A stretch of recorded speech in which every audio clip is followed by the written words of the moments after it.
Hey family, welcome back to my video. Today we will see, what if Naruto taken Shikon inside forest? Before we start, I would like to extend my sincere thanks to the original author of this story for granting us permission to use it in our YouTube video. Your generosity is greatly appreciated. The author's creation and the original stories link in the descriptions. Please do check that first. Now enjoy the video. A lone figure stood atop the scarred mountain face that once housed the Hokage monument. He stared at the sea of flames and destruction that was once the village of the Hidden Leaves, now a scared battleground, filled with bodies, ash, rubble and death, that mocked its former prime. Was this it? Was this the result of all that they had worked for? He had tried, oh had he tried, but still, it wasn't enough. He couldn't protect them. Sakura, Tsunade, Jiraiya, Kakashi, Rock Lee, Tenten, Neji, Shikamaru, Choji, Kiba, Hinata, Shino, Azuma. Kurenai, Gai, Ino, Gaara, Tamari, Kankuro, Konohamaru, Ebisu. Udon, Moegi all gone. Orochimaru, in a last-ditch effort to win the war, launched a desperate surprise attack on the village. But the Leaf Nins organized too quickly, and despite being caught unawares and Orochimaru having possessed Sasuke, they were soon being pushed back. In the end, Naruto, Sakura, Kakashi, Jiraiya and Tsunade had the snake cornered. That's when everything went straight to hell. Akatsuki's entire organization arrived and began attacking. Maeda Gai opened all 8 gates, succeeding in killing Kisame and weakening 2 others. Tenten, Neji and Rock Lee took on one of the weakened members whose name was Kakuzu. Yet when they were ready to kill the man, he used a suicidal technique, taking down himself and everyone else with him.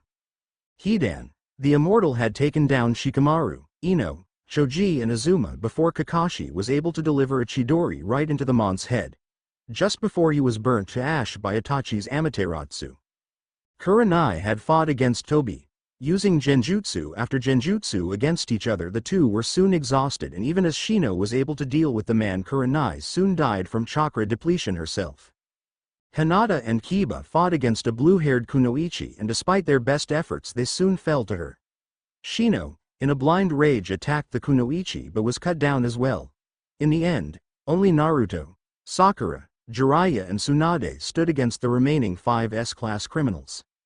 Then Suna arrived with the flicker of hope lighting again. Naruto, now 17, a member of the Anbu-ad, one of the strongest ninja in the village, if not the strongest, faced the leader of the organization along with his pink-haired teammate. Tsunade fought against the blue-haired Kunoichi with everything she had, but the woman's speed and reaction time was far above her own, and only her experience and monstrous strength kept her in the fight. Gaara fought against Deidara and was able to kill the clay wielder, but not before receiving some serious injuries, which he succumbed to as he moved to try and assist Naruto and Sakura against the leader. Tamari and Kankuro fought against Zetsu, the mysterious ninja from Kusa, and managed to defeat the man. But Zetsu managed to inject them with a fast-acting poison and they soon fell to it. Jiraiya fought against Itachi, but the young Uchiha was far beyond the Toad Hermit's level in regards of speed and chakra capacity. The Toad Hermit fought valiantly, but he too fell to the power of the Mangekyo. As Naruto fought with all the strength he possessed to try and defeat the leader of the organization, Sakura fought with just as much vigor. But one simple mistake and the elder ninja exploited it. As Naruto waited for his death, he was surprised to see a flash of pink and warm blood splashed on his face. He opened his eyes and saw Sakura's gentle green ones. She smiled a smile full of warmth and acceptance. He stood there in shock, and as the leader pulled his blade out, she fell forward. Naruto caught her and felt the prickling of tears behind his eyes. He asked just one simple question. Why? But she did not answer. She merely smiled and took one last breath before closing her eyes and gave a final whisper. Live. Naruto cried, and as his eyes turned red he slowly looked up and found the leader, Itachi, and the blue-haired Kunoichi, standing before him. He entered his mind and walked up to the cage. The giant Kitsune looked at the blonde and felt his eyes go wide as the blonde placed a hand above the seal, and in a flash, the paper seal was torn off and the bars dissolved into nothingness. The Kyuubi looked at the boy, but the blonde only said one thing: go wild. With a fanged smirk and an unearthly roar, the Kyuubi no Kitsune was free. Naruto awoke hours later. Somehow he was still alive, but the rest of the village was destroyed. He should assume it was the Kyuubi, but somehow, he knew the fox did not do this. If he did, then it was fighting the remainder of the Akatsuki, not the fox itself. He didn't know how he knew that, he just did. So now, here he stood above the monument staring at what had once been his village. He had taken some clothes from the destroyed shops and shinobi gear stores. He now wore a standard Anbu full body armor with black face mask, reminiscent of Kakashi, fingerless gloves, like Sakura's, a customized forehead protector that had flame designs on the edges. It reminded him of Jiraiya, since he too had a customized forehead protector.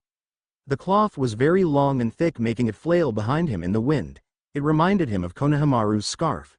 And last but not least, he had the necklace he had won from Tsunade so many years ago. He sighed. Why was he still here? Perhaps he should step off and end it himself. Live, Sakura's last word echoed in his mind, making him heave another sigh. He turned on his heel to walk away but stopped as he saw a glowing pearl or jewel. He looked around as he tried to find whoever dropped it here for him to find. Even so, it was strange, few could sneak up on him. As a matter of fact, with Akatsuki defeated, and the 3 Sannin dead, he could safely say that no one short of a cage of another village could sneak up on him. In his 17 years, Jiraiya and Tsunade said that he may have very well surpassed the professor himself while he was still in his prime. Or as Naruto liked to call him, Gigi. He shrugged and walked forward, and in a flash of pink light both he and the jewel vanished. Naruto opened his eyes and entered the world of the living with a feeling of weightlessness about him. He looked around to a plethora of swirling lights all around him. Well, this is interesting, he muttered in a slightly bored tone of voice. At once the images shifted, revealing a woman with samurai-style shoulder and chest armor with Miko clothing underneath. She was battling a horde of what Naruto assumed to be yokai. The Miko fought for 7 days and 7 nights before finally, with one final cry and a bright flash, both the Miko and the yokai were forever turned to stone, and the jewel burst from the Miko's chest. The images faded and formed into view again. A red-clad young man with dog ears was rushing through the trees with the jewel in his hand. Hey, finally a way for me to become a full demon at last, he said with triumph, making Naruto raise an eyebrow in silent questioning. Dai Inuyasha, came the voice of a female before an arrow whizzed by his head and lodged itself in Inuyasha's shoulder. Naruto turned around and laid eyes on the woman in priestess robes. She had a rather large gash on her right shoulder that was bleeding horribly, most likely fatal. Kikikyo.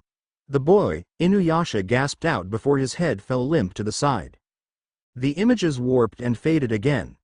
This time a girl wearing a short green skirt was being crushed by what appeared to be a giant centipede against the tree Inuyasha was pinned to. She resembled the other one, Kikyo, he absently noted. With a cry she grasped onto the arrow and the wooden projectile dissolved. Inuyasha awoke, and with a few quick words he sliced the centipede to bits and lunged at the young girl. When they finally got subjugation beads on him, Naruto had to laugh at the sight of the mighty half-demon plowing face first into the ground. He silently observed their adventures with a sparkle of amusement in his eyes. He watched as the woman, Kikyo, was brought back, which was followed shortly by the appearance of Inuyasha's full demon brother Sesshomaru and his search for the Tetsusaiga. It kinda reminded him of Itachi. Then he watched as they met up with the fox Kitling, followed shortly by the monk and then the demon slayer, Sango. He had to admit, this Naraku was a smart bastard. Sick, twisted and completely insane, but a smart bastard nonetheless. The final scene was of Naraku's final form as the Inu gang stood within Hakare. It reminded him of Orochimaru, Sasuke and Kimimaro all in one. As the final scene faded he blinked lazily. Well, I suppose my next question should be, who are you? But we already know the answer to that, don't we, Midoriko? Naruto said as he turned around. The legendary priestess formed into view in front of him, smiling kindly at the young shinobi. Naruto smiled back, his eyes going into upside-down U's similar to his old sensei's. Not that the tale wasn't good, but why exactly am I here? Naruto, I assume, she stated with a nod and a kind smile. Naruto raised an eyebrow and crossed his arms in front of him and leaned forward, slightly. I believe it is safe to assume that while I have been here looking at this, you have been doing something similar to my memories, Midoriko's smile grew. Sharp, aren't you? I've picked up a few things. Naruto admitted with his eyes going into upside-down U's. But you still have not answered my question. he said as he wagged his finger playfully. Midoriko's smile was slightly apologetic.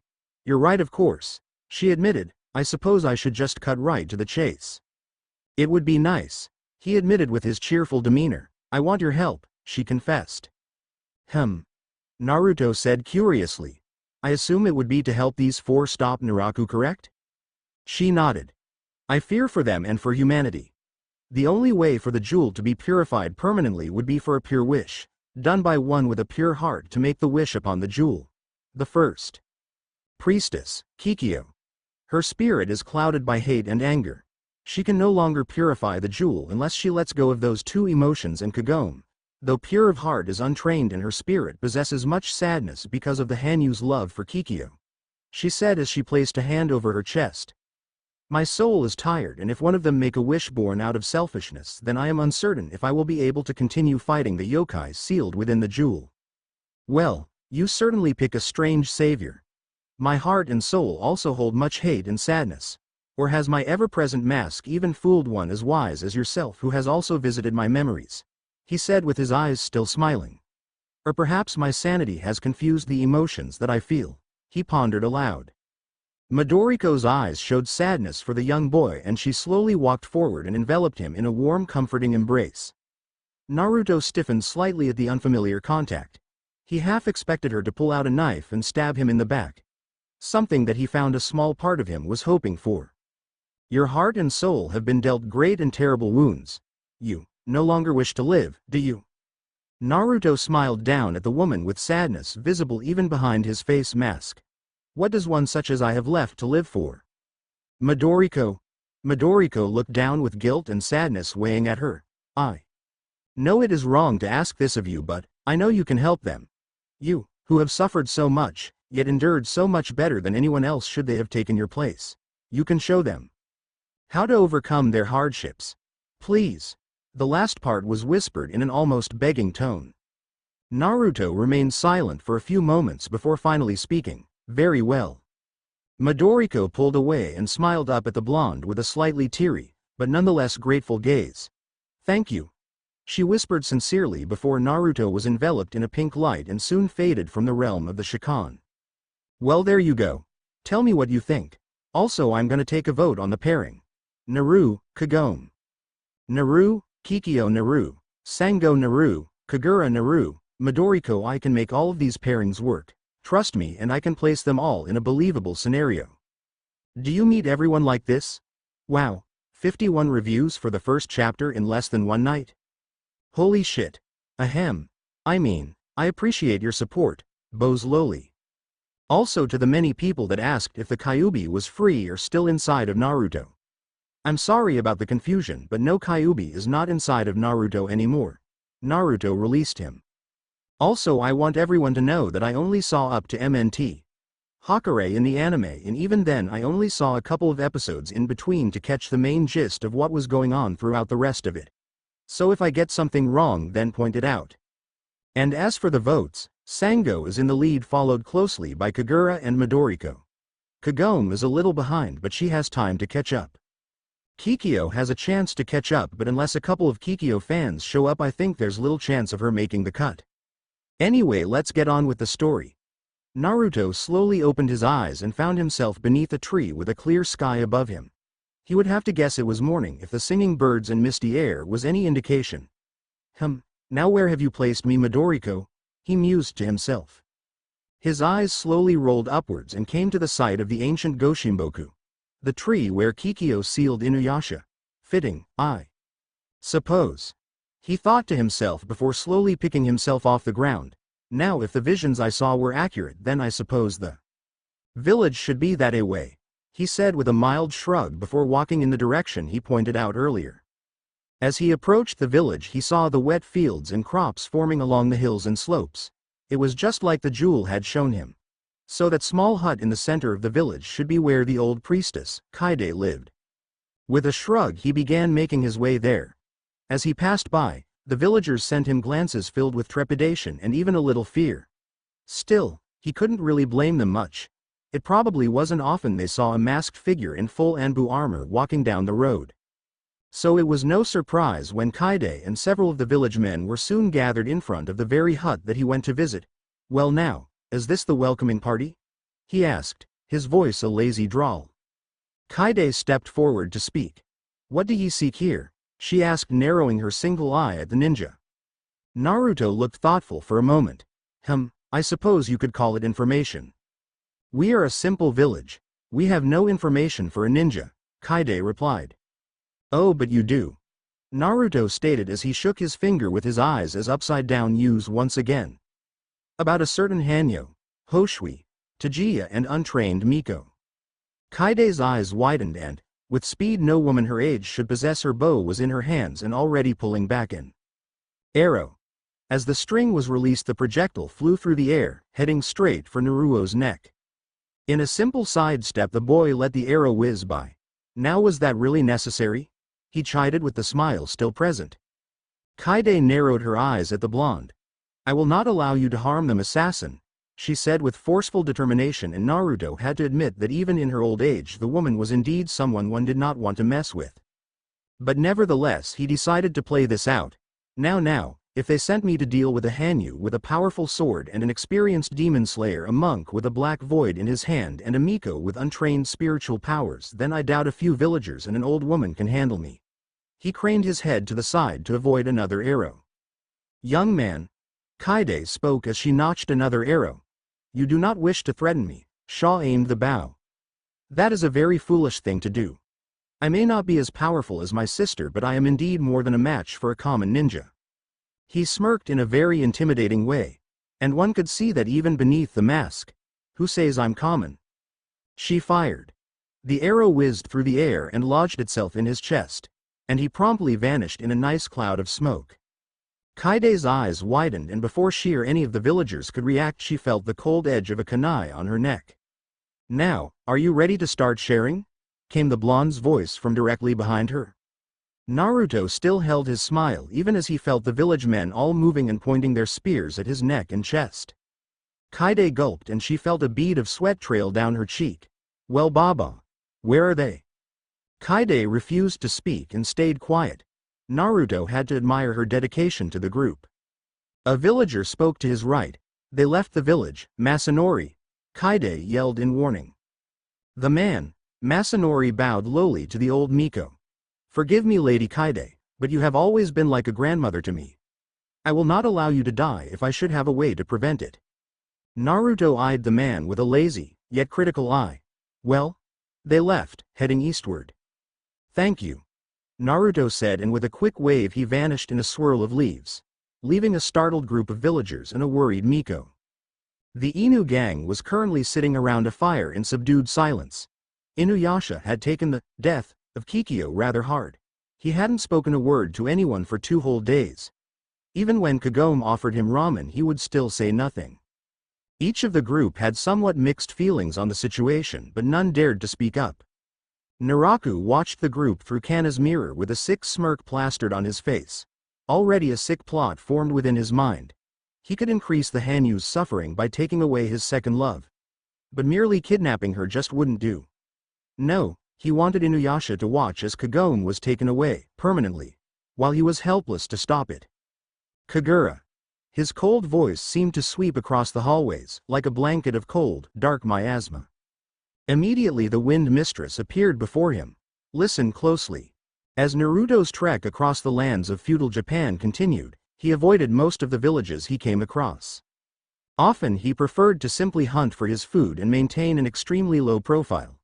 If the title Sesshomaru held, Taiyokai of the West, was any indication, it was safe to assume that there were at least 3 others. And Sesshomaru was most certainly someone he would not want to fight one-on-one. He wasn't sure if he could defeat the Taiyokai. Every other time Inuyasha had come out victorious had been through sheer dumb luck or twist of fate. It was safe to assume that if Inuyasha had not found out the way to use the wind scar on their 3rd or 5th confrontation, then the Hanyu would most likely be dead. So if the other Taiyokai were as strong as him, he did not wish to catch their attention, and a ninja walking around in a time of mainly samurai might just raise a few eyebrows. It was highly unlikely, but it was still a risk he did not wish to take. So it was no surprise that he currently found himself sitting amidst the dying flames of a campfire where he had cooked 2 rabbits. Now they laid as a pile of bones and near him. He silently removed any traces left of his camp. It was a skill that Jiraiya taught him long ago, while he had trained. The Toad Hermit had always said, "Your enemies will always fear you more, if they do not even know you exist." With a small shake of his head he removed the thoughts of his old mentor from his mind. He didn't want to think about him. He didn't want to think of any of them. Not now, not ever again. He sighed tiredly before finishing the process and leaving an empty field. Inuyasha stopped mid-stride as his ears perked up and he sniffed the air. With a snarl he unsheathed the Tetsusaiga and the fang emerged. "Inuyasha, what's wrong?" came Miroku's voice as he and the others dismounted Kurara. "Kagura," was the half-demon's only response as the familiar feather in the sky began descending with hundreds of demons hot on its trail. Naruto slowly looked up to the sky as hundreds of low-level snake and worm yokai soared through the air, following what appeared to be a giant feather. He stared at it for a few moments. "Well, that's not good," he muttered absently to himself before resuming his walk.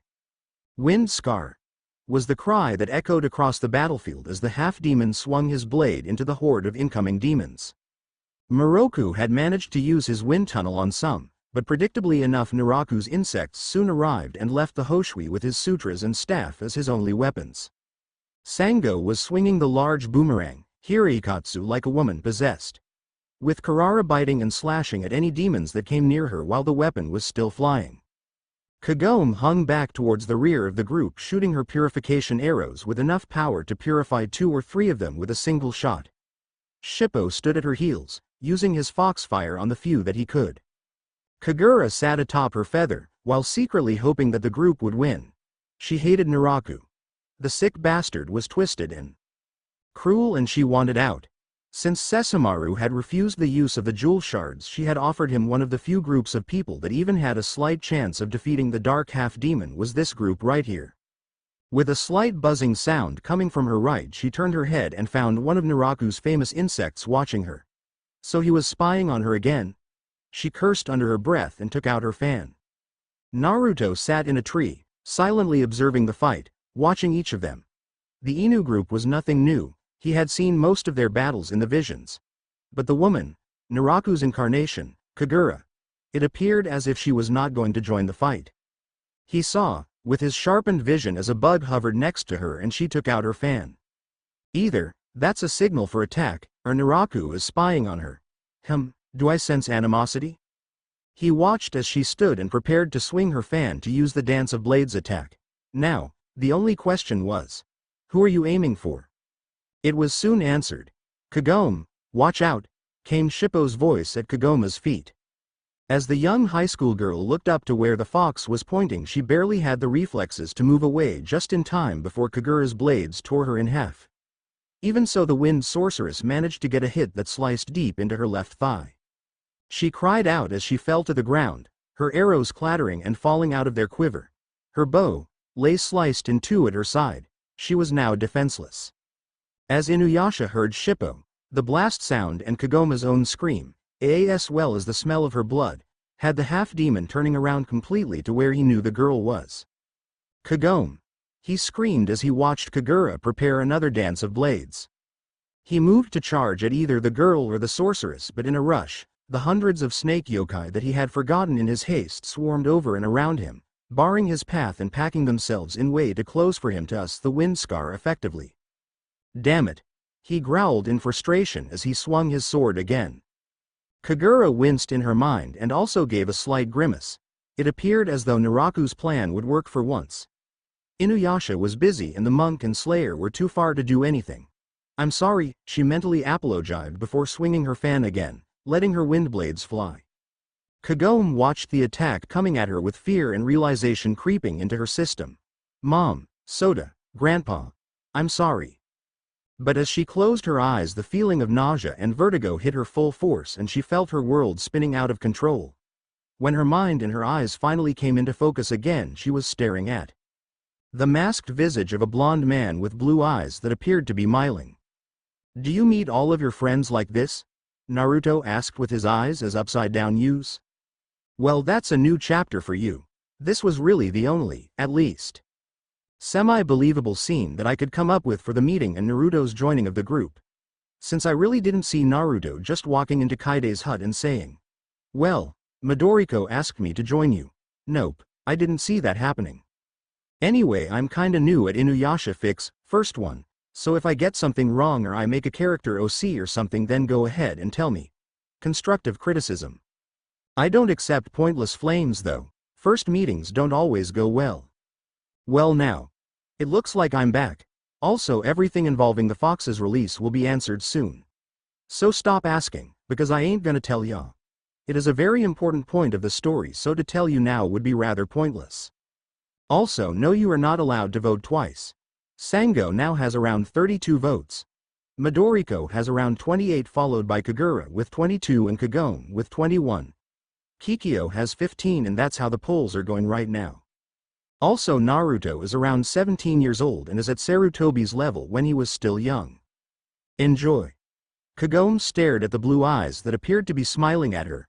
She opened her mouth to speak, but as soon as she did, a wave of nausea hit her like a ton of bricks and she lurched forward, emptying her stomach contents on the forest floor along with Shippo. "Ah, Kawarimi." She faintly heard the masked man speak. "Don't feel too bad, it happens to all of us the first few times," he said, and began to rub circles along her back to help calm her down. Kagura whipped her head to the side as she heard them and felt her eyes go wide with shock as she stared at Kagome more than 20 yards away from where she had been. What the? There's no way a human can move that fast. She turned her head back to where her blades hit, but only found the remains of a broken log. Whatever it was, I bet he can't do it again. She opened her fan again, and with a cry her wind blades flew with even more power than before. Naruto stopped rubbing Kagome's back as he sensed the attack. He turned around and saw the blades coming at him. As they approached, he raised his hand in the air and spoke. Daikamedachi no Jutsu. A gust of wind picked up from nowhere and blades formed within the wind. Tamari had taught him this. Over the years she had become something of a sister figure to the blonde leaf nin, and when he told her that he was of the wind element, she had begun to tack him some of her ninjutsu. Either because of his training, or because of the fox within him, he had mastered her jutsu to such an extent he did not even need the fan she always used. He chuckled slightly as he remembered her face the first time he had done that without the fan. Her jaw had reached below sea level and she had been slightly put out by it. The fact that she, a woman who had spent decades dedicating herself to her wind-based techniques, had been surpassed by someone who had barely studied it for a year. Of course he had used shadow clones. But she didn't know that. Really pissed her off. But soon his mind fell back into a somber state. Those days were gone now, and no matter how much he wanted it differently, it would never happen again. With a sigh he looked back to the battle. Kagura's blades met Naruto's and soon both attacks cancelled each other out. Kagura stared with wide eyes at what had just happened, but as the dust from the two attacks settled, the blonde was nowhere to be seen. Where did he? Her thoughts were cut off as said blonde appeared directly in front of her with a ball of swirling energy in his hand. Kagura could practically feel the raw power that his attack possessed, and she knew that she would never survive it. But, at the very least, Naraku would not be the one to kill her. She closed her eyes and resigned herself to her fate. As Naruto watched the emotions flicker across the wind demon's face, from shock to realization to satisfaction and finally to resignation, he knew that she did not do this by her own free will. Still, it was foolish to allow her to live. He really didn't think she was just gonna have a change of heart anytime soon, so leaving her alive was far too risky. Sorry, lady. But as the Rasengan neared her chest, a snake demon that he had missed came in and with a vicious bite to his forearm managed to divert his attack, hitting Kagura's feather and sending him straight down to earth. Naruto cursed, pulled out a kunai and stabbed the snake demon right between the eyes. Immediately the snake's grip slackened and Naruto was able to release himself from its grip. He flipped in mid-air and landed on his feet. He straightened and looked at the injury on his arm. It was already healing. Kyuubi may have left, but his body already had the knowledge of how to mold the chakra to heal his injuries subconsciously. He shrugged. At least the fox had left him something of decent value. He looked back up to Kagura's slightly damaged feather and threw a shuriken. Kagura looked at him like he was crazy. One shuriken? It was insulting. Naruto smirked as he saw her expression. Shuriken Kage Bunshin no Jutsu. He whispered, and in seconds, one shuriken became 100 and Kagura was once again caught by surprise. She moved to swing her fan, but before she could, the shuriken were already there, biting into flesh, piercing skin, slicing tendons. Her fan was cut to ribbons, and her clothes, normally immaculate and very elegant, were now no more than tattered rags. Kagura gasped in pain as the shuriken hit her. She tried to move, but everything hurt badly. She let out a strangled groan and coughed up blood. Damn it, she mentally cursed. Naruto would probably torture her for hours on end because of this failure. Still, this just meant that the group would live to fight another day and might very well defeat Naruto if they survived long enough. She spared a glance at the masked man standing below her with a casual laziness about him. She narrowed her eyes. Maybe even he would prove useful against Naruto. With that thought, the wind sorceress commanded her fan and rose into the skies. Naruto watched the demoness leave with an inquisitive glance before turning around in time to see the red of the Inu group finish off what remained of the yokai and rushing to Kagome and Sippu's side. Well, now things are going to get interesting, he thought with a mild shrug. Naruto watched from Kana's mirror as Kagura was forced to retreat by the strange masked human that had suddenly appeared out of nowhere. He narrowed his eyes at the image of the young blonde. He seemed vaguely familiar for some reason that he could not explain. If there was one thing that Naruto hated, it was not knowing something, especially if that something might be a threat, and this blonde was definitely a threat. Few demons, let alone humans, could handle Kagura as easily as he did. It was as if he was always in complete control of the situation. Before he could ponder any more on what the blonde boy was, or why he was so powerful, Naruto turned and tossed another shuriken at the bug that Kana was using to project the image with. Naruto snarled and stood from his position. He needed some stress relief. Maybe giving Kagura a fitting punishment for her failure would help him cool off. As one, the Inu group huddled around Kagome and Shippo, letting out questions of, "Are you all right?" and "What happened?" all at once. Kagome took deep breaths as the nausea finally passed and her stomach settled down. When she was finally able to move again, she took Shippo, who still hadn't recovered yet from the after effects of the Kawarimi, into her arms. "I'm fine," she croaked out, but then winced in pain as her bleeding thigh came back to the forefront of her mind. When her mind finally caught up with her, she looked around for the masked man that had saved her, but she couldn't find him anywhere. "You know, if you don't bandage that up, you're gonna bleed to death," came a voice right next to her ear, making our and everybody else jump up 20 feet and look at the person who spoke. And there stood the masked visage of Uzumaki Naruto, grinning like a complete idiot behind his face mask. His eyes were the exact same upside-down U's that Kakashi had. It was kinda creepy, actually. Immediately, Inuyasha stood in front of Kagome, with his sword in a ready stance, and even though Miroku and Sango refrained from showing open hostility, like Inuyasha did, one could tell, by the slight tensing of their muscles, that they were ready to fight at a moment's notice. "Who are you and what do you want?" came Inuyasha's voice with hostility. Naruto leaned forward. Well, I suppose I am a ninja, and I have been hired to do a certain job." Everyone tensed. Ninjas were assassins, and if he was here, that meant that they were most likely his targets. "And what job would that be?" Miroku asked as he began removing the beads from his hand. Naruto eyed the monk's hand warily. He did take the time to choose his next words carefully. "Let's just say, a mutual friend sent me to help you." Everyone stopped for a moment, each thinking about what he had said. After several seconds, Inuyasha decided to be the voice of the group. "Huh?" Naruto refrained from making fun of the Hanyu. "Like I said, I'm here to help you." "Why?" This time it was Kagome's voice. "How do you even know about the jewel?" Miroku. "Who's this friend of yours?" Sango. "My tummy hurts." Shippo. "Faye, last thing we need is another human joining us." Predictably, Inuyasha. Naruto simply held up a hand to silence them all. "As much as I'd love to answer your questions, I won't." "Then I am afraid you cannot come with us," came Miroku's solemn voice. Naruto sighed. "I thought you'd say that," he muttered before perking up again. "That's why I got these." He lifted his fist and opened it, revealing my jewel shards. Kagome gasped. Naruto smiled happily before vanishing in a swirl of leaves. "What did I get myself into? Here's a new chap. Iron Reaver Soul Stealer." Naruto rolled to the side as he avoided Inuyasha's attack. He did a quick backflip, catching the Hanyu with a kick to his chin. Inuyasha growled in anger and lunged at the ninja again. The group had been tracking him down since he had taken their shards. Of course he had left them a clear trail. He had been searching for the best place to engage them. But it appeared that when Inuyasha had sensed him having stopped moving, he forced the group into an all-night march. So they had caught up. But now the majority were dead tired and no match for him, and even though Inuyasha refused to show it, even his movements were more sluggish and clumsier than normal, and that was saying something. Naruto sighed. Inuyasha was strong, but he could be so much stronger if he actually fought like a fighter instead of a brawler. With a sidestep, Inuyasha's claws barely grazed his cheek, and with a chakra-enforced punch right into the red-clad half-demon's gut, the Hanyu doubled over in a coughing fit.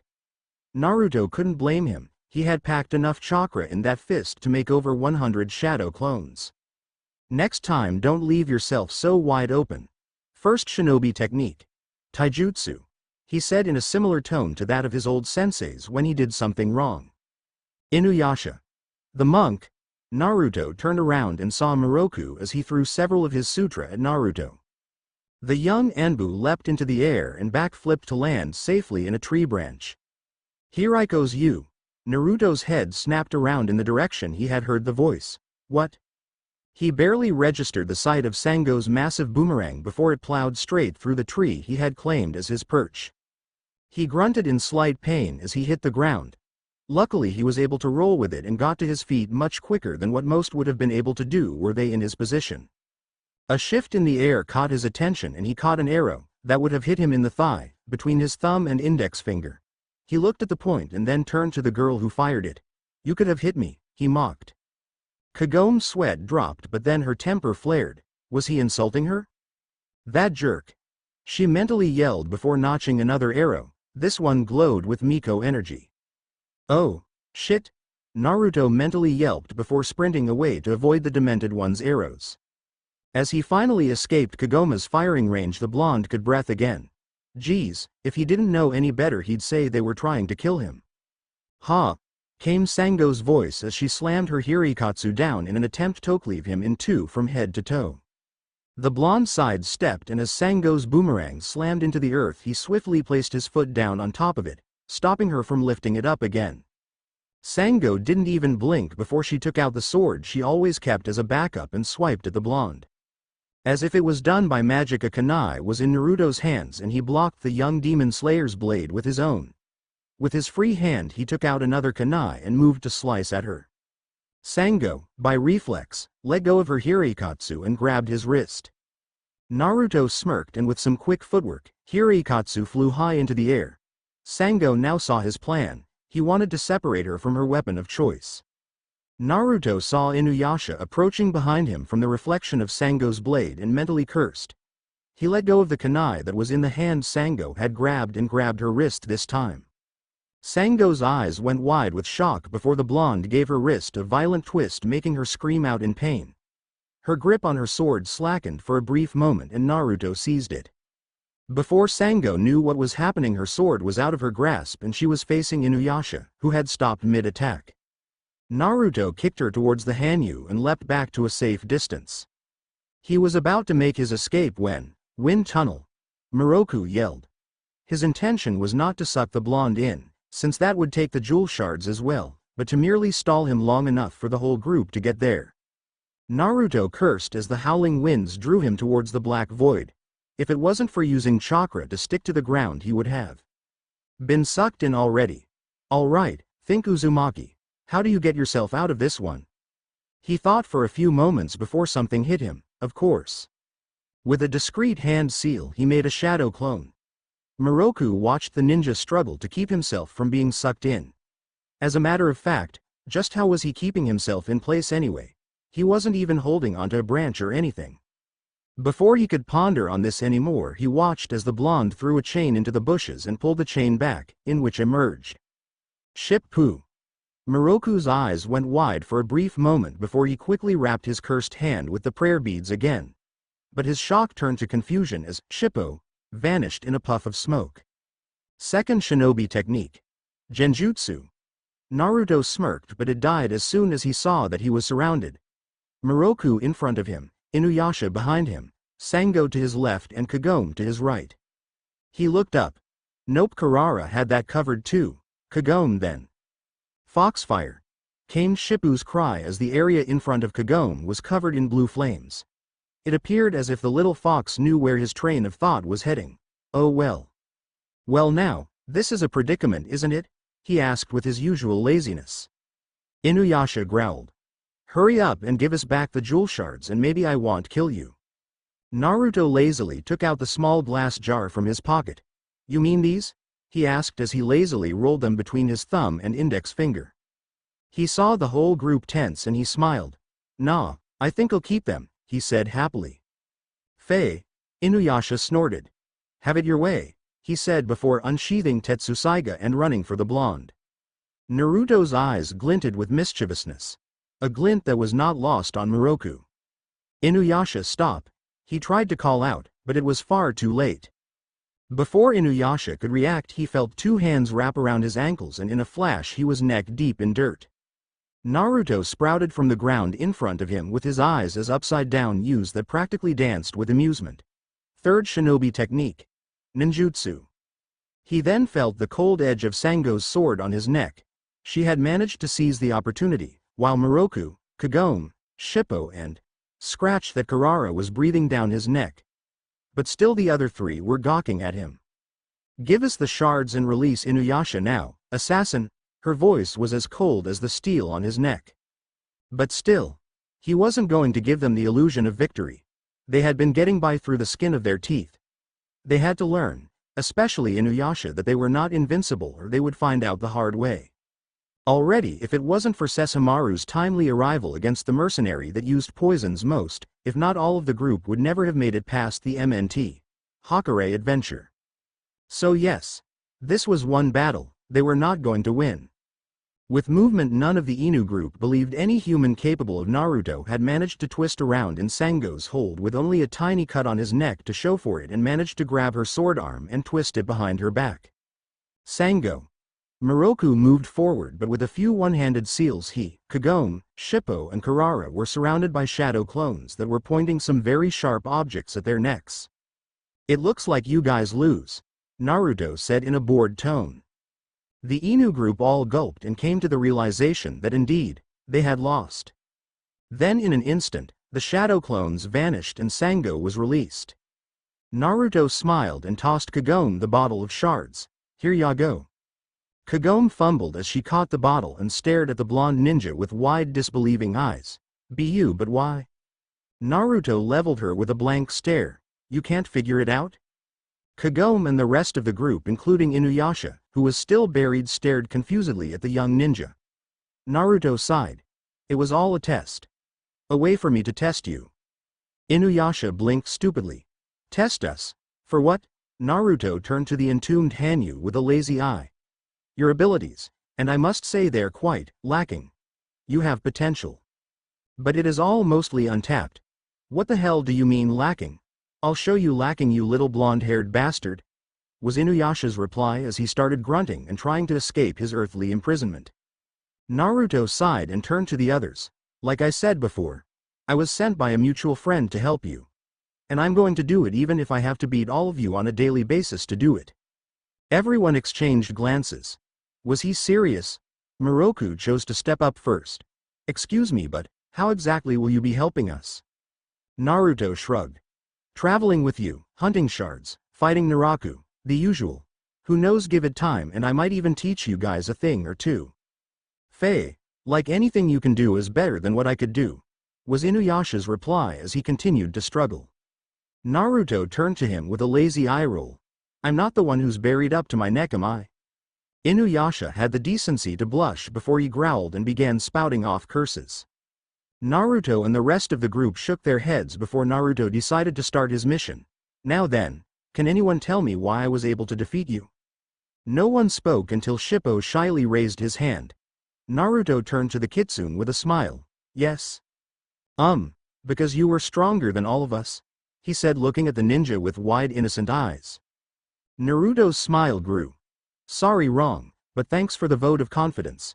No, the real reason I lost was because none of you truly. No teamwork. What do you mean? Kagome began. We've all worked together for a long time now. Naruto nodded. True, you've all worked together but you don't know teamwork. I'm stronger than you individually, but if the guy with dog ears and the demon slayer would have pulled a double team along with you, Kagome giving long-range support, I don't think even I would have survived. Without the use of jutsu. But instead you all attacked me in a disorganized rabble. If you all learn how to work together, truly work together, then even 10 Narakus with no teamwork won't stand a chance against you. Everyone, but Inuyasha, who was still busy trying to get free, seemed to be considering this. Naruto decided to continue. Another reason you all lost is that I imagine one-man army over here. He pointed to Inuyasha. Made you run all night in an effort to catch up to me, nay? They all gave a reluctant nod.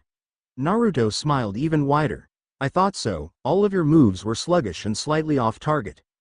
In your desperation to catch up with me, you left yourself vulnerable and would have been dead right now if I truly was an assassin. Inuyasha, who had caught this part of the conversation, let his ears drop against his head and diverted his eyes away from the group. Naruto gave a yawn. Right, well, I suggest we get him out of there so we can start heading back wherever it is you're going. My name is Naruto, by the way, he said with upside-down Yuza's eyes. Kagome, she said with a bright smile. Moroku, the monk said with a formal respect and even a little fear, though he hid it well. Sango, she introduced herself with a tone of respect one has for another's abilities. Shippo bounded up to the ninja and waved at him. Hi, I'm Shippo. Naruto smiled and bent down to ruffle the fox kid's hair. It's nice to meet you, Shippo.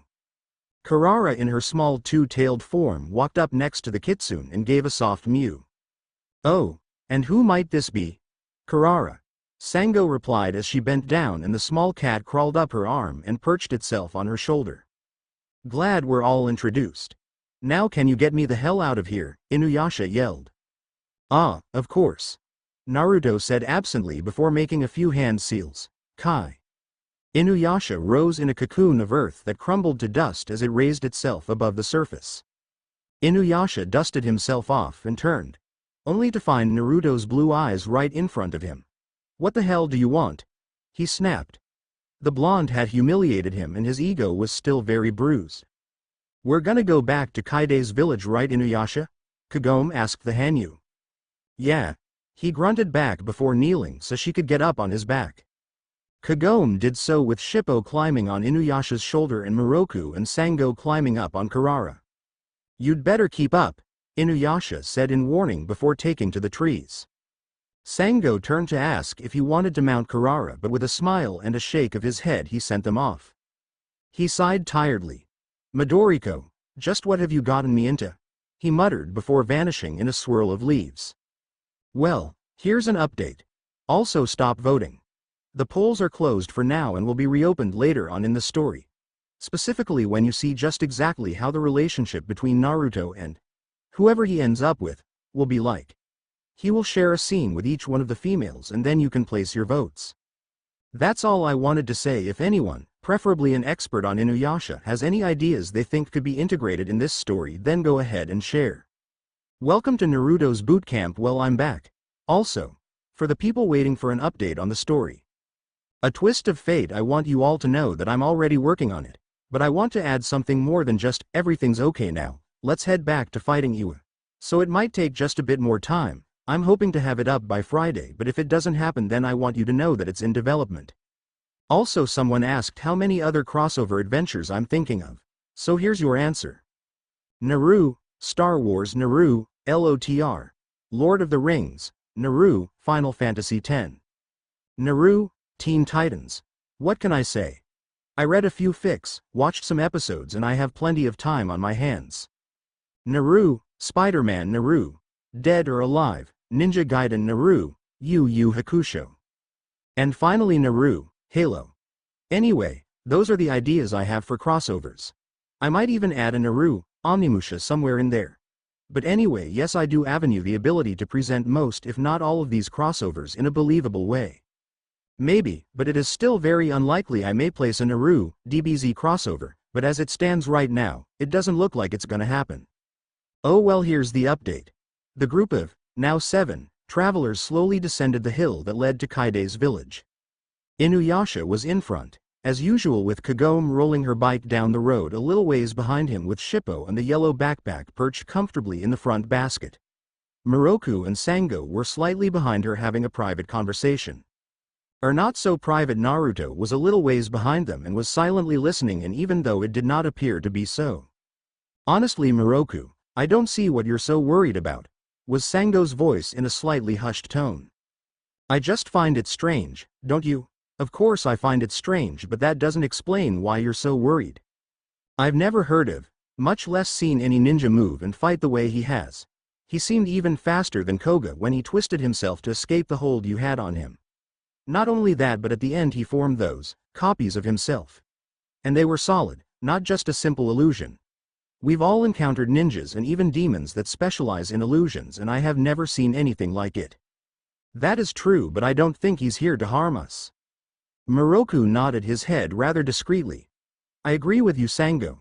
If he wanted to harm us, he would have already done it. And I don't think he is after the jewel shards either. If he was, then he could have easily taken them as well.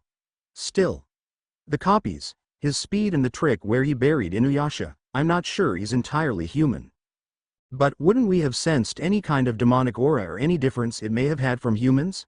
Especially since he's so close. Moroku nodded again.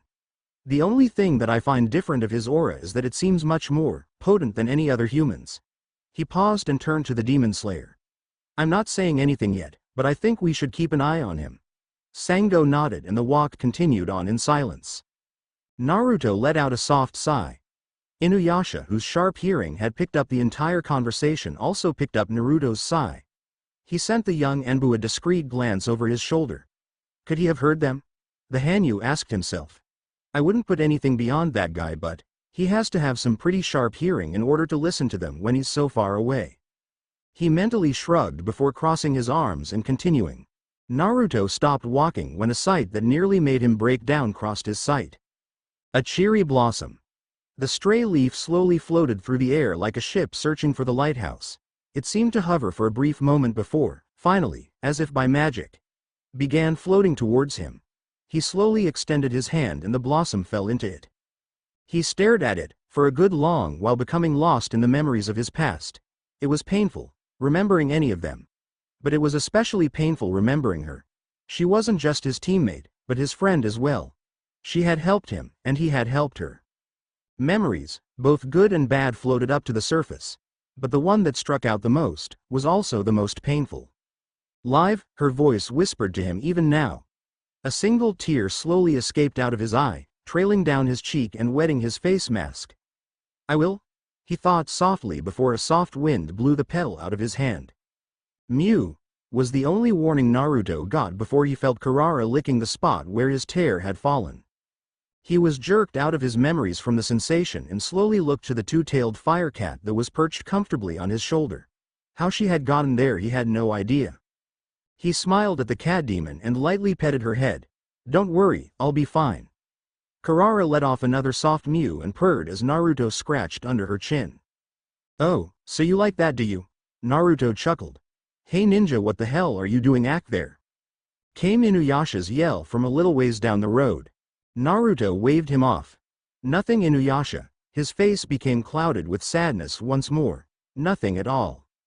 And so he walked off, leaving the falling sakura petals behind him. Kurara watched the blonde ninja's expressions change and felt a little worried. She had spent the better part of 2 days contemplating the blonde young man, trying to determine if he was a threat or not.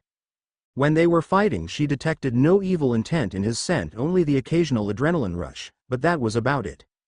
But it was then after the fight that his scent began to change and eventually indicate that he was sad. It was a subtle thing, so subtle in fact that the little Neko doubted that Inuyasha could pick up on it without a few more centuries' experience. Perhaps Sesshomaru, but not Inuyasha. Still, she was confused. Why did this enigma that her master had called a ninja simply speak about his problems? She had often seen Sango speak her worries and troubles to Kagome. So why won't he do the same? Sometimes the two-legged ones could make things so complicated. The little Neko gave a silent shrug before stretching and curling herself into a ball on his shoulder with both tails wrapped around his neck. Naruto laughed softly as Kurara's fur tickled him, and the little Neko gave what appeared to be a smile at her achievement. For now the sadness was gone. "Hey old lady, are you here?" came Inuyasha's voice as he pushed aside the cloth that covered the entrance. Kaide looked up from her work with a relieved expression on her face. "Inuyasha, ye are well?" Inuyasha scoffed. "Faye, of course we're all right ya old bat," was his rude reply. "Inuyasha sit," was Kagoma's stern voice. In an instant the prayer beads glowed and Inuyasha plowed straight through the ground. Moroku sighed as he entered the hut, following Kagome. "Honestly Inuyasha, you shouldn't be so rude." Inuyasha lifted his head and glared at the teenage girl. "Stop that you dumb bye." "Sit." Kagome yelled at the top of her lungs, sending Inuyasha straight through the wooden floor, probably breaking his back in the process. Kaide moaned in despair. "Oh, my floor. I had just finished cleaning them." "Sorry Kaide." Kagome mumbled in an apologetic tone. Inuyasha groaned in pain. But everyone was more worried about the wood. "Kagome, I think you killed him," Shippo put in as he stared down at the hole with the red-clad boy inside. "No Shippo, he's far too stubborn for that," was Naruto's voice from directly behind the little fox kid, making him and everyone else, except for Inuyasha, jump 10 feet in the air. "Would you stop doing that?" everyone, except Kaide, yelled. "What are you doing back here, assassin?"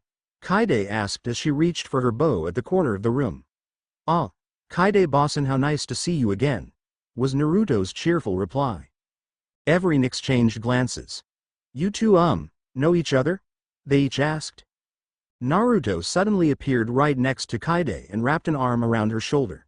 "Of course, Kaide 3 and I go way back, don't we Kaide?" The old woman was about to retort when she heard Naruto whisper in her ear. "Say yes and I will explain everything later." The old woman paused in her decision.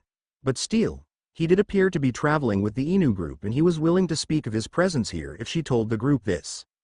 Also there was something about the blonde that asked her to trust him, and something inside of herself was beckoning to do so as well. With a slow nod Kaide gave her consent. "Kaide, why didn't you tell us you knew a ninja?" Kagome asked as she sat down next to the older woman. Kaide was at a loss. As a priestess she hardly ever lied before, and so she did not know of how to come up with one at a moment's notice. Fortunately she didn't have to. "Oh, I had asked her to keep knowledge of my existence a secret," Naruto said with his usual cheerful tone.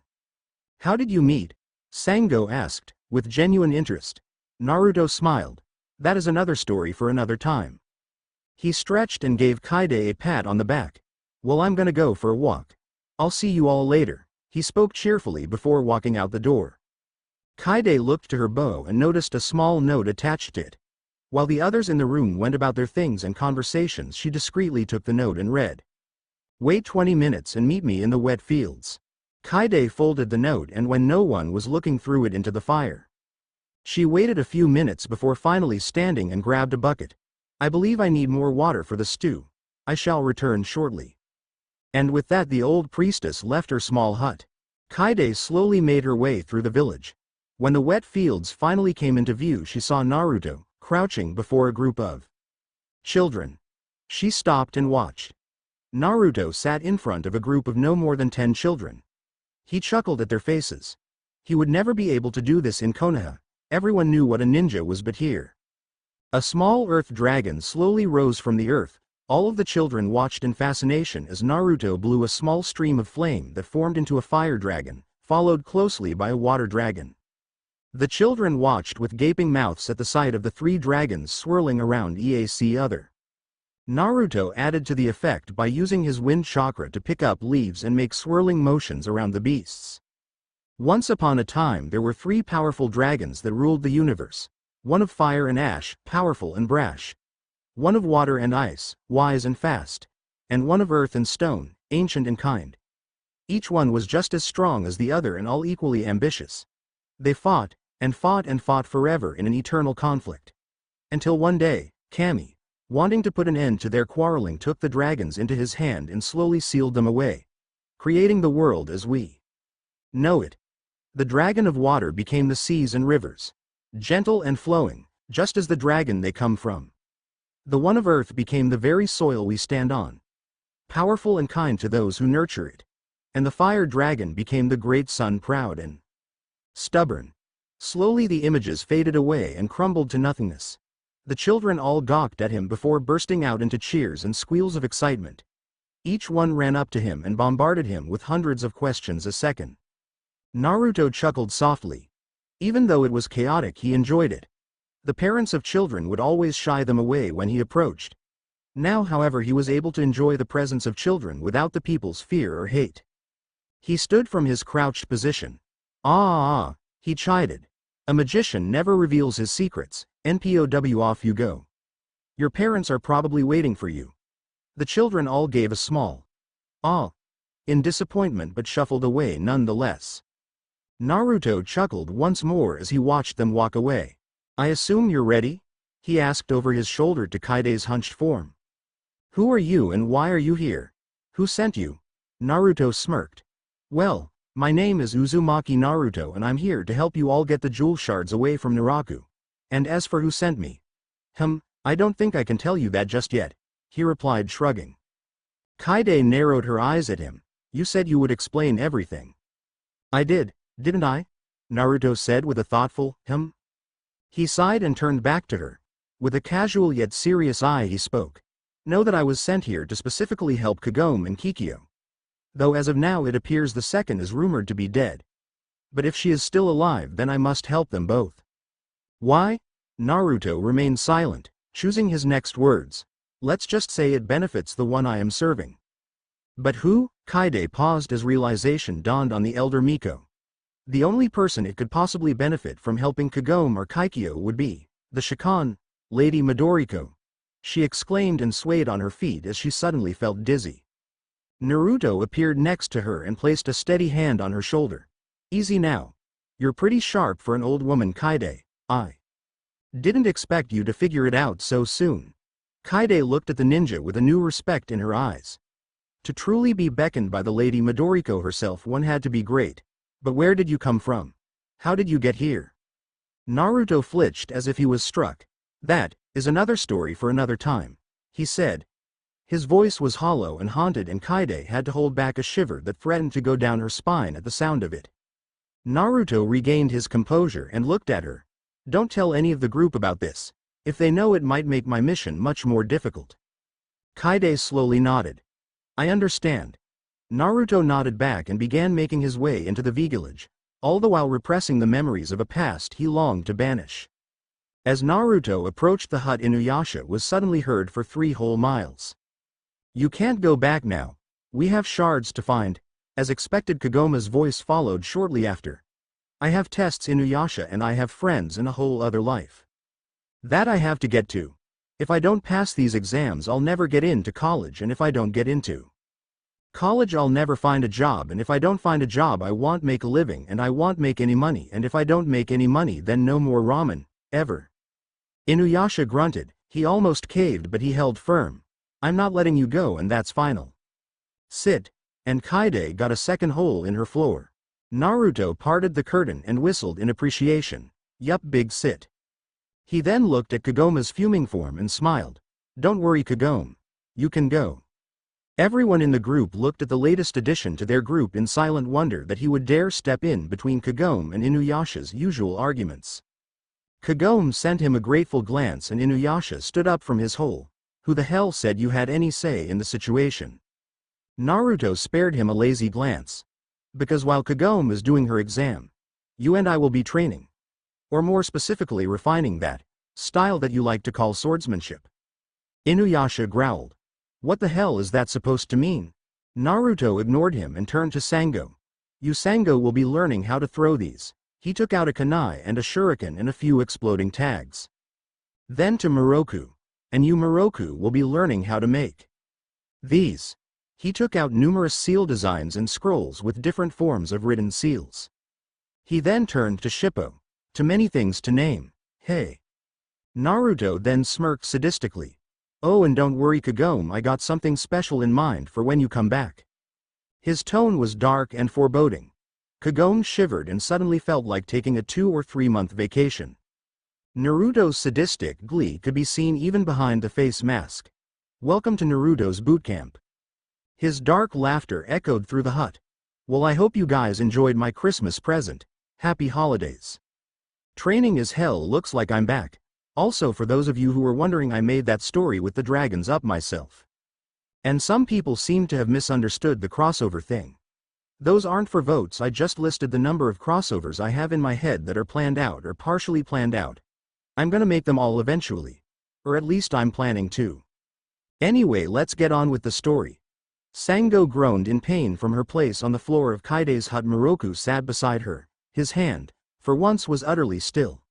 They were both filthy and looked like they had gone through World War III without sleeping, eating, and with only 2 rounds of ammo and a bayonet. Kaide looked at the two with wide-eyed astonishment. She thought they had remained in the village all day. What kind of demon did they fight, and how far was it?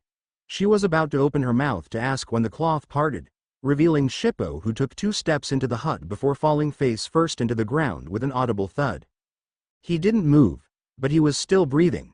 Kaide stared at the, now 3, occupants owlishly. Finally, after a full minute of silence, Sei opened her mouth to speak when Sango spoke.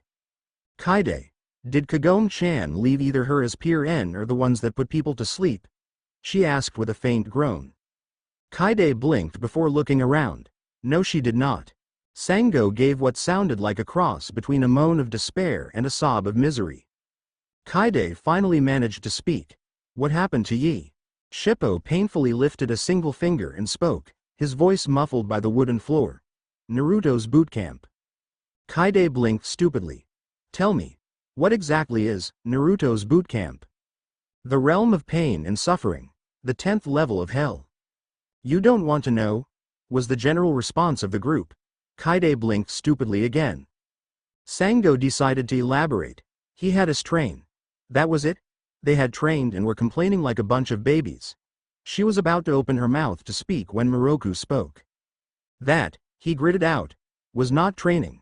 That was a sadistic form of torture that he called training. Shippo groaned. Kaide blinked. Just what did he have you do? Sango groaned. Well, with me it was, flashback. Ah, Sango. So glad you could join me. Naruto said, smiling his signature smile at her as he stood from his perch on a stone. Sango looked around the clearing. So what form of training will we be doing now? Sango smiled. So glad you asked. He made a simple seal. Kai. Sango watched in fascination as the air in the clearing shimmered before a set of targets, 4 on the ground and 7 up on the trees, and an obstacle course, which was riddled with traps she couldn't see, stood about 20 yards distance from them. Naruto smiled as he presented her with about 20 kunai and 40 shuriken. Well now. The first step in your training is quite simple. I want you to learn how to throw shuriken. He presented the star. Throw them until you hit the ground-based bullseye 5 times in a row. Then learn how to throw the kunai. He showed her the special dagger. The same as the kunai. You're gonna keep throwing until you can hit the bullseye 5 times in a row. Sango stared at the foreign weapons before turning back to Naruto. Why'd I have to learn how to throw these? I have Hirikatsu. Naruto blinked lazily. While it is true that Hirikatsu is a powerful weapon, it's much too cumbersome for precise strikes. For example, let's say that one of Naraku's insects is spying on you. You discover it, now it's trying to escape. Inuyasha is the only one that has the speed to chase it down, and your Hirikatsu is easily dodged by the insect because of its large size and the time it takes to reach its target. So because of that, it manages to reach high enough to escape Inuyasha and report back to Naraku. All of that headache can be easily avoided with a simple kunai or shuriken toss. They not only move through the air faster but are difficult to see, making them hard to dodge. Not only that, if you're in a major fight and you throw your Hirikatsu, your sword can take a second or 2 in order to draw it should a demon come in close. Time that you do not have. The kunai and shuriken are quick draw weapons that you can throw 5, 6, 8 in a single toss, dispatching your enemies quickly and cleanly. Any other questions? Sango shook her head and realized that perhaps these weapons did indeed have their advantages, so she grabbed one and prepared to throw. Stop. Naruto said as he walked forward. He gently gave her feet a slight nudge to settle them in the right position. Along with her arms. Now go. He stepped back and she started Flashback end. I got that down pretty quickly, and then after that I had to run while throwing the weapons. It was difficult, but with the experience I had gotten with Hirikatsu I managed to finish it a few hours before dusk. She explained. That do not sound so strenuous. Kaide spoke. Sango let out a bitter chuckle. Oh, but this is where it gets good. Flashback. Naruto smiled at his weapon-throwing protege. Good. Now listen up. This obstacle course is riddled with traps. Every trap is designed to be seen and removed from a distance. Therefore, with the proper use of kunai and shuriken, one can quite easily escape unharmed. I'll let you keep Hirikatsu as a shield, but don't throw it. Only kunai and shuriken, got it? Sango nodded and with a brave face began walking in. Naruto watched her go with a lazy eye. Maybe I should have warned her to look underneath the underneath. He shrugged. Oh well. She'll live, I think. He vanished in a swirl of leaves. Flashback end. So what did the obstacle course have in it? Kaide asked. But Sango did not answer. Instead she shuddered and began mumbling to herself. Kaide looked to Miroku next. The monk sighed. Flashback. Naruto stood in front of the perverted priest. I assume you know how to write. Miroku nodded, making Naruto smile. Good, that's less for me to teach. The young Enbu then took out various kanji of seals, some simple, some complicated. You're going to write these over and over again until you can do 5 in less than 10 seconds. Understood? Miroku looked at the odd kanji with an inquisitive eye. What is the purpose of this? Are they incantations of some sort? Naruto nodded. You can say that. Where I came from, people used seals such as these to do anything from healing wounds, sealing away a consciousness of a person, sealing away someone's strength, erecting barriers, affecting the land on a large scale. Of course, the more powerful the seal, the more complicated it is. Some incantations possess hundreds upon thousands of written seals. A summoning has at least 500 of these seals written in a scroll, and then the person using it must make at least 16 seals more in order to finish. Who knows? With enough seals one might even be able to seal away that void in your hand. Miroku looked at the blonde Anbu with a flicker of hope appearing in his eyes. What exactly is a summoning? He asked, trying to hide the sliver of hope that had grown in him. Naruto smiled. I might show you some time, but not just yet. Now get started. You're gonna become this group's seal specialist. Miroku sighed and sat down. Taking out a brush and some ink, he began. 7 hours. 32 minutes. 42 seconds later. Miroku's hand throbbed with pain as he traced the black ink over the scroll again. He groaned softly. Can we stop now? Naruto looked up from the scroll he was reading to the setting sun and nodded. All right. He stood and walked over to Miroku, who was already standing up. Now then. Before we leave, let's see how fast you can write. He tossed Miroku a blank scroll which the monk caught easily. Naruto grinned. While dodging knives. Miroku barely had enough time to let out a small, "What?" before Naruto began attacking. Needless to say, the scroll was still blank. Flashback end. Kaide then looked to Shippo. The little kitsune managed to drag himself closer to the fire before he began. Flashback. Little Shippo was standing in front of Naruto's masked form with wide innocent eyes. They were standing at the top of the steps that led to the shrine with 2 empty buckets next to them. At the bottom of the steps, around 50, there were 2 buckets loaded to the brim with water. Naruto smiled at the little kitsune. Shippo, can you tell me what your greatest assests would be? The little kitsune looked rather bashful as he scratched the back of his head with a small blush on his cheeks. Well, I have my illusions. Naruto smiled. True. But that's not the only thing you have. He smiled as he knelt so he could be at eye level with the little kitsune. One good thing you have, Shippo, is, you're small. Shippo face faulted and then grew angry. If I don't have anything other than my illusion skills to help everyone, then just say so, don't lie to me. Naruto smiled and waved his hands in a wavering gesture. Now, Shippo. There's no need to get angry. Being small can actually be a good thing in a fight, especially for a kitsune. Shippo still looked peeved, but the small sparkle of interest in his eyes showed Naruto that the little kitsune was listening, so he continued. As of right now, your height is a disadvantage, but in order to capitalize on that you must first train your speed and agility, something that kitsunes thrive in. Think about it, Shippo. What's easier to hit, a fast-moving small target or a large slow one? A large slow one, Shippo said, now with a little excitement in his eyes. Naruto nodded. Exactly. But you're not fast enough yet. So you and I will be training to up your speed, and later I'll teach you how to combine your speed with power to make you a formidable opponent. But I have to warn you, it will be difficult and sometimes, even painful. Do you want to do this? Shippo looked hesitant for a brief moment before his eyes filled with determination. That was all Naruto needed. He smiled. Good. Our training will be going in stages. First we'll up your stamina and endurance so that you don't get too tired too quickly. Afterwards we'll be doing actual speed training, and then agility with coordination. After that I'll teach you how to use your speed in order to confuse and disorient you opponents. Okay. Shippo nodded enthusiastically. Naruto smiled. But he had to ask himself if the little kid would be so enthusiastic by the end of the day. Good. He exclaimed as he stood. He took 2 teacups and handed them to Shippo. I want you to take these 2 cups and run down the stairs, fill them up with the water in the buckets at the bottom. Then run up and pour the water into these empty buckets here next to me. Don't stop until these buckets are full. All right? Shippo nodded and began marching down the stairs. What he didn't know was that the buckets had a special jutsu placed on them that would absorb the water, making it rise very slowly, practically quadrupling the amount of time it would take to fill them up, and the buckets at the bottom were being fed directly from the nearby rivers with the use of a modified earth jutsu. Sorry Shippo, but it's for your own good. Flashback end. I see. Well, he presents valid points and I believe this training suits you all. But where is Inuyasha? The old lady asked. Almost as if waiting for his summoning, Inuyasha staggered through the door with an untransformed Tetsusaiga dragging behind him. He looked worse than all the others put together. With a muffled groan the Hanyu leaned against the wall and slowly slid down. So what happened to Yi? Sadistic bastard, the Hanyu muttered.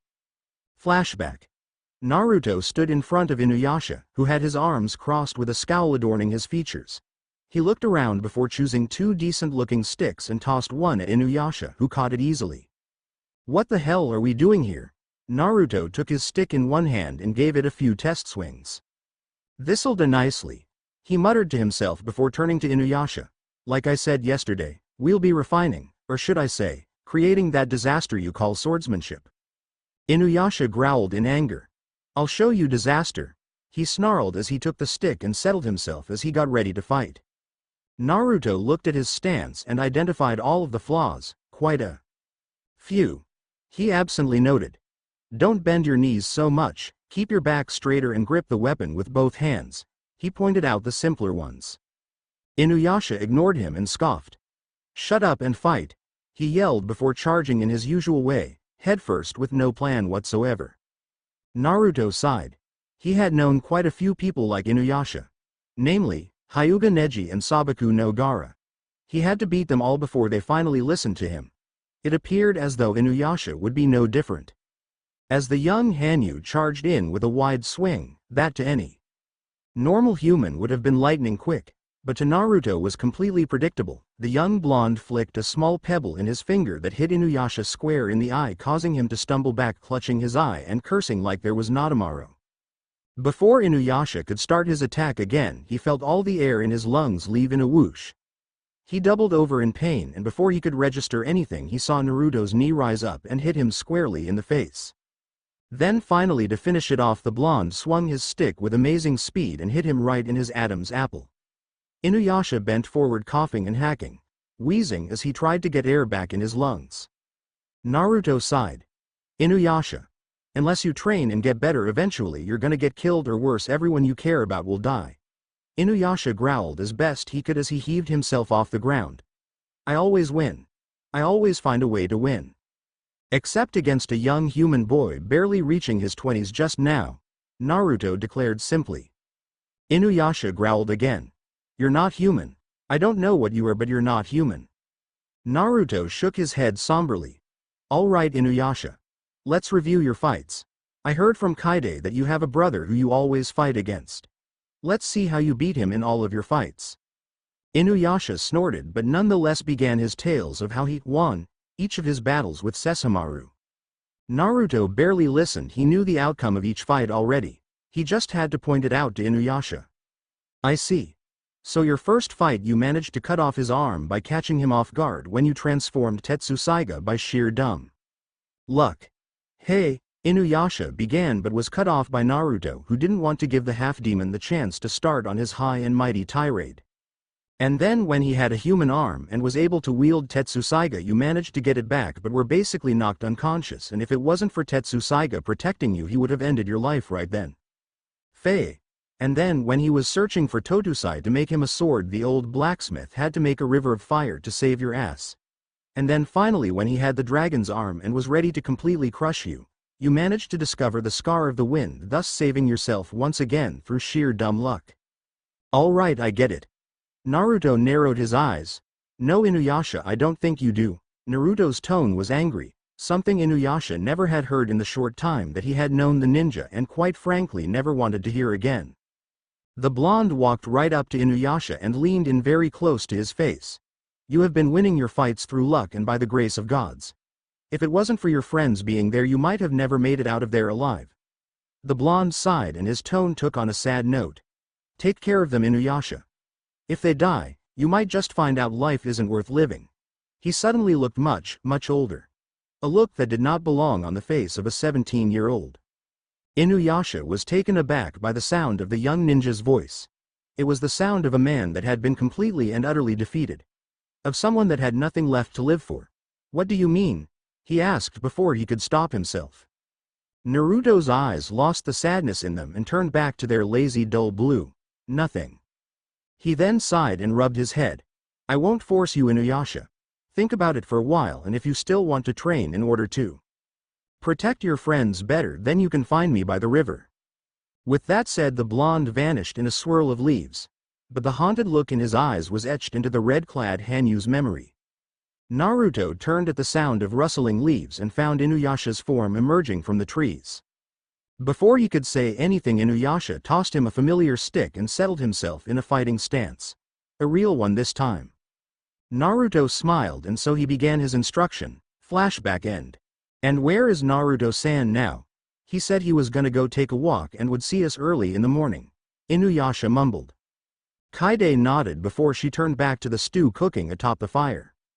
4 Narutos made a simple seal and vanished in a puff of smoke.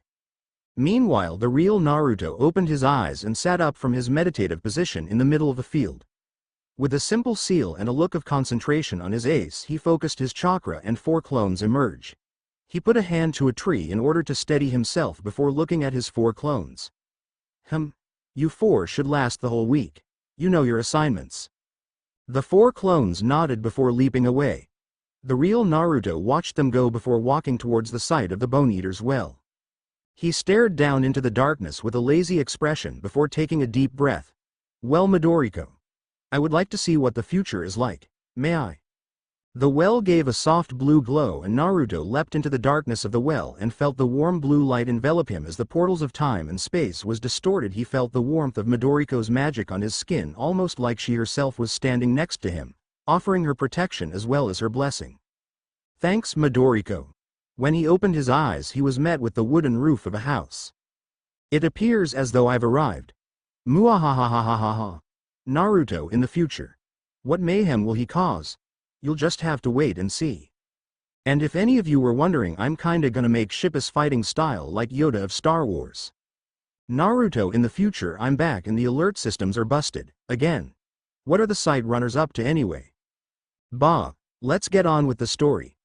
Naruto leapt once and gracefully exited the well. He looked around the empty shack once before walking to the door. As he opened the door, his abnormally sharp sense of smell was assaulted by a wave of foul smells.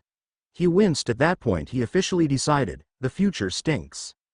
He closed his eyes for a moment to filter out all of the new and unpleasant scents. After a few moments he reopened his eyes and took a good look around. A stone pathway that led to a shrine, the Goshimboku, in the distance, and what appeared to be a small shop. He shrugged and began walking toward the shrine. He got to the door and knocked. Coming. A kid's vice, maybe it was that soda boy. Sure enough, a few minutes later the door opened, revealing a young boy, about 12 years old, with simple black hair, staring up at him with curiosity. Then, he screamed. He's gonna rob us. And so Naruto had the door slammed in his face. Well, that wasn't very nice. Soda felt his blood turn to ice at the sound of the voice directly behind him, meaning that it was coming from inside the house, since he was facing the door. He slowly turned his head and saw the 6'0" blonde-haired masked man standing in the middle of his living room. Soda, what's going on? Both boys turned and saw Kagome as she came down the stairs and gawked at Naruto. The blonde merely smiled his lazy smile and waved, surprise. Kagome stared at him for a few moments before she began sputtering in disbelief. What the hell are you doing here? She shrieked. Naruto put on a mock-hurt look and placed a hand over his heart. My Kagome-chan, you wound me. I cannot even visit my good friend and future student? Kagome furiously shook her head, her raven locks flailing about and landing on her face. No. You can't be here. This is the little amount of time I have to actually relax. She walked right up to him, turned him around and began pushing him out the door. I don't know how you got through the well, but I'm sending you back. She stumbled forward as Naruto's form seemed to vanish and prepared to hit the hard ground when she felt someone grab the collar of her shirt, stopping her mid-fall. Naruto smiled as he lifted her up. Now, Kagome-chan, I'm staying in this time period for a few days, so either I stay here with you or walk around and cause destruction, mayhem and chaos everywhere I go. Your choice. Kagome groaned and then in a last-ditch effort tried to weasel her way out of it. We have no room and you'd have to ask my mom. Right on time. Kagome-chan, is this a friend of yours? Naruto, Kagome and Soda turned to see a middle-aged kind-looking woman standing at the doorway. She was wearing an expression of genuine curiosity as she absently dried a plate with a hand towel. Naruto smiled. Hello.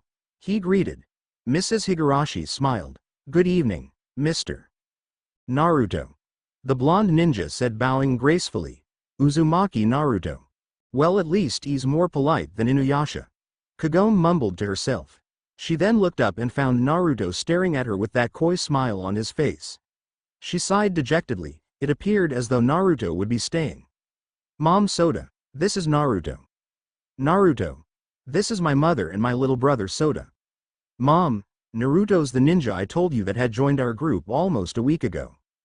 Mrs. Higurashi nodded with a pleasant smile on her face. I thought so when I saw the mask. Naruto smiled sheepishly. Am I truly that obvious? Mrs. Higurashi shook her head.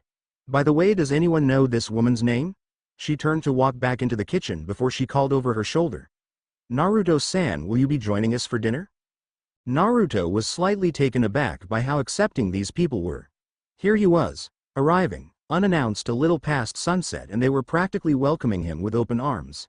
He was about to protest when his stomach decided to speak for him by emitting a loud grumble. He scratched the back of his head rather sheepishly. Just a little bit, I wouldn't want to be a bother. Not at all. He heard Mrs. Higurashi from the kitchen. Kagome shook her head a little. It couldn't really be so bad. Naruto certainly had more sense than Inuyasha. So he should be able to act civil enough to not stand out so much. Alright, I'm gonna go upstairs to take a shower. You guys can do whatever you want down here, I guess. She finished as she headed upstairs. Naruto and Soda stood in the living room in what was considered to be an awkward silence, until finally the boy decided to ask. Are you really a ninja? Naruto smiled benignly before, you'll just have to see, won't you? Soda whipped around and found Naruto 2 inches away from him. He turned around to where Naruto was once standing only to find him walking towards the kitchen halfway across the room. Hey, wait up! Soda cried, chasing him. Naruto waited for the boy to catch up. When he finally did, he was bombarded with questions. How did you do that? Can you teach me how to do that? How long have you been a ninja?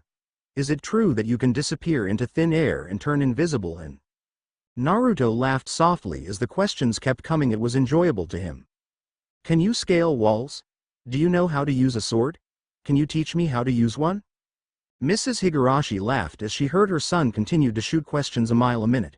Soda, that's enough now, and didn't you have homework to do? But mom, the child whined. Soda, she said warningly. The boy pouted as he walked up the stairs to his room. Hee, kids. The elder woman chuckled softly before turning to Naruto, who wore a somewhat sad smile on his face, though it was well hidden behind his face mask. Dinner's almost ready, would you like something to drink? Naruto smiled and nodded. Thanks, I'm sorry for the intrusion. Don't worry, it's not a bother at all. So tell me, since you're a ninja, what feudal lord did you serve, or are currently serving? Naruto answered with a semi-truthful answer. I'm actually a missing nin. I don't belong to anyone. Oh, and why is that? It was an innocent question, born out of ignorance, yet it brought painful memories, just like every other reminder of his old home. With a deep breath and slight shake of his head, he pushed away the memories. Let's just say, things don't always go the way we want them to go. The woman turned and gave him a curious look, but with the slightly faraway look in his eyes and melancholy tone, she knew not to push the subject further and merely placed it in the back of her mind. Naruto was pushed out of memory lane as she returned with a glass with some strange brownish-black liquid. He took the cup and eyed it curiously. What on earth was this? Mrs. Higurashi smiled and answered his unasked question. It's called Pepsi. It's a modern drink and tastes quite good. Just give it a try. She was about to turn around when she realized that this was the perfect opportunity to see his face, so she stared. Naruto hooked a finger over his mask in preparation to bring it down when his eyes widened and he pointed dramatically. What is that? He pointed behind her, making her turn slightly, then he drank the drink in one huge gulp. Mrs. Higurashi realized far too late that she had been tricked, and when she turned around the cup was already empty and on the table with Naruto, fully masked, smiled at her. That was actually quite good. Thank you for the drink. She refrained from muttering in annoyance and tried again. Would you like another? No thank you. Naruto chirped happily as he watched her reactions. She seemed quite peeved, but it was just so much fun, no wonder. Kakashi-sensei had always done this. This was better than when he threw live crabs into old Sarutobi's Hokage robe rack. Mrs. Higurashi once again stopped herself from grumbling in annoyance. Oh well, she would get him at dinner. No way could he eat a full eel rice bowl quick enough for no one to see his face. Kagome muttered to herself as she exited the shower, rubbing a towel over her hair. She dressed herself in a simple t-shirt and sleeping pants and descended the stairs, only to find the blonde-haired ninja sitting in the living room reading a history book while her little brother watched TV. That fact alone surprised her. When Inuyasha had first seen the TV, he had freaked and nearly blew the damn thing up. But she hadn't even heard much of a scuffle when she was in the shower, meaning that Naruto didn't get too alarmed when they turned it on. And most people would have been glued to the thing the first time they saw one. But Naruto was acting as if he had seen this sort of thing every day. Kagome decided something right then. Naruto was much more of an enigma than he let on. An enigma that had to be solved. Dinner was an awkward affair as everyone continued to openly stare at the blonde ninja. Naruto had noticed that they had set aside another plate. When he asked about it, they had said that Grandpa was on a short trip to another town about 5 hours away and would be returning by train early tomorrow. Naruto assumed that a train was a method of transportation used to travel long distances. Still, as everyone in the family watched with bated breath as Naruto went to remove his mask, an inexplicable blackout occurred, casting the room in complete darkness. Genjutsu. When the lights flickered back on, Naruto had finished his meal and had his hands in a prayer position. Thank you for the meal, he said as he gave a short bow, leaving everyone to openly gawk at him. After that, everyone discreetly grumbled to themselves and ate their meal in relative silence. As Naruto exited the shower with some clothes that Kagome's father once possessed, he still wearing his face mask. He entered the room and found Kagome sitting on her desk reading a book. And what would that be? Modern physics. She replied, not taking her eyes off of the book. I have a test tomorrow, and if I don't pass I might have to make up the whole year. Naruto stared at her for a moment before walking over to a history book and then to the sheets that had been laid out for him to sleep. It must be tough, having to keep up with 2 lives. Kagome sighed in what seemed like exhaustion. It is. But I have a responsibility. I broke the jewel in the first place, so it's my job to put it back together. Naruto nodded. Admirable, he praised. Kagome blushed slightly and turned to him with a smile. Thanks. Naruto nodded. At what time do you leave the school? Kagome looked at him strangely. At around 2 o'clock. Why? Naruto nodded as he lay back on the sheets. Because you're gonna be giving me a tour of the city. Kagome snapped her head back at him. I'm gonna what? She refrained from yelling, barely. Naruto looked at her curiously. You didn't really think I'd stay here the whole 3 days, did you? I want to look around. Kagome sighed before turning back to her book. Naruto closed his eyes, and before he knew it he had fallen to the land of dreams. Or should he say into the realm of the Shikon. He looked around for a moment before he once again found the woman that had started all of this. Ah, hello Midoriko. Well, here's a new chap. Don't worry, I'll explain Midoriko's reappearance in the next chap. Also, if anyone has any ideas they would want for some of Naruto's adventures in the future, just leave it in a review. I have a couple of good ones, but if anyone wants to leave an idea, go ahead. Naruto's scholastic pranking spree him. Here ya go. Midoriko smiled at Naruto as the young blonde made his way towards her. Hello Naruto, she greeted sweetly. Naruto smiled and sat down cross-legged before her. He crossed his arms and had a mildly curious look in his eyes. Well now, to what do I owe the unexpected visit? Midoriko's smile brightened. I have been watching your progress from the few shards Kagome and her friends possess.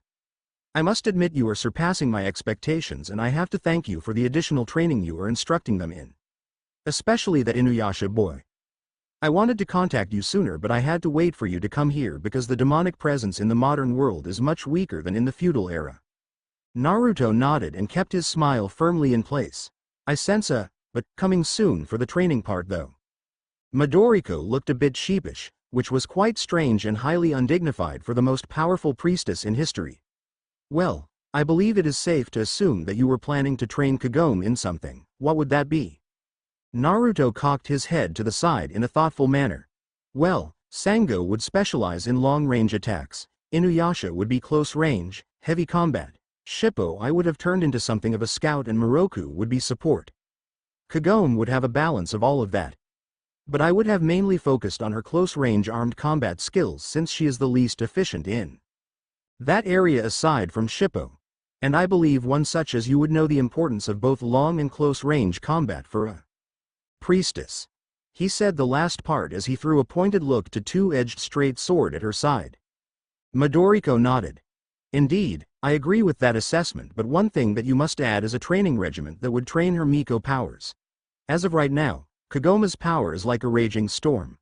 She has power but has no idea how to call it forth. She has been doing it by sheer instinct and merely knows the basics of how to properly channel her purification powers into her arrows.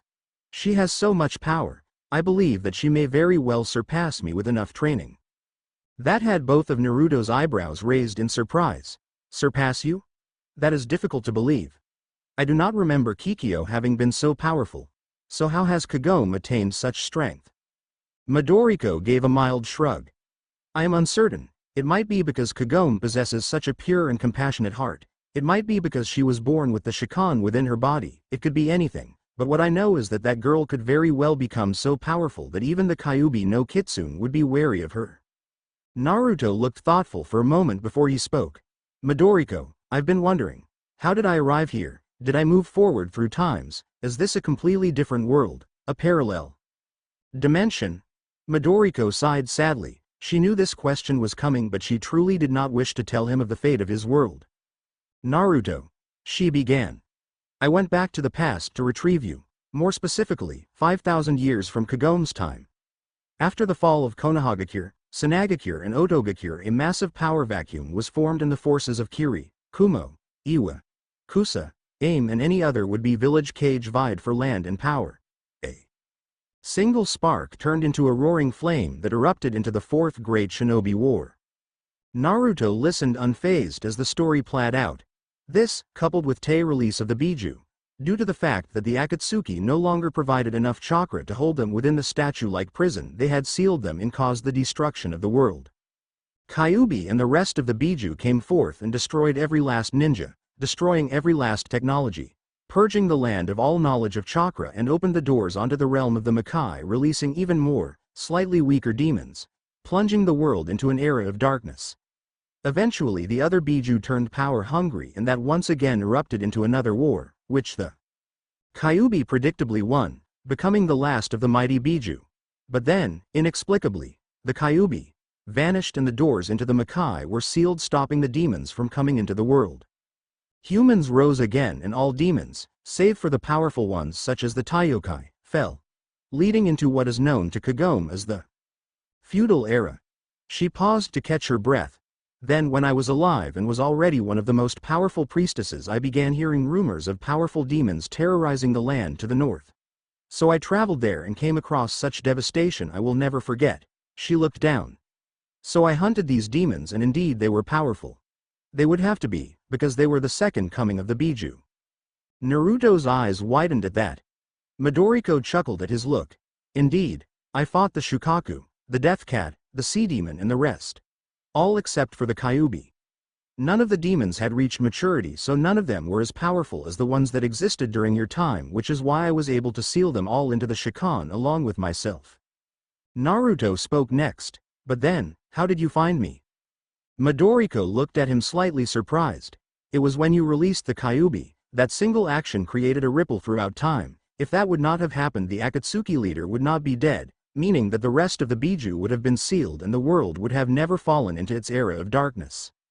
When that happened, the Biju that I had sealed within the Shikon went to him, like a moth to the flame. They tried to draw from his power.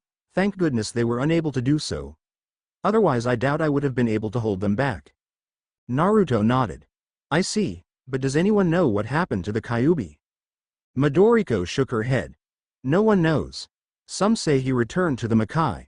Others say that he hid away from a world he had become bored with and would emerge again when he deemed it worthy enough to present him a proper challenge. But I cannot say for sure. Naruto nodded and sighed. At least now he knew what had happened to his world. Right, back to Kagome's training then, you were saying?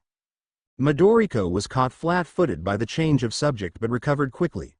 Oh, yes, well, in addition to what you will teach her, I would also like for you to teach her how to hone her Miko powers. Naruto raised a single eyebrow in disbelief. Midoriko, in case you forgot.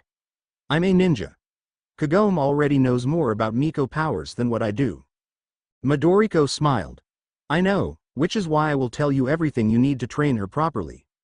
Naruto sighed. It looked like it would be a long night. Naruto's eyes fluttered open as the sun filtered in through Kagome's curtains. But that wasn't what woke him up. No, it was the green skirt-wearing teenager running around the room with her head cut off, screaming at the top of her lungs. I'm late. Oh, damn it, I am so late. Naruto slowly sat up from his place on the floor and stretched as he yawned tiredly. Damn it, where is my math book? Kagome yelled as she literally tore through her room searching for it. Here ya go. She heard a voice behind her and saw the book being held out to her. She grabbed it and stuffed it in her bag, making sure that everything was in its proper place. Damn it, now where's the damn calculator? Once again something was held out for her to take. She looked and there was her calculator. Thanks. Okay, it looks like everything's here, she said before hefting her bag upwards, only to find Naruto standing in front of her with his bright smile, fully dressed. Wah, but you just woke up 3 seconds ago, she sputtered in disbelief. Naruto shook his head with the smile still on his face. Actually 5.3 seconds ago. But you're dressed, Naruto nodded. Yes, people usually do that in order to leave their homes and begin their day, he said with a mischievous smile on his face. Arg. Kagome yelled, frustrated. I don't have time for this, I'm gonna be late, she yelled, passing him and walking out the door. Naruto silently followed the high school teen from the rooftops of Tokyo as she made her way to the school. He had to admit the future was quite impressive, though he would prefer if it didn't smell so bad. He watched with amusement as she entered the schoolyard and 3 bubbly girls walked up to her and began to practically drown her with words. He thanked the gods that his hearing wasn't sharp enough to actually be able to hear them properly. He heard a faint bell ring and saw all of the students shuffle inside. He reappeared in the front courtyard in a swirl of leaves and stared at the large building. Well now. Let's see what mischief I can cause here. Naruto slowly made his way through the hallways, using a minor genjutsu to make himself invisible so that no one would see him. He walked into what he assumed was the gym. He watched as the girls played a sport where they had to toss a ball over a net. It would be mildly entertaining if they weren't so slow. He shrugged. Oh well. Beggars can't be choosers. All right, girls, hit the showers, he heard the coach scream to the group, and so they did, and he followed. Ero Sennin would kill for this, he absently muttered before walking in. The girls were fairly attractive in their own way. He enjoyed the view for a few moments before he went into a corner of the room and made some hand seals. Kuchios, no jutsu. He whispered before 3 dozen frogs croaked and began bouncing around. They looked confused, no doubt. They had not had a summoner for over 5,000 years. Perhaps he should change that. This, future, if one could call it that, felt wrong. It was incomplete. The world was wrong. Perhaps the knowledge of chakra would help heal it. Still, that was another thought, for another time. The reaction was almost instantaneous. All of the girls screamed and began running around in a panic, trying to escape the harmless amphibians. Naruto silently exited the locker room and chuckled to himself as he heard the screams, crashes and general chaos behind him. Hee, priceless. He muttered before he vanished in a swirl of leaves. Let's see just how much chaos I can stir up. Kagome found herself sitting at lunch discussing the recent and extremely strange events that had been happening throughout the entire school all day. To say it was bizarre would have been a huge understatement. First, frogs had appeared in the girls' locker room. Then a car had been placed on the roof of the school. Then an 84-year-old history teacher had started taking off his clothes in the middle of class, genjutsu, mentally scarring a few girls. Then the school bully had been hung up to the flagpole by his underwear. Then the cafeteria lady had gotten herself electrocuted, making her hair stand on end. She kinda looked like Don King with an even bigger wig. And then the entire C11 class having animals painted on their faces, with face paint that didn't come off, making them look utterly ridiculous. Oh yes, and Miss Diao was dressed as a clown. Oh, yes, and let's not forget each of the toilets flooding, making the school smell like human waste, while the janitor was locked in his own closet. Bizarre indeed. Kagome was starting to think that someone she knew was behind all of this. Then, as if to confirm her suspicions, she saw a masked figure at the window grinning like a madman. Kagome stared at him with irritation. He then started counting down with his fingers. 3, 2, 1. He snapped his fingers. RRRRINNNNNNGGGGGGG. That was the sound of the school fire alarm going off, along with the sprinkler system and everyone trying to rush out of the place in a complete panic. Kagome moved to stand, but before she could, she felt a hand grasp her shoulder, and the next thing she knew, she was outside the school, barely wet at all. She turned and glared at Naruto's smiling form. You've been the one causing all the chaos around school, haven't you? Naruto looked at her with a shocked and innocent face. What? Me? My dear Kagome? I would never do such a thing. He lied through his teeth, and Kagome had to wonder if he and Miroku were related somehow. She humphed and crossed her arms. Well, how did you know about the sprinklers then, and why did you do that anyway? Naruto shrugged. I got tired of waiting, and if you look around it says fire alarm right on the damn thing. If it's an alarm, everyone would hear it. Kagome sighed. Well, now you're gonna have to keep waiting because I'm not leaving without my books. You mean those? Naruto asked as he pointed to her backpack that was lying a few feet behind him. She stared at the package, shocked beyond belief, before she finally turned to him with an annoyed glare. How the hell do you do that? Do what? He asked innocently. Kagome sighed before walking over to her backpack and slung it over her shoulder. Alright, well, you said you wanted a tour, so where do you want to go? Naruto looked thoughtful for a moment. The library. What exactly are we looking for here? Kagome asked as Naruto scrolled through the thousands upon thousands of scrolls and books. He seemed intent on searching for something. He stayed quiet for a few moments before he finally answered, my past. Kagome stared at him in disbelief before he turned the corner and she chased after him. Hey, wait up, what do you mean? Naruto didn't answer her. Instead, he continued to stroll past the scrolls and books, defiantly searching for something. A certain book then caught his eye. Ancient Myths and Legends. He absently murmured before looking through the index. Finally, he found what he was looking for. Kyuubi no Kitsune. He scanned through the pages when he finally came across a photograph of a scroll written in a fairly archaic version of Japanese. Definitely ancient, even before his time period perhaps. Scroll of incantations said to have been written by the Great Demon himself. Interesting, he murmured. Can be found in the Mythology and Legends section of Tokyo Museum. He heed thoughtfully. Kagome, he called. Yeah? She turned her head to him, looking away from a book she had been reading. Can you take me here? He showed her the page on the book. She looked at the page before turning back to him and nodded. Naruto smiled and put the book back. Thanks. Shall we? Kagome nodded and they both left for the museum. As Naruto neared closer and closer to where the scroll was, he could feel the familiar tingle of the Kyuubi's chakra at the back of his mind. It was faint, but it was still there. It appears this thing was indeed written by the beast. But to what purpose? Why would Kyuubi write a scroll? It didn't make sense. There it is, Kagome said, pointing at a massive scroll held within a glass container. Naruto turned to it and began walking closer, all the while feeling the tingle in the back of his mind growing. When he was finally right in front of the scroll, he felt everything fade away into darkness. All except the scroll. The kanji blurred and warped together in a spiral of flames, forming the head of a fox that smiled maliciously at him. It appears you are indeed still alive. Naruto mumbled to himself. The fox gave a deafening roar before the fires faded and the kanji reformed. The world came back into view again and Naruto found himself feeling the Kyuubi's presence just beyond his senses. Naruto? Are you okay? Naruto turned and found Kagome looking at him with a bit of worry in her brown eyes. He smiled reassuringly. I'm fine. He muttered before turning back to the scroll with a serious expression. Just visiting an old acquaintance.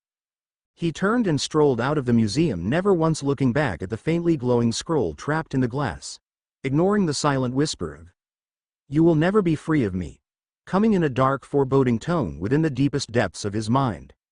Well, Naruto's gonna have one more chapter in the future and then they're back to the past. Like I said, any suggestions people have, feel free to leave them. Trip to the grocery store, here we go again. Oh yeah, if anyone wants to have something of an advisory role for when I start the Naruto Star Wars crossover, then I am me at LD1449 AOL. COM. Peas. It all goes together, no space in between. I just did that so the site wouldn't erase it for whatever reason. Kagome dear, could you go down to the grocery store for me? Called Kagome's mother from the kitchen. Sure mom. She replied as she stood up and began looking around for some shoes to wear. Naruto, would you mind going with her? She called a few seconds later. Sure, I'll go. He directly behind the younger girl, making her jump so high she nearly touched the ceiling. She turned to him with a furious glare on her face. Stop doing that. Naruto smiled innocently. Doing what? His voice was sickeningly innocent and sweet, and it only frustrated Kagome even more that she knew he was smiling beneath that god-forsaken mask of his. She ground her teeth together and was about to say something when Naruto vanished in a swirl of leaves. Hey, come on, it's getting late. She spun around and found Naruto already waiting on the steps of the shrine with that god-forsaken smile of his. Her teeth were clenched so tightly in annoyance that she could have sworn one was gonna chip. As the two silently walked down the busy sidewalks of Tokyo, Naruto was desperately refraining from taking to the rooftops. There were too many people and far too many smells down on ground level. Are we almost there? He asked with his usual laziness as he tried to hide his discomfort and his annoyance. Kagome nodded. But then something caught her eye. Hey, what's this? Naruto followed her gaze to a large banner that said the words from God himself. A ramen eating contest, he said, smiling. Kagome caught the strangely over-gleeful expression on his face. But before she could say anything, he began making his way over. Hey, wait a minute. Where are you going? To sign up, he called over his shoulder, making her jaw hit the floor. Wait, what do you mean you're going to sign up? Naruto held a bright smile on his face as he walked away with a full stomach and a lot of cash. He had won the contest, obviously, as well as created a brand new world record for eating ramen. About 78 bowls, or was it 88? Bah, he lost count. Kagome walked beside him utterly infuriated. 98 bowls, and one didn't see his face once, she mentally yelled.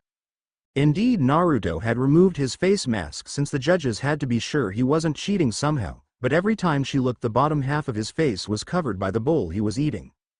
Not only that, but every time he moved to put the bowl down where she would be able to get a good look at his face, someone would move in her way or someone else would yell, making everyone turn their head. Or a car would screech by, or a flock of birds would fly around and obscure her vision, or she would blink, or something would happen to block her view. And it was absolutely infuriating to see some stupid girls staring at Naruto with hearts for eyes as they left. Now the curiosity was practically killing her. It was then that Kagome decided that she was going to get together with the Inu gang and she would find out whatever the hell was behind that god-forsaken mask. The two slowly approached the supermarket. Kagome turned around to face him when they were just outside the exit. Listen Naruto, you will not, I repeat, not going to do anything that will cause people to panic, scream, or just generally cause chaos while we're in here. Okay. Naruto smiled in a mock military manner. Yes ma'am. He saluted. Kagome sighed before they entered the supermarket. Kagome smiled happily as they left the supermarket. A full 20 minutes in there and not a single sound of any kind of chaos, not even shattering glass. She turned to Naruto, who she now noticed was grinning from ear to ear. She narrowed her eyes at him. Then,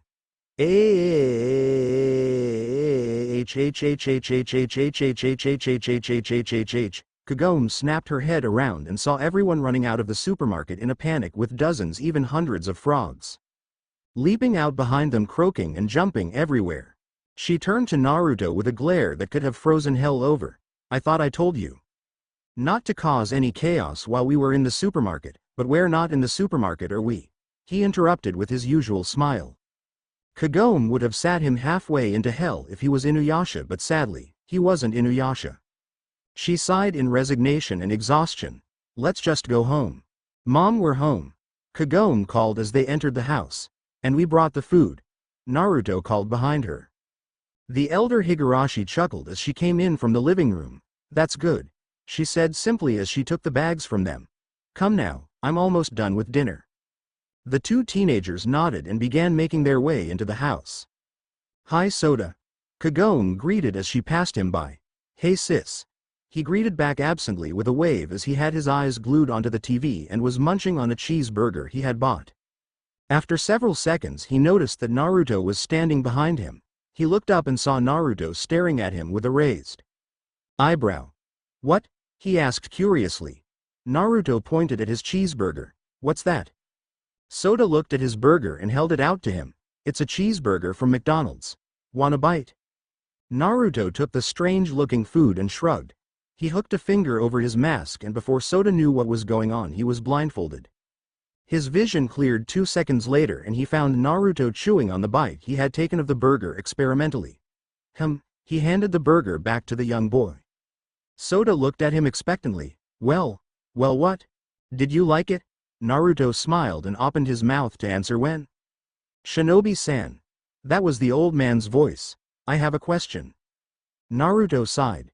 No Mr. Higurashi, I have not met Aishu Tokugawa, or Tadakatsu Honda or Masamune Date, or Nobunaga Oda or Ujimasa Hojo or Shingen Takeda, or Kenshin Uesugi or any other feudal lord you can come up with, or have come up with already. Ever since the old man had arrived that morning via train and had discovered Naruto was a ninja, from the feudal era, he had been asking any and all questions about anything and everything involving the political situation of ancient Japan. He could faintly hear the old man grumble as the pitter-patter of footsteps faded away down the hallway. Kagome sighed in contentment as she flopped down on her bed. Ah, of all the things I leave behind when I go to the feudal era, this and the hot shower are what I miss the most. Indeed. Naruto agreed from his position on the floor as he turned a page on a book of ancient history. Pack up your things for when we leave tomorrow, we won't be returning for a while. Kagome looked at him strangely. What do you mean? She asked cautiously. Naruto closed his book and his face took an unusually serious expression. I wasn't joking when I said I had something planned for you, Kagome. And indeed I do. When we get back I will immediately begin your training. Training in what? She asked with a little foreboding seeping into her voice. Naruto stared at her dead in the eye. After I'm through with you, you may very well become the most powerful Miko this world has ever seen. Kagome sighed as she stared at the darkness of the well with her backpack slung over her shoulder. Ready? Asked Naruto from his position next to her. She took a deep breath and nodded. Hey, did you hear? Someone stole all of the cheeseburgers from 8 different McDonald's last night. Really? Naruto said, averting his eyes. No, I didn't know that. I wonder why they did it. Indeed, Naruto muttered before wrapping an arm around her waist and jumping down into the well, feeling the warm magic envelop them once more. Well, here ya go. I'm gonna have Naruto come back to the future again later on in the stories, so if I haven't used your suggestions, don't worry, there's still hope for it happening later on. Also, like I said, if someone wants to have something of an advisor role for the Naruto Star Wars crossover, then I am me. Don't send private messages because I won't receive them because is messing up again. Until next time, Kagoma's grief. Hello, I'm BAAACCCKKKK. Focus, Kagome. Visualize the power within yourself and call it forth. Naruto said in his instructing voice as he stood a few feet away from the girl who sat in a meditative position in the center of a rather large clearing. They had been up here for about 3 weeks since the return from the modern era. Naruto barely gave Kagome time to even see anyone, since he knew that Inuyasha would probably try to give him a hard time if someone asked just how long this training would take. Quite frankly, Naruto wasn't sure just how long it would take. The entirety of the 3 weeks since he had started training her had been completely focused on summoning every last ounce of hidden power Kagome had within her. He had to admit, it was indeed an impressive amount. If he had to place them in categories of ninja, Kikyo would definitely be an elite Junin, from what he had seen. From what little he had sensed from Midoriko, she was probably the equivalent of 2 or 3 cages. In raw power, Kagome was already beginning to catch up.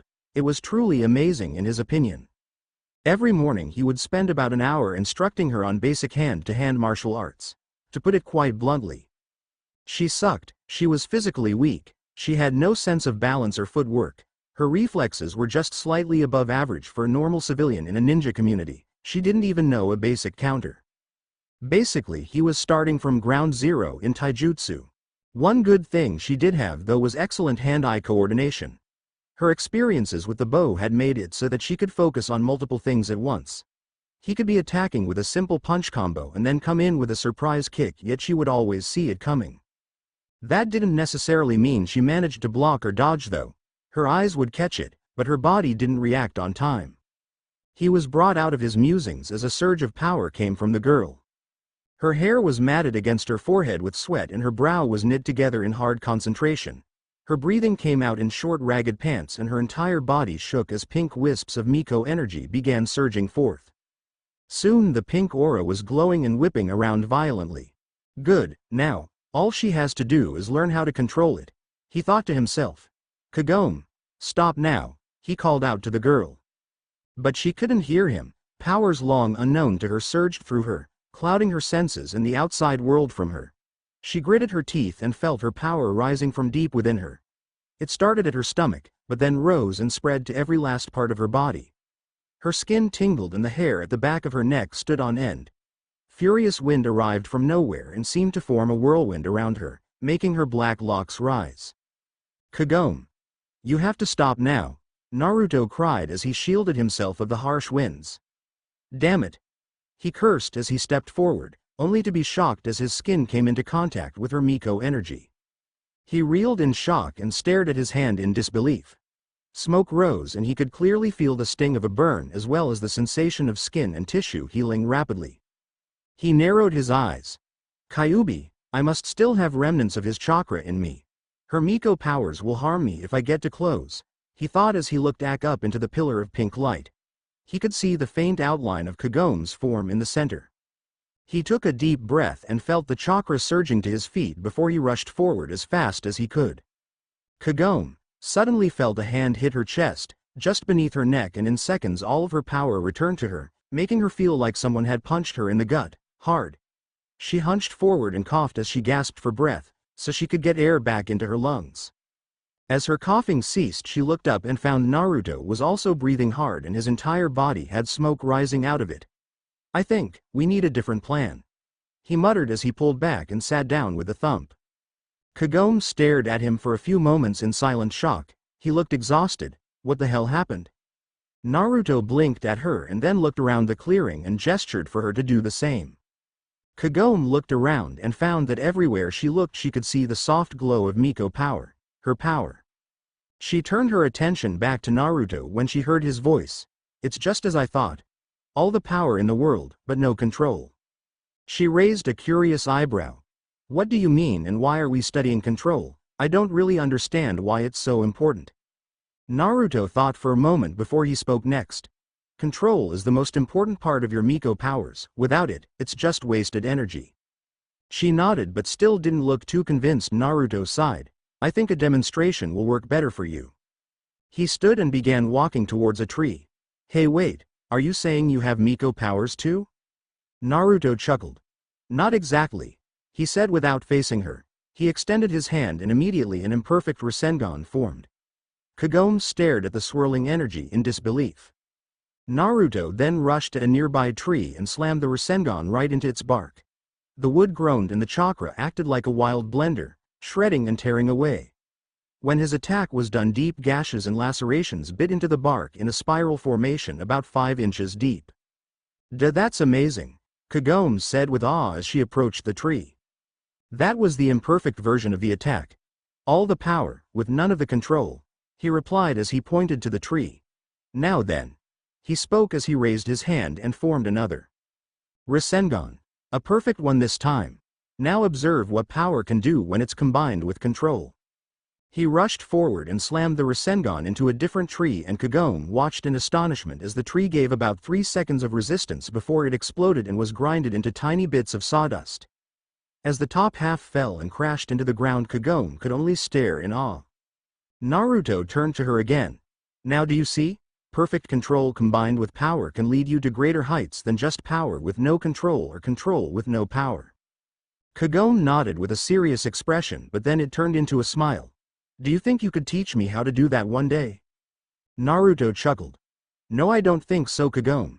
He then turned back to the wilderness. Start the campfire. I'll be back in a little while with the food, he ordered before leaping away. Inuyasha grumbled as he sat inside of Kaide's hut. Why the hell did he take Kagome to train? We should be looking for jewel shards, not waiting on those two. Oh, can it, Inuyasha, we've all gotten much stronger since Naruto gave us our different training regiments, Sango said from her position on the ground in front of the fire. Indeed, the incantations he has given me are amazing. Just yesterday I came across a low-level Oni and I merely placed one of these on its head. He showed them a piece of paper with a few kanji on it, and immediately the creature's strength was sapped right out of it. Yeah. Shippo chimed in. And look at what I learned. The small kitsune leapt up and kicked Inuyasha in the nose, making the Hanyu growl in anger and annoyance. Why, you little? The Hanyu made a blind grab for the kid, expecting to grab him just like every other time, but to his surprise the little kitsune jumped over his hand with a spin and landed. Before Inuyasha could think, the little kid jumped and kicked him again, this time using Inuyasha's face as a platform to leap to the wall and then catapulted across the room, landing on Sango's lap with a wide smile on his face. Faye, the Hanyu grunted, so you can jump, big deal. Shippo smiled still. But Inuyasha, just think, what if I would have had a stick, or better yet a knife? That stopped the Hanyu. Indeed, no self-respecting demon would even consider the little guy a threat, leaving Shippo with the ability to take them completely by surprise, and with that kind of agility he could cause some serious damage before they could get their defenses up properly. Still, he'd probably kiss Sesshomaru before he admitted it. Faye, still useless. He grumbled, though everyone noticed it was rather half-hearted. He then turned and began staring off into space again. How do you think he makes those, copies? The group looked at each other and together they gave a shrug and a sound that sounded like, I done know. Certainly is useful though, Shippo said. Yeah, Sango agreed as she thought up how efficient it would be for battles and labor. Indeed. Moroku also agreed with a dreamy expression on his face. Think of all of the women he could. His thoughts were abruptly cut off as Sango noticed the turn his thoughts had taken and promptly broke his neck with the Hirikatsu. Faye, idiot, pervert, all, at the same time. Adults are weird, Mew. Kagome and Naruto sat around their campfire as the food cooked. Kagome had herself wrapped in a thick blanket to keep herself warm from the cold night air, and Naruto sat beside her. Kagome looked up and for a moment she could have sworn she saw one of Kikyo's soul collectors, Genjutsu. Her heart leapt to her throat, before she noticed it was a trick of the light, and she gave a sigh of relief. Yet the increasing feeling of sadness gnawed at her. She decided to take her mind off of Kikyo by doing what she always does. She felt the tears beginning to form in the back of her eyes. Even now with Kikyo presumed dead, she still felt as if she was in her shadow. Always in her shadow.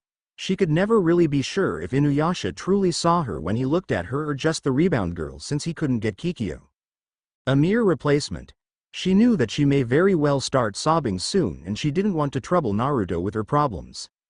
"I think I'm gonna go for a walk," she muttered as she stood up and smiled at him with the same smile that always fooled all of her friends.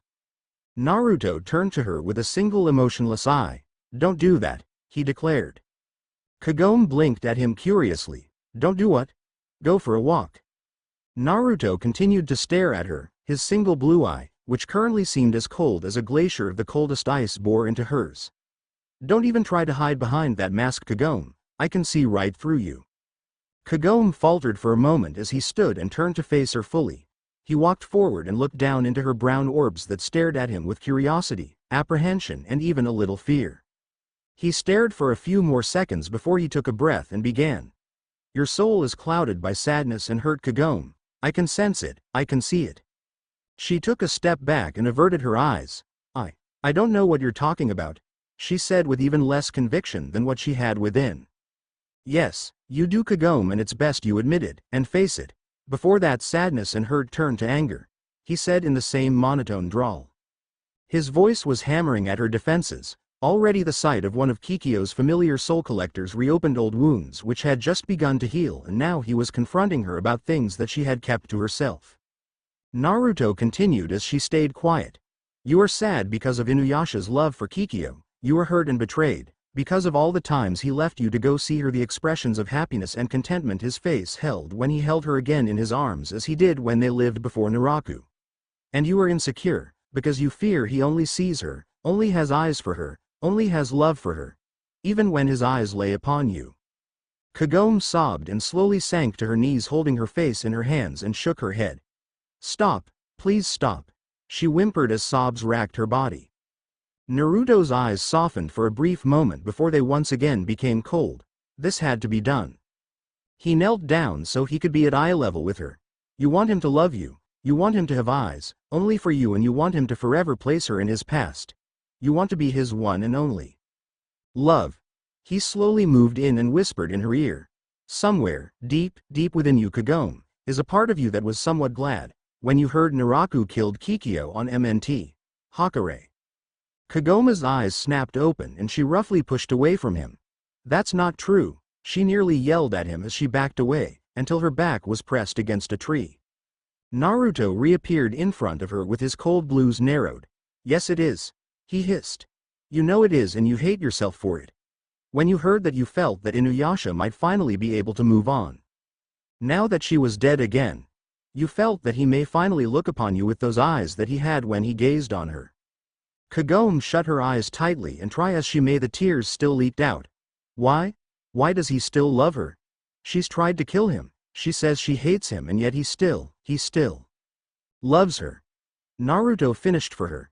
He slowly hooked a finger under her chin and lifted her gaze to meet his. He was smiling softly at her.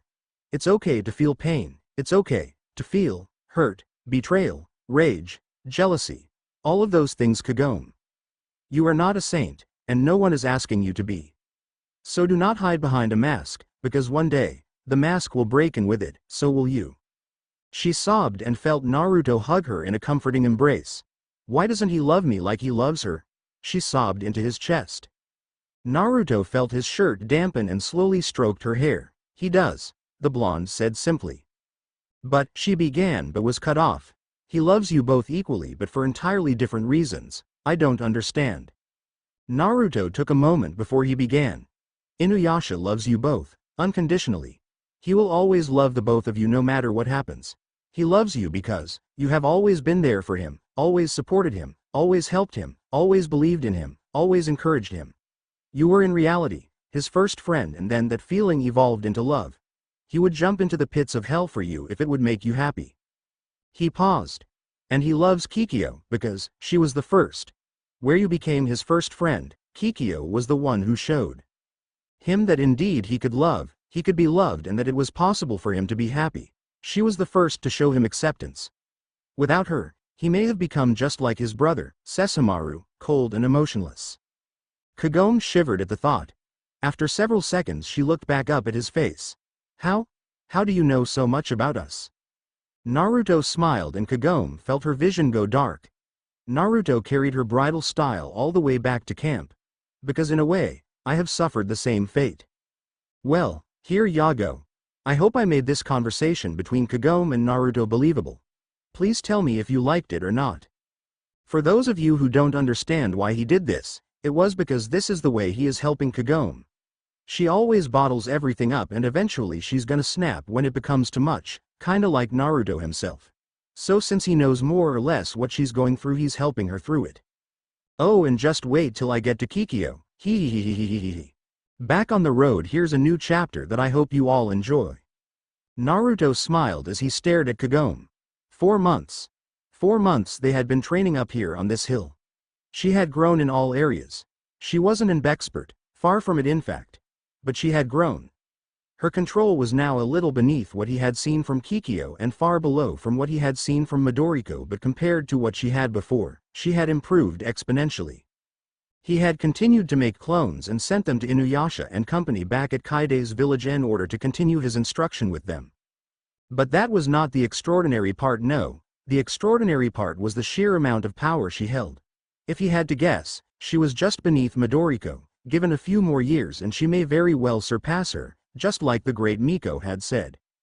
Good. You've gotten much stronger since we first arrived. Kagome smiled and blushed at the slight praise. So what's next? Naruto shook his head. Nothing. I have already taught you everything you need to know, you just have to build on it and refine it on your own. Kagome blinked and stared. So you mean, we're done? Naruto nodded. It took a few moments for Kagome's mind to catch up with what was said, but when it did she gave an ear-piercing squeal of delight and jumped up once, clapping her hands. Before Naruto could say anything, he felt himself being embraced in a spine-snapping hug. Thankyu. Thankyu. Thankyu. Thankyu. Thank you, she squealed, making his ears ring. He chuckled slightly and gently pried himself free. Well now, I think a reunion is in order, isn't it? She nodded with a smile on her face and immediately went to go pack up her belongings. Ever since their conversation, she seemed more at peace with herself. It was a subtle thing, but for one who had known her it was clear as day. She flowed with a strange feeling of contentment and glowed with a new happiness that simply wasn't there before. He smiled at her form. He was able to heal or at least treat the wounds of her heart, and now, all he could do was watch and wait for the situation to play out.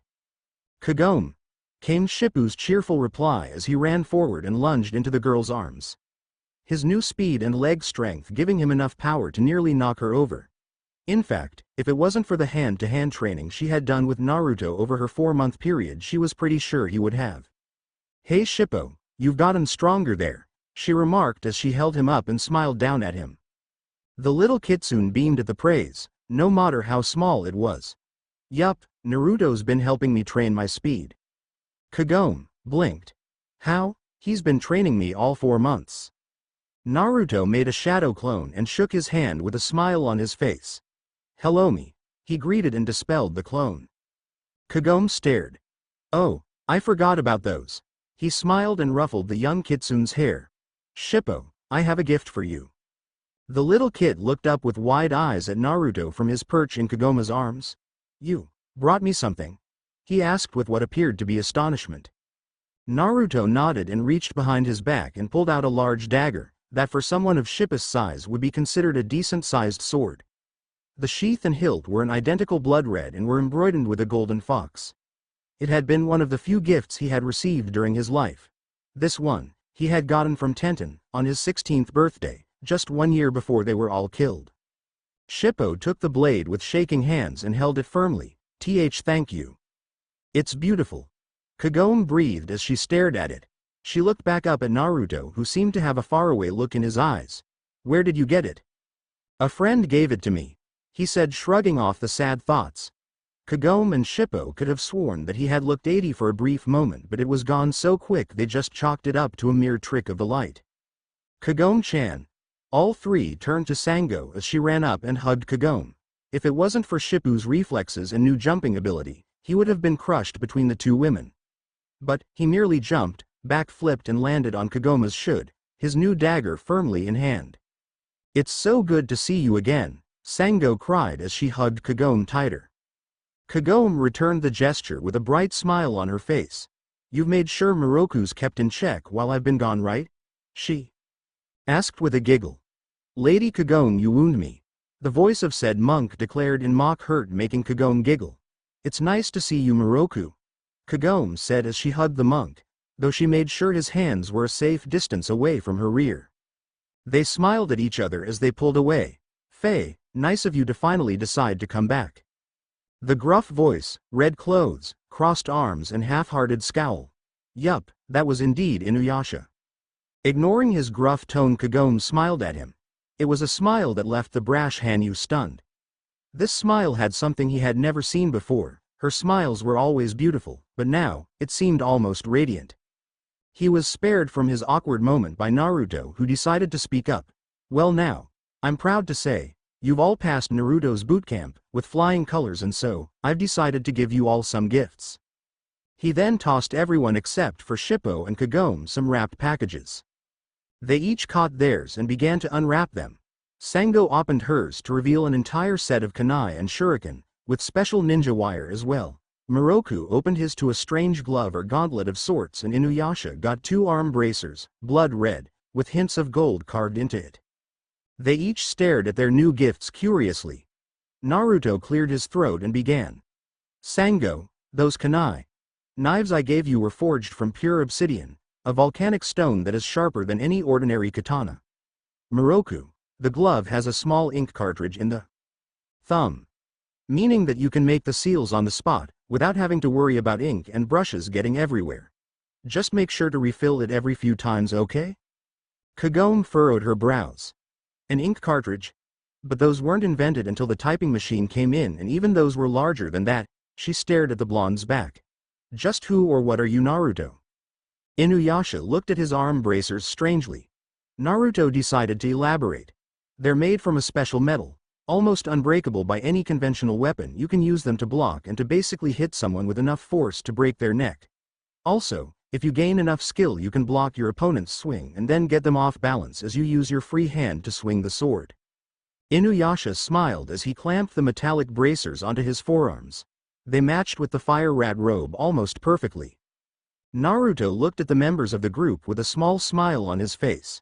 "Well now, I believe we have a jewel to complete." Naraku snarled angrily as he paced within the walls of his hidden fortress. That human, that Naruto, was becoming a nuisance. No, not a nuisance, a threat. The skills of the monk and slayer were of no consequence. A few new tricks would do nothing to him except cause perhaps the occasional nuisance, but they were still barely worth his time. He had been spying on them the entire time, their skills increasing by leaps and bounds. Before, he could always count on Inuyasha's brash and foolish style of charging in head first without a plan to give him the advantage. But not anymore. The Hanyu had learned the meaning of the word patience in a fight and the value of a plan. Of course, this in itself did not concern him, since he could always kidnap Kagome and the Hanyu would throw all caution and reasoning out the window. But now she was powerful. She may even have the power to defeat him. And not only that, but he knew nothing of the ninja himself. One thing Naraku always prided himself over was the knowledge of his enemies. Inuyasha's weaknesses were Kikyo and Kagome. Kagome's weaknesses was Inuyasha and the love of her friends. Sango's weakness was her love for Kohaku, the young boy that he had as a servant. I'm unsure as to whether or not Kohaku was still in Naraku's service after the MNT Hakare adventure. If he wasn't, then, well, it's called fanfiction for a reason. The monk's weakness was his feelings for the Slayer and the fear he had of his wind tunnel. Even the great Sesshomaru had a weakness: his feelings for the human girl, Rin. But this ninja, this Uzumaki Naruto, revealed nothing. He was nothing. No past, no family, not even a reason to help this group. Yet he was powerful. Powerful enough to possibly pose a threat to Naraku's now perfect form. Indeed, he was no fool. Anyone with eyes could tell he had been holding back a great deal of his power. Kagura watched her master pace back and forth as she tried to hide her growing amusement. She enjoyed watching him squirm. The bastard deserved far worse. In all reality, she wished she could simply send her dance of blades and slice him up herself, but she knew she wasn't strong enough for that. No, she merely had to wait and hope she survived long enough for someone else to destroy him. Naraku turned and saw Kagura's slightly amused expression. His anger and hate grew. Laugh at him, will she? Kagura gasped in pain as the part of her chest, where her heart should be, suddenly felt as if it was being crushed. She clutched it and gave a painful groan as she bent forward and fell to her knees. She gritted her teeth as she refused to cry out. She wouldn't give that sick bastard the satisfaction of hearing her in pain. Her shoulders shook and with tremendous effort she hauled herself up and stood on shaky legs. Naraku's eyes shone with the fury of 1,000 hells as his clawed hand shot forward and latched itself onto her throat tightly. Kagura grabbed onto his wrist in a futile attempt to loosen his grip. Naraku bared his fangs and brought her face close to his. Well, Kagura, since you seem to find this situation amusing, how about you take those low-level fodder out and fight? He threw her with a dismissal toss clear across the room, making her crash into the wall hard. And you are not to return unless the Hanyu Miko or that ninja are dead. I don't care which. Should you fail, know that I will kill you. She painfully stood and swallowed her pride as she bowed. Yes, Naraku. She slowly turned and walked away with what little dignity she had left. Well, here ya go, mainly a filler, but please read and review. Interlude near the western lands, here ya go. Also, classes are starting over here, so updates will be less frequent. Kagura soared high above the clouds, with a legion of yokai behind her. Her plan was simple: she would take a smaller group and attack from the front while the larger group circled around and attacked them from the rear. Either way, this battle could only have one of two outcomes. One, she would manage to kill either Inuyasha, Kagome, or the ninja, thus postponing her fate. The chances were slim at best against all three of them now. And the last was that the fate that had long been at her heels and had been from the moment she was born would finally catch up with her. No, Kagura did not disillusion herself. The cold hard truth was this: no matter what she did today, she would die. She may succeed in killing one of the three, but that would merely delay the inevitable. The three of them were necessary in order to defeat Naraku. The Miko especially, but, in reality, she and Inuyasha were the only ones she would try to defeat. That human, no, that creature that now traveled with them was too powerful for her.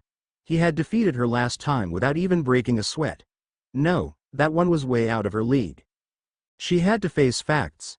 Today was the day that marked her death. A slow, silent tear was blown away in the harsh winds above the clouds. The Taiyokai of the West, Sesshomaru Taicho, son of Inu no Taicho, was currently patrolling the far eastern borders of his lands. His faithful servant Shikon, his ward Rin, and his dragon steed Ah-un following closely behind him, when the lord suddenly stopped and turned his head facing northeast.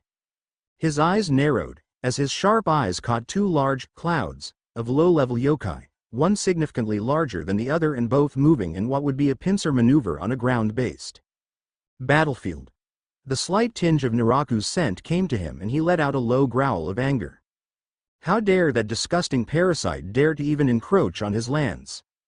He turned his head back to Shikon and Rin, who was happily humming a tune. Remain here, he stated.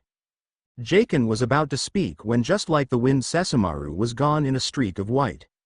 Naruto and the Inu gang all walked down the dirt path, northbound. It had been so for almost a week. They would get up, break camp, walk for most of the day, make camp at sundown, sleep, and then do the same thing the next day. And Naruto was getting sick and tired of it. Sure, on the outside he held up his lazy, carefree mask, but on the inside he was like a group of elephants high on steroids and testosterone. Definitely needed to burn some energy. He was actually willing to put them on some training for ninja-style travel, but then decided against it. That would take months. He watched as Inuyasha walked in front of the group, with the rest of the group behind him chatting animatedly. Kagome-chan, come on. Just give us a small hint at least. That was Sango's voice. Kagome, however, had a coy smile on her face and merely shook her head. It's for me to know and for you to find out. Moroku spoke up next. Lady Kagome, while normally I would allow you to keep your secrets until you were ready to reveal them, this time, I must insist that you at least provide some insight as to what training you had taken with Naruto-san. Yeah, come on Kagome, Just one hint, Shippo said from his perch on her shoulder. Kagome struggled to keep her smile from splitting her face in two. C-C-C-C-C-C-R-R-R-R-R-R-R-E-T-T-T-T-T-T-T-T, she said as she put one finger to her lips. And began walking ahead of the two whilst Shippo still remained on her shoulder. Naruto smirked and slowly turned his head to the sky. It appears they will find out sooner than they think. He then felt a light tap and weight on his shoulder. Karara.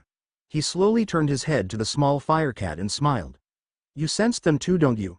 Well, how about we deal with the main group and leave the fodder to them? He asked as he scratched under her chin. Karara purred and nodded in agreement. Naruto smiled and the two discreetly began to fall behind. Inuyasha stopped suddenly and leapt back as several blades of wind shot straight down from the sky above. He snarled and unsheathed Tetsusaiga as hundreds of yokai swarmed down from the heavens, darkening the sky, their snarls and growls creating a crude orchestra of rolling thunder and fury. Kagura leapt down from her feather with her fan open and her hand ready to swing. Inuyasha raised the sword and once again visualized the wind around himself and his opponent. Wind scar. He yelled as he went to cut through it. But to his slight shock, the wind twisted itself around his blade, making his swing nothing but a waste of energy. Wah! He then noticed that the wind was being redirected to Kagura. He snorted, figures. He settled himself into a defensive stance and waited. Sesshomaru, who had been watching from his yokai cloud from high above, raised an eyebrow in unabashed surprise. The Hanyu's stance had few flaws. It wasn't perfect, but in comparison to what he was, well, this is godlike. But where did he learn it? Hiriko's you, Sango yelled as she hurled the massive boomerang with the force of a freight train, cutting down dozens of low-level yokai, like a knife through rice paper. As the weapon flew, she reached back and took out several kunai and shuriken in each hand, and with a wide swing the projectiles flew through the air, cutting down even more yokai. Moroku placed several sutra, in combination with some of Naruto's ninjutsu seals, onto the ring of his staff and onto the shaft and blunt end. If his research was correct, then the seals on the shaft would strengthen the wood so that it would not break, something that allowed him to take just a few more risks in the fight. And the seals on the bladed end would increase his sutra's powers, making it so that he may be able to purify some of them. He sighed. Oh well, now's as good a time as any to test it out. Kagome stilled her breathing and focused on her powers. She took an arrow and notched it into her bow. She pulled the string taut, and with a bright pink glow she let it fly, bathing the area in front of her in a pinkish aura, purifying 6 to 8 of the small yokai in that one single shot. She went to notch another arrow when a worm yokai came at her from her right side. She suffered a momentary panic when Naruto's words came back to her. Focus, block everything else out, the world around you does not exist. Concentrate on your power and draw it. Fourth. With a quick breath she concentrated, and a borrower formed from the ground up, purifying the worm yokai. Instantly, she pulled back an arrow and fired it again, leaving a stream of pink. She went to notch another arrow when a thought occurred to her. Shippo isn't on my shoulder. She immediately formed a complete barrier around herself and began looking for the small kitsune as more foolish yokai harmed themselves as they hit her barrier. It didn't take long to find him, but when she did, she felt her jaw fall to the floor in surprise. Shippo was running around like a 3-year-old with super speed on sugar high while using the small dagger to swipe and hit any yokai that came in reach. Though most hits weren't fatal, they did weaken them. She watched in silent fascination as the little kitsune jumped up and down, swerved left and right, rolled back and forth, and did everything humanly possible to avoid the angry yokai's jaws as they continually tried to bite him, and even managed to slash and even kill a few of them. She was brought out of her stupor as another yokai hit her barrier. She dropped the barrier and notched an arrow in her bow and let loose again. Damn it, where the hell is that bastard? Did he ditch us? Inuyasha yelled as he smoothly sidestepped a yokai and swung the Tetsusaiga, slicing the creature. He then turned around and grabbed another by the neck. Then with one fluid motion he pulled the snake demon in, and used its body as a shield to take a fireball from another demon. Just shut up and keep swinging, Sango yelled as she took out her sword and cut another demon. Sesshomaru watched his half-brother the Miko, the Slayer and the Monk fight with new techniques and ability. What had happened? They were barely worthy to be considered above cannon fodder before. How was it that the monk could now purify demons whereas before he could not? What were the strange weapons the Slayer now wielded? How could his brother now successfully defend himself with a proper stance from a horde of yokai whereas before he would probably be bleeding so much the blood loss would have affected his vision by now? Sesshomaru frowned. It made no sense, only with training, good, proper training could they have grown so much since their last encounter. For one such as himself, one who lived with the ambition to become the most powerful demon in existence or to ever have existed, this was a shocking and infuriating development. He snorted but then noticed something. The fire cat. The one that traveled with the Slayer. She was not present, but her scent was near. He turned around just as the second yokai swarm broke through the cloud directly behind the group. He snarled. Inuyasha was his to kill. Just as he prepared to go and intercept the horde, he saw the fire cat break the tree line, heading straight for the swarm. And there was a human? No, not human. Not demon either. This being radiated power that may just rival his own. The demon lord narrowed his eyes at this new development. Naruto stood on Kurara's back, his hands rapidly forming seals. Fly right into them, Kurara. He barked. The cat demon gave one of her howls before complying. Oushi, Saru, Usagi, Nezumi, Ohitsuji. Kurara swerved and weaved through the horde as Naruto stuck to her with his chakra. Try, Oushi. Uma, Tori, Tora, Inu, Tora, Habi. Sesshomaru watched with his demonio senses as the very air seemed to compress around him, forming into a bubble of sorts. Oushi, Ohitsuji, Habi, Usu Buddha, Ohitsuji, Oushi, Saru, Tori. The yokai saw their prey, their glowing red eyes following his every movement with hunger. This was their prize. Ryu, Oushi, Uma, Ohitsuji, Tora, Habi, Nezumi, Saru, Usagi. The battle with the Inu group seemed to pause as they each felt the gathering of power. They each turned slightly and found a massive swarm of yokai circling a single person. Usu Buddha, Ryu, Oushi, Nezumi, Saru, Kagura fell to her knees as the wind, the very air itself seemed to be sucked into that source of power, like a dark black hole. She felt weak, vulnerable, defenseless. Tori, Nezumi, Usu Buddha. A pause. Tori, everything fell silent for a moment before. Choomb. It was like a vacuum. The demons were all sucked into a swirling vortex, shredding them to pieces before it all exploded outwards in a great shockwave that shook the earth with its raw power, disintegrating any remains. Not even blood remained. Sesshomaru narrowed his eyes at the display. Indeed, a worthy opponent. As the dust cleared, Naruto could be seen kneeling on Kurara's back, his form slumped and panting. It's been so long, perhaps I should have taken it easy, Kurara. He chuckled before stumbling slightly. Kurara growled slightly as she wrapped one of her tails around him to secure him. Naruto chuckled. I assume we've won. Kagura slowly raised herself up to her feet and fought off the feeling of dizziness. She looked at the smiling ninja sitting atop Kurara's back, and felt rage well up within her. It was all his fault. If he hadn't shown up, then none of this would have happened. It was his fault that she was going to die. Well, if so, she would rather it be from anyone in this group than from Naraku, and she might just take him with her. Sesshomaru turned to leave. He would not fight this creature now. An attack of that magnitude no doubt had fatigued him slightly, and when they fought, he wanted it to be an honorable one. Before he turned, however, he barely caught something in his vision. He darted his eyes and barely managed to catch the blur that whizzed by. He turned around and found that the blur was Kagura. He could see wind literally propelling her forward at incredible speeds. He narrowed his eyes in contemplation. Strange, she never showed such desperation before. Naruto barely had time to react before something fast crashed right onto his side, knocking the wind right out of him and sending him clear off of Kurara. Kagura smirked. It worked.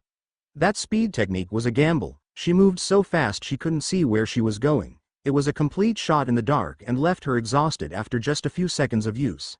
But still, that wouldn't matter.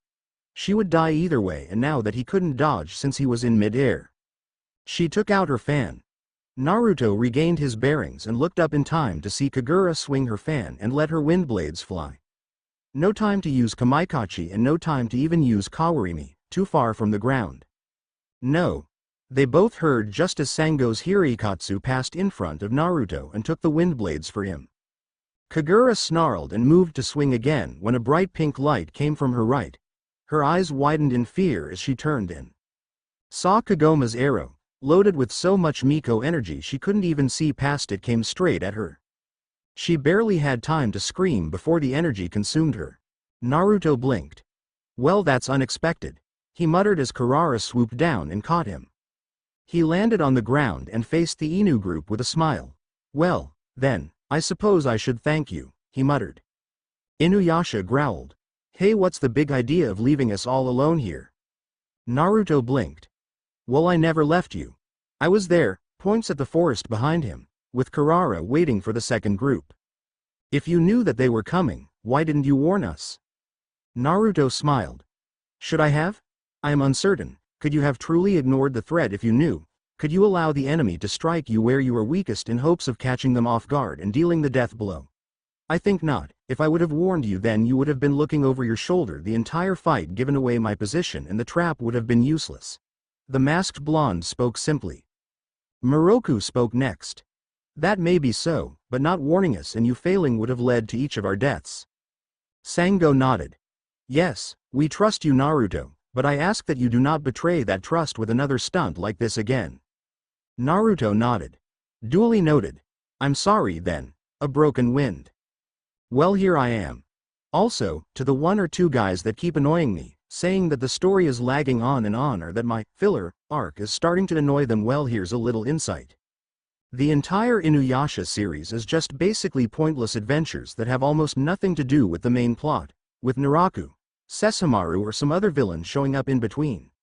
So get off my back. I'm not going to make the same mistake as most authors that they literally fly through a story to head straight for the fight scene. If you don't like that, then there's a little arrow up at the top that says, back, up at the top. Use it to go find something else to read. Anyway, now that that's done, let's get on with the story. The jewel never ceased to mesmerize him. The beautiful deadly colors that sang from it, the deep magenta of sunset, the bright fuchsia of anger, the pink of a spring blossom, they all enthralled him. The facets sparkled deep within the nearly completed Shikon with their own light. This was the key to ultimate power, and rarely did it take such a beautiful form. The Dark Lord could stare at the jewel for hours, idly dreaming of its vast, untapped potential. The Dark Han Yu was startled from his enjoyable contemplation by a purple-black miasma that erupted in the center of his shadowed room. Red eyes narrowing angrily, he waited as the swirl of purple-pierced blackness condensed and fell away, revealing the broken, naked woman that lay huddled on the tatami-matted floor. The female Yukai was curled into a fetal position, gasps of pain shuddering through the cringing form. Long tangles of wavy black hair barely covered pasty white skin. Singed and burned raw in various places, none of the recent wounds could match the distinctive spider mark burned into her back. Normally sharp claws were torn off at the tips, and she bled sullenly in places where she had been lacerated. The limp awkwardness of some of her extremities showed that her delicate bones had been fractured in many spots. Kagura. The voice sent a deep shudder through the woman. A single tear slipped out of one tightly closed eye as she tried to curl away from that awful voice. The Dark Lord smiled at the Wind Yukai's terror. Terror was an aphrodisiac to the Dark Han Yu. He relished it like a fine wine, studying the dark layers of pain with an eye to its beauty, smelling the delicate aroma of aroused fear, tasting the delicious fright in all its pain and helplessness. Terror was erotic. He wondered idly if he should take the female Yukai here and now. Her broken body, so helpless to move, might prove more entertaining than the times he had commanded her to lie with him, her angry defiance controlled by the clutch of her heart in his hand. Her pain and terror as he took her now, helpless and broken, might alleviate some of his anger at her failure. But no sexual gratification could be gotten anywhere. Any pitiful peasant girl, brought to the heights of terror by judicious use of pain and threat, could assuage his dark lust. Lying with the broken Yukai would be like lying with the dead. And there was only one corpse he would ever consider taking to his bed, and she, in her cold contempt, was still, as yet, unattainable. Long moments of silence stretched on, as the Dark Han Yu studied the broken Yukai cowering on the tatami mats. Finally the terrified woman could stand it no more, and opened frightened red eyes to stare at the shadowed form of her master. The Hanyu Naraku was deadly, but mesmerizing. His beauty was dark and threatening. Thick black hair tumbled in sensuous curls down his back, and a well-muscled chest was revealed by the casual openness of his purple robes. The white fur of a baboon's skin draped his lower body like the swirl of a frothy wave. Narrow red eyes regarded the woman coldly. "You have failed me. Again."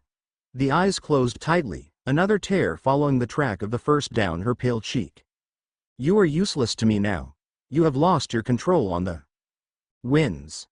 The Dark Lord flicked a hand at the wind Yukai's empty, burnt fingers. The purifying wave that had attacked the wind sorceress had split her fan in two. Kagura flinched in remembered pain. When the fan broke, she had felt as if she herself was splitting apart. The fan had been as much of her incarnation as she herself had been. Without it, she was powerless. "I should kill you." The Hanyu looked at the nearly completed Shikon no Tama that he clutched in one hand. The woman shuddered, unable to speak as fear clutched her soul.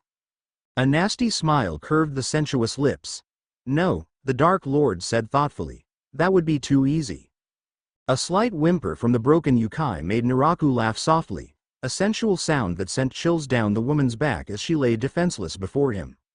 "Naraku," she whispered, the pitiful plea an opiate to the Dark Lord. He stood up, allowing the white furs to slither down and pool on the floor beneath him. Idly turning the jewel in one hand, he studied the broken woman for long moments, contemplating the perfect punishment for her ineptitude. Time and again, he had given the wind sorceress chances to dispose of the worthless dog Hanyu and his ninja allies, and time and again she had failed. Naraku lifted his other hand, and a red glow suffused the palm. He could not resist squeezing the heart of his incarnation, relishing the feel of his power over the Yukai. The woman screamed, a faint wisp of sound, as pain coursed through her broken, burnt body. The Hanyu laughed, his eyes brightening with lust at the pain. "What if I was to return your heart to you, Kagura?" he asked casually, stepping closer to the white body. Kneeling beside the broken sorceress, he waved the glowing essence of her heart above her, taunting. The Yukai opened her eyes, tears sparkling like jeweled diamonds in the ruby depths. "Beautiful," Naraku breathed in the smell of her fear. "Please," the woman shuddered in pitiful terror. "Do you know what you are asking for, Kagura?" The voice wrapped itself around her.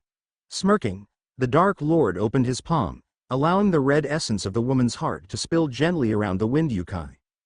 The pulsing red mist fell slowly toward the broken body, and then sunk into the white skin, vanishing as it touched the Yukai. For a moment, the form was still, and then the faint throb of a heartbeat shuddered through her. A breath of pitiful gratitude turned into a gasp of pain as another heartbeat throbbed through the broken woman. "Naraku." The woman whispered hoarsely in pain, eyes closed tight as shudders racked the burnt body. "Stupid sorceress." Naraku smiled. "You are now whole, but what does that gain you? You now know the true pain of your injuries and defeat. By rights, you should have died in the purifying wave of that ninja girl, and yet you lived, because I held your heart in my hand. I shielded you from certain death. But now you have back what you have so long sought. Is it as wonderful as you always dreamed?" "Kagura." The awful voice was as soft as a lover's kiss, and as poisonous as a snake bite. The woman could only gasp with sobs as pain throbbed through every inch of her body. Every fractured bone, every spot burnt raw by the sacred wave tingled with vibrant agony, the pain twice as powerful as before. Each beat of her heart, long denied her, sent pain coursing through her blood in renewed torment. The Dark Lord watched the woman's suffering with delight. He couldn't resist running a clawed hand over her naked form, pressing here and there to send more pain to clench the writhing sorceress. He caressed the pale cheek of her face with the gentlest of touches, relishing the wetness of her tears on his fingers. Smiling softly, he dragged one sharpened claw tip down her cheek. A hoarse, choked scream followed the drag of his poisonous claw. The faint hiss as her red blood hit the purple-black drops of his poison was sensuous to the dark Hanyu's ears. The broken woman writhed in pain beneath him, and Naraku felt his desire rising. Perhaps the pathetic Yukai would be pleasurable after all. He could torture the little sorceress for hours, dragging each helpless scream from her with infinite patience and care. But even as the red in his eyes grew hotter with lust, the pitiful woman shuddered, gasping, and fainted from the pain. Disgusted, Naraku stood up. Glaring at the unconscious woman with contempt, he wondered spitefully what to do with the useless Yukai. She was too damaged to ever be of any more use to him, not that she had ever done anything but fail him. He scowled and turned to the pale form of his other incarnations. Kana.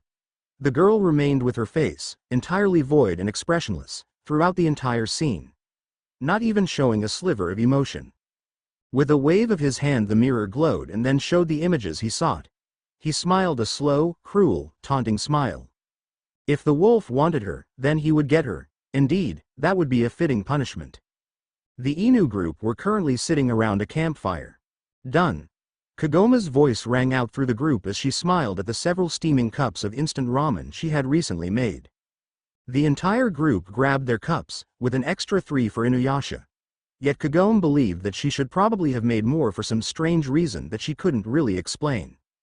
Ikadamitsu, Sango, Moroku and Shippo all exclaimed as they split their chopsticks but then paused just before they started eating and turned to Naruto. Who was now laying down his cup in front of Kagome and smiling. That was good. He complimented the astonished girl. He then stretched and walked over to a tree and then proceeded to lay down, completely ignoring the gawking stares of the rest of the group. Inuyasha then jumped down from his perch on the tree where he had been eating his ramen and marched over to get another. What the hell? He cried out in anger as he noticed that each of them were missing. He sniffed the air and caught the scent coming from his right. He turned and there lay Naruto happily snoring away beneath the tree. The infuriated Hanyu walked over and noticed that indeed all 3 empty cups were just a few feet away from him. Inuyasha growled in anger and unsheathed Tetsusaiga, holding it high above his head as he prepared to bring it down on the ninja. Eat my ramen, will you? Inuyasha. Kagome cried as she moved forward and stood in front of the angry Hanyu. Before he could swing, however, a strong wind came from the east, forcing everyone to cover their eyes. When they reopened them, Inuyasha had his face in the dirt with Koga standing on top of him while grasping Kagome's hands in his. Kagome. How's my woman today and where's that stupid mutt? The wolf asked as he started looking around. Naruto yawned as he rolled in his sleep. You're standing on top of him, he deadpanned. Koga jumped slightly at the unfamiliar voice and turned to Naruto as he finally noticed him. Who the hell are you? Naruto yawned again. The guy that wants to sleep, he stated flatly. Koga stared at a few moments before he turned to Inuyasha at his feet. Hey mutt face, you better have been taking good care of my woman while I've been gone. And who the hell is this weirdo with the mask? Inuyasha's voice was muffled since his face was still firmly in the ground, having been held there by Koga's foot. DMFU Kuda MGMN Phil UWFEN et HP Foam Tur. Translation. Damn you Koga, I'm gonna kill you when I get up from here. You know, for 2 guys that say they love the same woman they sure do spend most of the time around her with their attention on each other. Naruto thought as he rolled in his sleep again. Inuyasha finally managed to heave himself off the ground, his anger at Naruto now being directed at Koga. That's it, you're dead ya mangy wolf. Just try it mutt face, the wolf prince said with his usual cocky smirk. With a growl and a lunge from the dog-eared Hanyu, the two began their usual brawl, making Kagome and everyone else, other than Naruto, sigh tiredly. Seconds later Ginta and Hikaku running out of the tree line, panting hard as they tried to heave air back into their lungs. Man, I wish Koga would slow down at least a little bit, Hikaku said to Ginta. The other could only nod as he continued panting. Ginta. Hikaku. Kagome called to them as she waved happily. She had always liked the 2 wolves that traveled with Koga, even if they were a little on the slow side. Oh, hi Kagome, Ginta said as he happily began walking over. Hey wait, if you're here then where's Crash Mangy Wolf? Never mind. Hikaku muttered as he walked towards the campsite. Kagome smiled as she walked over to the campfire again. I can make more ramen if you're hungry. The 2 immediately perked up at this. They remembered the last time they had tried the stuff that Kagome had called ramen. Sure, they answered simultaneously as they sat down. Minutes later Kagome handed them 2 steaming cups of ramen. The 2 were practically salivating at the scent of the delicious broth. Just before they managed to dig in, however, they both felt a tap on their shoulders. They each turned and saw a masked shinobi with glowing red eyes and a fearsome aura of malice about him. genjutsu and killer intent. Ah! They both screamed as they leapt back but then noticed something. The ramen cups were gone. They looked back up, just in time to catch the two empty containers.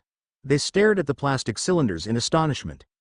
When they looked back up, Naruto was already laying down by the tree again. "Hey, how the hell did you do that?" Ginta and Hikaku cried out simultaneously. They then turned to the Inu group, who were each rubbing dirt out of their eyes. "How the hell did he do that? And who the hell is he?" Kagome blinked tears to get the dirt out of her eyes. "That's Naruto, and we don't know how he did that." "We don't know how he does anything," Shippo chimed in as he continued to rub his eyes. Naruto yawned and moved to roll over when his senses picked up something just at the edge of his awareness. He stood and turned to face the direction that it was coming from. It felt faint, weak.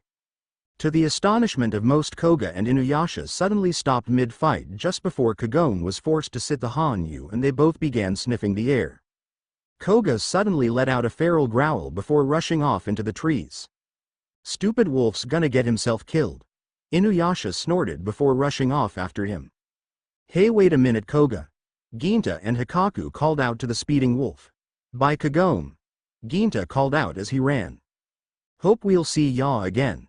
The group stared after them for several seconds before Naruto spoke up. "Well now, doesn't that seem interesting?" he stated before leaping up to the treetops to give chase. The rest of the Inu group glanced at each other before scrambling for their weapons. Naruto rushed through the trees, passing Ginta and Hikaku easily, along with Inuyasha's mid-Junin level speed easily. As he neared Koga, he was forced to push chakra into his feet in order to pass. The guy was as fast as Kakashi. Koga was rushing through the forest when he suddenly caught movement in his peripheral vision. He turned his head slightly and was shocked to see the strange masked human that was now traveling with Kagome pass him by and continue to get farther and farther away. "What the hell? No humans faster than me. Hell, hardly any demons are faster than me. Except maybe the Taiyuke." He snarled as he forced himself to move even faster. Naruto silently landed on a tree branch above his target. He looked down on the broken form of the woman beneath him.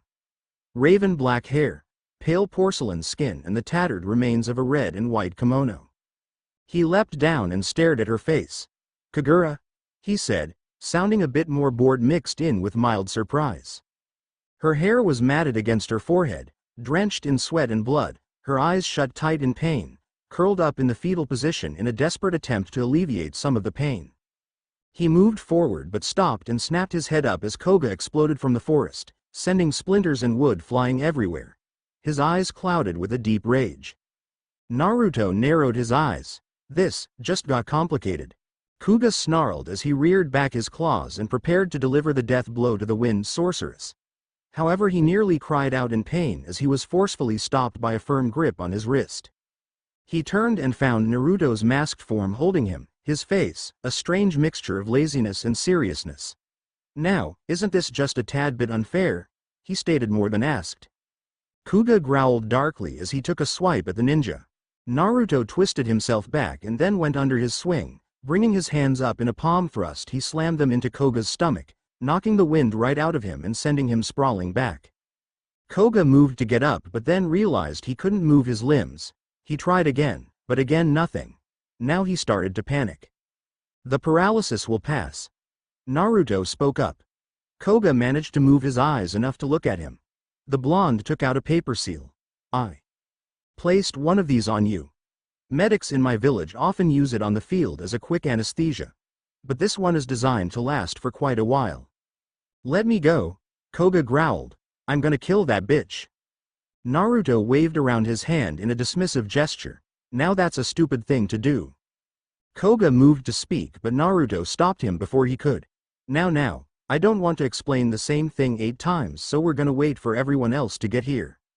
Seconds later, Inuyasha came through the trees and looked at the 3 others before him and crossed his arms, glaring at Naruto. "You better have a good explanation for this." Naruto nodded. A few minutes later, Ginta and Hikaku also bounded up. They each went to Koga, but a sharp glare from both Inuyasha and Naruto stopped them dead. Then finally the rest of the gang arrived. "All right, Naruto. Why's that bitch still alive?" Inuyasha asked in his usual gruff manner. Naruto shrugged. It would be stupid to kill her now. But she's weak now, surely this is the greatest opportunity, Sango said as she began unhooking her hirikatsu. Naruto blinked and crossed his arms. Didn't I teach you to plan ahead? The reason Naraku has always been beating or escaping is because unlike all of you he has been staying ahead of you by 3 or 4 steps. He plans and executes his plans when the time is just right. He looked to Inuyasha. Is it not true that Naraku once defended Kagura from your wind scar by placing a horde of yokai in front of her to take the damage? Inuyasha nodded. Then that shows you that he had a purpose for her, a reason to keep her alive. Now that this reason is no more, he has delivered her to us. Or more specifically to Wolfman over here. Because of his fierce hatred for her he would have killed her without a second thought, especially now that she's weak. So, it's quite simple, we keep her alive for information. She must know where Naraku's whereabouts are, making it much easier to find him. But Kagura has tried to kill us in the past, how do we know this isn't some sort of a trap? How many of you would have gotten here before Koga? They each glanced at each other. How many of you would have defended her? Silence. Koga would have killed her. Meaning that my interference is a factor that he most likely didn't plan on. If Kagura is not a fanatical loyalist to him, I doubt she will protect IM. The information she has will be taken from her and we will use it against Naraku. Still, she has tried to kill us. Shippo spoke. Naruto nodded. Indeed, as did Inuyasha to Kagome when he first met her, as you tried to steal the shards when you first met them, as Moroku tried to suck Inuyasha into his wind tunnel, and as Sango tried to kill Inuyasha at their first meeting. Sango was tricked by Naraku. Kagome defended her friend. Ah, Naruto smiled. And how do you know that Naraku is not doing something similar to her? He could have something of hers, she is his incarnation, he gave her life. It is not mind-boggling that he could take it away as well. The group looked at each other warily before Inuyasha decided to speak. Faye, she's your responsibility, Blondie. What? Koga cried outraged. That bitch killed my pack. She deserves to die and I'm gonna be the one to kill her. Ah, Naruto spoke as he turned to the still paralyzed wolf. Koga, I cannot say that it's wrong for you to want revenge, but taking it this way is dishonorable. If you want revenge you're going to have to earn it, as I did. With those words the blonde moved towards the broken woman and picked her up bridal style. She winced at his touch and whimpered pitifully. Indeed, he doubted that she served Naraku willingly. Here Yago. Sorry it took so long, but my mom is being a pain and school is also a factor. Freedom is the greatest happiness. Hello ladies and gentlemen, I'm BACCCCCCKKKKKKKKKK. Guess what, school over here got cancelled for a whole week, hooray. Also I never said that the pairing was going to be Naru, Kagu, yet, I stated that he would have a scene with each of the females before I reopened the polls again. So for those of you who felt secure with the Naru, Kagu pairing, I'm sorry to say that it's not a certain thing yet. Well, now that my celebration over here is over, let's get on with the story. Numb. That was the only true word that could be used to describe what Kagura awoke to. She felt detached. As if her mind wandered in a realm away from her body. Floating amidst a sea of endless fog. She couldn't see, she couldn't hear, she couldn't feel, she couldn't smell. She could do nothing but wait. Is this death? She quietly asked herself. How long she remained in this state is unknown to her, but eventually she could faintly hear a whisper, or an echo, at the edges of her senses. Blinded and unfeeling as she was, she struggled to follow the sound. To lead herself out of this place that felt so hollow, so empty. As she became aware of herself, of her senses, of her thoughts, the echoes continued to reach, becoming more and more clear as to what they truly were. Voices? She questioned. Her own voice sounded faint in this realm, weak. Are you sure this is going to work? The first voice, of a young woman perhaps, yet it was familiar as well. Not in the least. The second voice, one that sounded so familiar yet so distant and foreign. But if we do nothing then she dies anyway. Sometimes I wish I would have paid more attention to Tsunade's medical mumbo-jumbo. Who? Never mind, it's not important. Kagura struggled to remain, but her strength failed her and she slowly fell back into darkness. Naruto and Kagome sat near Kagura's bedside. Naruto was adorning the floor with numerous seals as well as putting small paper seals over the places where Kagura's injuries were the worst. They had left the others outside of the village since many of the villagers were very wary of demons, hateful even. Already they had been getting some complimentary stones with notes. "Are you sure this is going to work?" she asked the blonde, masked ninja. "Not in the least," he replied cheerfully, making Kagome sweat drop. "But if we do nothing then she dies anyway. Sometimes I wish I would have paid more attention to Tsunade's medical mumbo jumbo." He muttered the last part under his breath. "Who?" Kagome asked curiously. "All right. I at least have a name." Now. Indeed, since just a few weeks ago the entire group had joined together and decided that they were each going to piece together as much information about Naruto as they could through bits and pieces of conversation. Many little things make one really big thing eventually. Naruto shook his head. "Never mind, it's not important." Kagome's eye twitched in annoyance. But she kept the name imprinted in her mind. Tsunade. The sound of angered villagers reached their ears, making Naruto let out a tired sigh. "Here we go again." Kagome sighed as well. "Why do they keep doing this? We're staying at a hut, away from the village, basically minding our own business." Naruto stood and wiped his hands. Humans instinctively fear what they do not understand and therefore try to eliminate it. Kagome turned to him with a slightly angry look. "Not all humans are bad, and you're human too." Naruto eyed her for a moment. "Perhaps," he said, leaving Kagome to wonder if he was addressing the first statement or the last. Naruto exited the hut and came across the sight of about 3 dozen villagers all standing in front of the hut with pitchforks and torches. Reminds me of my younger days," he thought to himself with a lazy shrug. Now, what's this about?" he asked as he crossed his arms in front of his chest. "You there, ninja, step aside and let us remove this demon filth from our lands," one villager shouted, the others cheering in agreement. Naruto sighed tiredly. He knew this mob mentality and he knew it would be damn near impossible to dissuade them without the use of violent action. "She has done nothing to you, so why don't you head back to your homes and rest so you may tend to your fields tomorrow?" he said, hoping to reason with them even though he knew it would end in futility.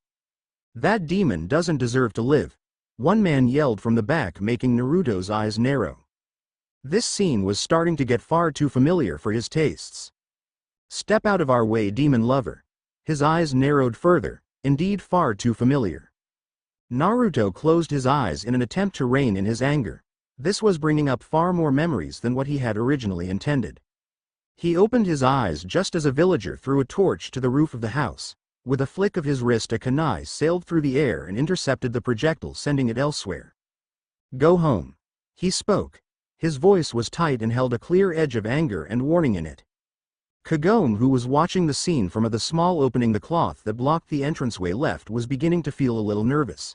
She had never heard his voice like that, and if this was his voice when he was getting angry, she would hate to hear it when he was really pissed.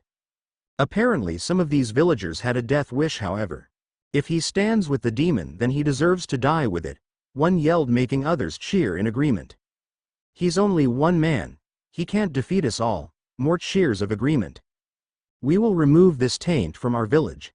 That was it, that was the final straw. That comment hit just a little too close to home. It was the villagers always screamed when they felt they had him cornered in his youth. "Enough!"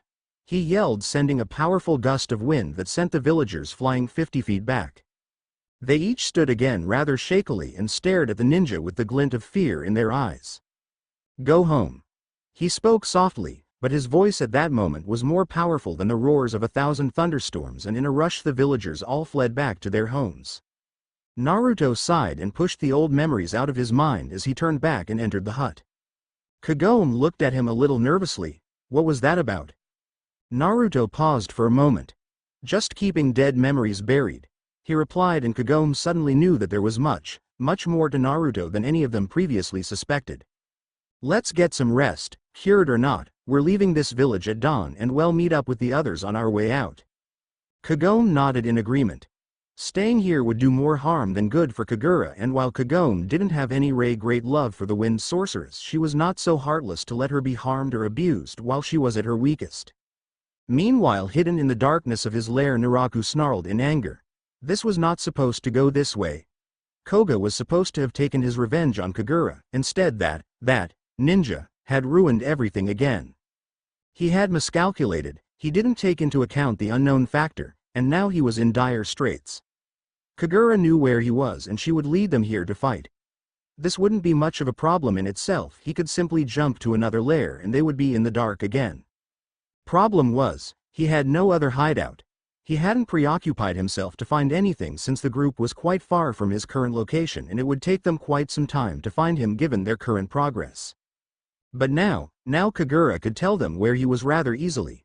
He had precious little time to form a proper plan and to find where he would go in case he needed escape. That wouldn't preoccupy him too much if it were just the normal group, but with Kagura and more importantly this Naruto helping them, he begrudgingly had to admit that they could now pose a significant threat. He had to find something on the boy, some weakness. Everyone had at least one. Humans especially. Whatever it was he would find it, even if it took him 1,000 lifetimes. But for now, he had to prepare for the coming confrontation. Kagura slowly opened her eyes. Her vision was blurry and her head throbbed with pain. The first thing she noticed was the rotten wood of an old worn-down hut and the soft glow of the sun's rays as they filtered through an opening that served as a window. Where am I? She asked herself and moved her head weakly in order to look at the room. Her ears suddenly heard the sound of voices outside. Kagome, are you ready? Kagome. But, that's that girl's name, the one who travels with Inuyasha. She heard the sound of approaching footsteps and looked to the doorway just as Naruto entered. Her eyes widened in surprise and even more so when he turned to her with what appeared to be a smile on his face. Ah, so you're awake. He walked over to her and felt her tense as he approached. He knelt next to the futon and reached for a bottle of water that was nearby. What do you? The wind demoness tried to speak but her voice was hoarse and dry. It felt as if she was scraping her throat with sandpaper. Shish. The blonde silenced her. Don't talk just yet, your injuries are barely treated and you're gonna be weak for a while. You can ask me whatever you want then. But for now, we have to move, meaning I'm going to have to move you. It may hurt but it's necessary, staying in this place would cause more harm than good. Do you understand? Kagura was stunned. Was he actually showing her compassion? It was a foreign concept to her and she felt quite uncomfortable in this situation. The last thing she remembered was pain in Naraku's terrible ruby-red gaze upon her and now she was here? Kagura. Naruto's voice brought her back to the living. I have to move you. Is that okay? He asked again. Slowly she nodded her head in consent. Naruto quickly formed two shadow clones and had them gently lift her up into a sitting position and then onto Naruto's back in a piggyback position. Despite the fact that she was a little disoriented, her mind still registered this and felt that this was rather humiliating, but if the feeling of numbness in her legs was any indication, she wouldn't be walking on this day. Using a great deal of what little strength she asked. Why? She had to know, if nothing else to know what her fate would be. She highly doubted they were doing this out of the goodness of their hearts. They probably wanted information. Well, you're injured and despite the fact that it is the honorable thing to do, you can also tell us where Naraku is. Ah, so they did want information. She wanted to tell them everything. If it was her choice she would tell them whatever they needed to kill that bastard of a Hanyu. But she couldn't do anything, not while he had her. Wait, he had. What if I was to return your heart to you, Kagura? Smirking, the Dark Lord opened his palm, allowing the red essence of the woman's heart to spill gently around the wind. Yukai. Stupid sorceress. Naraku smiled. You are now whole, but what does that gain you? You now know the true pain of your injuries and defeat. By rights, you should have died in the purifying wave of that ninja girl, and yet you lived, because I held your heart in my hand. I shielded you from certain death. But now you have back what you have so long sought. Is it as wonderful as you always dreamed? Kagura. She suddenly remembered everything. He had given her her heart. The stupid bastard had given her the heart that rightfully belonged to her. She had her life. She was free. For the first time in her life Kagura cried tears of happiness, and despite the fact that each of these laughs brought a slight physical pain due to her injuries, she didn't care. She cried and laughed small laughs that felt like a cleansing of her soul. Only one thought mattered in her mind at the moment. I'm free. Naruto felt her movement on his back and smelt the salt of her tears. Somehow, however, he just knew that she wasn't in pain. Well, Midoriko. It appears as though the tides are turning in our favor, he silently thought before making his way outside of the hut to leave. He looked to Kagome, who was heaving that giant thing. She called a backpack onto her back. He nodded to her, and with that they silently began making their way out of the village. On the way out, Kagome, out of curiosity, looked to Kagura and saw on the wind sorceress's face the most content smile she had ever seen, and somehow she knew they had made the right choice in saving her. Well, that's another chapter done. This indeed was a filler. In the next chap, Kikyo may finally make an appearance. Read and review, please. A strange encounter. Here we go again. Kagura slowly awoke to the strange combination of yelling, hysterical laughter, and a strange crashing of sorts. Her vision was blurry at first, but as her eyes adjusted to the light, she caught sight of the Inu group. The girl, Kagome, was yelling the word, "Sit," at the top of her lungs as the Hanyu, Inuyasha, crashed into the dirt over and over again. Off to the side, the rest of the Inu group was heaving with hysterical fits of laughter at the Hanyu's expense. What am I doing here? She mentally asked herself before the events of the last time she was awake returned to her. She smiled slightly at the thought of her new freedom. She soon realized, however, that the ninja was not with the group. She struggled to raise herself up to a sitting position. Every bone and muscle in her body ached and burned in protest to her movements, but nevertheless she continued to struggle. Kagome managed to calm herself down enough to finally notice their, now conscious, guest. She looked around. No Naruto to ease the situation at the moment, since everyone other than Shippo would most probably show open distrust and perhaps even full-blown hate in Sango and Inuyasha's case. So it was up to her to appease the situation, it seemed. Kagura was startled as she felt someone helping her raise herself. She looked back up and found Kagome's chocolate brown eyes staring back at her. "You really shouldn't be moving too much," she said as Kagura finally managed to get herself upright. The others each tensed at the sight of the now conscious wind demoness. Shippo bounded up to Kagome and leapt up to her shoulder.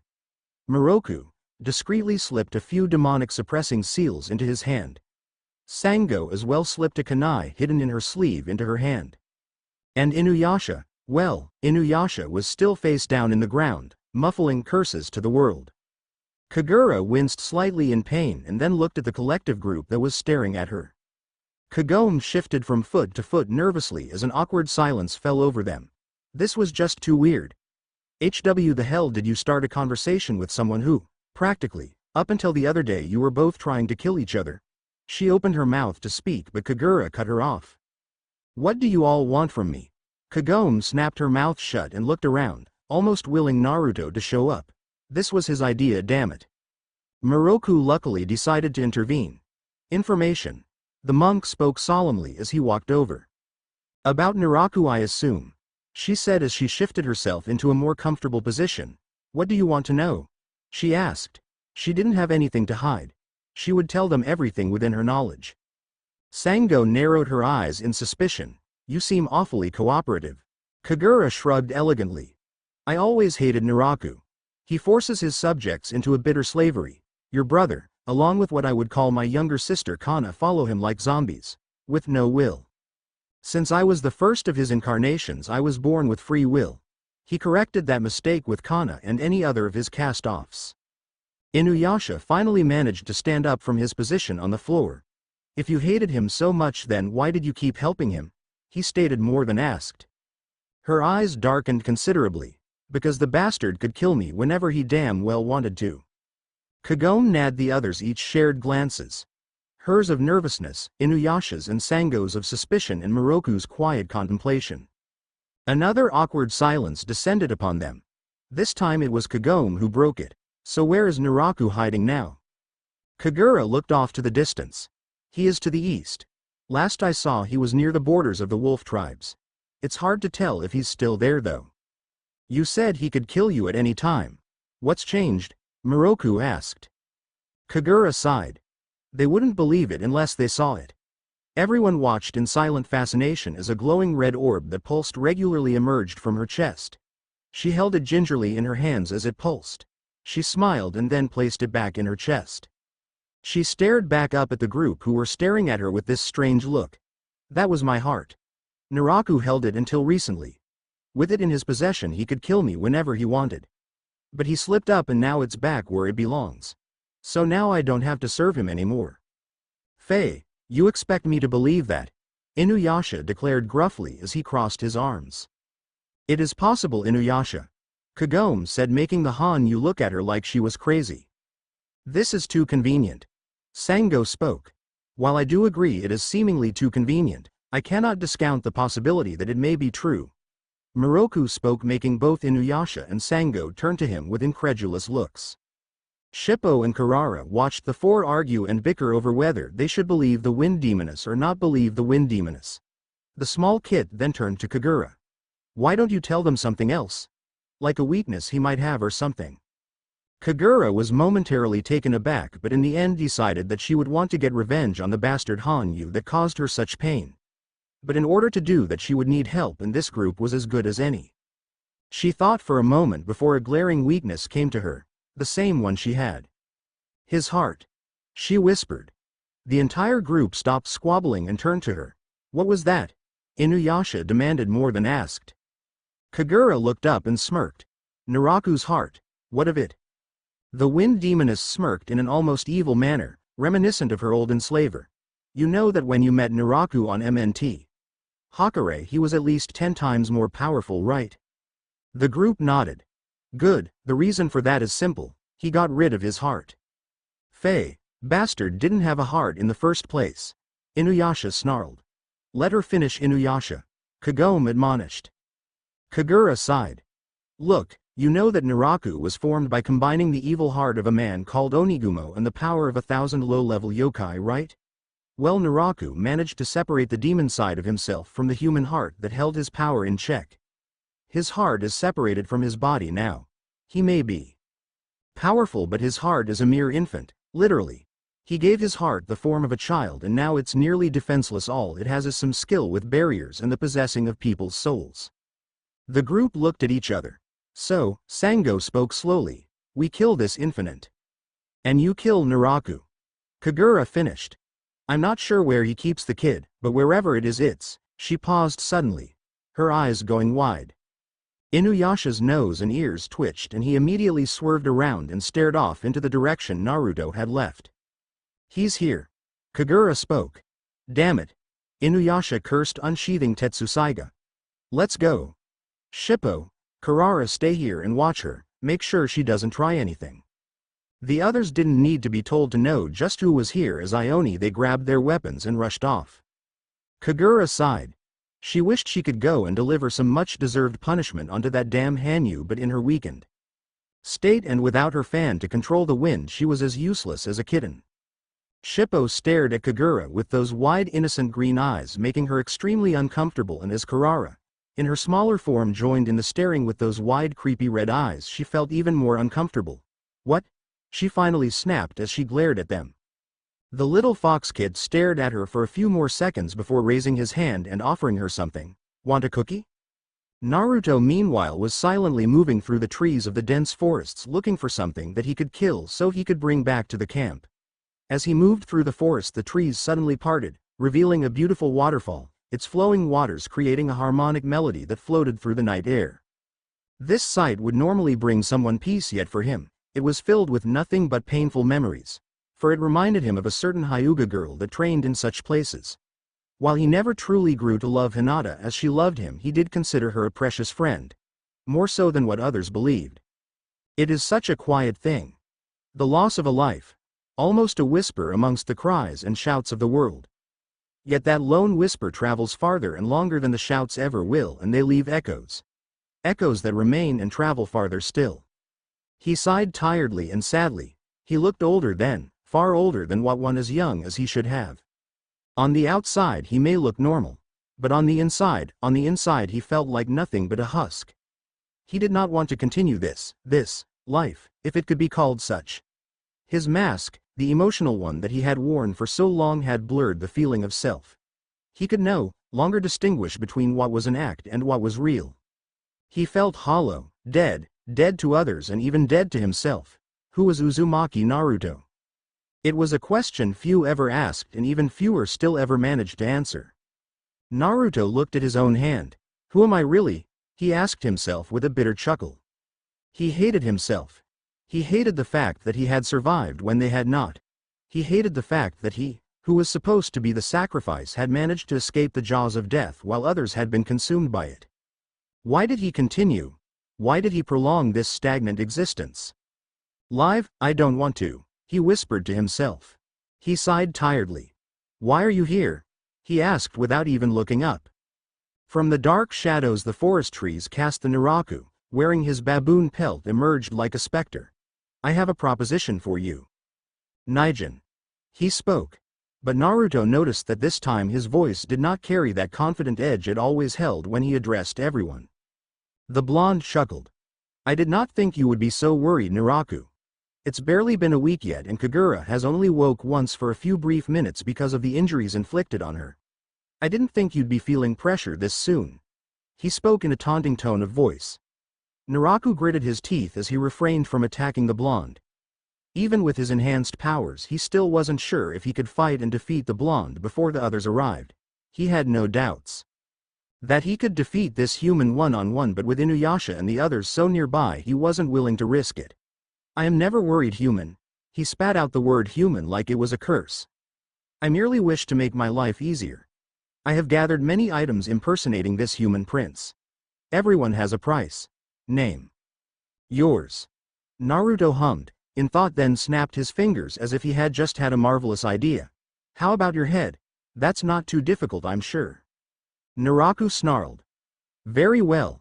Since you will not be dissuaded, then I suppose I will just have to eliminate you, he said before he exploded forward in a furious attack. Naruto was slightly taken aback by this. It was not Naraku's style to do this, it was too forward. He must be truly desperate then. The blonde took out two kunai and swerved left to avoid one of Naraku's tentacles. He jumped over another and backpedaled to avoid a third. With a chakra-enhanced backflip, he managed to put some distance between himself and the spider demon. He tossed his two kunai, each with explosive tags, at the demon. Naraku moved his tentacles into the metal projectile's path with a resounding boom.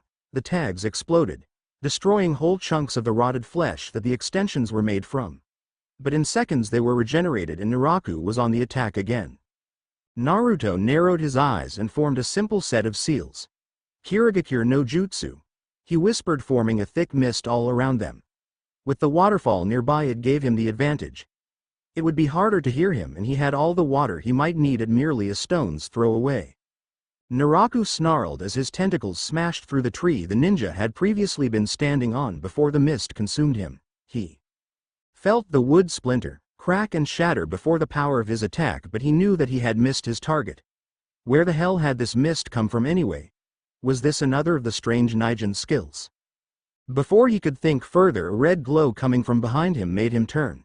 His eyes went wide at the sight of a dragon formed from flames emerged from the mist. He swerved to the side, narrowly avoiding the blast. Even so, his baboon pelt was in flames. With a toss it was off and his pale face and dark hair were visible. My, you seem angry, Naraku. Naruto's taunting voice came from all around. You are difficult to kill, Nijin. For one as limited as you, perhaps. To have so much power yet no mind to use it. What a waste. The spider demon snarled. I will show you waste, Nijin. You will learn to fear my name. The winds shifted and the mist was suddenly blown away. Naraku turned around and found Naruto, standing just a few yards away, holding what appeared to be a glowing ball made of pure energy in his right hand. What is that? Naraku asked himself as he took a step back in fear. The power and intensity of this thing could be felt even from this distance. Naruto glared at Naraku with anger in his eyes. They flashed red for a brief moment before he spoke. I have seen horrors that one as foolish as you can only imagine. I have seen hate. I have seen anger. And I have seen fear. Remember this, half-breed. I fear no one, he yelled before he rushed forward. Naraku's eyes went wide with fear as Naruto appeared in front of him with the sphere reared back as he prepared to drive it into his chest. Rasengan. He yelled before he plowed the ball of energy into Naraku's chest. The attack tore and shredded the spider Hanyu to bits.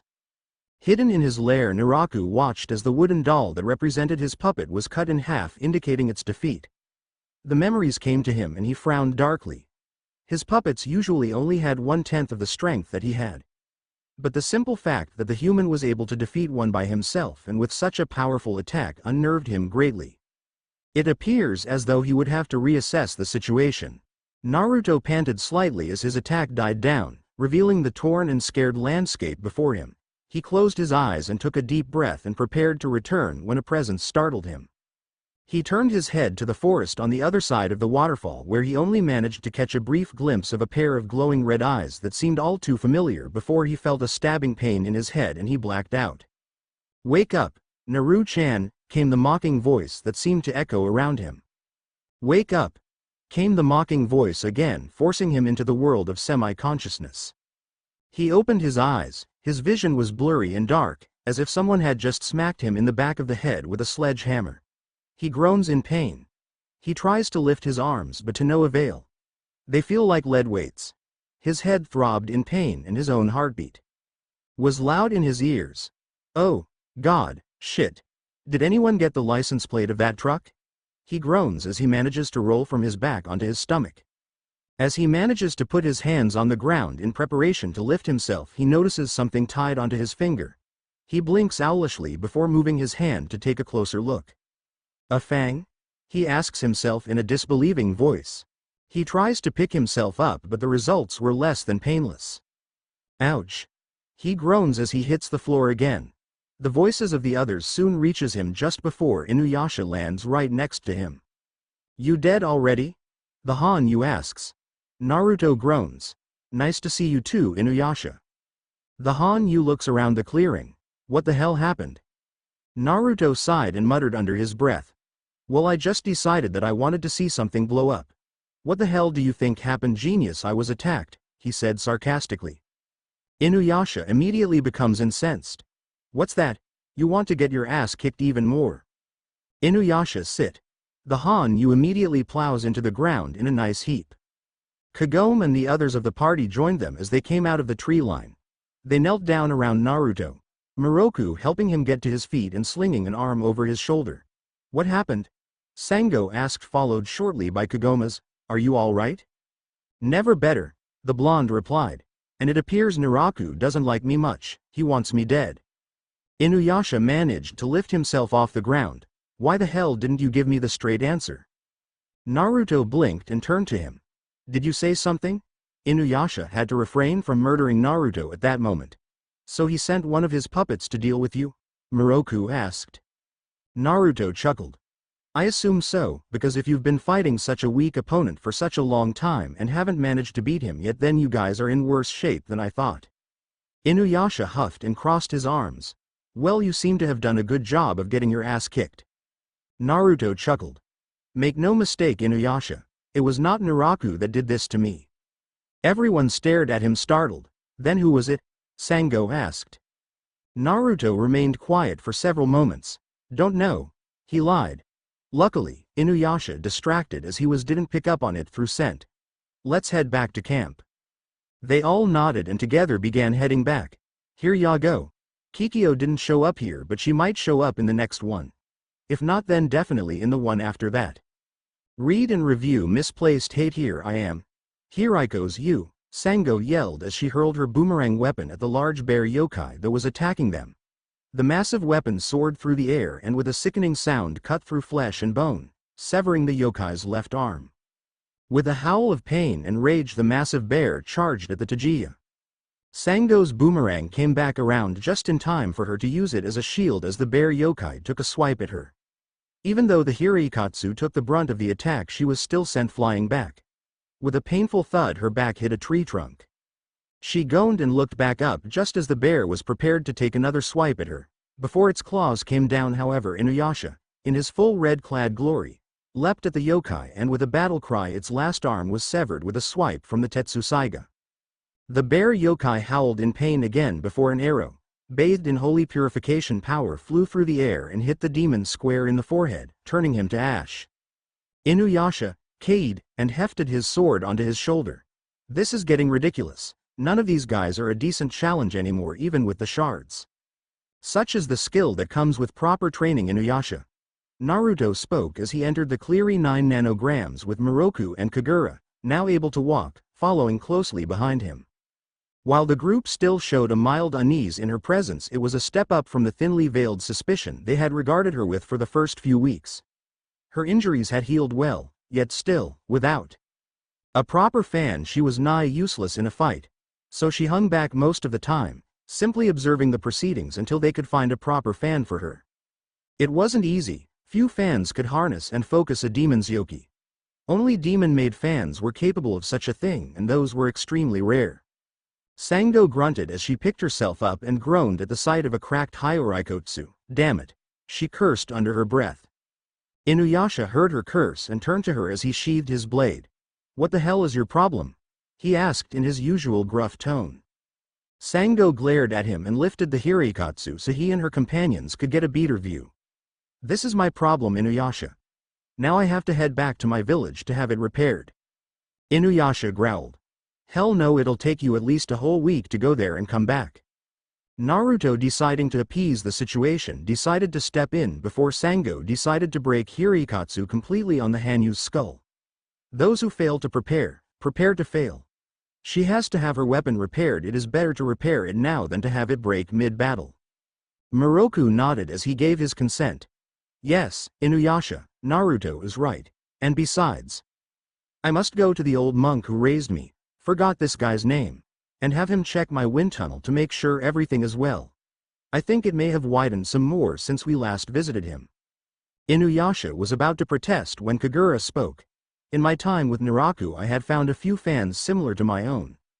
I kept them hidden in case he ever chose to disarm me. I think I've recovered enough to make the trip." "Hey, wench, if you think I'm just gonna go and crawl back to Naraku, then you've got another thing coming."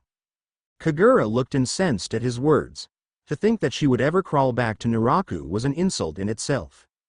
Naruto held up a hand. "Let her go." "What?" Inuyasha roared. "She won't do anything to betray us." He spoke and then turned his head to look at Kagura from the corner of his eyes. "Will you?" "Kagura?" It was a threat, not a question, and his blue eyes seemed to pierce her, like a spear through a balloon. She held back a shiver and nodded. Inuyasha still looked like he was about to protest when Kagome spoke, sealing the deal. "And I have to head back home. I'm running out of ramen and supplies." That shut him up good. If there was one thing Inuyasha couldn't resist, it was the lure of ramen. But then a thought occurred to him. "Hey, wait a minute. I've only eaten 2 bowls of those things since you last came back." Kagome looked at him oddly. "Really?" "Yes, really," he imitated her with a huff. Then his eyes darkened and he turned to glare at the only blonde in the group, who seemed to find the surrounding treetops quite interesting. He growled lowly when Naruto suddenly spoke to Sango. "Sango, did your village ever keep any records of sorts on ancient demons?" he phrased a little uncertainly.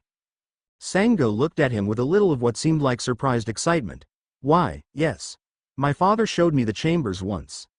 They were hidden in a cave not too far from Midoriko's cave. When the demons raided the village and destroyed everything, they didn't know of the cave's existence, and so nothing was harmed." "Why do you ask though?" Naruto took a moment to answer. "There's a certain demon I would like to look up." Kagome narrowed her eyes in suspicion. "A demon?" He had asked to look up a certain scroll that was supposedly written by a demon in my time. What was the demon's name again? Kuki-Q something. I know it started with a K, damn it. "What's the demon's name? Maybe I can remember it from some of the scrolls one read." Sango spoke. Naruto waved her off. "No, I can't remember the name unless I see it." He lied, doing his best to mask not only his body language, tone of voice and features but his scent as well. Inuyasha and Shippo may pick up on it. "Well, do you at least remember what type of demon it was?" Naruto had a short internal conflict as to whether or not to disclose that information, but if he said that he didn't remember, that may arouse suspicion. Yes, it was a fox demon. Sango looked taken aback. "A fox demon?" she asked with what appeared to be slight astonishment. "Fox demons are very tricky and hardly ever grow to be truly powerful in comparison to other demons." "Hey!" Shippo cried out indignantly. "They are masters of stealth, and only 2 or 3 were ever known to cause any sort of devastation to the land. Unlike with the dog. Demons are dragons that have caused quite a bit of destruction in their day." "Hey, you see that runt? We're better than you," Inuyasha goaded the little fox kit. Shippo smirked evilly, a smirk that Inuyasha saw clear as day. Wah, Kagome, Inuyasha is being mean, he wailed. Why that little, sit boy? Crash, I'm gonna kill that little shit, the Hanyu mentally promised himself. Naruto watched as Inuyasha plowed into the ground and blinked several times before turning to Moroku. In which direction is the monk you're gonna see? Moroku pointed south. Just that way, I would say, over 8 hills and 4 valleys. Naruto nodded and turned to Kagura. And your objective? Kagura hesitated for only a moment as she debated whether or not to trust them. She decided that it was in her best interest to gain their trust. It's in the same direction. Just a bit farther, she answered. Naruto nodded and turned to Sango. And yours?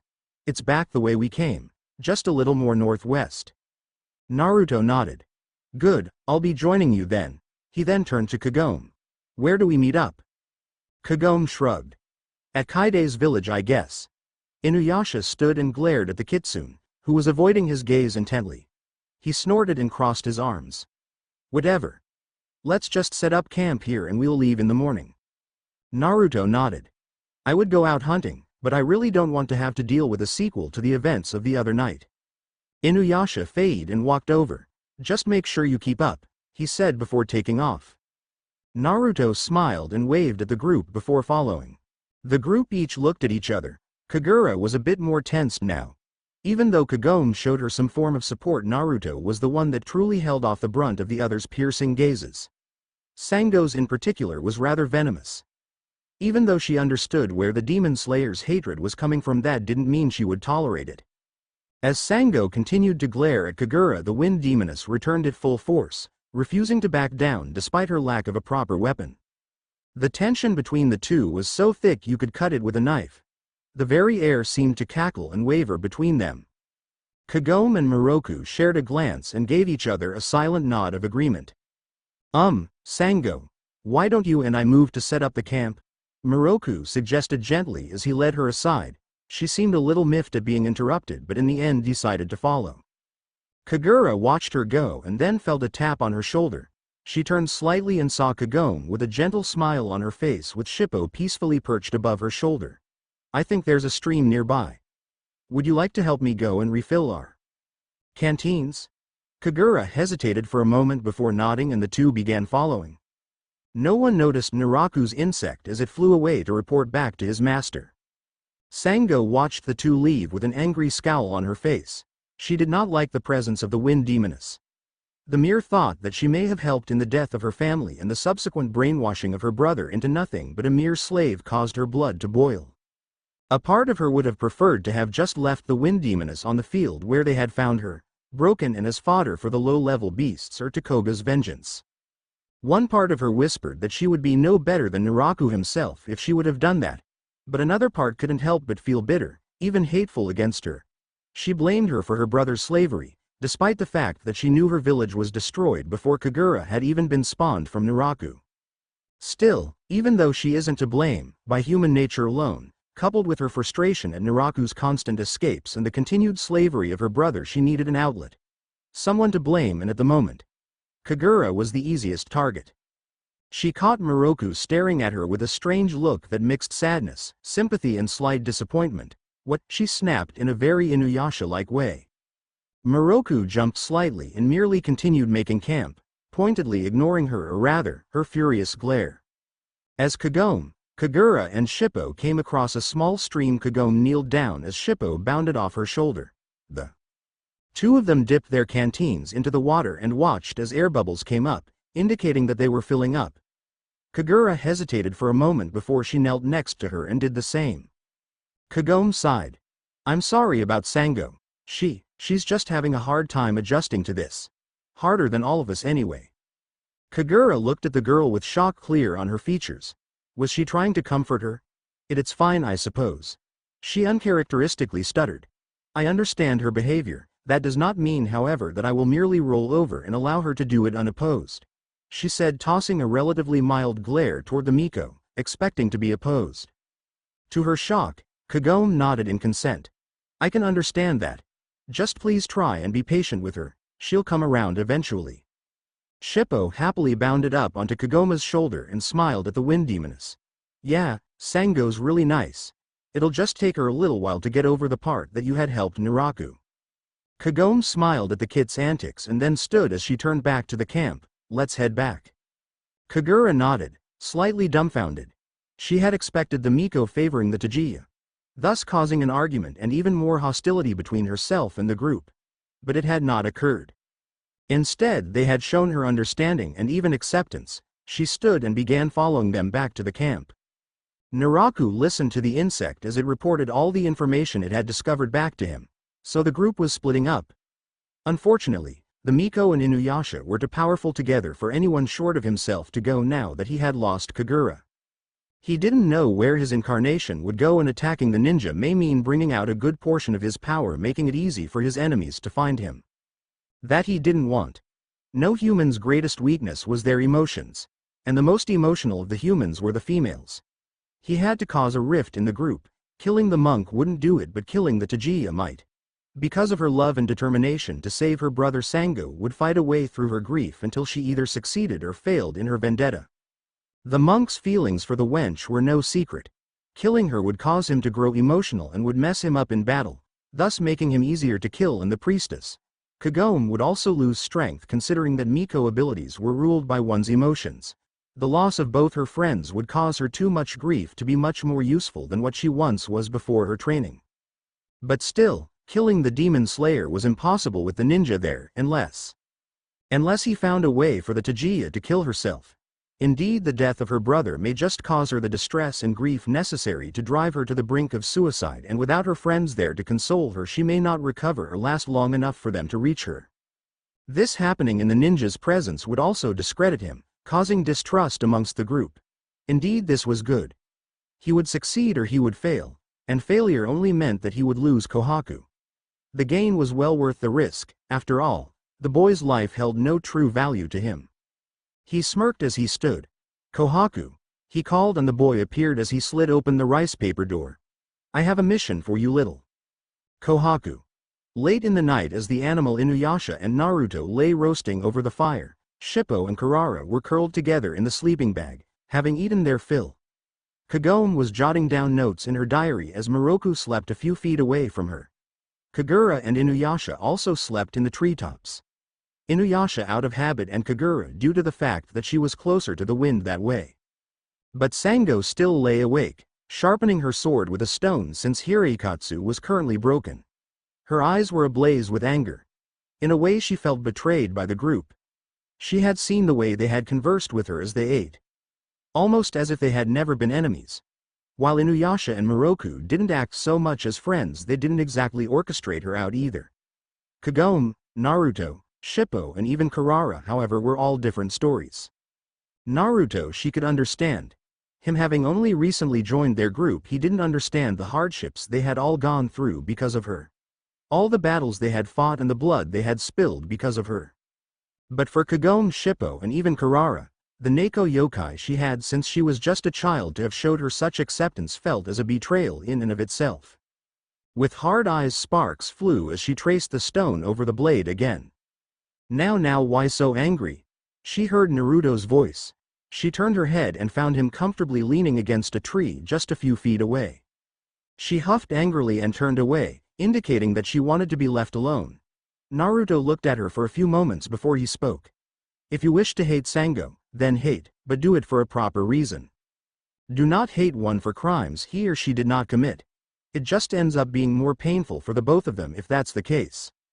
Just leave, you don't know anything about it, she said, her voice a harsh whisper, as she did not wish to wake the others.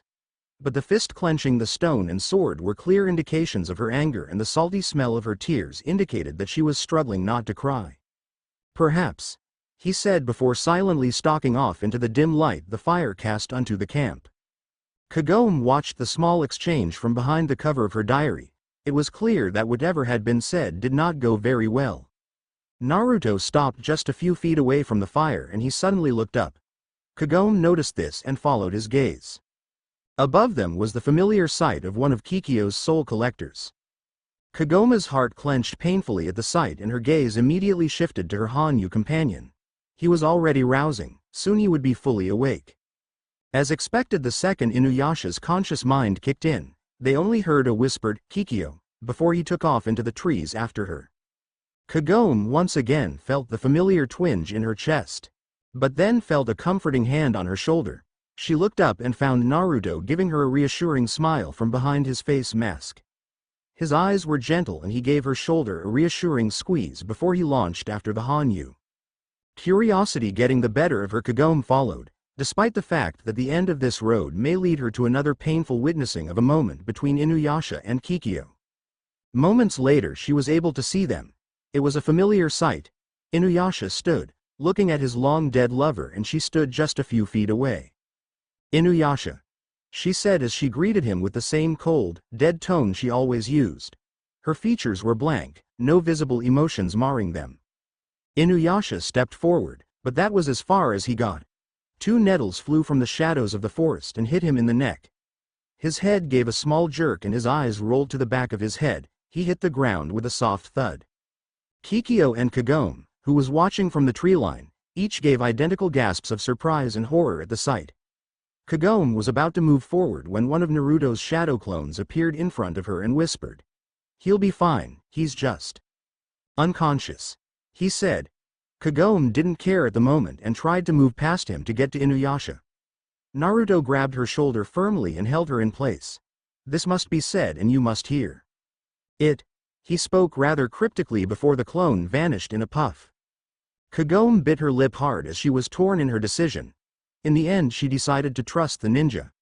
He hadn't lied or given her any reason not to believe him, and given his skills he could have killed Inuyasha and the rest of them whenever he damn well wanted to, so she decided to trust him. Kikyo moved forward and knelt beside Inuyasha in order to help him, but a voice directly behind her made her stop in her tracks. "There will be time for that later on, Kikyo, but for now, your business is with me." Kikyo turned and saw a ninja standing just before the tree line, staring at her with blank blue eyes. She stood and notched an arrow in her bow. "What do you want, assassin?" she spoke, her tone rather venomous. Naruto smirked. "The truth. Here ya go. Look underneath the underneath." "Here we go again." Naruto stood facing the revived priestess. His gaze and features held their usual amused laziness while hers was her usual piercing coldness. "What truth do you speak of?" she asked. The arrow she currently had notched in her bow glinted in the pale moonlight. Naruto's eyes curved upwards in a smile before he absently turned and walked toward a nearby tree and touched its bark as if searching for something. "I had thought you dead again, Lady Kikyo, consumed by Naraku's miasma." It was more of a question than a statement. The dead priestess narrowed her eyes at the ninja. "How do you know of that, and what concern is it of yours?" she asked back. "Ah, I asked you first," he chided as he waged his finger from left to right, as if mocking her. She narrowed her eyes at him and let her arrow fly. She would not indulge this foolish ninja's questions. The pink light of her purification power cut through the darkness of the night and sailed toward its target. To Kikyo's immense surprise, however, her arrow did not pierce flesh and bone, but instead found itself easily held between two fingers from which smoke rose. Now, is that really necessary?" he chided again before dropping the arrow with a clatter of wood against earth. "Now then, as I was saying, I'm curious as to how you survived," he said as he turned his attention to the tree again. Kikyo narrowed her eyes at him. Few people short of a mid-level demon could catch an arrow with such ease. "I was attacked by Naraku in MNT. Hakare, true, but one is limited as he does not have the strength to kill me," she said. "He seemed to have succeeded once already," Naruto said simply as he rolled his eyes to the side to meet hers, only to find hers narrowed even further in anger. She quickly hid her anger at his comment and glared into his dull blues. "And how would one as yourself know of the events of that day? Unless one of Inuyasha's group told you. You'd have to be at least 60 to even remember that day?" Kagome, who was watching the events from her place hidden amongst the trees, also grew suspicious. "How does he know that? I haven't heard him talking to Moroku, Sango or Shippo about it. He certainly hasn't asked me, and Inuyasha never likes to talk about it. Could Kaide have told him? Ah, that's the million-dollar question, isn't it? How'd I know?" he said cheerily as he rounded to face her fully. "Tell you what, I'll tell you how I know if you answer my question truthfully. How's that sound?" he asked with a waggle of his eyebrows. almost as if he was playing with a child rather than a priestess, long dead. She looked contemplative for a moment. This ninja seemed to know much of what he shouldn't. He seemed to know about her, yet she knew nothing of him. She decided that whatever question he asked her wouldn't be so bad, and figuring out just how he acquired the knowledge was worth whatever risk she would take indulging him. She slowly nodded. Naruto's smile widened slightly. Good, good. Now my question to you is simple. Do you hate Inuyasha? She narrowed her eyes at him. Why do you ask such a thing? Ah, I asked first. He said again. His childish nature was truly beginning to grate on her nerves. Now, your answer please, he said, his eyes losing some of their mirth and gaining a slightly serious edge, even though he still held his smile. Yes, I do, she answered simply, without seemingly any hesitation. Naruto eyed her critically. He remained silent for a moment before he spoke again. Now, didn't I say to answer the question truthfully? He said with a raised eyebrow. She remained expressionless and said nothing. So you choose to play the stoic, he said before he began walking around the clearing. You want to know what I think, priestess? He said as he rubbed his chin. Your foolish beliefs are no concern of mine. I've spoken the truth. If you choose not to believe so, that is your choice, assassin. I think, he continued on, ignoring her, that you don't hate Inuyasha at all. He turned his eyes onto her. Isn't that right, Lady Kikyo? He said, this time, his eyes lost all traces of mirth and were now deadly serious. She narrowed her eyes at him. Your opinion matters not, but I am curious as to how you arrived at such a ridiculous conclusion. Naruto tilted his head to the side and raised his hands in an exasperated shrug. Pure logic, really. If you truly hated Inuyasha, like you say you do, then why is it that on the day you died, the day you bound him to the Goshimboku, the day when the emotions of hurt, raw betrayal and anger were flowing through you freely, all restrictions tossed to the wind, why didn't you just simply kill him? Then, Kagome, from her hidden location in the trees, had to stifle a gasp at that. She had never thought of it that way. Indeed, if Kikyo did hate Inuyasha like she said, then she would have simply killed him outright the day Naraku had tricked them. Instead, she had sealed him away. Her eyes widened by a fraction, the only indication of her shock at this statement. But she quickly recovered and masked her emotions and simply glared at him. Fool, I simply did not have the strength to do so on that day, she said heatedly. Naruto raised an eyebrow. Oh, so you didn't have the strength to aim your arrow into his heart and kill him, but you did have the strength to cast a spell on an arrow that would seal him away until your reincarnation broke it. Her grip on her bow tightened considerably. He was making her very uncomfortable, he noticed. I'm right, aren't I? You never did hate Inuyasha, did you? Be silent, she said harshly. Her eyes were alight with anger. You speak of things you know nothing of. You know nothing of me. I do hate that filthy Hanyu, with all of my being. Are you trying to convince me or yourself? He asked. She snapped her eyes towards his and glared. With the precision and speed of a professional, she had another arrow in her bow. I said be silent. When you were revived, he continued, your soul was torn in two, between yourself and your reincarnation, Kagome. Kagome, not having any ill feeling within her and also having a rather strong will, was able to take back her soul. You, however, I imagine, having still no knowledge over Naraku's treachery and still believing that Inuyasha had betrayed you, felt the same emotions of betrayal, hurt and anger. Those emotions allowed you to keep at least that portion off your soul, allowing you to continue amidst the living. He paused. And so, you kept those emotions close at heart. At least until you discovered Naraku and how he lured you both into his trap. Then you found that you could no longer hold those feelings against him. Silence, she said. Just short of yelling in a second, her arrow flew through the air again and with a grunt of pain was embedded into Naruto's right shoulder. He pulled it out without even a wince of pain. He threw the arrow to the forest floor and began approaching her. But you wanted to, didn't you? You wanted to blame him, you wanted to hate him. No, you needed to hate him. In order to maintain the small bit of the soul you have left. But you couldn't, could you? She said nothing. So the feeling of anger and betrayal were there no longer and the hurt was fading as well. But then you found something else to be hurt about, didn't you? You found Kagome. She fired again, making him lean to the side to avoid another arrow. I am warning you. If you are not silent, I will kill you. Why so angry, Kikyo? he asked as he continued his walk. Lies and false opinions are easily brushed off. It's the truth that stings, isn't it? He said as he smirked. So, Kagome then. You realized that Inuyasha was quickly gaining feelings for her, didn't you? And so soon after he had learned you were dead too. And that hurt, didn't it? It hurt every time you thought about it.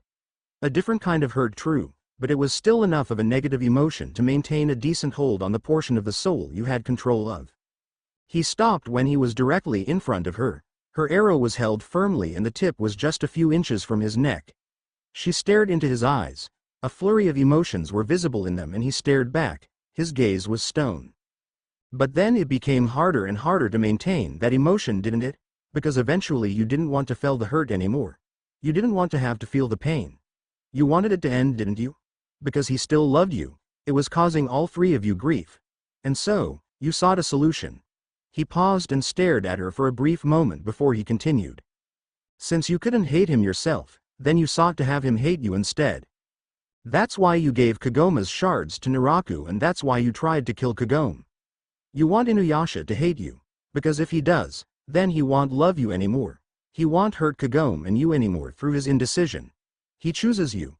Kagome is hurt but has a chance to start over with another.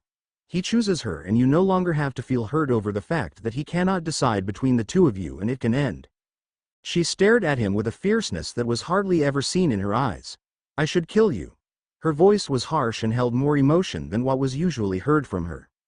If what I say isn't true, then by all means, he said, indicating the arrow which was currently poised to go through his throat. She held her weapon there for a few more seconds before she slowly shifted it to point to the ground and eased the tension on the bowstring. Before Naruto could say or do anything, a swarm of her soul collectors descended upon them, their soft glow lighting the area. They began to lift her into the air in preparation to take her away. Before she was out of earshot, he yelled to her, Kikyo, you can't run from the truth forever. And one day, the pain will become far too much. She didn't say anything, merely allowed her Saimyoshu to carry her away. Naruto sighed as she vanished and quietly moved and hoisted Inuyasha over his shoulder to carry him back to camp.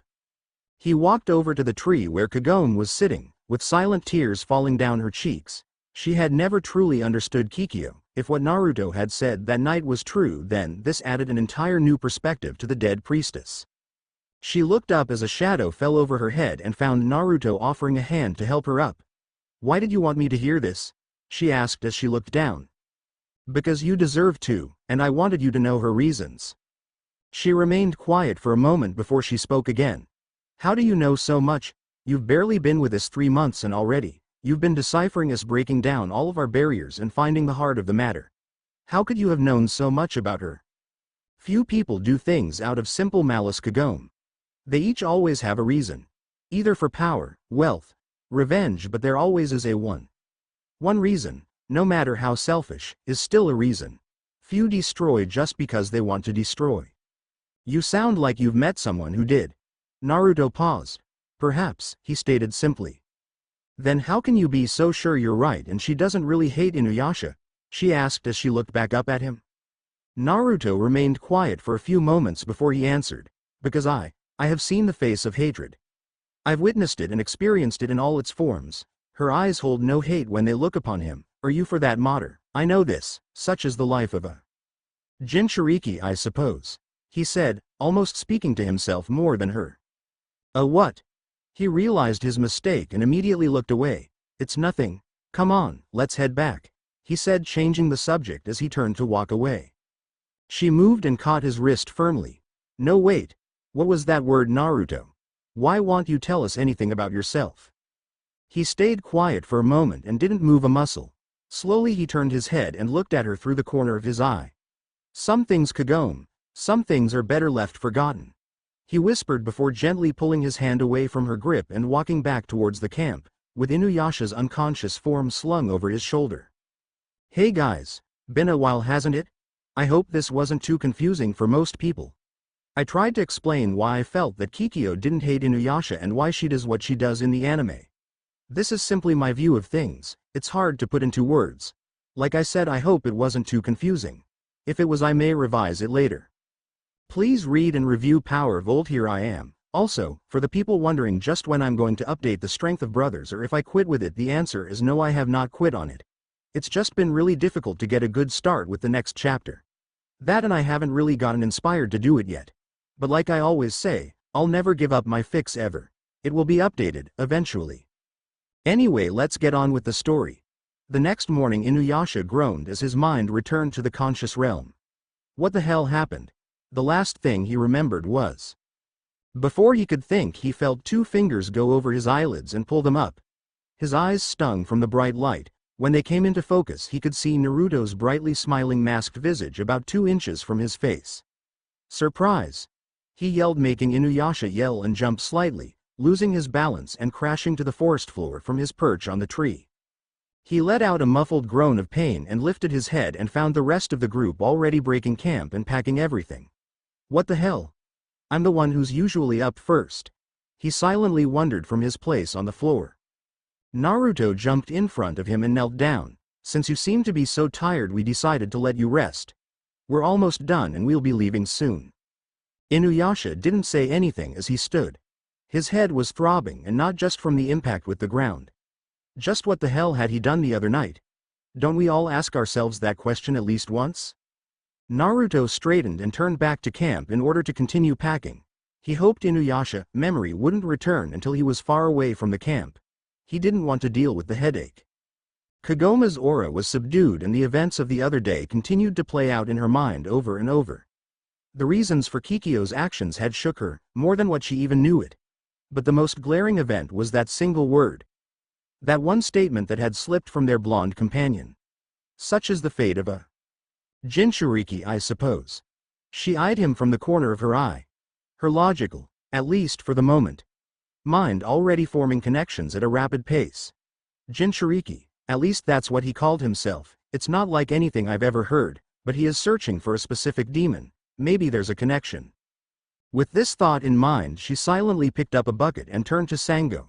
I'd like to go wash my face. Sango, do you want to come?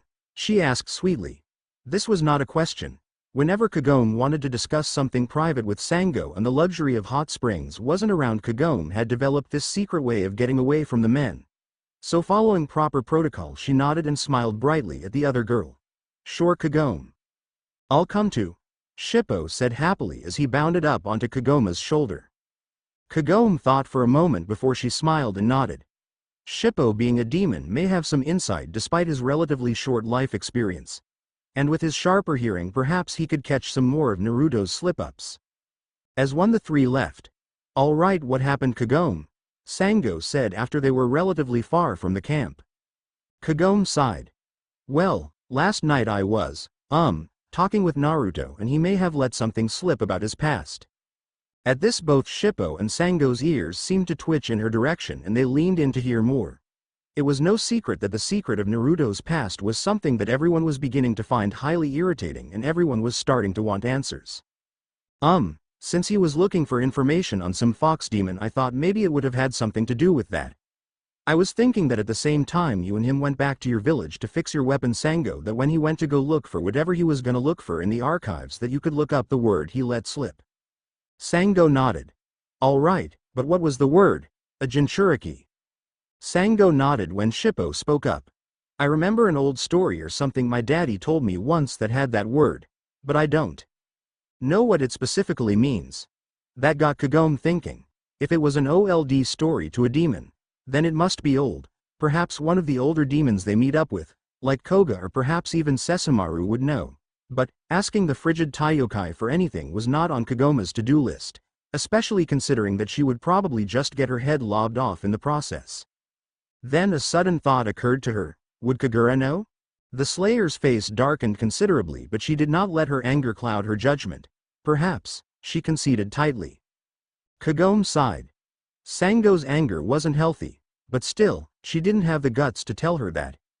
As a matter of fact, the only people she could even think of that would have the guts for that would be either Naruto or Sessamaru. Of course, the later would probably just beat her within an inch of her life or cleave her in half with Tokijin before even showing a hint of concern for any human other than that small child Rin that traveled with him. As the three came back to camp, it was Inuyasha and Naruto that were there. Kagura, apparently wanting to make good time, decided to leave as early as possible on her feather. Moroku, not wanting to have to walk over 5 hills and 7 valleys along with God knows what else, wanted to hitch a ride with her, even though he was visibly nervous as they took off. Whether it was from flying or from the fact that he was going to be alone with the wind demoness was unknown, however. "Faye, about time you got back," the dog Hanyu greeted, roughly. Naruto sighed and waked him on the head with what appeared to be a light tap. Of course he had put chakra into it in order to form a very crude version of Tsunade's punch. While he didn't have the control for it, he most certainly had the concept. Focus all the chakra at one point and release it upon impact. So what appeared to be a light tap sent Inuyasha clutching his head in pain. Naruto then walked forward and smiled at Kagome. "Take care of one-man army, you two," he said as he spoke to Shippo and Kagome, referring to Inuyasha. Kagome smiled, though it was rather subdued, and nodded. Shippo smiled brightly at the blonde and nodded cheerily. Naruto smiled back and turned to Sango. "Well, shall we?" he said. Sango nodded as Kurara bounded up to her shoulder, and together they began heading northwest. The Lord of the Western Lands was a patient demon lord when it came to certain matters, and in others he wasn't patient. One such example was the insolence of his Hanyu brother, another was anyone questioning his orders or doubting his strength. One thing he did have patience for was the gathering of knowledge, however. Indeed, when he was not out patrolling his lands or slaughtering a troublesome faction of rampaging demons, the Lord of the West would spend hours upon hours in his study. His thousands upon thousands of scrolls and books gathered through the ages since the time his grandfather had founded the Western Lands to the rule and expansion brought on by his father Inu no Taicho all the way to his relatively recent rule. Almost 4,500 years of history was in his study. But each one of them had failed to give him the knowledge of whatever power that lone human had demonstrated that day on his borders. Frustrated by the lack of knowledge, Sesshomaru turned to the last place he was able. To a being far older than any demon currently in existence, believed to be slightly older than Totose by just a few centuries but could in reality be far far older than that. The ancient tree, Goshinki. Sesshomaru highly respected this demon, not only for its ancient knowledge and experience but also for the simple fact that this lone being controlled far more power than that of most, for it was Goshinki's branches which now served as the sheaths of Tetsusaiga and Tensaiga. The ancient tree's knowledge of the forest, its ability to listen to everything within the Western Lands and far beyond, was to be respected and even feared at times. For knowledge and power of the mind was far greater than any weapon or physically powerful berserker. As the dog demon approached the clearing where the ancient tree resided, the leaves, vines and branches seemed to part for him, as if welcoming his visit. "Ah, Sesshomaru, to what do I owe the visit?" the ancient tree spoke. His rough and dry, yet gentle voice seemed to roll all across the area. Sesshomaru narrowed his eyes at the ancient bark. "You will not address me so familiarly, Goshinki. I am not as lenient as my father in such matters. You will address me with the proper respect." "Ah, of course, Lord Sesshomaru. But still, I do not believe you have come here to merely inform me of your position as Lord of the Western Lands." Sesshomaru growled low in displeasure. He hated this ancient's lack of respect. But the tree was useful at times, and now was one of those times. "Goshinki, do you know anything of the power a human recently demonstrated near the Western Lands?" he asked, getting to the point. "Ah, you mean the Ancient One." Goshinki spoke, making Sesshomaru's eyes narrow. "Ancient One?" Sesshomaru imitated as he raised a perfect eyebrow in the tree's direction. "No, I do not expect you to know anything of it. A pup such as yourself would be lucky to have even had a passing ear to any of the ancient tales." Sesshomaru growled at the insult. "Speak what is useful, fool, or I shall be on my way." Goshinki's branches moved as if waving him off. Of course, Taiyokai," he said as he gained his seriousness again. "I do not know what events caused his arrival, but that human holds ancient power that was lost with the rising of the Nine." Sesshomaru stiffened and glared at the tree. "Do you think me a fool, Goshinki? The Nine is nothing but a legend of the old. A fairy tale to scare the younglings." He spoke heatedly. "Believe it or not, Sesshomaru, the Nine did exist. I was but a small shrub during their rise back when humans that were just as powerful, if not more so than any Taiyokai or Hanyu of these times, existed. With the rise of the Nine, the human kingdoms fell into ruin, their powers lost and their wills broken. The Nine then faded back into the pages of history. Their offspring, their power diminished over the ages, leaving you and other Taiyokai as the result. Sesshomaru growled again as the edges of his eyes slowly bled into red. How dare you insinuate that I am inferior to anyone, you old fool? I will soon surpass even my father in strength. Goshinki chuckled amusedly.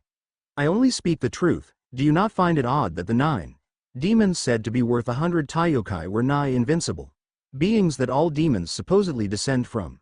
Why is it that there have not been any extremely powerful demons since your father, his true form was over 500 feet high, and yet you, who are also descended from a powerful dog demoness, are only a mere 40 feet. The demon's blood is diminishing. Its power too stagnant without any counterbalance. As the humans grow weaker, so do we. Simply because we do not have the need for such power. The 9 did, but once they killed off the ancients and their power, they did not have a need for such destruction. Perhaps now, with the ancients' revival and return, we will see the demon blood rise again, but for now, you shall continue passing yourselves as the sad excuses that call themselves demons. Sesshomaru's eyes were alight with fury as he turned and stalked away from the ancient tree. I will destroy this human, then we shall see who is the sad excuse, old fool. Be careful, Lord Sesshomaru, you may come out of that fight losing much more than just your arm. The ancient tree chuckled amusedly. I bid you luck in your endeavor, Inu no Taicho. He may have given the title with mock respect, but the insinuation was there. You are not your father. Well, here ya go. I think I may have just gone a little OC with Sesshomaru. But I honestly think that his pride is very big and he would not take an insult to it lightly. Read and review, please. Tell me what you thought. Fall into despair, here we go. The sound of soft chuckling could be heard as Naruto and Sango walked down a worn dirt path that led to the Demon Slayer's village. And then Shippo dumped the entire bottle of salt in Inuyasha's eyes. It was so hilarious seeing Inuyasha screaming his head off as he ran around like a lunatic. Naruto chuckled silently and Kurara purred with amusement from her perch on the Slayer's shoulder. Yet the comfortable atmosphere shattered abruptly as they went over the next hill and the remains of the Slayer's village came into view. Sango's eyes immediately clouded with sadness and her form slumped slightly. Naruto as well felt a slight feeling of nostalgia. It was so similar. Both of their pains came from this. He felt as if he was back in the burning remnants of his village. Nothing more than smoke, ash and charred remains with which to bury the memories of those he once loved. He sighed and once again his mask came to his defense. He turned to Sango and placed a comforting hand on her shoulder. Are you all right? She took a deep breath and nodded solemnly. Yeah, it doesn't really go away, you know? Naruto nodded and tore his gaze away. If she only knew. He stepped forward and made his way towards the village. Sango stood for a few more seconds before slowly following. It was several hours later when Sango finally deemed her weapon sufficiently repaired for the night. It wasn't perfect, but she had been working since they had arrived and she was tired and sweaty from working in the forge. Naruto had offered to help her, but these were secrets that were passed on from one demon slayer to another, not something for outsiders to learn, even though there may not be a next generation of demon slayers. She sighed as she took the hirikatsu and placed it on a rack on the wall. She would put the finishing touches on the thing tomorrow. She looked out and noticed that the sun was now going down. She looked alarmed. She had been there for more than half the day and had left Naruto alone in an empty village with nothing to do. She hadn't even showed him the archives so she could actually see what he was looking for. She immediately walked out of the hut that housed the forge works and found Kurara in her full demon form laying across the porch resting. One of her cat ears twitched as the Neko heard Sango's arrival and a single lazy eye opened to look upon the demon slayer. Sango smiled down at her longtime partner and spoke. Kurara, where is Naruto? The fire cat pointed one of her tails off behind a few huts.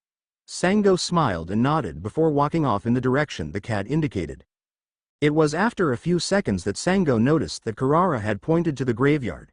She began feeling slightly queasy as she approached the area. She began wondering if Naruto had gone to pay his respects to the dead. The thought surprised her. Few people passed through a decimated village and paid their respects to the dead. In fact, few even bothered to bury them, let alone pray for them. When she finally caught sight of the blonde, she could see him kneeling before the graves and praying. Just as he detected her presence, he ceased his prayers and stood as he turned to face her with a small sad smile on his face. It is not much, but... She immediately interrupted him. No, no, thank you for the thought. She looked saddened for a moment before she shook her head and smiled at him. I'm finished for today. I was thinking that perhaps we could go to the archives and search for the demon you wanted to look up. Naruto looked towards the setting sun before he spoke again. Are you sure? I don't mind waiting until tomorrow if you wish to rest. She shook her head. No, if we do it today we can get a good start early tomorrow morning. Naruto shrugged. All right, whatever you say. It was only a few minutes later the two of them found themselves walking down a dark corridor that led to the Demon Slayer's archives. Naruto eyed the Demon Slayer walking beside him and soon spoke. Sango, may I ask you something? You just did. She said back rather playfully as she turned and gave him a small smirk. Naruto raised an eyebrow at her sly comment and offered a smirk of his own. Well then, I'll ask you something else then. She nodded and looked on ahead. Go on. He seemed contemplative for a moment before he spoke. How did you cope with it? The death of all your loved ones. Is it the simple drive of revenge that helps you keep on going? He asked as he placed his eyes back on her form. Sango stopped walking and looked down to the floor while biting her lower lip in thought. Her bangs covered her eyes and for a moment Naruto thought he may have intruded on something a bit too personal. After a few seconds though Sango spoke again. It was really hard at first, you know. Even when I wanted revenge. First on Inuyasha and then on Naraku, I just felt like you wanted to give it up. He finished in his mind but said nothing and let her continue. But then I found out Kohaku was still alive. She smiled sadly at that. Now, I have hope again. As long as Kohaku is alive and there's a chance of him being rescued, I think I can go on. At least for him, so that he doesn't have to go through what I went through. When I thought I was the last, you know. Naruto nodded and smiled gently at her. Sango then shook her head to push the sad thoughts away. Anyway, let's just find what you came to look for. Naruto nodded and they continued to make their way inside. Have you found it yet? Sango asked from her pace near the entrance. Naruto gave a simple HN as he continued searching through scrolls on ancient fox demons. Many of them had just pissed off a lord or two for stealing heirlooms and stuff of that nature, others had just pissed off a few villages. None could truly come even close to the being that he was looking for. But still, the Slayer's archives were impressive. The cave chamber they were in now was about 50 feet in diameter and about 70 feet high with dozens of scrolls stacked one on top of the other in an organized fashion. The most recent demons were near the entrance and the oldest ones were deeper in. They had everything from dogs to wolves to snakes, foxes, dragons, spiders and an innumerable amount of other demonic specimens. He sighed and was about to give up when an old, worn, dusty scroll placed in the back, in a corner caught his eye. It was definitely old, probably the oldest one here. He reached in and grabbed it. He coughed as the movement picked up dust and threw it right in his face. Sango noticed this and immediately walked over. Found anything? Naruto shrugged and began unrolling the scroll. Let's see. He unrolled the ancient text, picking up more dust. The kanji were blurred and worn from the moisture and time but were slightly legible. 9 beasts with Ulam power breathe destruction the end of all things. Well, that answered his question. It was definitely what he was looking for, but the kanji were too worn to be read correctly. He unrolled the scroll some more where he came across a painting. He immediately recognized two of the beasts portrayed in it. Shukaku and Kyubi. They were arranged in a circle with Kyubi's form in the center. Each had their own background but Kyubi's was the most curious. A forest in flames, how accurate. He sighed and rolled it back up before placing it back where he found it. He stood and smiled to Sango, who was looking at the scroll curiously. Well, I couldn't find anything, thanks for helping, Sango. She smiled at him and nodded. You go on ahead, I want to look up something. Naruto shrugged and walked away. Sango waited until he was gone before she moved and picked up the scroll he had previously been reading. She unrolled it fully and scanned context. She immediately noticed the fox demon with 9 tails in the center of the portrait inside the scroll.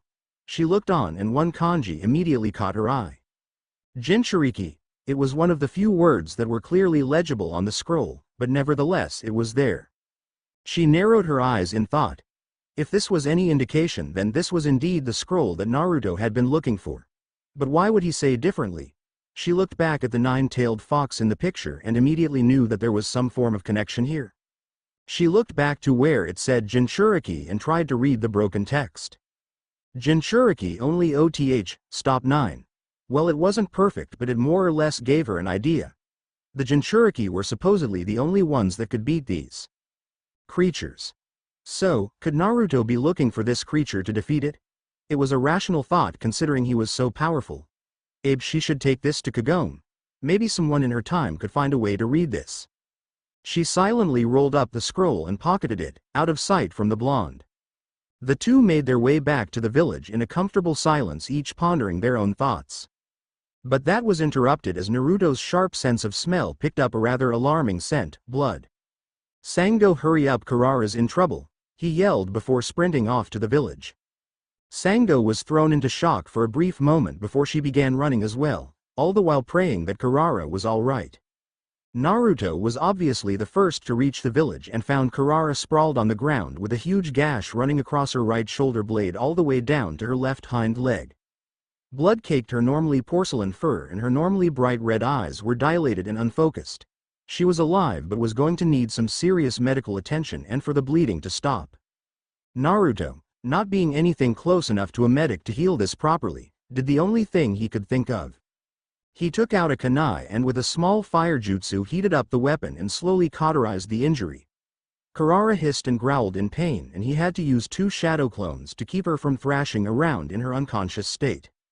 Just as he had finished, Sango arrived and skidded to a kneeling position next to them. What happened? She asked anxiously as she began checking Kurara over. I don't know, I found her like this. I managed to stop the bleeding, so she should be all right for now, if there isn't any internal bleeding. Go and grab your weapon, whoever did this might still be around. Sango nodded and with a final concerned glance towards Kurara she rushed to go and get her gear. Naruto stood and extended his senses to try and find whoever had done this and immediately felt it. No, he felt 2 presences. One was unmistakably Naraku but the other was one he didn't recognize. So it wasn't one of his detachments. A few moments later Sango came out with her weapon in hand and her armor already in place. Naruto nodded and pointed to where he had sensed their opponents. They're over there. She nodded and together they sprinted toward their destination. It was only a few seconds later when the two came across a sight that made Sango's blood run cold. It was Naraku, holding up her younger brother Kohaku by his throat. The younger boy was struggling against his grip but it was futile. The dark Hanyu smiled cruelly in their direction. Ah, Sango, so glad you could join us. His eyes darkened at the sight of the blonde, however, but the smirk never left his face. And I see that you are here as well. Naruto's features for once were cold and impassive. His mind was running a mile a minute trying to figure out just what the Hanyu hopped to gain through this. Naraku smirked and tightened his grip on Kohaku's throat. Well, Sango, you see, your brother has outlived his usefulness now that his memories have returned to him, and so, I have a proposition for you, my dear. Naruto noticed how her grip seemed to tighten on the Hirikatsu, indicating her anger and desperation. Naraku continued after a few moments of tense silence. The rules are quite simple. You have 2 minutes to save your precious brother. Should you fail, I will kill him. Should you succeed, then he will live. Simple, correct? He smirked that condescending smirk of his. Oh, and there's just one more condition. The ninja cannot interfere. Naruto tensed. This was a trap and he could see that from about 10 miles away with a blindfold on. He was setting her up for a fall that would drive her to the brink of her sanity. Sango, however, didn't think of such things, and with speed that surprised Naruto, her Hirikatsu was sailing through the air aiming to chop off Naraku's arm. The cruel demon smirked before he leapt back to avoid the weapon. Sango drew 5 shuriken and tossed them at the Hanyu. Naraku's smirk darkened before he did the last thing Sango and even Naruto expected. He put Kohaku in the way of the projectiles. The young boy let out a strangled cry as the sharp objects dug into his right shoulder and another in his hip and the last just beneath his ribs. Tears leaked from his eyes as he turned them to meet Sango. Sister. He gasped softly as he struggled for breath as Naraku held his throat. Naruto gritted his teeth and made to take a step forward when he noticed Naraku's cold red eyes turn to him. The dark Hanyu gave a smirk that seemed to say, "Just try it." Naruto's glare darkened considerably and he promised himself one thing: this bastard was going to pay. Sango lost some of her strength at the sight of her brother's anguish and the fact that he had called her sister in a way that seemed to ask, why? But with a shake of her head she steeled her resolve and with a soft ring her sword was unsheathed. She rushed at Naraku and caught the Hirikatsu id stride as it came back to her. Naraku smirked coldly again and sent some of his tentacles to attack the approaching Tajia. Sango sidestepped the attack and continued her charge. When she was right in front of Naraku she dug her left foot into the dirt and with a diagonal upwards swing from right to left, moved to slice Naraku's throat open. With that same smirk plastered on his face the Hanyu stepped back and once again put Kohaku in the path of her strike. Sango tried to stop but she was moving far too fast and with a sickening slice the sword bit deep into Kohaku's side. The boy let out a strangled yell and before Sango could react Naraku roughly pulled him away, causing the blade to cause even more pain and damage to the young boy. Sango felt tears of rage and sadness well up in her eyes and trail down her cheeks. This being was truly heartless. Naruto desperately wanted to move but with Naraku's eyes on him he couldn't even afford to make hand seals for a shadow clone. The dark Hanyu smirked and leaned to the side to avoid the Hirikatsu. He then took to the skies, a cloud of miasma at his feet. "Time's up, my dear Sango," he spoke in a condescending tone of voice. Sango's breath became ragged and came in short hard pants. Her anger, desperation was almost a palpable thing. She caught the Hirikatsu again and with a mighty swing in which she poured all of her anger, her sadness, her desperation, her drive, she put everything in it. The Hirikatsu sailed through the air but with a casual shrug Naraku floated slightly to the side, avoiding it completely.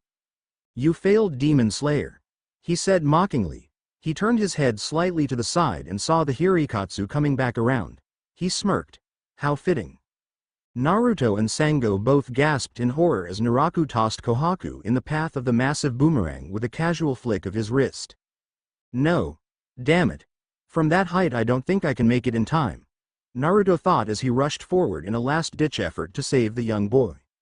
It was all for naught however as with a sickening crunch and crack the Hirikatsu slammed into Kohaku's back and sent him crashing to the ground below. "Kohaku!" Sango cried out as she ran towards her fallen brother. Naruto landed on the ground and turned to glare at the smirking parasite. His eyes were as sharp as daggers and promised pure pain to the heartless monster. "Kohaku!" Sango cried as she knelt next to him and turned him over, to notice that he was still alive. His breathing was extremely labored and he was barely hanging on. "Kohaku, please don't die, I'll heal. You just, please don't die," she sobbed as tears came down unbidden. Kohaku's next words however, would shatter her. "Sister," he rasped out, why did you let him kill me?" he whispered hoarsely before life left him. Naruto winced as he caught the words with his sharp sense of hearing and immediately noticed a Shikon shard, tainted to the point where it was almost black zipped toward Naraku. The Hanyu gave off a smirk before he vanished in a cloud of purple miasma. It was then that Naruto knew beyond doubt that Naraku had come here to break Sango. Kohaku was still under his control the whole time, now he just had to convince Sango of that fact. Sango's features were in absolute horror. Kohaku's last words echoing in her mind. Tears trailed freely down her cheeks and her form shook violently. She felt a hand her shoulder and shakily looked up to find Naruto using an expression that was sad yet somewhat understanding. She sobbed and her form shook more. Naruto silently knelt down and wrapped her in a gentle, comforting embrace. That was all it took for the little remaining walls around her emotions to crumble and she cried. She cried hysterically and all the pent-up emotions she had stored within her came forth in terrible, heart-wrenching sobs. Naruto held her gently, rocking her back and forth as she sobbed and shook in his arms. "Go on, Sango. Cry all you want. No one will fault you on this day." She cried well into the night and when she was done Naruto silently carried her back to her home and then prepared Kohaku's grave. Naruto sighed as he covered the grave and gave the young boy a silent prayer. He had to find a way to help Sango now, if he didn't she may take her own life, from either guilt because of Kohaku's last words or despair because of his death. He then felt another presence and stiffened. He slowly looked to the tree line of the nearby forest when he saw the feudal version of Uchiha Itachi emerged from the darkness of the trees. Clad all in white, it could only be the Taiyokai of the West. "Sesshomaru," he said as he narrowed his eyes. Somehow he doubted the demon lord came to enjoy tea. "Well, here you go. Tell me what you think." "Taiyokai of the West, ahem. I'm back." Naruto wiped his hands from the grave soil as he stood, straightening his Anbu armor and wiping the sweat off his brow before he began walking to meet the demon lord. He placed his hands in his pockets and walked forward, thinking of any and all tricks he could pull out of his bag of tricks if the situation got too out of hand. Truly, facing the demon lord was not something he really wanted to do. The Taiyokai was powerful and had a sharp mind. A dangerous and, in this case, very deadly combination. In all honesty, he wasn't sure if he could win. Facing Inuyasha's group was a far cry in comparison to him. Even though Naruto really had no fear of death, his worry was for the demon slayer that currently rested. Kohaku's death alone may drive her to the brink of suicide. His death, coming so soon after his, may just be enough of a shock to drive her over the edge. If he died, he doubted it would affect the Inu group for long. They may be saddened, but because he was relatively new to the group, he was certain they'd get over it. Sango, however, was an entirely different story. If she died, the team would falter and Inuyasha's way of mourning or burying his emotions so he wouldn't have to deal with them. Which was lashing out at everyone and keeping himself active, in other words rushing everyone to hunt shards, wouldn't help the situation. I suppose I had better not die yet. Sesshomaru watched as the seemingly ordinary being began walking forward. It baffled him. Even so close, he could only faintly detect the underlying power he carried. He was no fool. This person, even if he was not as powerful as he possessed skills that were a complete mystery to him that provided him a definite edge. Naruto's eyes widened in alarm as he saw the demon's only arm grasp the hilt of Tokijin. Before he could do much else other than take out two kunai, the Taiyokai rushed forward, his after images trailing behind him.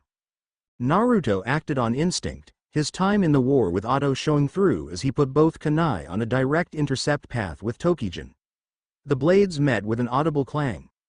Naruto felt his eyes widen even further as Tokijin pulsed a fierce blue before Sesshomaru's yoki exploded forth. Sesshomaru looked at the dirt in front of him, now no more than mud and ashes. "Is this it?" he mentally sneered. His senses were able to pick up the faint whizzing sound of a kunai. He leaned to the side, barely dodging as it grazed his cheek. He turned around and found Naruto. His armor and mask were shredded to mere rags that barely clung to him. Not even the Kawarimi was able to help him fully escape the alleged Dragon Blast, the attack that could match the wind scar. He ripped off his face mask, revealing the whiskered features to another for the first time in over 7 months.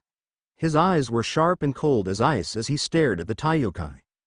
Sesshomaru elegantly turned and settled his sword in a comfortable stance. The demon didn't answer before he rushed forward again. Naruto leapt back as he reappeared with a swing to where he had previously been standing.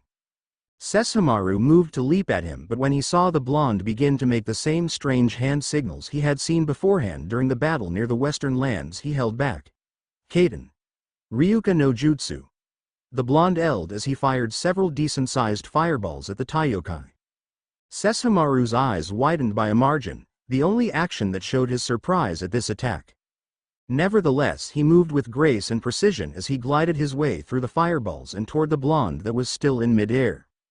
Naruto's eyes widened as he saw Sesshomaru coming at him. He narrowed his eyes and reared back his hand, and a Rasengan was soon formed, its flickering blue light shining brightly. Sesshomaru was already moving too fast to stop and knew that this attack, just by the look of it, may just cripple even one such as himself with a single blow. Since he couldn't stop or shift to the side, he placed Tokijin in front of him as a form of a shield, with his yoki pulsing through it to make sure it didn't break under this attack. Naruto yelled as he slammed the Rasengan right into Tokijin. Yoki and chakra clashed, shockwaves that sent bits and pieces of energy tearing into the landscape around them. Deep lacerations and jagged chunks of earth rose as the attacks raged on. With a final shockwave from the Rasengan, Sesshomaru was sent back down to earth while a pulse from Tokijin cut deep, terrible cuts as if done by a blunt knife up Naruto's forearm. Naruto hissed slightly and then felt his chakra form and focus itself on the injuries, healing them subconsciously. Sesshomaru narrowed his eyes at this. An enemy that could heal any injury so rapidly was a formidable opponent indeed. He healed at an accelerated rate, but this was nothing short of regeneration. The blonde's mind was working to find a reason for this. Only two presented themselves. One, he thought him a threat. Or, he's testing himself. The blonde thought to himself with a slight narrowing of his eyes. This guy was reminding him way too much of Itachi, and that was not a good thing. Before he could contemplate it further, Sesshomaru raised Tokijin into the air and came down with a sweeping motion. In seconds, blue waves of energy tore through the landscape heading straight for him. Doden. Doryuheki, he said as he slammed both palms on the ground. A wall of earth came in between himself and the blue energy. He raised an arm to shield his eyes as the earth wall exploded. Sesshomaru watched the dust cloud with wariness. He had seen the earth rise to defend the ninja. Could that be his power? Control over the elements? Before he could contemplate it, however, he saw four of the blondes emerge from the dust cloud. He stiffened. What was this? These techniques would take any demon decades to master. Control of the elements was all but unheard of. An illusionist who could fool even his senses by giving each of these copies a scent, as well as an aura and sound as their foots hit the earth. Such a mastery of illusion was almost unseen by anyone other than the heads of Kitsune families. Yet many of those had lived hundreds of years, and possessed knowledge and experience far beyond that of mortal men. How is it then, that this one can make illusions far more effective than even those beings? The four ninjas blurred into existence, surrounding him. He eyed them cautiously as he shifted his weight to his right leg, ready to spring on a moment's notice. The real Naruto formed his hand seals and slammed his hands on the ground. Doden Yomi Numa. He yelled, and in seconds the earth was a swampy mud pit that went up to their ankles, in which Sesshomaru found he could barely move. The other Naruto clones formed their own hand seals. Kaden, Karyu Enden. Suiden Suryuden no Jutsu. Doden Doryuden.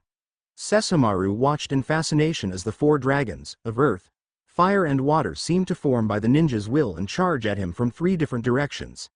He absently noted that the copy's hand vanished, their energy no doubt used to create this attack.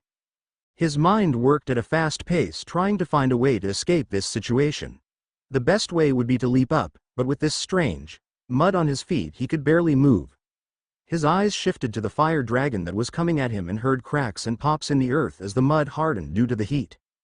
That's it, he thought before pouring his acidic, poisonous yoki to the earth surrounding his feet. The mud hardened, and with a forceful leap, Sesshomaru was free. Naruto was definitely surprised by this. No one was able to escape the Yomi Numa before so quickly, at least, not while fighting him. Sesshomaru ignored the flying rubble and debris as the three dragons crashed into each other and shot forward, his after-images blurring and distorting his movements. Naruto, not expecting the demon lord's escape, much less the attack, wasn't able to do much more than shift his position so as not to hit anything vital, before Tokijin was run right through his chest. He gasped and coughed up blood, the thick red liquid falling to their feet. Sesshomaru stared at the human with a blank expression. Is this the power of the so-called ancient? Naruto chuckled, even though the action caused him pain. Sesshomaru thought the human was insane, but then felt a swift arm snake around his neck and tighten painfully, nearly cutting off his oxygen. He craned his neck back and found another of the copies with the bright blue ball of energy in his palm. He moved to pull out Tokijin and swipe when the real Naruto grasped his arm and held it there. Sesshomaru narrowed his eyes. How he hated Inuyasha. If he had another arm, he could most likely escape this situation. Naruto chuckled hoarsely. Well then, now we find ourselves in a peculiar situation, don't we, Sesshomaru? The dog demon narrowed his eyes at the human. I don't know why you came here, and quite frankly, I don't care. You are a useful albeit unwilling ally in the fight against Naraku. So whatever your reasons, let's call it a draw for tonight, and if you want, after Naraku is defeated we can have our fight to the death. He paused. Or, you can push your yoki into Tokijin, killing me and my clone slams that nice blue ball of energy into your side, which will most likely shred your lungs and plenty of major arteries to little bits. Somehow, I doubt that even you would survive that. Sesshomaru's eyes narrowed further, To be forced to compromise with a human, it was insulting, and yet, he felt some semblance of respect for this one. He then found something quite peculiar. His scent carries no fear. Demonic gold met tranquil blue for several moments before Sesshomaru pulled the blade out with a slicing sound. The real Naruto clutched his bleeding injury, that was already beginning to heal. He watched the Taiyokai warily. When Sesshomaru sheathed his blade, he dispelled his clone. They locked gazes again for a few moments before Sesshomaru turned and left, without so much as a backwards glance. Naruto waited until the Taiyokai was well out of his vision before he collapsed, clutching his chest. He had miscalculated, the strike had hit his left lung. His chakra may know how to heal it, but it was taking very long in comparison to what Kyuubi would have been able to accomplish. He picked himself up and walked over to a nearby tree and sat down with his back leaning against it. He would wait until it was healed, then he would go find some new clothes, and then he would go to Sango. His eyes slowly got heavier and heavier until he slowly drifted off. A lizard yokai that had watched the entire scene chuckled in amusement as he watched the strange yet powerful human fall asleep near the tree due to the pheromones he had sent into the air. Yes. It hissed. I eat this human and I get its power. Then I find more like him and become most powerful. Its chuckling was a disgusting hiss of a sound. Excuse me. The lizard heard behind him. He turned his head and was only able to catch a faint flicker of red before a flash of claws, then nothing. Sango lay huddled on the tatami mat in her hut, the shadows of the room, outlined by pale moonlight, her hair, drenched in sweat, her eyes pink and puffy from tears. Everything hurt so much, Kohaku's last words echoing in her mind, each driving another nail into her already wounded heart. Sister, why did you kill me? Her eyes traveled to the glinting kunai knife that lay on the floor. Her mind was numb, her eyes were blank, and her soul was already dead. She gripped the handle. Naruto awoke with a start and got to his feet fast as he noticed something. He was fully clothed. His mask, his armor, everything was as if he never fought with the demon lord. He thought for a brief moment that the encounter had been nothing more than a dream when he caught sight of the definitely changed landscape due to the battle. He stared at the fingerless gloves on his hands for several moments before another scent, one that sent his heart into his stomach, reached him. Blood, Sango's blood. Oh no, he rushed off in a blur of yellow and black, and in seconds he arrived at Sango's hut. What he saw made his heart drop even further. No, he whispered as the shadows seemed to grow much darker even as red stained the floor. Here you go, tell me your thoughts, a cruel kindness. Here I am. The sun slowly rose over the mountains that covered the landscape over feudal Japan. Its golden visage rose to the sky, and warm rays of light blanketed over the now destroyed village of the demon slayers. The sounds of birds chirping and the smell of the warm misty morning air all gave way into a scene of peaceful harmony. However, within the village, one lone shinobi was watching over the near-dead form of the last of the demon slayers. His eyes shone sadness and pity toward her. Yet there was something more, a deep, almost undetectable understanding lay in his eyes. He sighed as Karara, in her smaller form, mewed sadly as she sat down next to her master. She looked up at him with those big red eyes that seemed to show confusion, almost as if she was asking why. He sighed sadly as he stood, grabbing a bucket to go get some water down the stream. He didn't have the answers for the small cat. No, he should rephrase, he did not want to give her the answers. For they reminded him too much of his own heart. Before he reached the exit, he heard a faint groan come from his patient. He sighed. This was a confrontation he wasn't sure he was ready for. He turned and kneeled at her side, watching as her eyes slowly fluttered open. Her eyes stung horribly, her whole body felt weak and numb. For a moment she felt as if this was death. The escape she had sought to end her pain. But those thoughts vanished when she opened her eyes and the masked visage of one Uzumaki Naruto registered in her mind, looking down at her with those deep blue eyes that seemed to reflect the world in them. Desperation was the first emotion that came to her, and tears immediately formed in her eyes as realization dawned on her. No, she whispered hoarsely. Her sobs of misery, sadness and anger came forth and echoed through the small hut. She moved at speeds that surprised the blonde, not expecting her to have such ability in her weakened state. She tackled him to the ground, her fists weakly beating against his chest. Why? She sobbed. Why? Why couldn't you grant me this? Her tears and cries tore into him. He knew this feeling. This anger, he had felt it, if only for the briefest of moments toward Sakura. Why did she ask him to continue? To live on? And now this same feeling was being directed at him. He didn't say anything, merely wrapped his arms around her in a comforting embrace. She resisted, if only slightly, before she finally broke, crying and sobbing against him, her tears soaking the front of his armor. He sighed. In truth, even he himself wondered if saving her had been a cruel kindness. But still, even if this did sound cold, there was more than her emotions at stake. Her life was an important instrument that kept the Inu group together. Even though some part of him said that he was cursing her with pain, the other argued that it was necessary. He slowly raised himself up, bringing her with him. He pulled back so he could face her, her soft brown eyes almost begging for an explanation. He looked down, averting his eyes. "Sango," he began. "I know that nothing I can say or do will take the pain away, but I will say this. Will killing yourself bring Kohaku back?" She sobbed, her form shaking. "It hurts so much. I just wanted to go away," she said. It was almost as if she had become a child again, no longer the proud, stubborn demon slayer that would stand against the tides of Naraku's evil. Just a human being, whose grief and pain had overcome her. He ran a hand through her hair. "I know, Sango, I know, but are you truly willing to let your family go unavenged? Will you let Naraku claim victory today?" he said softly, and saw some of the former spark return to her eyes. She looked away. Tears still came, but the sobs had ceased. I have nothing left now. Kohaku's dead. He was my reason. He was why I kept going." Naruto felt a stab of anger, something he had not felt for quite a long time. He grabbed her by her shoulders, and with one movement that seemed unaffected by her weight he stood, raising her up with him. She was startled. She shifted her eyes to meet his and froze. The once calm blue was now a pit of cold ice. "You still have your friends, don't you? Or don't they count? Have you been traveling with dolls? Because I see human beings that consider you family, who wish to be your family. Obviously you don't feel the same."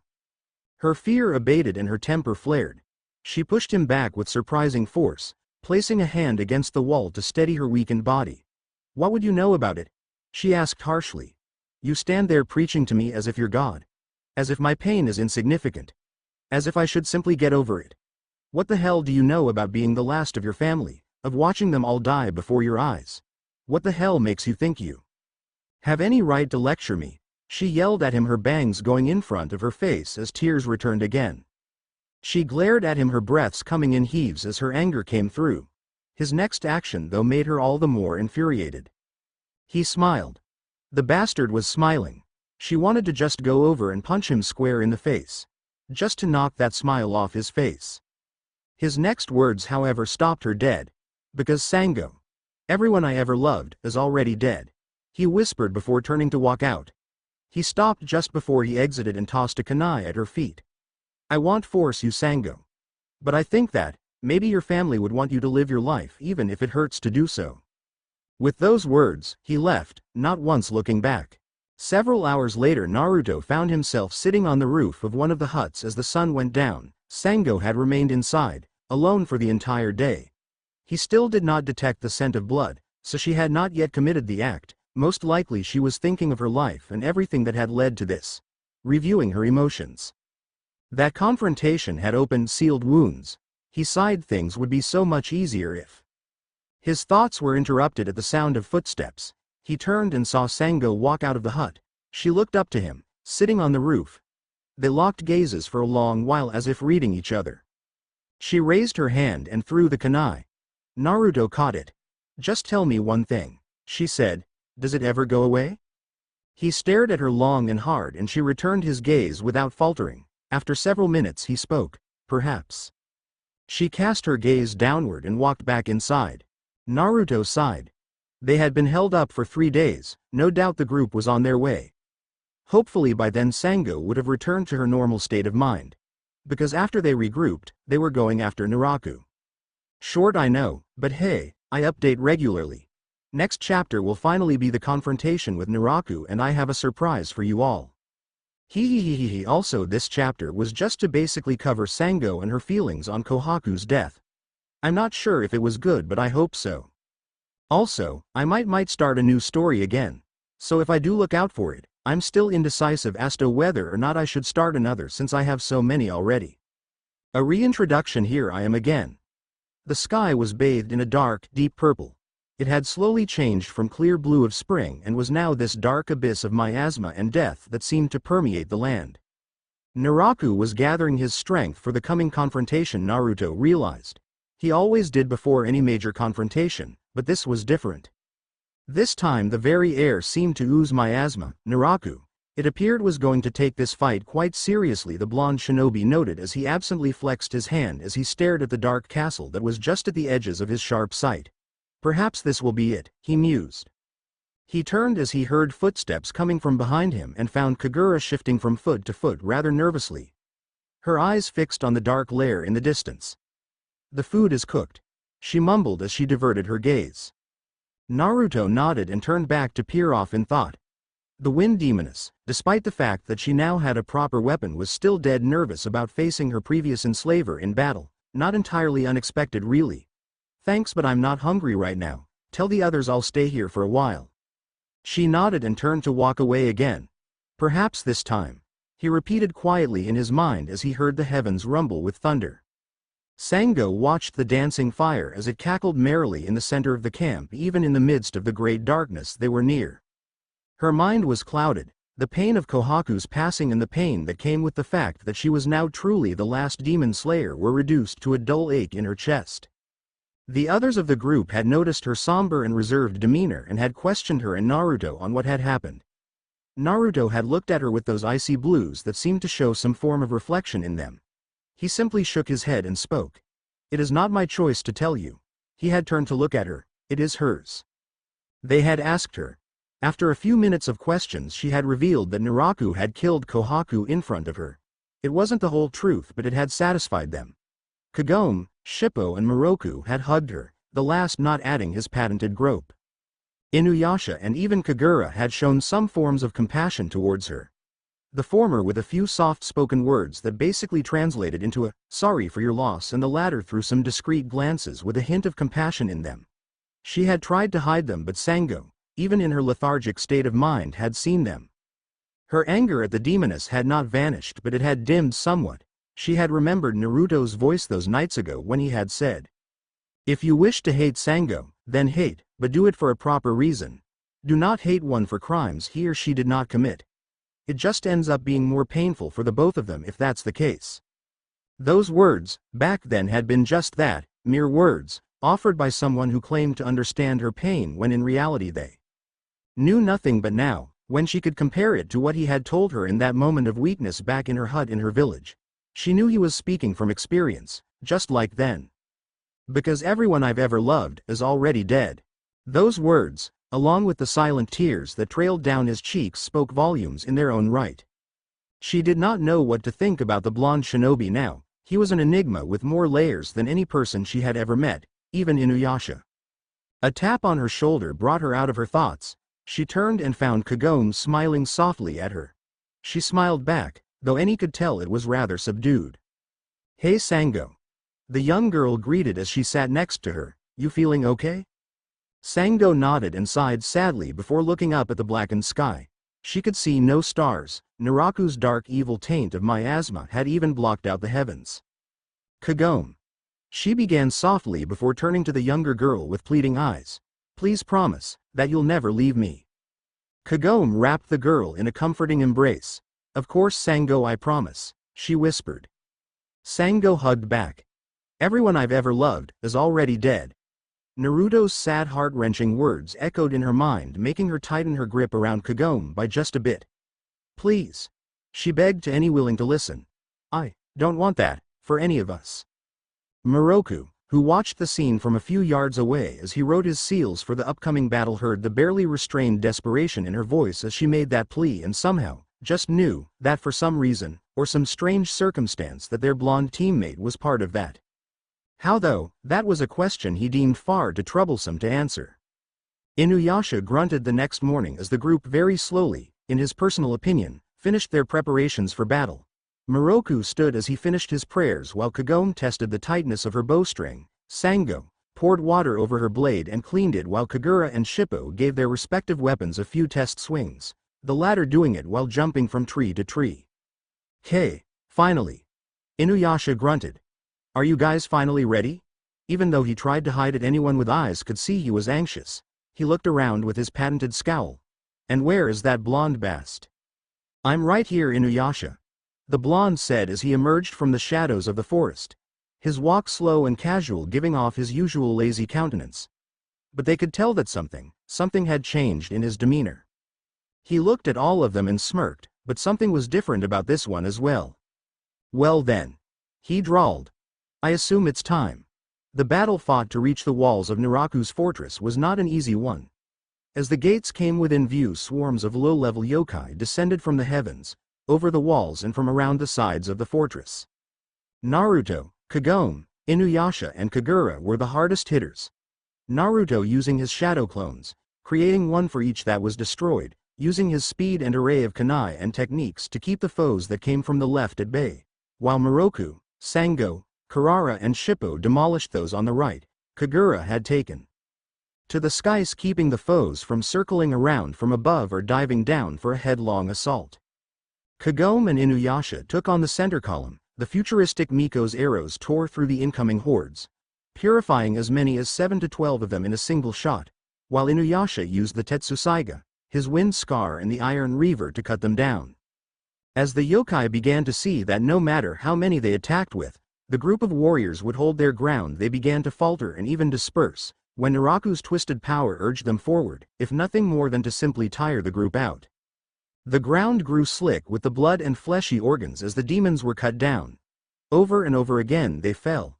The carnage of battle and the cries of his allies as they swung their weapons brought back memories to the young Uzumaki, visions of the final confrontation between Otto, Konoha and Akatsuki.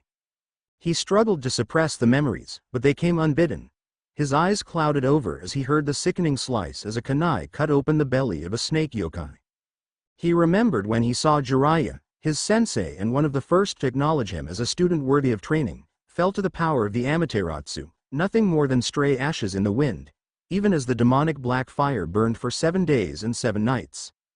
He shifted his position back to avoid one of the yokai that tried to clamp down its powerful jaws along his shoulder. With a wind-lengthened kunai he sliced off the demon's head off, watching as blood came from the wound, sprinkling his face and clothes in the warm crimson liquid. He remembered, as he saw Gaara, the one person he could identify with on the most basic of levels, fall due to exhaustion and the terrible wounds inflicted on him by Deidara. He leapt back and tossed a kunai, his hands going through the motions. His mind was elsewhere though, not in this bloody battlefield but in another. One that was far more terrible to him than 1,000 battles would be able to accomplish together. He remembered as Tsunade, someone he had grown to love, perhaps as far as to call her the mother he had never had, fell to a savage kunai slash across her abdomen, too delirious and too weary from battle and blood loss to mold or even have the amount of chakra necessary to heal the grievous wound. Her pale blonde locks framing her face, she looked so peaceful, even in death. His clouded, dull eyes raised and saw more yokai, hundreds of them, approaching him. Their bloodlust and mindless madness that glinted in their demonic eyes was almost tangible. He smiled an eerie smile, one that had never adorned his face, or perhaps it had, merely hidden amongst the shadows of his mask. He continued to smile, even as he took his fighting stance. His smile remained even as the yokai approached, and continued to remain, even as he could feel air waves of bloodlust washed over him, even as scenes of bloody battles and former friends came to him, and it remained even as tears came and fell, their soft pitter-patter on the blood-soaked ground going unheard throughout the chaos. "Is everyone all right?" Kagome called as Inuyasha cut down the last demon. Another, barely alive, tried to sneak up behind her, but an orange blur crossed its path before a sickening slice was had and its head rolled. Kagome turned around and saw Shippo, with a few specks of blood on him. It was strange seeing him like that. His childlike innocence always seemed to make imagining him killing so impossible, but Kagome had to remind herself that despite how much she loved him, he was still a demon. It was almost second nature really. Even for humans, killing was a baser instinct. With demons it was just more pronounced. She turned and found Sango swiping her sword to get rid of the blood as she placed Hirikatsu on her back, while Miroku put more sutra on his staff. Kagura drifted down from the sky and her feather returned to its usual place on her hairpiece. Kagome turned and saw Inuyasha deliver a final wind scar, eliminating the last chunk of the horde, scattering their ashes. She turned to where Naruto had been fighting and immediately had to stifle a gasp. It wasn't because of some terrible injury, or that a yokai was approaching for a surprise attack. No, it was just his eyes. Those eyes, once a vibrant amused blue, now dull, lifeless cold empty voids scanned over the scene of blood and death. His once vibrant blonde hair was now almost brown and lay matted against his forehead, drenched in blood and covered with dirt and mud. The crimson-red liquid trailed down his face, his blue eyes shined in the dim light much like a dog at night. The miasma that blanketed the sky like a dark plague gave way to reveal the blood-red moon that hung directly overhead. The blonde turned, and in that instant, he was the most terrifying yet saddest creature she had ever seen. He averted his gaze and stared up at the walls of the fortress before he, with a single leap, leapt over the fortress wall, leaving the others behind. "Naruto!" she yelled, startled. The others turned and just managed to catch a glimpse of the blonde before he vanished behind the wall. "Crazy bastard!" Inuyasha snarled as he rushed to catch up. The ground beneath their feet shook violently and Naraku's chilling laughter floated to them. "Fools!" he chuckled amusedly. "Time to kill you." Before anyone could do much, a large explosion came from within the walls of the castle and a massive spider, almost 100 feet high, rose, screeching a battle cry as it sent one of its 16 feet toward the Inu group.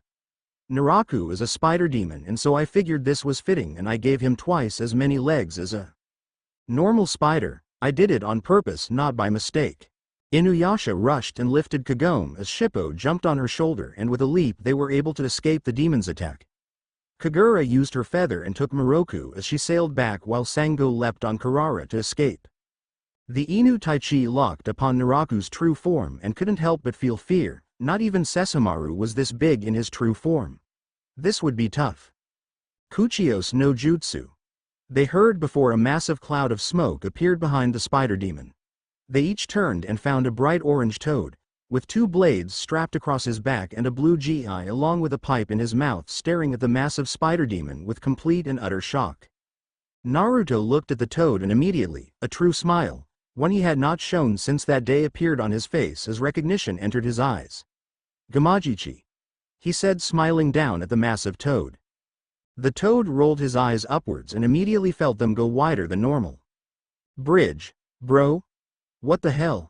the toad yelled before he moved his tongue so he could grab the blonde and place him on his webbed hand. He took a massive breath before he yelled at him with gale-forced winds producing from his mouth. 4,500 years. 4,500 years, you bastard! I thought you were killed along with Jiraiya. What the fuck is wrong with you? Where the hell have you been and why are you summoning me now? He paused. And how the hell are you summoning me anyway? Humans don't live 4,500 years. Where the hell have you been? The toad looked up and leapt back to avoid a swipe from one of the massive spider's razor-sharp legs. Naruto clung to the toad with chakra and spoke. "I will explain everything later, Gamajichi, I swear, but help me beat this guy now." The toad narrowed its eyes and then slowly nodded. "Fine," he conceded before placing the blonde back on his head and took out both his katana. Naruto stood proudly on his old friend's head, crossing his arms and glaring up at the slightly taller spider demon.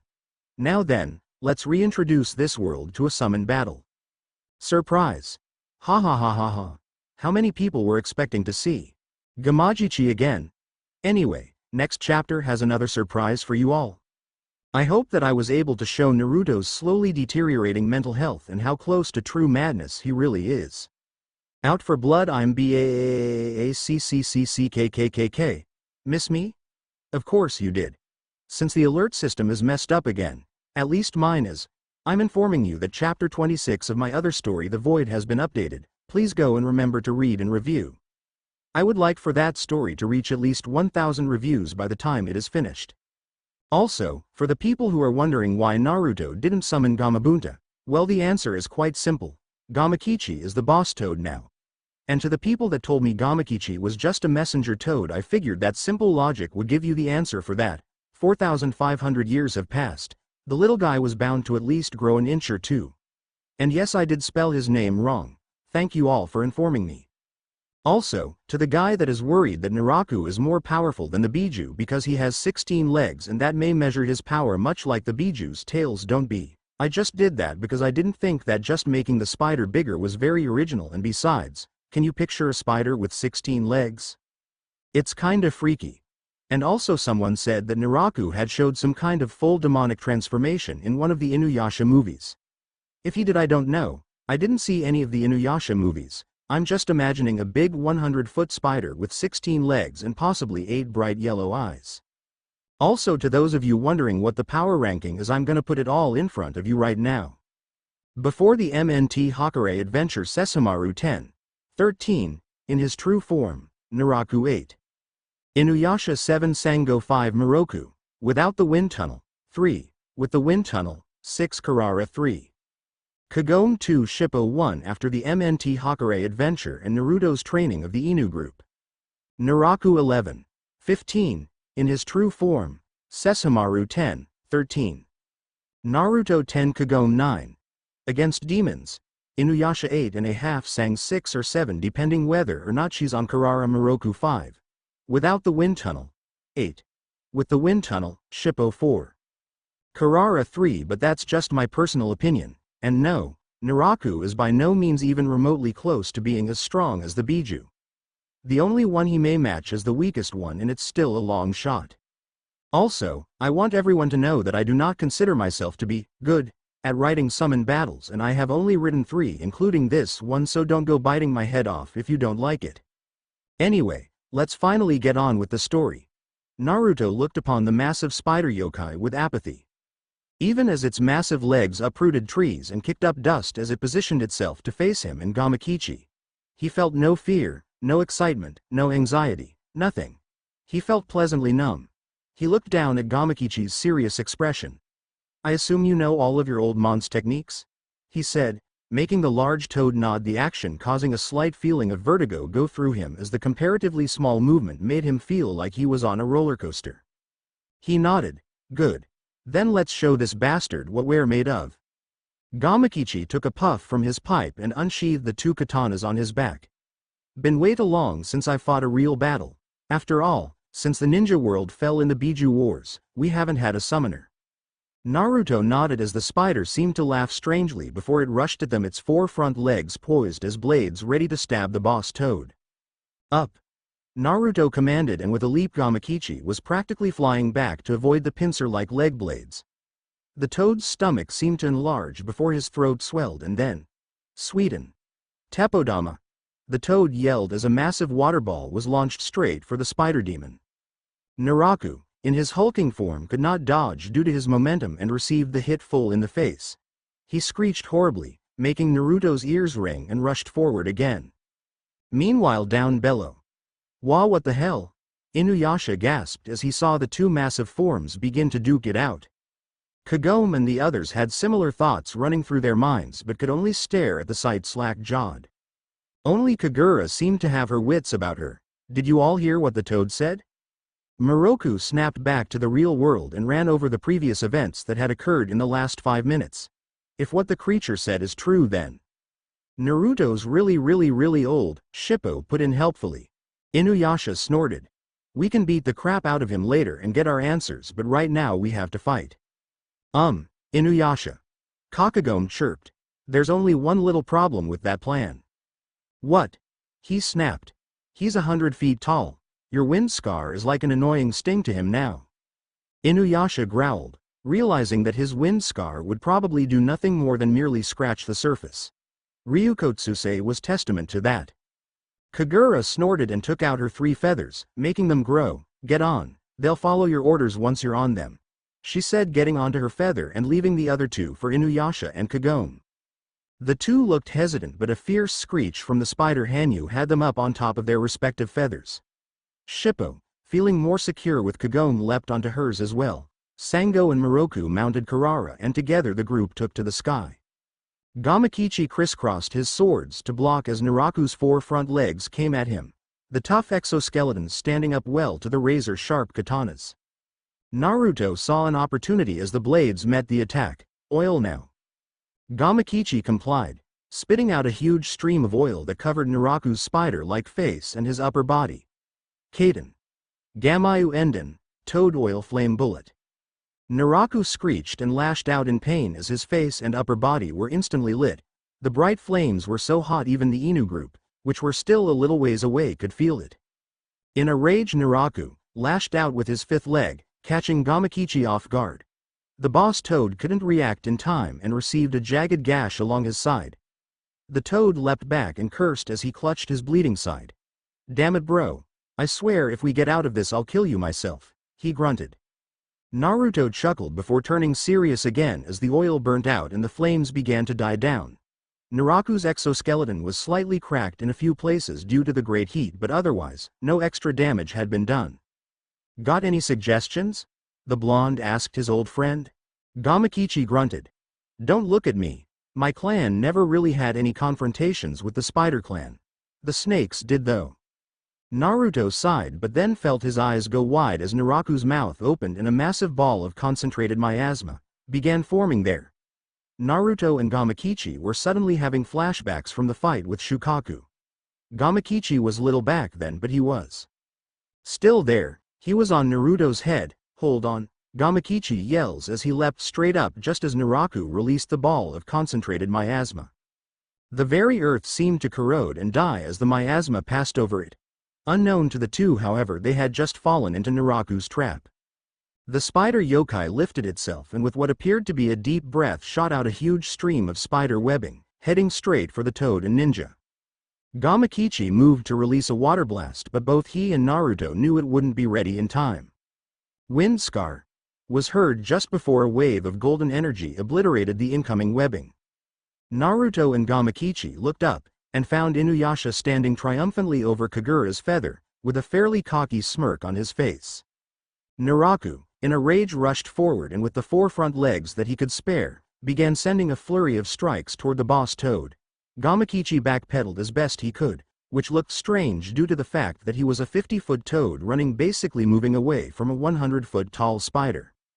Naraku, with a mighty swing of one of his legs, smacked away one of Gamakichi's katana and stabbed the boss toad in the shoulder with another leg while he kept his second sword busy with the other two. Gamakichi cursed as Naraku raised his one free offensive leg and prepared to stab the boss toad in the head. Before he could bring it down, however, his leg was suddenly turned to ash as Kagoma's purifying arrow hit it dead center.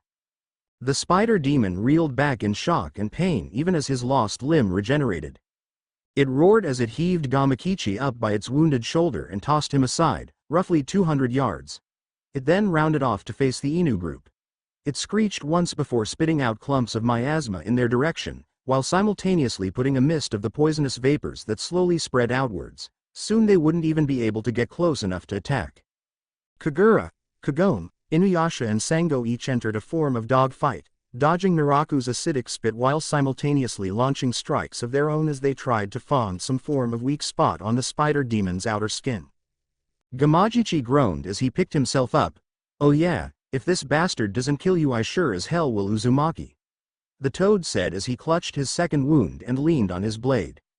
Naruto grunted. He had managed to stay on the boss's head with chakra, but that didn't help his stomach at all. He really wanted to throw up right now. He looked back up toward Naraku as the Inu group kept attacking him. "I think I might have a jutsu that can win this," he said. Gamakichi glared up at him. "And we didn't try this sooner because," he inquired in a tone that promised death. Naruto smiled. "I kinda forgot about it. If looks could kill, Naruto would have had a hole in his head." The blonde turned serious. "But the only way it's gonna work is if you make a hole in his outer skin, at least the size of my fist. I can only do this jutsu at maximum capacity once and at most twice. I think I can make the hole, but you have to hold him down." Gamakichi nodded seriously, and with a mighty leap, soared into the air. Naruto was surprised by the unexpected move and had to crouch so as not to fall off. "What the hell are you doing?" Gamakichi sucked in a deep breath of air and somehow managed to shift himself so his back was facing the earth. Then, just as they were passing directly over Naraku, the toad let all of the air in his gut out like a great jet of air that propelled him downwards. "Bug-crushing jutsu," the toad yelled just before he crashed right over Naraku in what was considered a gigantic body slam. Naraku, felt all the air leave his body. Despite the fact that he was taller than Gamakichi, the toad weighed much more. He tried to lift himself using his 16 legs, but it proved to be with difficult, especially with the fact that Gamakichi had grabbed 4 of them on his left side and was trying to cut off the others with his sword on his right side. The Inu group, who had been blown back by the shockwave, could only stare at one of the strangest, most ridiculous sights they had ever seen.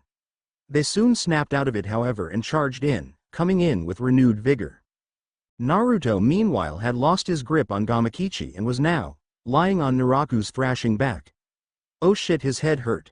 Did anyone get the license plate of that truck? He stood up on wobbly legs and took in his surroundings.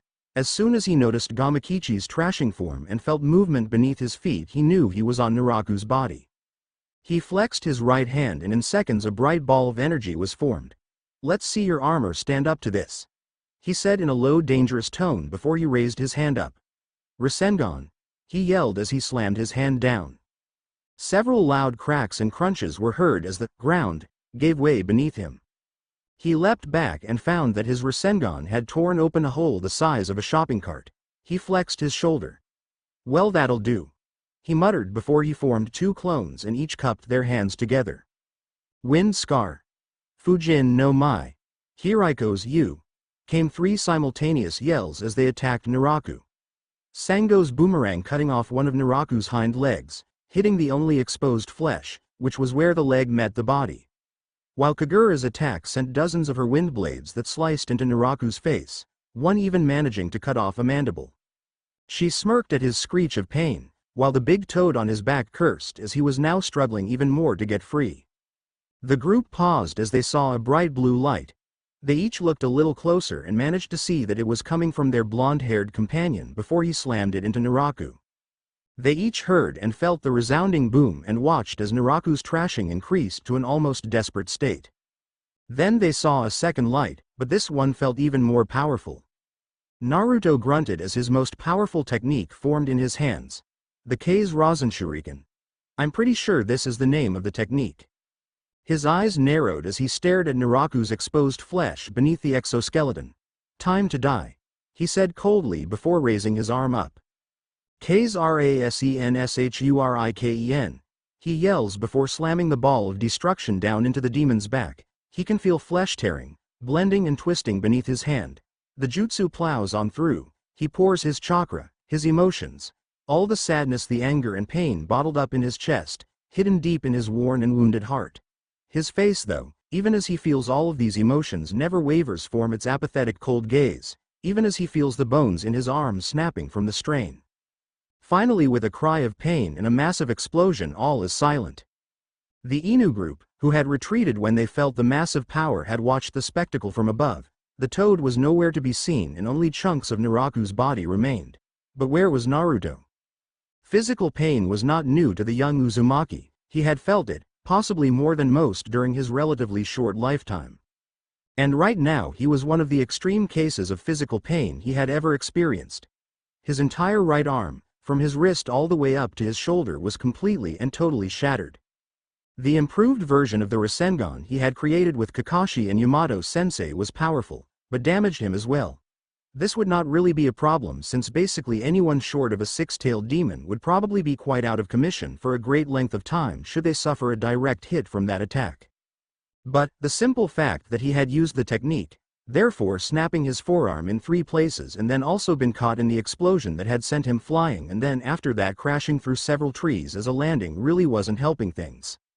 The fall had broken the rest of the bones in his arm as well as one rib. So yes, he could safely say he was in pain. His right arm was bleeding horribly. His forehead protector was practically nothing but a slab of metal with a string attached to it. His clothes also had tears and burn marks in several places. Overall, he looked like he had been through World War II, with a bright bullseye on his uniform that said, "Hit me, I'm open." So it was no surprise that when one of the group finally caught sight of him, the first thing to leave the person's mouth was a nice, "Holy shit." Yup, definitely helping his self-confidence there. He looked up through weary eyes and caught sight of Kagura signaling the others. She walked over and knelt beside him. "You look like shit," she said after a few seconds of silence. "Thank you." He chirped, smiling at her just as the rest of the group arrived. Kagome and Sango rushed over to see if he had any life-threatening injuries as Kagura stood. "I'll be fine," he grunted. "It'll just take about a week or so to properly heal if I don't move it." Kagome narrowed her eyes at him. "A week?" she questioned. "You'll be lucky if you ever use this arm again, Naruto." He chuckled. Her fussing reminded him of when he had first used the technique. Sakura had been on his case for a whole month after that. His eyes clouded over and he let out a sigh. Sakura. His reminiscing was cut off, however, as a dark chuckle echoed from the forest. The entire group immediately stood up on alert. That laugh, they could never mistake it. Purple miasma formed itself just at the edge of the clearing and Naraku's battered and beaten form revealed itself. In reality, all he was an upper torso. From his left shoulder down to the right side of his waist, his body was completely blown off and the upper part of his body was beaten to a pulp. Massive gashes and huge bruises could be seen everywhere. "Fools." He laughed darkly. "Did you think you could possibly defeat me?" Inuyasha snarled and unsheathed Tetsusaiga. The fang pulsed with power as the enraged Hanyu glared at the parasite. Naraku chuckled. "You have beaten me here, so I have decided to leave you with a parting gift." Naruto stood on shaky legs. He really didn't like where this was going. Naraku smirked and lifted his last remaining hand to show 3 corrupted jewel shards. "My gift," he practically hissed before the 3 shards shot forward at speeds even Naruto could barely catch. No one had time to react, as the 3 shards stabbed themselves into Inuyasha's throat. The entire group snapped their attention to him as he dropped Tetsusaiga in surprise and clutched his neck, as if being choked by some unseen foe. "Have fun." Naraku laughed mirthlessly. "Inuyasha," Kagome cried as she rushed towards him. A flash of red in the Hanyu's eyes warned Naruto and he shot forward, using his one good arm to grab Kagome from behind and pull her back. "Stop, he's not himself," the blonde yelled as the others were about to move forward as well. Everyone paused as Inuyasha's breathing went back to normal and he slowly stood. His face and eyes were hidden from view due to his silver hair. The group looked on warily. When Inuyasha finally turned to face them, they knew he was not himself. His once golden eyes were now bloodshot red and magnetostripes adorned his cheeks, only these were more jagged and thick in comparison to Sesshomaru's stripes. Inuyasha had been consumed by his demonic blood, and the look in his eyes said he was out for blood. "Here ya go. Like I said, summon battles aren't my specialty. Anyway, I've got one more surprise for you in the next chap. Read and review. The demon emerges. Here I am again. Hope you all enjoy this. Hee. The air was thick with tension. The entire group stared at the red-clad Hanyu with trepidation. As a low chuckle came from him, they all tensed. Naruto's eyes narrowed as his laughter became one of insane glee. This was most definitely not the Inuyasha they knew. His red eyes shined in the dim moonlight. His laughter ceased and snarls took its place. He flashed a fanged grin which spoke of bloodlust and insanity before he raised his claws. "Run!" the blonde shouted as he rushed forward and snaked his left arm around Kagome's waist. Just as Shippo managed to jump on her shoulder, he took off with Sango and Miroku mounting Karara and Kagura leaving on her feather. Inuyasha snarled and with a cry of rage he rushed after the blonde ninja. Kagome, who had lost her senses for a moment from the sudden, rapid movement, a feeling of vertigo as they rushed through the trees, finally managed to regain herself and looked to Naruto, who had a few beads of sweat running down his forehead. She looked behind her just in time to see Inuyasha take a lunge at them. His half-demon speed was impressive on its own, but as a full demon and now one with the added power of 3 jewel shards, it was more than enough to surpass Naruto's already impressive speed. As his claws reared back, ready to swing, Kagome only had one thing return to the forefront of her mind. "Sit." The beads around Inuyasha's neck glowed brightly and with startled eyes the Hanyu plunged to the forest floor. Unlike last time, however, he did not hit face first. Instead, his hands and knees slammed into the earth as he tried to keep himself upwards. Naruto glanced back at Inuyasha and saw as he hit the forest floor. "Keep activating the prayer beads," he ordered. Kagome nodded and continued to yell out the command word, over and over again, keeping the enraged Inu subjugated. After what seemed like eternity, which was really only a few minutes of Kagome shouting herself hoarse, the 3 stopped in a clearing. As Naruto set them down, he leaned tiredly against the tree. The pain of his arm was almost unbearable. Sweat marred his forehead. God, everything in his arm was just throbbing. Naruto. Kagome called worriedly as she moved to him and wrapped an arm around his waist to keep him standing. Shippo looked worriedly at his sensei, companion, friend. His arm really did look bad and the stench of blood coming off him was very strong, indicating that it was bleeding a lot. Naruto breathed heavily but still managed to smile at the two. I'm fine, I've seen worse. He breathed out before straightening himself and looking at their two worried expressions. Sango, Moroku and Kurara swooped down along with Kagura, all looking relatively uneasy with the situation. Naruto looked at all of them. We need to stop him. Anyone got any ideas? Moroku was the first to speak. I've designed some new seals from the ones you've shown me that can suppress demonic energy. I'm not sure if they'll work, but he trailed off at the end. Naruto nodded. Give them to me. I have a better chance of slapping them on and escaping unharmed than what you have. Moroku nodded and began shifting through his equipment, searching for the experimental seals. Kagome spoke next. The Tetsusaiga was always a suppressant to his demonic blood. If he has it in his hand or somewhere on his person, his demon blood will be suppressed again. Naruto nodded. He knew that from having watched their adventures. Kagura spoke up. You're forgetting the shards. Those things are corrupted and Naraku most likely placed them so that even with the Tetsusaiga's suppressive seals his demonic blood wouldn't be sealed, she said, cursing the parasitic Hanyu again. The entire group fell silent until Shippo spoke up.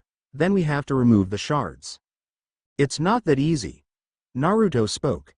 Naraku placed those shards along his neck, near the jugular vein. I highly doubt Inuyasha will stay still long enough for us to surgically remove the shards so we don't hit his jugular. The night seemed to grow bleaker by the second, and it wasn't helping that the sounds of a snarling, angry Hanyu was approaching them. Sango spoke up. Then what do we do? Naruto spoke up again. There are only two things we can do, and one is very difficult, while the other one most, if not none of you are going to like. We either knock him unconscious or we kill him. The temperature seemed to have dropped several degrees. The Inu group seemed horrified at the second idea. Only Kagura's expression was lined with apathy. Then I suppose we knock him unconscious, Naruto said. He turned to Shippo, Kurara and Moroku as the monk handed him the special seals. You three go back and get the Tetsusaiga. Since we don't want to kill him, then your wind tunnel is of no use here, Moroku. The monk nodded in understanding before getting up on Kurara, with Shippo jumping and landing on the enlarged Neko yokai's head. With a swift movement they took to the sky, giving Inuyasha a wide berth. Naruto then turned to Kagura and the other females. Kagura, give them your feathers, I'll distract him and you three get in as many shots as you can whenever you know you want hit me. Kagura nodded grimly, while the other two looked downright stricken. Kagome especially. Kagura formed her three feathers and the three females took to the sky. Naruto watched them rise just before Inuyasha burst through the tree line, his claws reared back ready to strike. He turned around and managed to dodge the attack by side-stepping and slapped one of the 5 seals Moroku had given him onto Inuyasha's outstretched arm. The seal glowed red and hissed as it was burnt onto his skin, making it impossible to remove. Inuyasha growled deep in his throat and delivered a savage backhand to the blonde's face, which sent him flying back, crashing into a tree. Naruto straightened. His weakened state was in reality no match for the Hanyu's increased strength. Blood loss and pain were starting to take its toll on him. He looked up, his vision slightly blurry. Instinct and reflexes are what saved him as he leaned to the side and caught Inuyasha's wrist as the Hanyu tried to strike him again. Even so, Inuyasha's claws bit deep into his left collarbone. Blood flowed freely from the new injuries. He gritted his teeth in pain as he tried to push the Hanyu back, but the fact that he was using his offhand added to the Inu demon's enhanced strength only made it so he was only able from preventing him from digging his claws in further. Fujin no Mai. They heard. Inuyasha growled and halfway turned to face the wind blades and used his free arm to release an iron reaver to counter. The two attacks cancelled each other out. Kagura's eyes widened in surprise. Inuyasha's attack had never been able to counter hers so easily. This was just proof that he was now immensely more powerful. Hiriko's you, they heard, but this time Inuyasha couldn't turn in time to face the attack and received the hit right along his lower back, which threw him into the forest, crashing headfirst into a tree with a sickening crack. Naruto straightened himself and awkwardly held his bleeding left collarbone with his left hand. He couldn't even make hand seals for any jutsu with his right arm in such bad conditions, which left him with a limited arsenal. All he had was the Rasengan, a potentially lethal technique. He wasn't sure if even with this amount of power if Inuyasha could handle having his insides twisted and some may even be shredded. He couldn't contemplate his thoughts further as Inuyasha burst through the tree line again, this time setting his sights on the two females that attacked him. Naruto barely registered as the silver-haired Han-yu jumped to a tree branch and catapulted towards them. He reared his claws back and launched two iron reavers towards the slightly startled females. Sango caught her Hirikatsu and moved to use it as a shield while Kagura prepared to swing her fan. As the attacks approached, a pearlescent light shot through the night air canceling both attacks. All eyes turned to Kagome, who had notched another bow into her arrow and was ready to let it loose towards Inuyasha. The out-of-control Inu growled and snarled as he saw her interfere. Before he could attack her, however, our favorite blonde ninja appeared slightly above him. Inuyasha looked up and Naruto immediately slapped a seal on his forehead. The seal burned into his skin, leaving Inuyasha snarling in pain and in range. Before he could, however, Naruto delivered a solid knee to his chin with enough force to make him backflip twice as he fell towards earth. Inuyasha landed on his hands and knees and moved to stand up again. As he got to his feet, Naruto came down with a crushing axe kick down onto his collarbone. A sickening crunch resounded through the air as Inuyasha's bones broke under the strain. The Han-yu nearly fell to the ground but caught his footing at the last minute and came back with a vicious slash in an uppercut motion. Naruto managed to backpedal enough to avoid a swipe to the face but still received 3 nasty gashes along his chest. The injuries bled freely. Naruto clutched his chest in pain and wobbled on his feet. Now he really was gonna pass out. Inuyasha moved forward again with the full intent of eliminating the blonde nuisance. The sounds of the broken bones Naruto had managed to give him snapping back into place and mending at rapid speeds echoed from the trees. Once again, however, he was met by interference. Inuyasha, stop!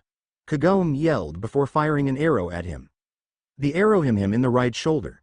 He looked up, eyes alight with fury. But he did not see Kagome.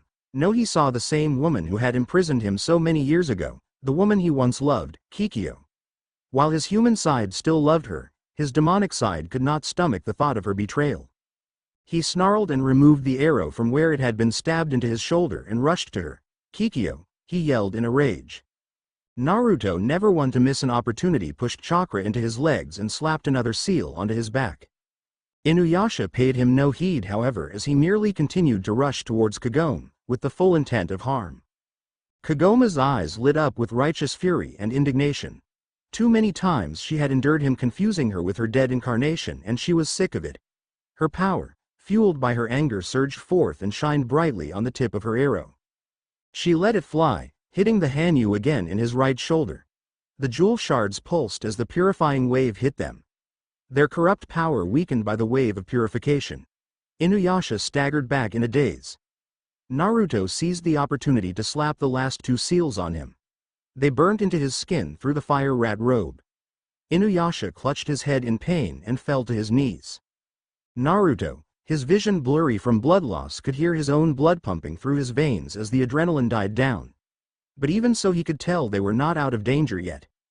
Inuyasha's eyes continued to shift from gold to red, indicating that the seals were suppressing the beast, but the power of the corrupt jewel shards remained.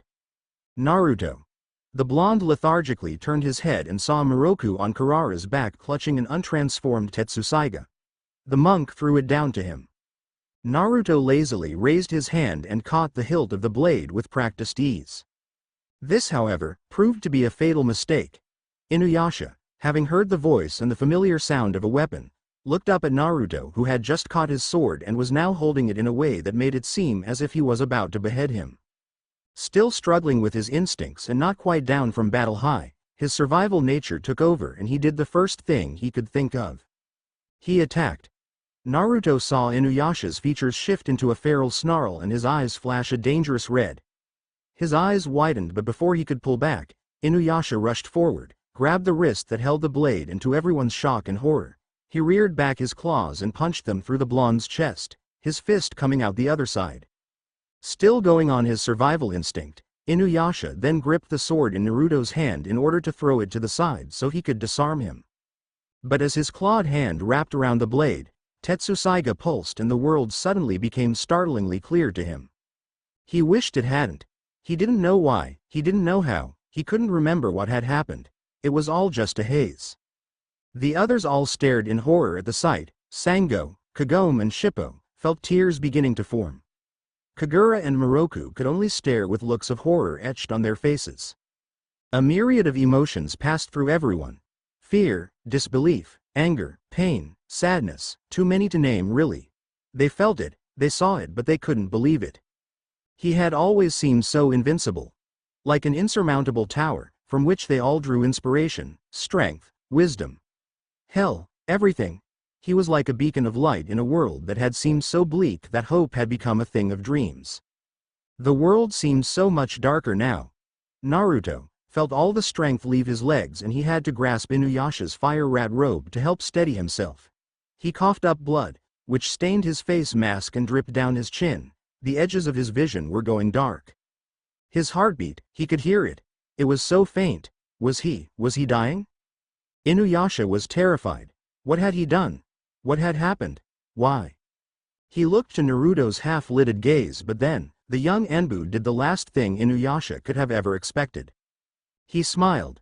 It wasn't one of his smirks he gave when he was about to give a wise-ass comments. It wasn't one of his lazy bored smiles. It wasn't even one of the ones he gave when he knew something you didn't.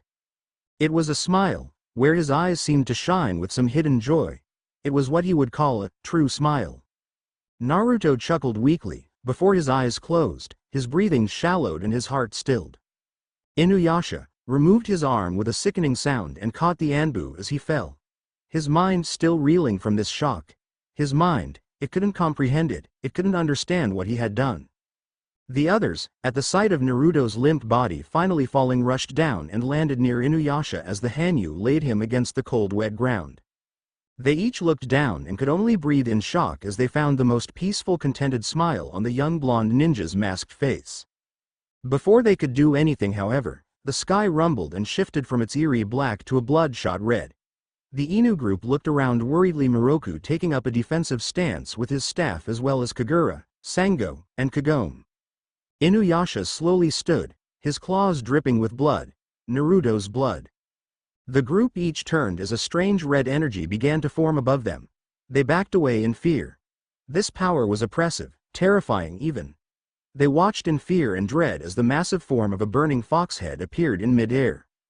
The strange creature let out the most terrifying unearthly roar any one of them have ever heard. They fell to their knees as the creature's power seemed to wash over them. It shook them to the very core. Kagome felt her stomach lurch and with a heave her stomach contents fell over the forest floor. As the creature's roar ended, it seemed to grin before it swirled in a tornado of flames and slammed into the forest floor. Inuyasha managed to regain his wits and grabbed Kagome and Shippo in order to back away from the flames that were approaching them. "Wait, Naruto!" she yelled in alarm as she saw the flames consume him. Kagura too regained her wits and picked up Moroku before moving back. Karara picked up Sango and took to the skies. As the tornado of fire IED away, the entire group slowly approached and came across an empty field. Naruto Uzumaki had vanished. Finally. Kyuubi reemerges. Anyway, there's your surprise. Also, it is quite possible that I'll start a new story soon. I've decided to call it Lost Soul, for the time being due to the suggestion of a friend. Check for it in my profile every now and then if the alerts don't go up soon. There's also a possibility I won't do it yet, so don't be disappointed. If it comes out, it'll be tomorrow or Friday. Read and review. Midoriko's message. I'm back. It had been 3 days since the fateful battle against Naraku, and the Inu group was in an understandably somber state. Not many words were spoken between them, each of the groups lost in their own thoughts and trying to recover from Naruto's death. Kagome had removed the shards from Inuyasha's neck with her Miko abilities that she had received ironically from the person they were all now mourning. It was just so surreal. They had been talking to him just the other day and then he was just gone. It had all happened so fast. Shippo, Kagome and Sango had cried that day and most of the next. Kagura had become much more reserved and rarely spoke to anyone unless they addressed her first. Moroku, ever the peaceful monk, had been chanting prayers for Naruto almost the entire time. Inuyasha, however, was by far the worst of them. He had barely said 2 words to them during the entire 3 days and had taken up residence in a tree branch. They had tried to get him to come down, but it had been to no avail. Kagome looked into the happily dancing flames with dull eyes.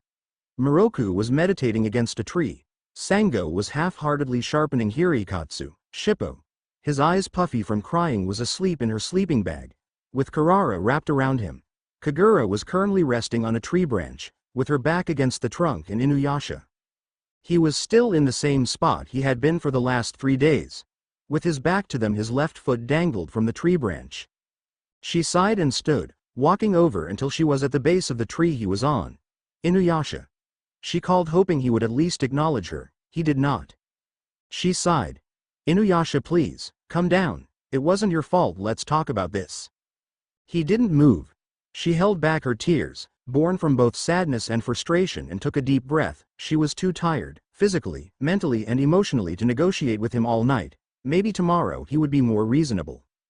With a small sigh, she turned and walked over to the fire before opening her sleeping bag and crawling in next to Karara and Shippo.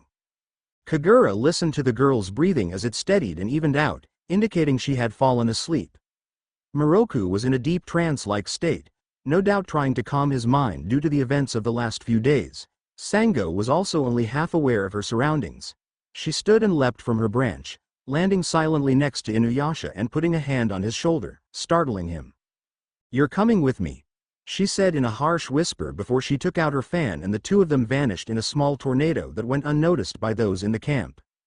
Meanwhile, Kagome's sleep was not as peaceful as it seemed. Kagome's dreamscape. Kagome groaned as she opened her eyes, only to find herself directly in front of a horde of yokai that were only 3 feet in front of her, their jaws wide open in preparation to devour her. She screamed in reflex and leapt back, her hand reflexively moving towards her bow, only to find the weapon was missing. She began to panic when she noticed that the yokai were moving no further. She looked a little closer and noticed a faint pink barrier holding them back. A barrier. She looked around for a few moments before the faint outline of a woman formed in front of her. She was almost transparent. The upper part of her body was visible while her legs were nearly invisible, only the small fluctuation in the air outlined them.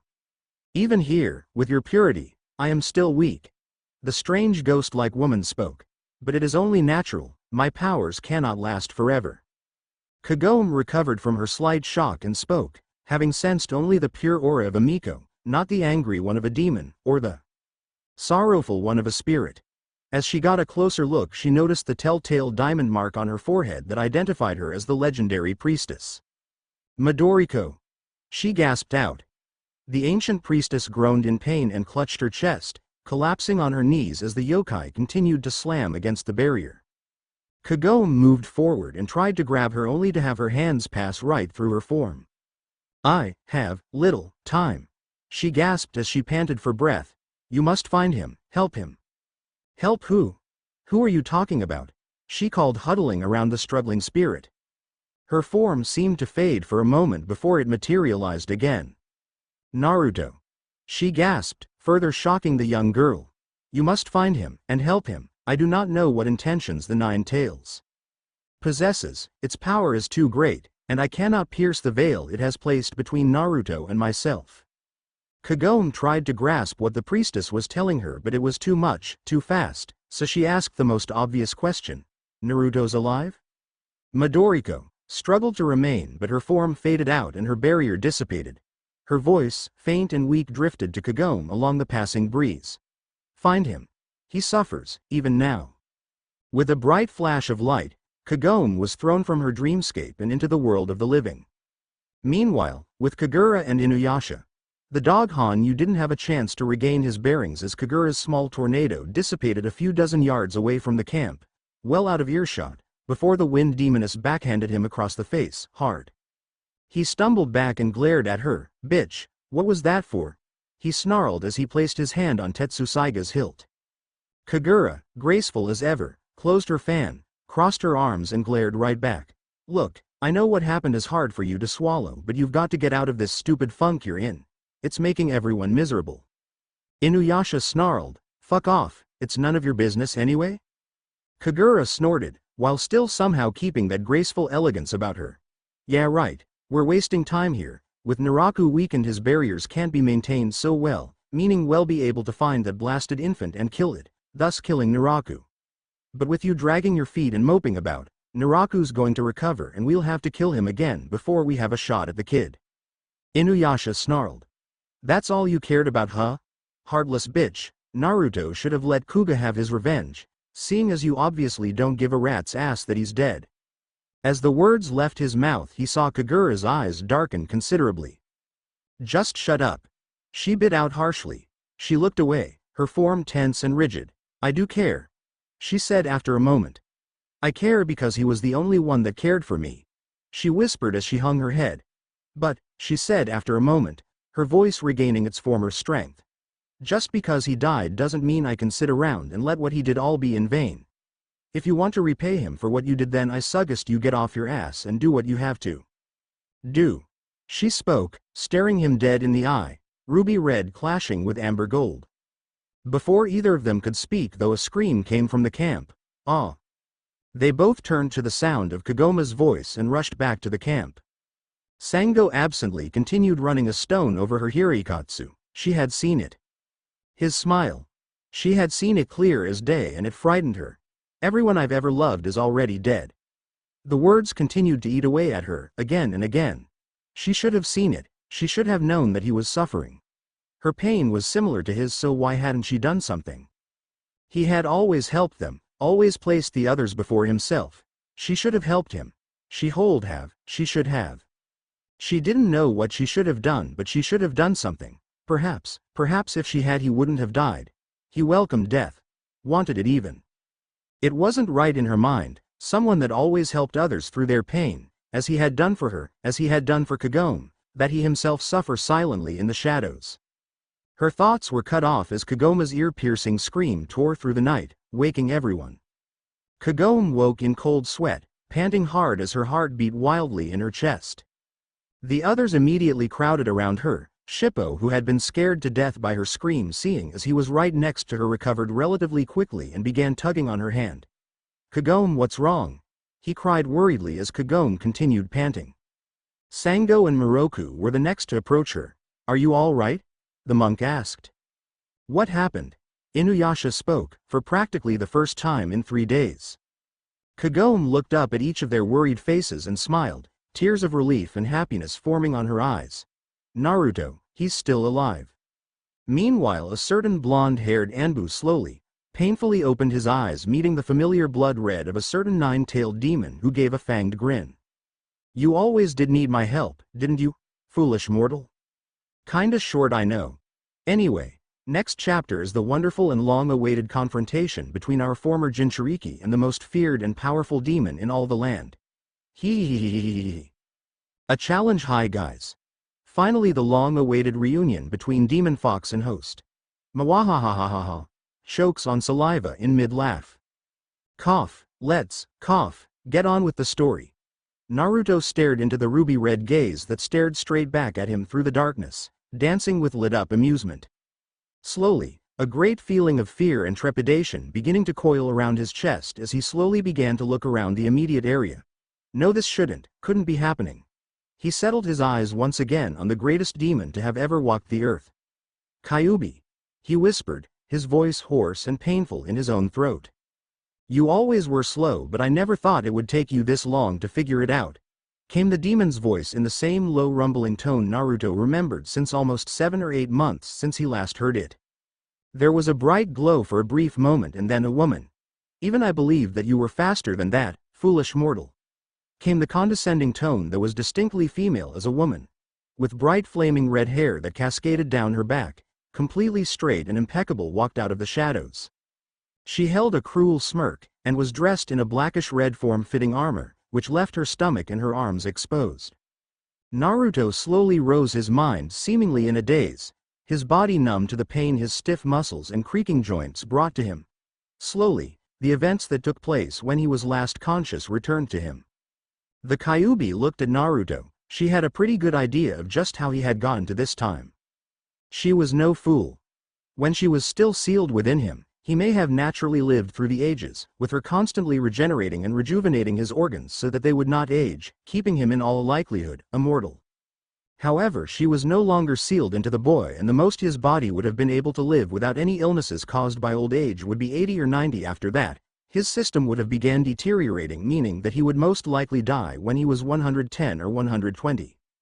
So, she knew he had arrived here using alternative means. And there were only a handful of ways for him to arrive, and he was actively pursuing one. It didn't take a genius to put the pieces of the puzzle together. If she estimated correctly, while to her, the fall of Konoha was about 4.5 millennia ago, to him it was just under a year ago. Therefore his reaction to her saving him would come in 3, 2, 1. No, Naruto spoke, his voice not but a whisper. No, he spoke again, his hands moving to clutch his head as he started shaking, falling to his knees as his words of anguish and despair escaped his lips. No, no, no, no, no, no, no, no, no, no, no, no, no, no, no, no, no. He yelled, his chakra spiking due to the torrent of emotions that came to him. The floodgates opened and his entire soul felt as if it would tear itself apart from the great amount of pent-up emotions he had held at bay. All he wanted was peace. He was so tired, all he wanted was rest. Why could even something as simple as this was denied him? Kyuubi smirked. Just as expected. Now then, what's the matter, mortal? Angry that I saved you? Naruto's gaze snapped up to meet her own, his eyes shifting from blue to purple to red and then black to blue at random intervals. His face, though covered by a mask, was obviously held in a vicious snarl of rage. You. His voice held so much hatred and utter fury, mixed with pain, that Kyuubi had to stop herself from flinching. Not even when he had faced the leader of the Akatsuki had his voice held such malevolence. When he spoke, his chakra flared to even greater heights, the translucent energy growing until it was about 15 feet wide and 20 feet high. His voice held a myriad of different emotions, many that Kyuubi could not place. Why? It was over. I was free, I could see them again. I didn't feel the pain anymore. Why did you interfere? Why? Why did you do it? Why did you save me? His angry roar echoed across the cave and his chakra spiked again to even greater heights.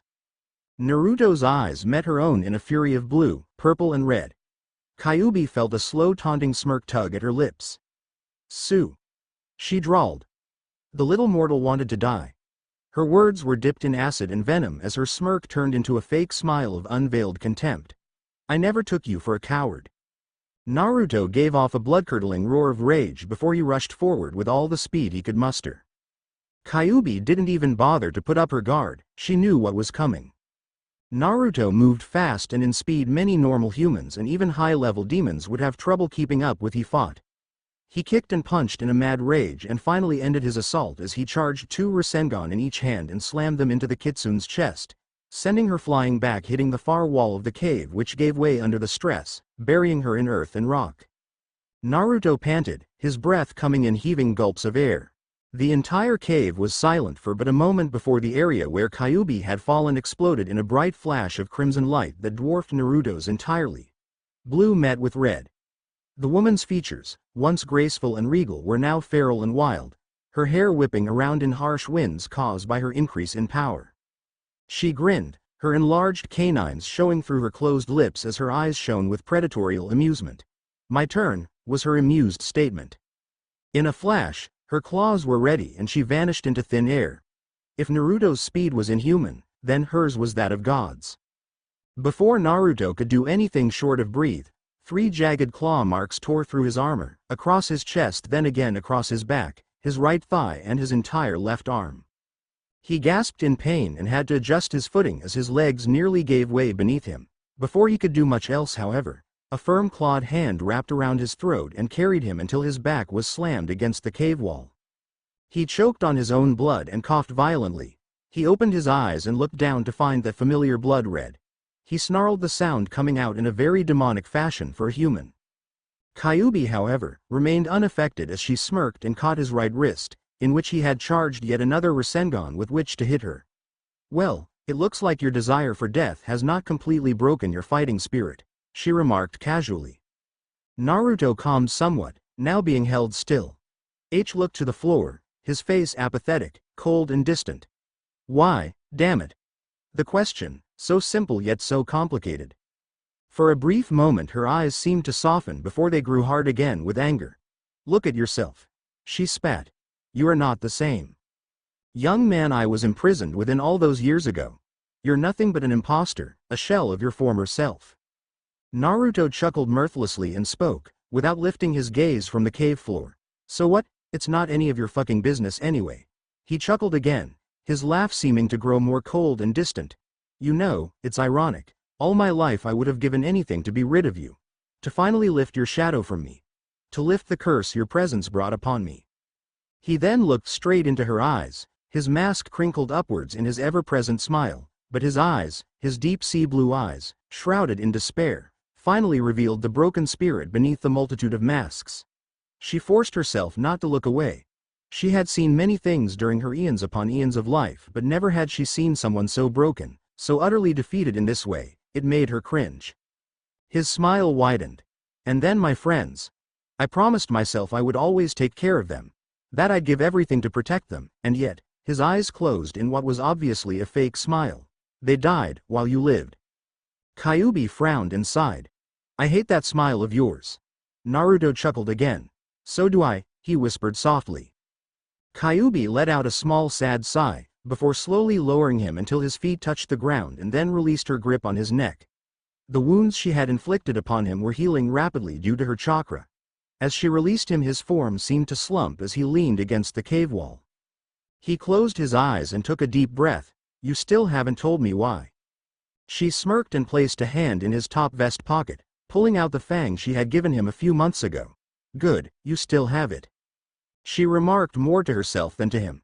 She then smirked and put VTHE fang back in his pocket. "Find an old little demon named Totose.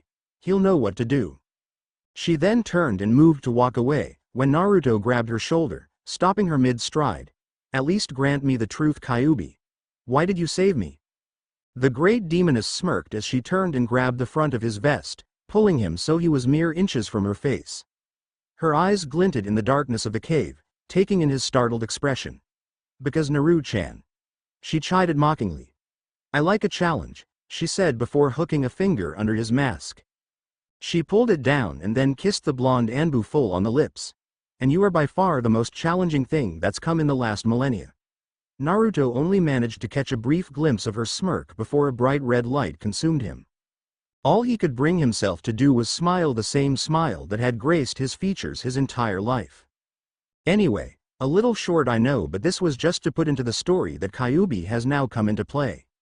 Anyway, the polls for the pairing is open again. Naru, Kag. Naru, San Naru, Kagu Naru, Kick Naru, Midoriko, and finally the new pairing I've decided to add Naru, Q or Naru, Q, another girl. I've put the way the pairing will develop with each female throughout the story. With Kagome, Naruto has helped her to face and overcome some of her emotional distress. She can help him face his own demons. No pun intended. With Sango, they share a similar pain, and just as he helped her in a way cope with her loss, she can help him just as he helped her live with their respective loss. With Kikyo, he made her face the truths about herself, and she will help him or make him face the truths about himself. With Kagura, well, he is the first to have shown her true kindness. They also share a similar pain of being resented or hated for something that was mostly beyond their control. Midoriko, as we know, already knows his secrets, and Kyuubi, this one I'll keep to myself. Think about who you choose carefully, because the story will be affected by who ends up with Naruto. I've already thought of different endings for each girl and different endings for each girl should you choose to make the story a Naru, Q, X. I won't even start the next chapter for another week, just to give everyone a chance to read and vote. Don't vote more than once. I read every name, but having to add and subtract votes is quite annoying. Also, every vote since before this chapter is null, so vote again to those of you that voted before. Anyway, read and review. If only for one night. Hi guys, I'm so exited. I just got an email saying this story has been nominated in the Yahoo group Feudal ASSOSIATION for Best Inuyasha Fanfic. This was a major shock to me, and it compelled me to write this chap, however short. I want to make it perfectly clear that I am not updating for the people that have been demanding an update for the past 3 days or so. I stated perfectly clearly that the update would be a week at minimum and votes still haven't stopped coming in, so in reality this update shouldn't even be here. The next time you begin to nag at me to hurry up and update your favorite story, I want you all to remember that I do this for fun. It is not a job or an obligation. This is the exact same reason Specula stopped his writings. I update almost every day or every other day. If I don't update your favorite story for a while, I don't mind you asking once or twice if I've quit, but when I give you an explanation as to why the story hasn't been updated, then just fucking accept it and don't nag at me for an update, because I am quite frankly not obligated to give it. Oh yes, and also people, there is a reason Bleach was never mentioned in my list of possible future crossover fics. It's quite simple really. I don't know shit about Bleach. I know, many of you are shocked and appalled at this, but it is true. There are people in this world that do not watch Bleach. All I know is that there is some fucking kid called Ichigo with spiky orange hair, and a big ass sword that fights Ghost. So unless one of you is willing to either give me a link in which I can read the manga or sit the fuck down and explain the series word for word in a way that'll get me interested, then I suggest that the 24 or so people that have been hounding me for a Bleach crossover learn now that it isn't going to happen. I stated very clearly. Which series 1 had plans for crossover fics and Bleach was obviously not on the list. Anyway, now that my rant is over with and I've blown off some steam, let's get on with the story. Blackness. That is all that he really knew, as his mind awoke again into consciousness. Such weariness he had not yet known capable of existing, clouded his mind and coated his muscles and bones. Slowly, he opened his eyes, glazed over blues, stared dully at the starry sky. He sat at the base of a tree, his entire body felt like a block of lead, his head throbbed with pain. Everything just hurt, his heart, his body, even his very soul, tore away at him. Why did everything hurt so much? Why was it that the burdens were placed on his shoulders alone? First, it was that of the Kyuubi, then, in a way it was the Akatsuki's persecution of him, and finally it was to be the last living remnant of his world. A constant reminder in and of itself, that everyone he once loved was now dead. A small, sad smile graced his features as his eyes clouded over with tears. Tsunade, Jiraiya, Kakashi, Iruka, Sakura. He missed them, more than any would ever know. Tsunade and her addictive gambling habits, Kakashi, his laid-back attitude, always showing up late reading that stupid book, Jiraiya, getting his ass grinded into powder by the females he peeped on whenever he got caught. Shizune, her soft demeanor and kind disposition whenever he got injured. Iruka, ever the worried mother hen, constantly checking on him. Sakura, much like an older sister. Lee, the crazy cousin that everyone liked but no one wanted to be around for too long. Kiba, the annoying bastard that constantly competed with him. Shino, the quiet guy that observed everyone in the room, the one you knew that despite the fact you didn't talk much, that he would back you up should shit hit the fan and you'd do the same for him. Tenten, they had grown close a few months before the final battle. Mainly when her and Neji broke up. Lee had been out on a mission with Guy and she had no one to really turn to. He had walked into her weapons shop and found her sniffling. The rest, as they say, is history. Hinata, the girl that had loved him from the shadows. Ino, the girl that was almost as loud as him. Shikamaru, the lazy bastard that just pissed you off after spending too much time with him and hearing his constant mutters of troublesome, and Choji, the chubby, big-boned guy that always seemed to be the jolliness of the party. Neji, the stoic kid that you had to beat some sense into every now and then. He wanted to blame someone. A part of him wanted to blame the Kyuubi, blame her entirely for all of his suffering. First because of the hate and prejudice he suffered at the hands of the villagers, and then the attacks of the Akatsuki that destroyed his home and took the lives of those precious to him. But, perhaps because of his nature, his upbringing, or because she had once been a part of him, he could not bring himself to let the blame rest solely upon her. There was no doubt that she was partly to blame, but while Kyuubi may have attacked the village, she did not dictate the actions of the villagers. From ignorance, from fear, or just because of simple human nature, they chose to hate him.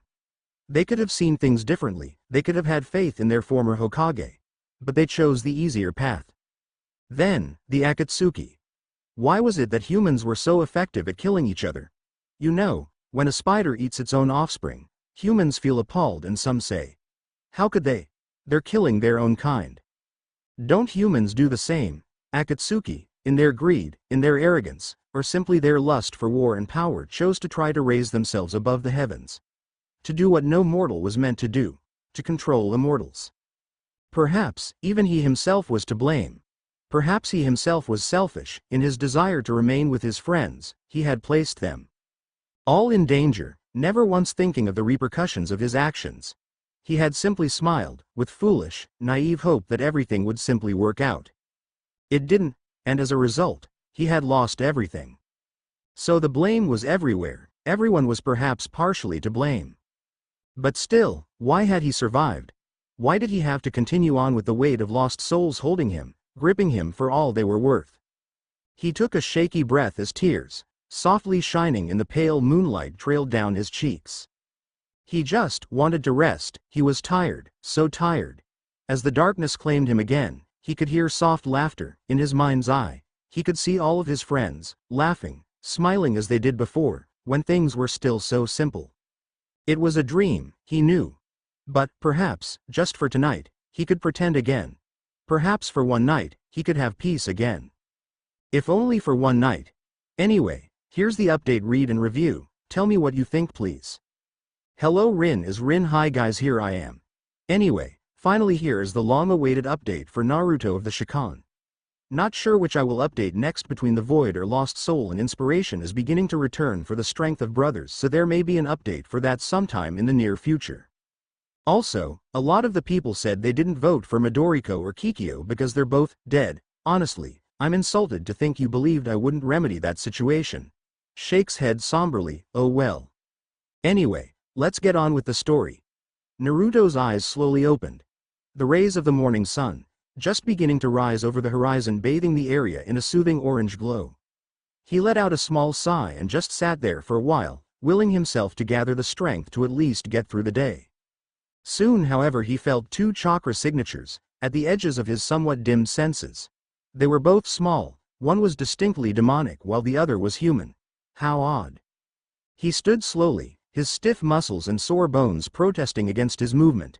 He began walking towards the two chakra sources, eventually taking to the trees to keep his stealth. Soon, the sound of a child's voice reached his ears. It was distinctly familiar. Then he could hear the words. Do you know where Sesshomaru-sama went? Rin is scared. The voice of a little girl. Then when the names registered in his mind, he immediately knew who they were. The young girl that traveled with Sesshomaru and his two-headed dragon steed. He finally leapt to a branch where he could observe the dragon and young girl. The little girl was riding on the dragon's back, looking around with a somewhat scared gaze as the shadows of the forest seemed to encroach on them. For a moment he contemplated scaring the girl with a genjutsu, but eventually decided against it. He was about to leap away when he decided to check the surrounding area, spreading out his senses in all directions, and realized that Sesshomaru was nowhere near the area. His eyes narrowed somewhat. Had Sesshomaru decided to abandon the girl?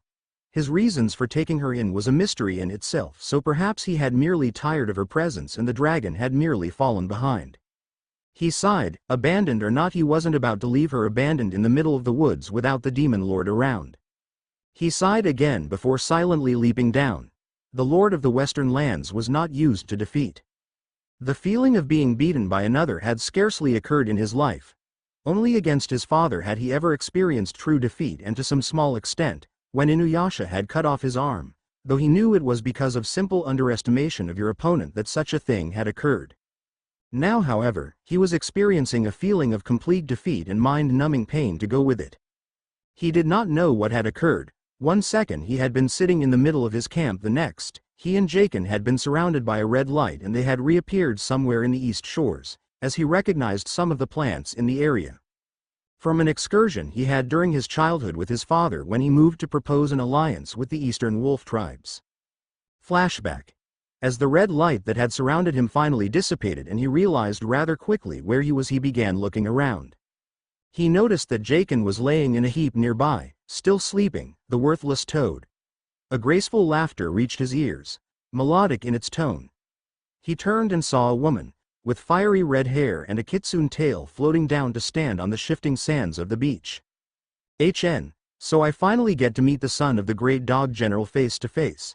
She seemed to look him up and down for a moment before she spoke, her small, confident smile never leaving her face. I must say your father was certainly much more enticing specimen than you are. Sesshomaru's eyes narrowed slightly at the disrespect few people dared to give. Wench, I know not why you have brought me here, nor do I care. You will return me to my encampment or face the consequences of your foolish actions. She laughed again, mockingly. Please, foolish pup, your father could barely hold a candle to me. You are no more than a chew toy to me.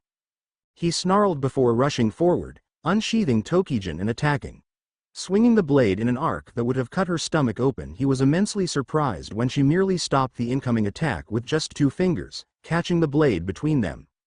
His eyes narrowed and he pushed a good portion of his yoki into the blade, delivering a full-powered dragon blast at point-blank range.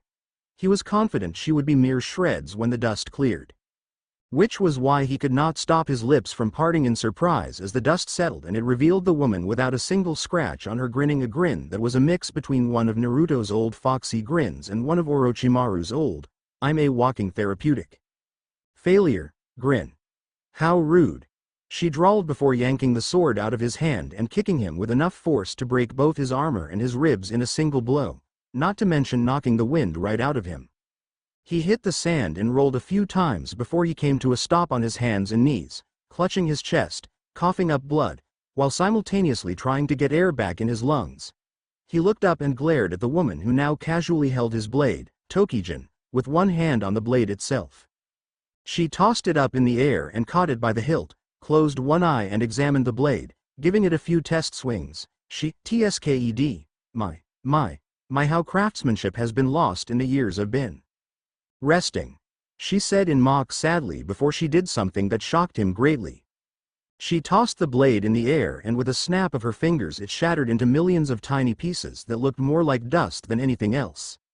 He stood glaring at the woman who merely smiled. She spoke again, this time igniting the full force of his fury. My such a foolish dog. Your father would have certainly been ashamed of how weak you turned out to be. His eyes bled into red and he transformed into his true form, snarling and growling at her, his acidic saliva hissing as it touched the ground. Kyuubi's eyes seemed to gain a malicious gleam in them as she stared up at the pristine white fur that was Sesshomaru's true form. She placed a hand over her mouth as she spoke her next words, with some amusement in them. My so angry. Very well. Let's see how long you last. Sesshomaru growled low and deep in his throat as chakra swirled about her form, growing in size and intensity of the heat until it was like standing in front of a furnace. Finally the chakra dissipated, revealing a 2-tailed kitsune who stood on equal height with the great dog. The fox appeared to be grinning and Sesshomaru soon heard a voice in his head.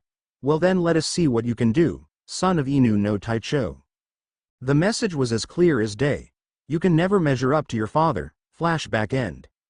He didn't remember much after that, but the fact that he couldn't smell any blood other than his own nearby indicated that she had been the victor, and apparently, without receiving a single injury. It was quite humbling and alarming. He had not sensed any false strength, not even the Shikon, meaning that all that strength was hers alone. How could someone so powerful have evaded everyone's knowledge for such a long time? It was mind-boggling. Even his father had never said anything of such a powerful being. He groaned in pain. Jaken was still unconscious, most likely placed under some kind of spell. He groaned in pain again and stood shakily. He could not stay here. He had to get to Rin. She wouldn't last more than 2 days even with Ah-un there to defend her. He struggled to lift himself, using his right arm to lean against the cave wall. He struggled to walk. Finally he reached the entrance of the cage where a red transparent barrier had been set up. He snarled. He would no doubt have to wait until his strength returned to him before he had enough strength to undo the barrier set up by the strange demoness. He then noticed a small scroll at the entrance of the cave. He knelt down and picked it up. He unrolled it and began to read. Well then, pup, since you're reading this, I assume you managed to drag your sorry carcass here. Know that there is only one attack that you can allow you to escape this prison, and it can only be achieved with that blade that you have on your side. Sesshomaru looked down to the Tenseiga, a blade he had long ago deemed unworthy of battle, and narrowed his eyes. What game was that demoness playing? If you can discover a way to use the Tenseiga properly in 1 month and escape, I will give you back your left arm. If not, well then you won't get anything except your freedom, and if you cannot even gain that, well then, you will starve and die. Enjoy yourself, son of Inu no Taicho. Oh, and do not worry about the girl, she is safe and you may track her down should you escape. He growled low in his throat and burned the scroll with his acidic yoki. He sat down and closed his eyes. He would need to rest in order to gather his strength. Rin was jerked away from her, looking into the trees as Ah-Un spun around, nearly knocking her clear off her seat. The dragon growled and she had to clear the cobwebs before she was able to look at a strange blonde man wearing a mask walking out of the shadows with what appeared to be a smile on his face. Rin stared at the strange man and blinked owlishly at him as he simply smiled back, his eyes as upside-down U's. He lazily held up a hand and waved, "Hiya." Rin still blinked at him with those wide brown eyes as if he was the most fascinating thing ever, while Ah-Un continued to growl. Naruto refrained the urge to shift from foot to foot as she continued to stare at him. Finally, after a good 5 minutes, she patted Ah-Un on the head and the creature stopped growling, staring at Naruto with a cautious gaze. Naruto raised an eyebrow but did not comment on it. "Hello, man with funny hair." Rin is Rin and Ah-Un is Ah-Un. She introduced herself in her own way. Naruto smiled and stepped forward cautiously, stretching out a hand to one of Ah-Un's heads. One head sniffed his palm slightly before nuzzling it slightly, indicating he was all right. Naruto smiled at the little girl and stretched out his hand. "Hello, Rin. My name is Naruto." She beamed up at him and shook his hand exuberantly. "Hello, Naruto-sama." He chuckled softly at her exuberant nature. It reminded him of Moegi. He shook his head slightly to push away the memories and smiled down at the young girl. "Well, Rin-chan, mind telling me what a cute little girl like you is doing out here?" he said, poking her stomach, earning a giggle from the girl. She then grew somber and began looking around. "I was looking for Sesshomaru-sama." Her eyes began to tear up. He wasn't there. "When I woke up. Sesshomaru-sama is always there when I wake up." He patted the girl on the head and kneeled down so as to be at eye level. "Hey now, I'm sure Sesshomaru-sama is just fine. Tell you what, how about you come with me for a while and you can go back with him when he comes back to get you?" She sniffled and looked up. "Really?" she asked, her lower lip jutting out in a cute way that just made his heart warm up in a way that he hadn't felt since the destruction of his home. He smiled a warm, welcoming smile at the girl and nodded. "Of course, and hey, we may just find him on the way to where I'm going." She beamed up at him again. "Yay." She somehow managed to clamp on his neck with a vice-like grip. He chuckled and pulled her back slightly, setting her on Ah-Un's saddle. He grabbed the dragon's reins and handed them to her. "Come on. We're going north." She smiled and nodded, patting Ah-Un again. The dragon turned and walked side by side with the ninja. Naruto let his eyes travel to the beaming child and felt a small smile quirk on his lips. Who knows? Perhaps this trip won't be so boring after all. Kinda short but meh. Anyway, read and review please. Not so old anymore HN. Surprisingly, I got an irresistible urge to update this instead of Lost Soul or The Void, so here I am. Also, no, Kyuubi is not just 2 tails, she was just holding back her power. Sesshomaru would barely reach her ankle if she was to go full 9 tails on him. Anyway, here's the update. Rejoice. And then Jaken-sama's eyes grew so big they looked like they would pop out of his head, was Rin's exuberant voice as she moved her arms around excitedly, trying to further emphasize her point. Naruto chuckled as he had to steady the girl before she fell off of Ah-Un in what would no doubt be a rather painful fall.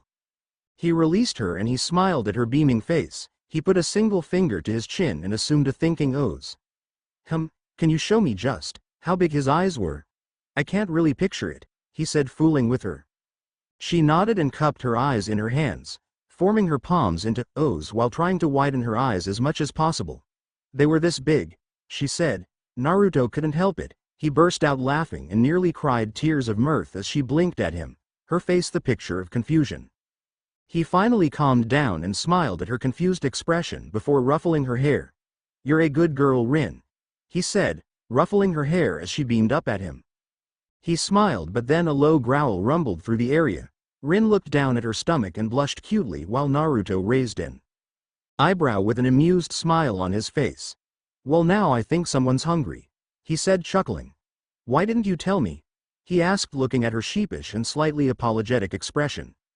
Rin didn't want you to think Rin was a burr.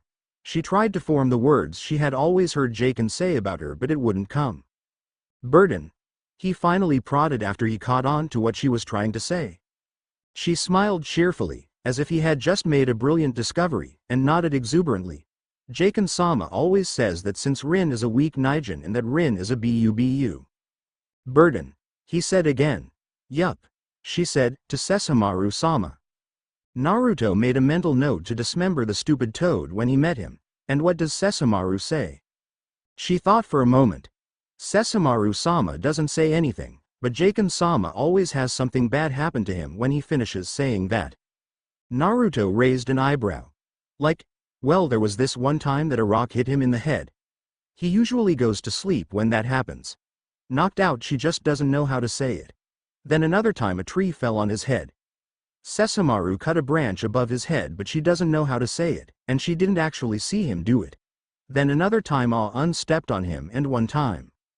Okay, he said, waving his hands to stop her before she got carried away. He smiled and knelt down to be at eye level. "Well, you don't have to worry about that. You're no burden, just a cute little girl." She beamed at him, but her smile dropped as he seemed to eye her critically.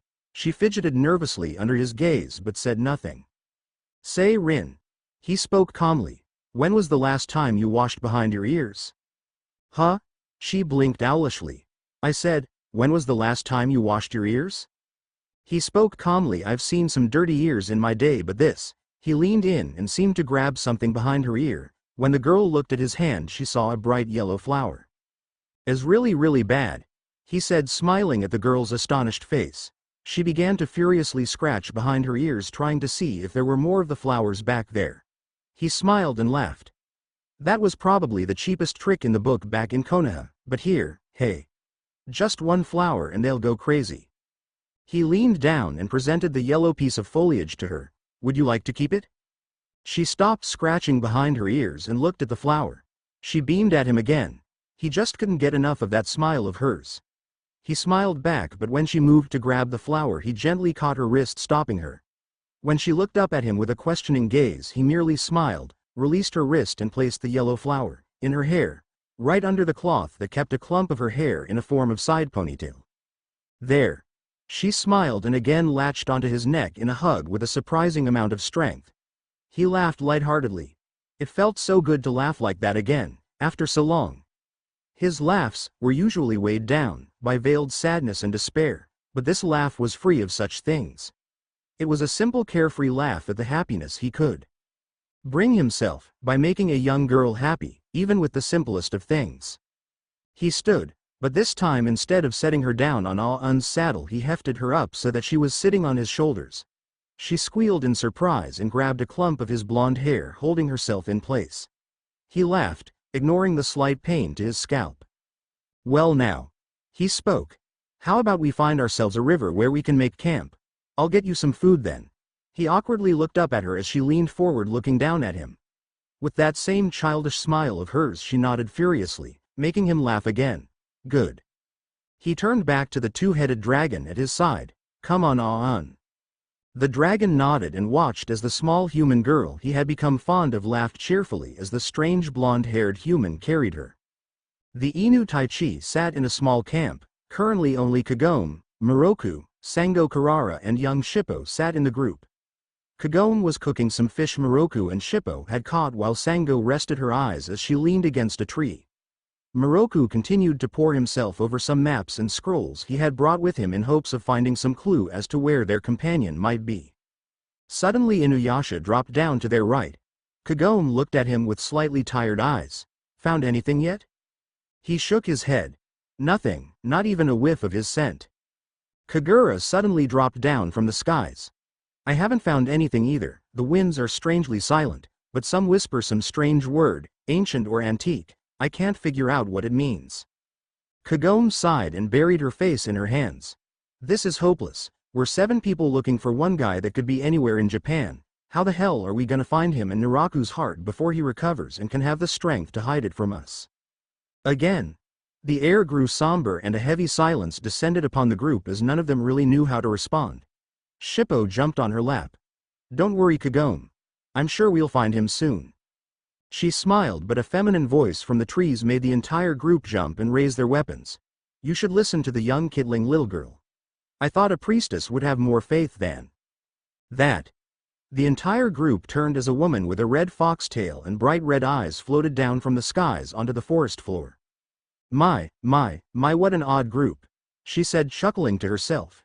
A Miko, a Hanyu, a monk, and demon slayer, a demoness born from a parasite, a Neko and a little kitsune. The group tensed and Moroku spoke up. His brow was dabbed with beads of sweat.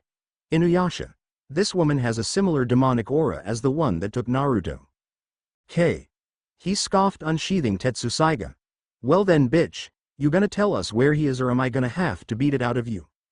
She smirked. Oh brash Hanyu, I have come here for neither option. I merely came to tell you to cease your search for him. He will return to the old Miko's village when he is ready. Yeah right, like, I'll believe that, Inuyasha said before lunging at her. Iron Reaver Soul Sweet. He was cut off as the woman vanished and he suddenly felt searing pain throughout his entire body. He barely had time to scream before he fell unconscious, and hit the dirt with a thud. Inuyasha. The others yelled, startled. He had slashes and tears all along his body. It looked as if he had just gone through a meat grinder. He'll live, but perhaps that will keep you all occupied, at least for the time being. They turned again and saw the strange woman was already leaving. The fact that they believed her to be the one who had taken Naruto, someone who had become a precious friend to their group, and the fact that she had just injured Inuyasha spurred them on.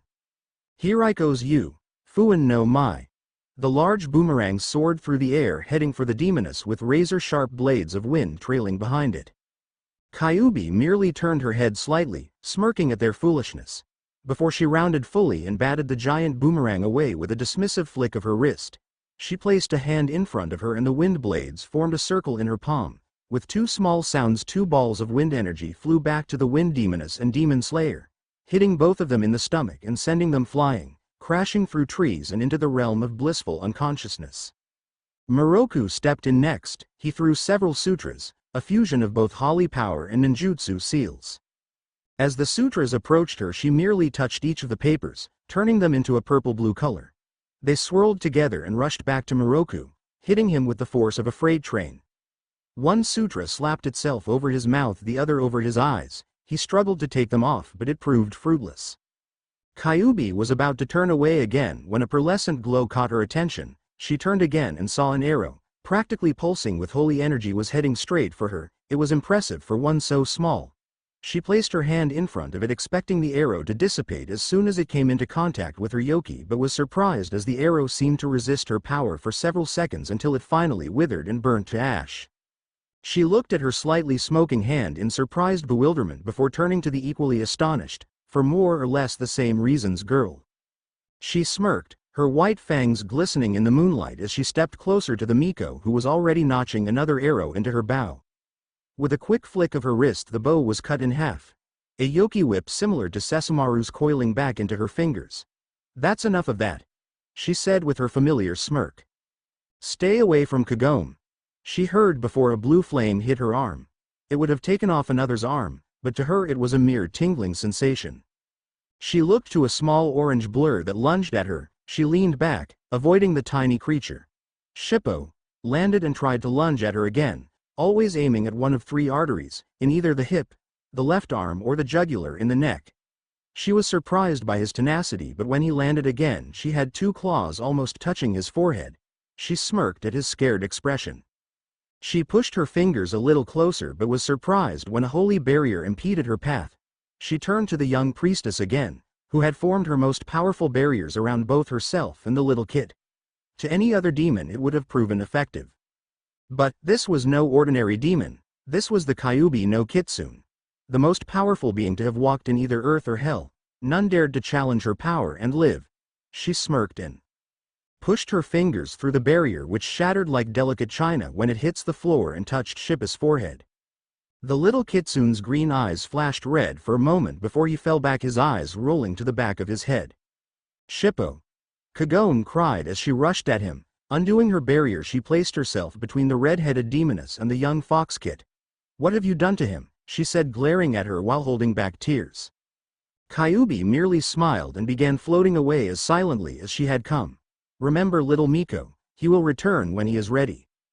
She floated until she was 20 feet in the air before a bright red flash of light illuminated the night sky for a mere second and she was gone, leaving a decimated group to pick up the pieces. Meanwhile, Naruto watched as Rin slept peacefully after having eaten her fill of the fish he had caught in the river. When she had seen him in the water physically catching the fish, she said she had wanted to try. The results had been less than dry. He had laughed at her when she had sputtered out the water that had gone up her nose when she fell in the water. She had pouted cutely, and after several more tries she had asked him how he did it. So he had shown her, telling her how to control her breathing and relax herself so as not to startle the fish. She was definitely less than perfect, but what she lacked in talent she made up with in determination. She was a lot like him in that respect, at least during his younger days. Younger days, that's what old people said. He chuckled bitterly. Perhaps he was old. They do say you're as young as you feel. If so, he felt like he was centuries old. He sighed and let his hand idly push back a small strand of hair from Rin's head. She giggled and snuggled closer to his hand for warmth. He smiled fondly. Suddenly, he felt like he was 70 again. "Hi guys. Well, here ya go. Also, some people said in the last chap that they were disappointed because nothing had happened. Well, that's because it's a filler, just as this one. This is a filler arc that will last a couple of chapters as this marks the healing process. Rin, I thought is the perfect one for this job, so here she is. Anyway, read and review, please tell me what you think. If anyone has any ideas as to how to further Naruto's and Rin's interaction, please tell me." So begins a rebirth. Here I am again. Two people really need to get their minds out of the gutter. When I said Naruto and Rin's relationship, I never meant it as a romantic relationship. More like an older brother, little sister or uncle, niece, maybe even something of a father-daughter thing. Though Sesshomaru has that part of Rin's heart, no doubt. Also, to the people who were confused by the last statement in the last chapter. When I said Naruto felt like he was 70 again, I did not mean literally. He hasn't lived for 70 years. What I meant was that because of everything that has happened in his life he felt very old. In the last chap I pointed out that he felt as if he was centuries old when he looked at Rin, though the burden was somehow lessened and he didn't feel as old as he did. I put the number 70 to signify that even though he's healing, he still has a way to go before he's even remotely back to his old self. Anyway, now that that's cleared up, let's get on with the story. Sesshomaru growled low in his throat as the red barrier continued to mock him as it glowed happily at the entryway of the cave. He had tried everything, his whips, his demonic strength. He would have transformed into his true form, but something was repressing his ability to do so. Jaken had awoken a few hours earlier, but after about 3 minutes of his annoying blabbering, the Taiyokai of the West had thrown a pebble, hitting him square between the eyes, knocking him right the fuck out. He contemplated for a moment breaking around the barrier but decided against it for 2 reasons. The first is that he doubted the female yokai, powerful as she was, would do something as stupid as leave such a glaring hole in her prison, and the second was because he was way too stubborn to admit that he couldn't break through a simple barrier. So his only choice was to follow the female yokai's words and discover the secret Tenseiga possessed that could destroy this barrier. He unsheathed the blade and lightly tapped the reddish barrier with the life-bringing weapon, watching as the glow rippled slightly. He looked down at the blade. He felt it pulse slightly, but it wasn't anything strong. If he were any other, he would have sighed. Instead, he merely shifted himself into a more comfortable position and remained standing. The answers would come to him. They always did. "Naruto-sama." Came his voice as he opened a single eye, awakening from his slumber as a little girl bounded up to him carrying 3 fishes beaming up at him. She was moving very fast, so fast in fact that before he could fully wake up she skidded to a stop right in front of him. Kicking dust everywhere, she smiled at him and held up her 3 fishes happily smiling. "Look, Naruto-sama." Rin caught fish. He blinked for a moment before looking her up and down. She was absolutely soaked. No doubt she had gone back to the river and caught the fishes on her own. He looked at the fishes in her hand and was surprised that she didn't seem squeamish like many young girls would be of the slimy scales grasped in her fingers. He grasped the fishes and spoke, somewhat lazily. "Rin, did you go by yourself?" She nodded, still smiling. He nodded and spoke up again. "Don't ever go to the river by yourself again, without either me or Aan." Her smile was replaced by a confused frown. "Why, Naruto-sama?" He stood and took out a cloth, placing 2 fish on it to keep them from the dirt. He began skinning one. "Because, without me or Aan there you could get hurt. A yokai could attack you, or you could trip and hurt yourself in the river. Or worse," he added silently. Rin nodded. "Okay Naruto-sama." He smiled at her. "Good, now go and wake Aan. We'll be leaving as soon as we have breakfast," he said. The child nodded happily and ran off to the 2-headed dragon a few yards away. Naruto smiled as she heard her whisper softly in the dragon's ear, making the beast stir. One head woke and looked around dazedly before its eyes settled on Rin. It seemed to smile before it licked her cheek, making her giggle, while also coating her with saliva. Naruto gave a slightly amused, kinda grossed out grin at that, but she merely giggled and hugged the dragon head. He shook his head and flipped the fish over to take the scales off the other side. Finally, he looked to the logs that had been burning all night. There was still enough tinder among the ash to keep a good fire going, so making a few simple hand seals, he blew out a small stream of flames, lighting it in seconds. He heard a gasp to his side and saw Rin staring at him as if his head had just blown up. He then remembered that it was Aan who had lit the fire last night, not him. He smiled at her completely astonished expression and spoke. "Surprised?" he asked with a raised eyebrow. She nodded dumbly. He chuckled at her expression. It was priceless. His eyes, filled with mirth, smiled at her, but then his eyes seemed to cloud over and he stared at her as if she was someone else. Without even thinking, he spoke. "Would you like to learn?" he asked slowly.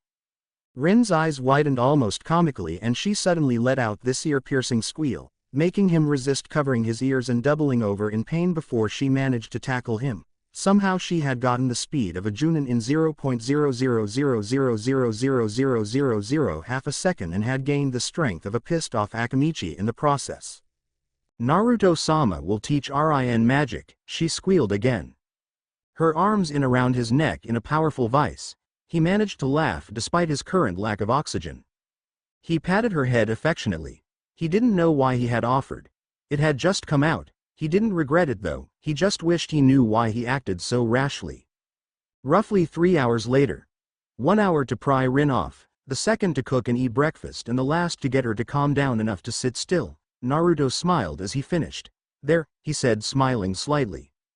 Rin blinked as she tried to stare at the strange symbol on her forehead. She obviously failed miserably, but Naruto found no ends of amusement watching her face scrunch up with effort and her tongue stick out from her mouth. She had 8 symbols on her. The kanji for the numbers 1 through 8 were brushed onto her skin, beginning just above the left temple and ending at her heart. Naruto had done the process quickly so as not to embarrass the girl. The numbers were painted over the exact 8 spots where the celestial gates were in the body. He grasped her shoulders and made her look him in the eyes.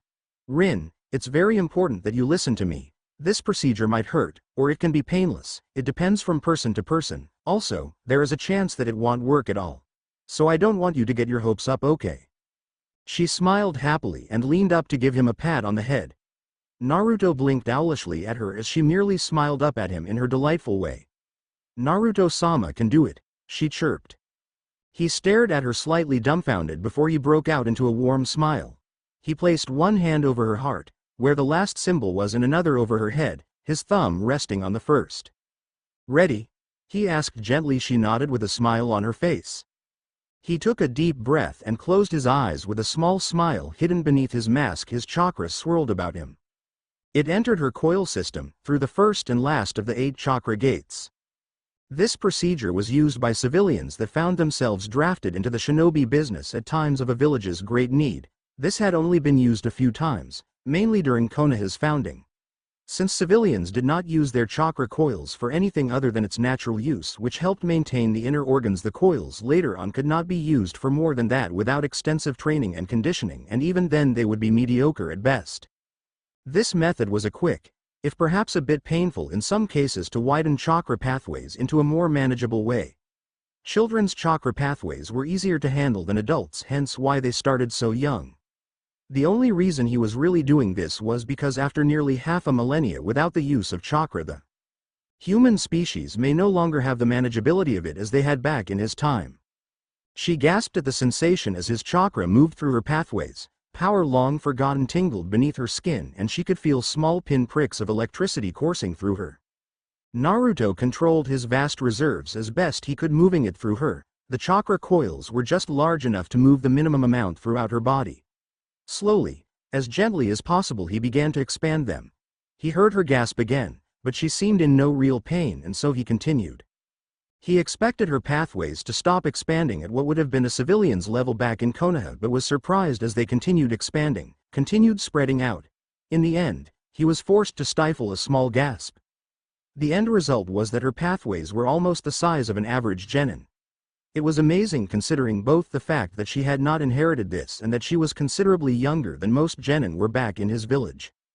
He opened his eyes again and saw Rin staring at her hands in utter astonishment as blue chakra, her chakra, swirled around her. He smiled gently. "How do you feel?" "Rin feels," she began, but stopped as the chakra died down and she fell forward, asleep. Naruto caught her and smiled. He lifted her up with both arms. The child snuggled against him, sighing happily. He chuckled at that. "Did you faint on purpose, Rin?" he asked her unconscious form. He chuckled again as she snuggled closer into him. He walked back towards his campsite where Ah-Un was waiting with a few dead rabbits the dragon had hunted while he was out. The dragon raised both heads and walked over at a brisk pace, nuzzling Rin in concern, as he had never seen the child in that state. Without it being night time, Naruto smiled and patted Ah-Un on the head. "Don't worry, Ah-Un.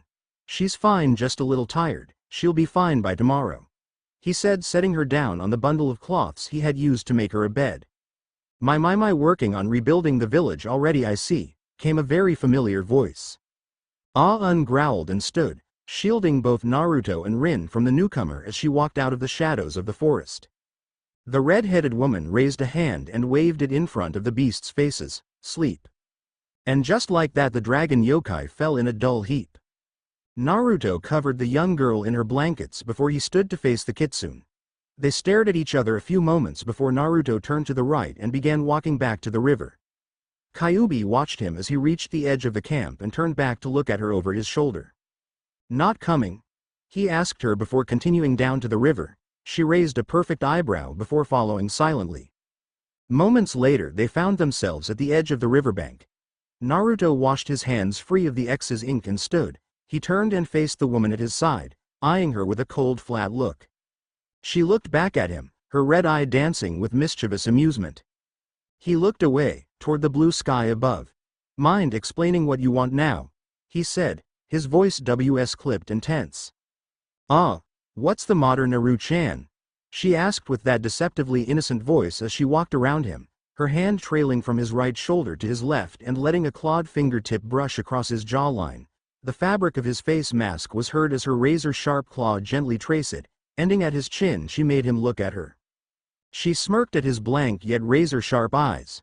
"I just came to deliver a warning to you, little Naru-chan." She leaned in, and Naruto could feel the caress of her warm breath against his ear. He remained tense and stiff. "You had better prepare yourself, little Naru-chan. Next time you meet Naraku, you'll need a lot more strength than what you currently have." She laughed and licked his earlobe and let her fang trace over it playfully as her claw drew circles along his chest armor, with just enough force so the screeches could be heard faintly by human ears. Naruto's eyes shifted to look at her profile next to him. "Am I to assume that this is your doing, Kyuubi?" The ancient kitsune merely smiled and pulled back. She let her eyes travel down to the lone kunai he held against her chest, right above her heart. "I wonder if even you would survive a knife through the heart," he said quietly, to himself mostly. She grinned and moved forward, pressing her body to his. She didn't even feel the prick of the skin as the kunai cut her lightly. She leaned into his face, placing them mere centimeters apart. "Would you like to find out?" she purred, her fiery red eyes dancing with embers. "Do you want to pierce my heart, Naru-chan?" She pressed herself closer to him. He could feel her chest against his and her well-toned legs brushing against him. as well as her taut stomach. Despite the fact that he constantly reminded himself that this was the Kyuubi no Kitsune, he could still feel his body responding to this. He was, after all, a male. Naruto met her gaze with his own, not speaking a word, merely staring at her silently. She chuckled and traced a finger along his jaw again. Until next time then. She stepped back, over the water and to the other side of the river before dissolving into a thin red mist. It swirled about him once before dispersing. He stared at the gently flowing waters for a while before he silently placed the kunai back in his pouch and walked off with a quiet sigh. Here ya go. Anyway. Yes, I decided to have Rin learn the use of chakra. Anyway, read and review please. A child's innocence, here I am again. Naruto was once again skinning one of the animals he had hunted. Just about a day or two more before he reached Totusai and have his blade made. Rin, who was currently sitting a few yards away practicing the hand seals from some detailed drawings he had made for her. Naruto, soon felt a weight jump onto his back latching onto his neck. Naruto-sensei, Rin learned the hand thingy, she said beaming at him. Naruto chuckled and lifted her over his head and set her down in front of him. Oh really? Well then, show me the Inu, and they're called hand seals.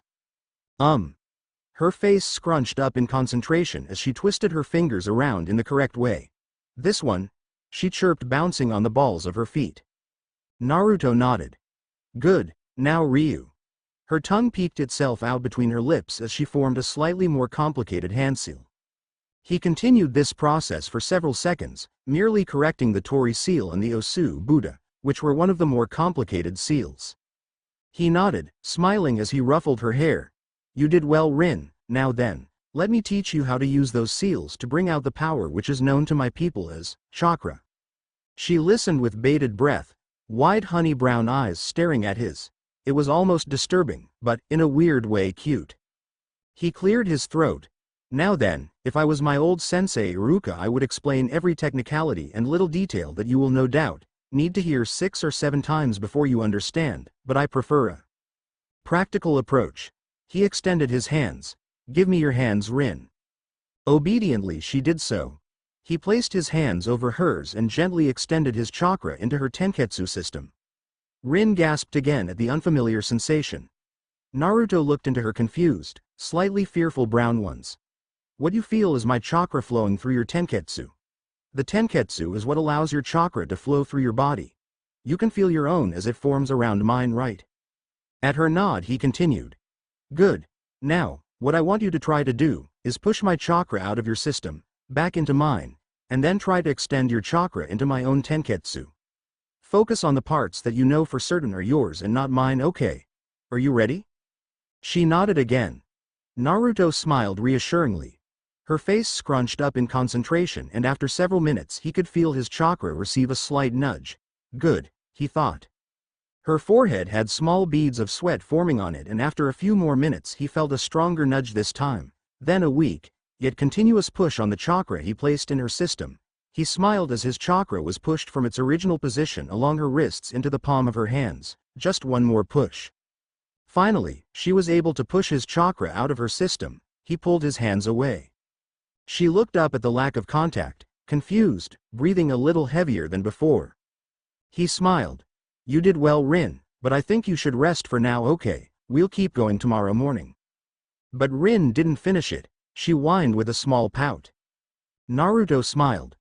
That's okay. You did really well for your first time. He picked her up, settling her on his shoulder, and smiled at her as she let out a delighted squeal. Now then. He kneeled down and picked up the pieces of the cut-up carcass from ropes he had tied around it. How about we keep going a little longer before we set these to cook? She smiled and vigorously began to nod. Okay, Naruto-sensei. She beamed and looked to the side. Ah-un. She yelled, making the dragon rouse from its sleep. Not needing to be told more than once, the beast rose and trotted over to them. Naruto patted both heads and let one lick his palm before he continued on his way north, with Rin giggling on his shoulder and the dragon steed walking behind him. Naraku stilled from his place on his food, and his body was slowly regenerating, but he was nowhere near a level where he could even face the monk and slayer safely. Indeed, escaping the last confrontation had taken almost all of his strength. But, from the reports his insects had given him, The foolish blonde-haired ninja had died shortly afterwards by Inuyasha's hand no less. He had to let a smirk cross his lips at that. The blonde had been a thorn in his plans from the moment he had arrived. So now he had ample time to gather his strength to face the Inu group. Only with Sesshomaru did they have a chance of defeating him, and it was highly unlikely the Taiyokai would even consider joining his hated half-brother and his Nijin allies. His musings were cut short as an amused voice reached him. "My, Naru-chan certainly did quite a number on you, parasite." The voice spat out the last word with veiled contempt. Naraku tensed and formed his barrier around him, at least the strongest one he could muster in this state. "Who are you?" He kept his facade calm, but on the inside he was panicking. How the hell had anyone managed to keep themselves undetected for even a moment in his castle, as well as get this close to him? Was virtually impossible. His eyes grew wide with surprise and fear as his barrier shattered into a million pieces as a woman morphed in from the shadows. Now fool. I did not come here to kill you, I merely came here to give you this." She threw a large object at his feet, which clattered noisily against the hardwood floor. As Naraku picked it up with his only remaining arm, he gasped in surprise and dropped the item with another noisy clatter. That is. Indeed. Now then, I have done what I came here to do, and so I will take my leave. The sooner I am free of your presence the better. That said, she began to vanish but was stopped by the Hanyu's voice. "Wait." Naraku called. "Why are you helping me?" She laughed coldly and turned her eyes, which danced with a hidden, detached amusement. "Make no mistake, insect, I am not helping you. You are merely a pawn that I will use to save the king in this particular game of shugi. He is, after all, the most important." "Peace." She chuckled. "And pawns are always expendable." She vanished back into the shadows. Naraku's lips curled back in a snarl. "A pawn? Him? Ha!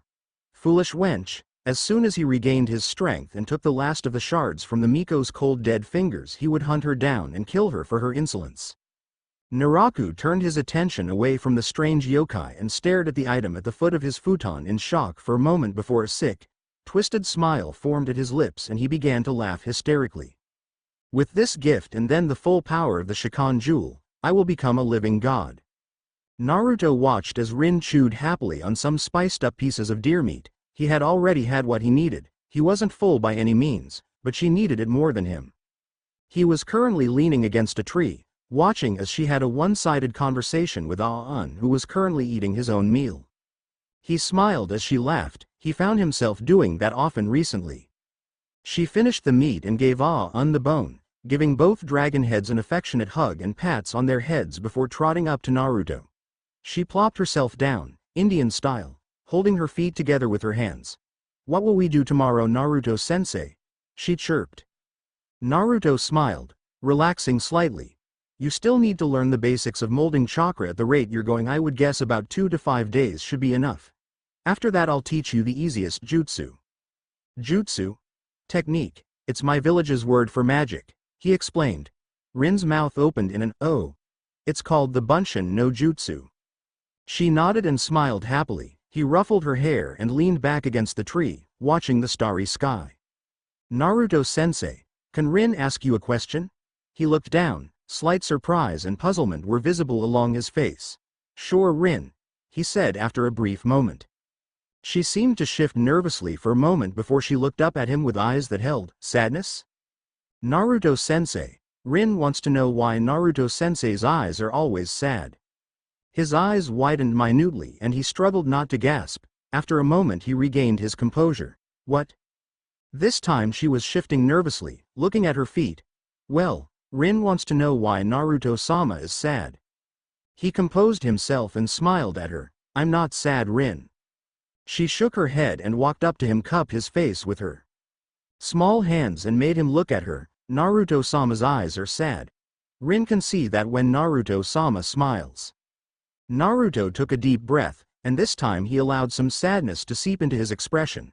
He took her small hands in one larger one and looked into her eyes for a good long while before he smiled sadly. "When you lose someone important to you, Rin, it hurts, and sometimes, it takes a lot longer for the pain to go away," he explained gently. "Maybe we can find them again," she said innocently. He laughed lightheartedly. The sound was sad yet amused. He shook his head, gently ruffling her hair. No, Rin, I don't think we can. She moved forward and hugged him then, her little arms wrapping around his neck. Then Rin will stay with Naruto-sama until he does find the person he lost again. Naruto swallowed the lump in his throat and laughed at her innocence. He wrapped an arm around her and hugged her. Thank you, Rin, he whispered as he let a lone tear fall from his eye. Kinda short, I know. Anyway, next chap, Naruto finally arrives in Todosai's place. Now, I need names for the weapon, with a Japanese translation, so if anyone has any suggestions, feel free. Todosei finals are almost done here, as is this story, just a few chapters left, 10 at most. Anyway, here's the new chap. It may be short, but the finals are almost done. Not exactly done yet, so I still have some studying to do. When I'm done with this, my next Zover will most likely be the Naruto Teen Titans one, since it's the easiest to make and it's the one I have planned out the most. After that, who knows? Naruto, Rin and Ah-un looked down from the lip of the massive volcano. Small pools of lava dotted the ground before them, and in the center of this fiery lair was what appeared to be bones of some fish demon shaped into a hut. Naruto felt a tug at his pant leg and looked down to see Rin looking at him, a little scared of the fiery landscape. Naruto-sama. Why are we here? Naruto smiled. It's okay, Rin, I just came to find an old man that makes the best swords in the world. Her eyes seemed to brighten considerably and she beamed up at him. Naruto-sama's going to get a sword? She screamed enthusiastically, bouncing on the balls of her feet. Naruto smiled and nodded, kneeling down to pick her up and place her on Ah-un's saddle. Come on, you two, let's see what this old man can do. Rin nodded happily as Ah-un seemed to grunt in agreement. Naruto placed his hands in his pockets and walked down the slope towards the old swordsmith's home. Inuyasha groaned, clutching his head as he blearily opened his amber-colored eyes to sit up and look around the room. Oh my head, what hit me? He looked around as his eyes adjusted to the light. He took in the appearance of his comrades. You guys look like shit. Everyone glared. For indeed they did look like shit. Moroku's arm was wrapped in a sling. His left knee was in a form of feudal-era cast and a bandage was wrapped around his head. Sango's armor was cracked and broken in several places. Around her waist were several bandages wrapped tightly so that her bruised ribs didn't shift too much.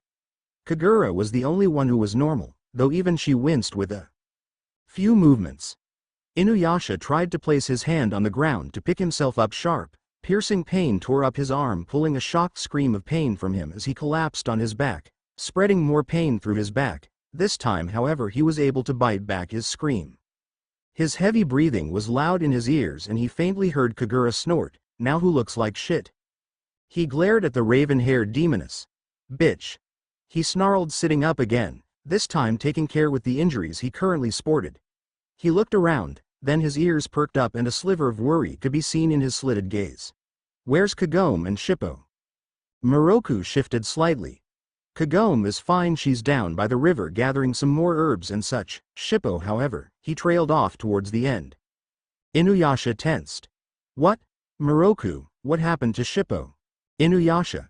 Came a surprised voice from the entryway. Inuyasha looked to the door and saw Kagome looking at him with a relieved smile on her face.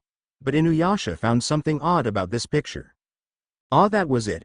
There was a fox on her shoulder. Wait. Why did the fox have green eyes? Inuyasha, are you feeling all right? Kagome asked, stepping forward and kneeling next to him, pulling him out of his stupor. Also interrupting him from making the obvious connections he was mere seconds away from making. Gasp. He does have a brain beneath that hair. Kagome, what happened to Shippo? The fox began yipping and running around.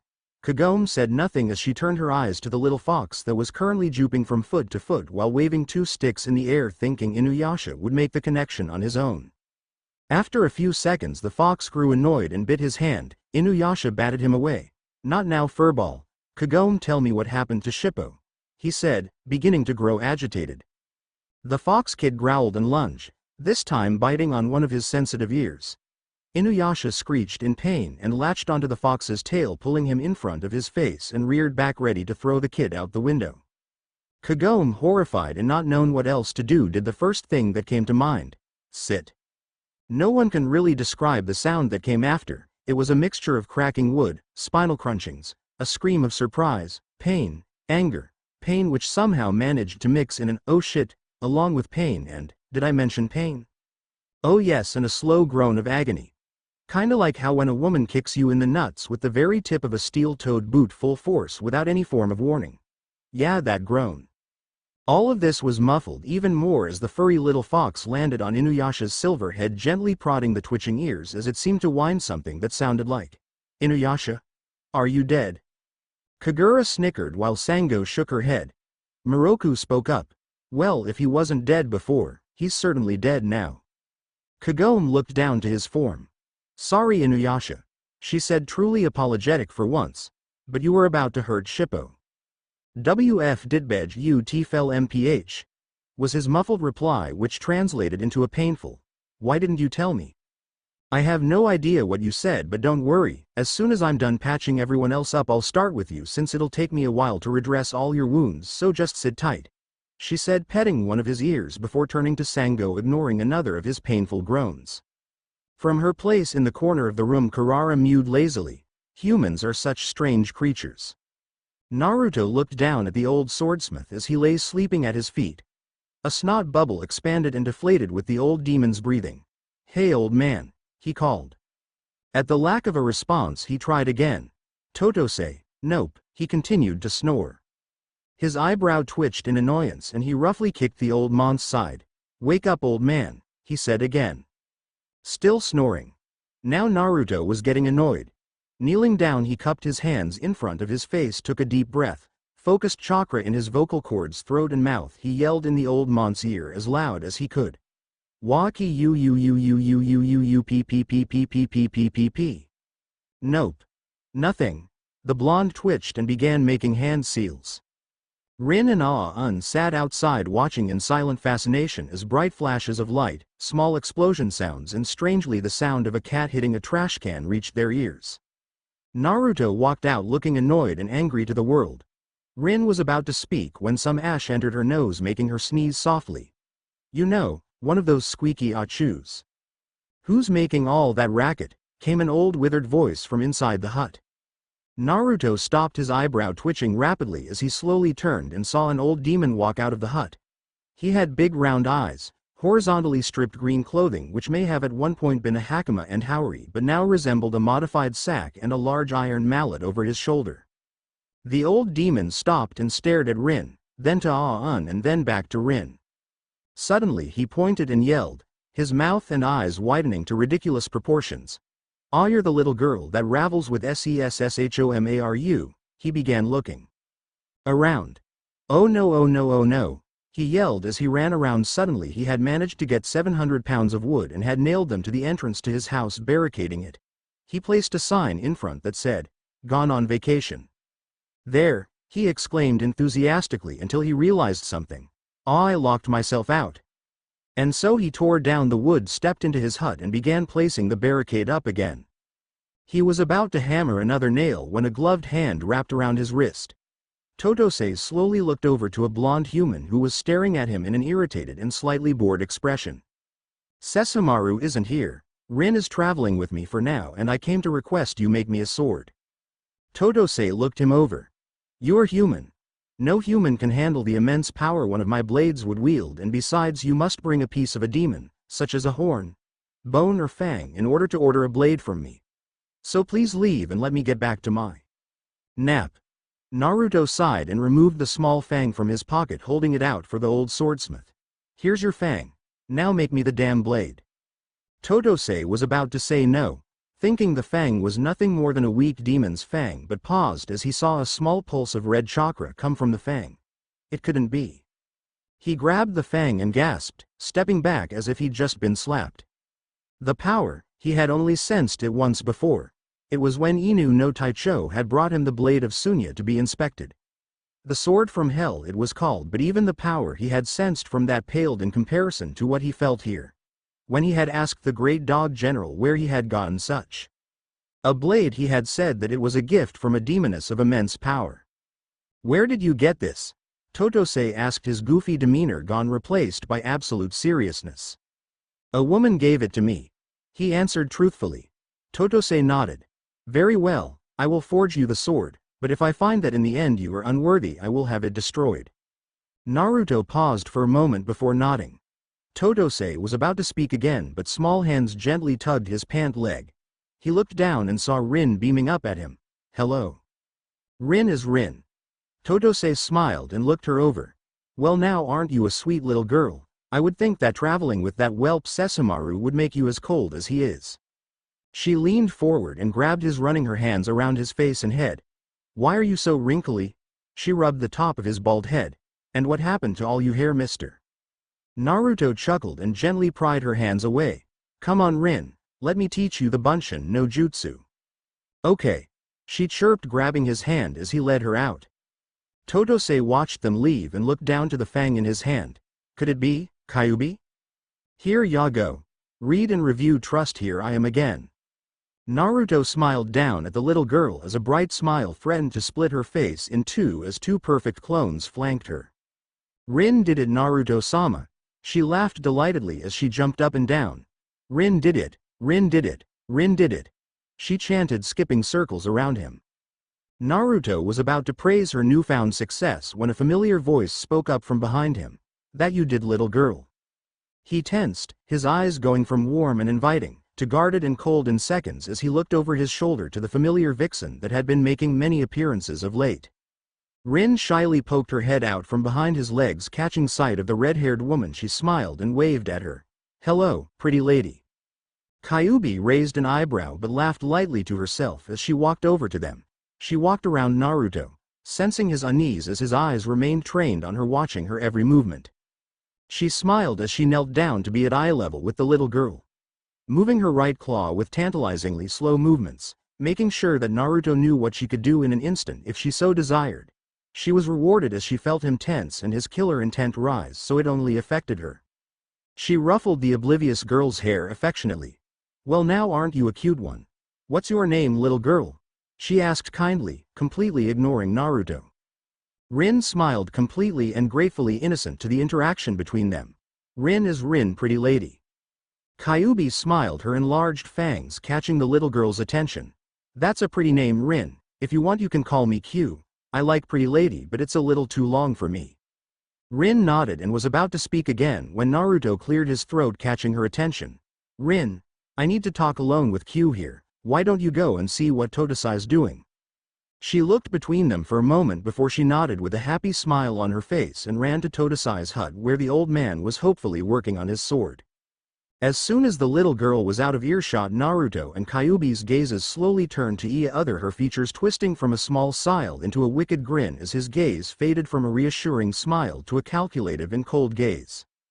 My Naru-chan, that's very rude, thinking you need to protect little Rin-chan from me? Her fangs lengthened somewhat. Naruto's cold pools of ice glared back coldly at her. What are you up to, fox? She placed a look of mock hurt on her face. Why, Naru-chan, I'm hurt you'd actually think I was planning something. She let a fanged smirk cross her features again. What could have ever given you that idea? His eyes narrowed. Stop playing your tricks, fox. You show up, suddenly Sessamaru's missing. Rin is right in my path and Naraku has somehow become stronger. All this, when you make your reappearance into this world. Some people would call it coincidence, others fate. But I've never believed in either. Her smirk widened. My, it was always so much easier to fool you when you were just that cute little boy that yelled to the world you were going to become Hokage. My, how foolish you were. Fiery red clashed with cold blue. His eyes, so fierce, so powerful in their stubborn bravery and yet, still missing something. She looked to Totosai's hut, smirking in her wolfish way. I remember that I also told you to get stronger. She paused as she turned to face him again. So why haven't you? He merely stared back impassively. Her smile widened at his lack of a response as she turned back to the hut. I see. She paused as she calmly, almost tauntingly raised her right claw to eye level as red chakras slowly formed around her hand. Well then, if you won't get stronger for yourself, then perhaps you'll become stronger for another. She felt him tense, his chakra spiking in a second as the words rolled off her tongue. Her smile turned evil as she rounded back on him. Oh. Yes, that always was where you found your strengths, didn't you? Always fighting for others rather than yourself. You always were peculiar with that, weren't you? Let's see if that old fire is still there. She rushed forward, The red chakra gathered in her hand flaring to life. Naruto's eyes flashed as he moved with speed previously unimagined, appearing in her path, the Rasengan swirling in his hand ready to take its next victim. He halted her advance, grabbing her roughly by the throat and pushing her down to the ground, his left hand around her neck, his left foot holding down her right and her left hand holding the wrist which held the Rasengan back from slamming into her gut. She pressed her legs to his chest and pushed, kicking him off with enough force to send him sprawling onto his back. She leapt up, landing on top of him with her right leg over his chest, her left leg pinning down his right arm, her right hand holding down his left and her remaining claw gripping his throat tightly as her claws slightly pierced the thin layers of the skin on his neck. He grunted as she roughly jerked his head to face her, holding his neck with careful precision as her razor-sharp claws drew even more blood, yet he didn't flinch. He showed absolutely no fear. She stared into his eyes, his calm deep sea blue eyes which held more in them than any other she had seen in her vast lifetime. But there was something there, something that wasn't there before. It took her a moment to find it and then another moment to recognize it. Determination. That simple determination that could spit death in the face and stare fearlessly into the blackest abyss that could only belong to him was burning once again, smoldering within those cold blue eyes again. She leaned down, nuzzling his cheek with her own. She whispered in his ear, the words rolling seductively off her tongue.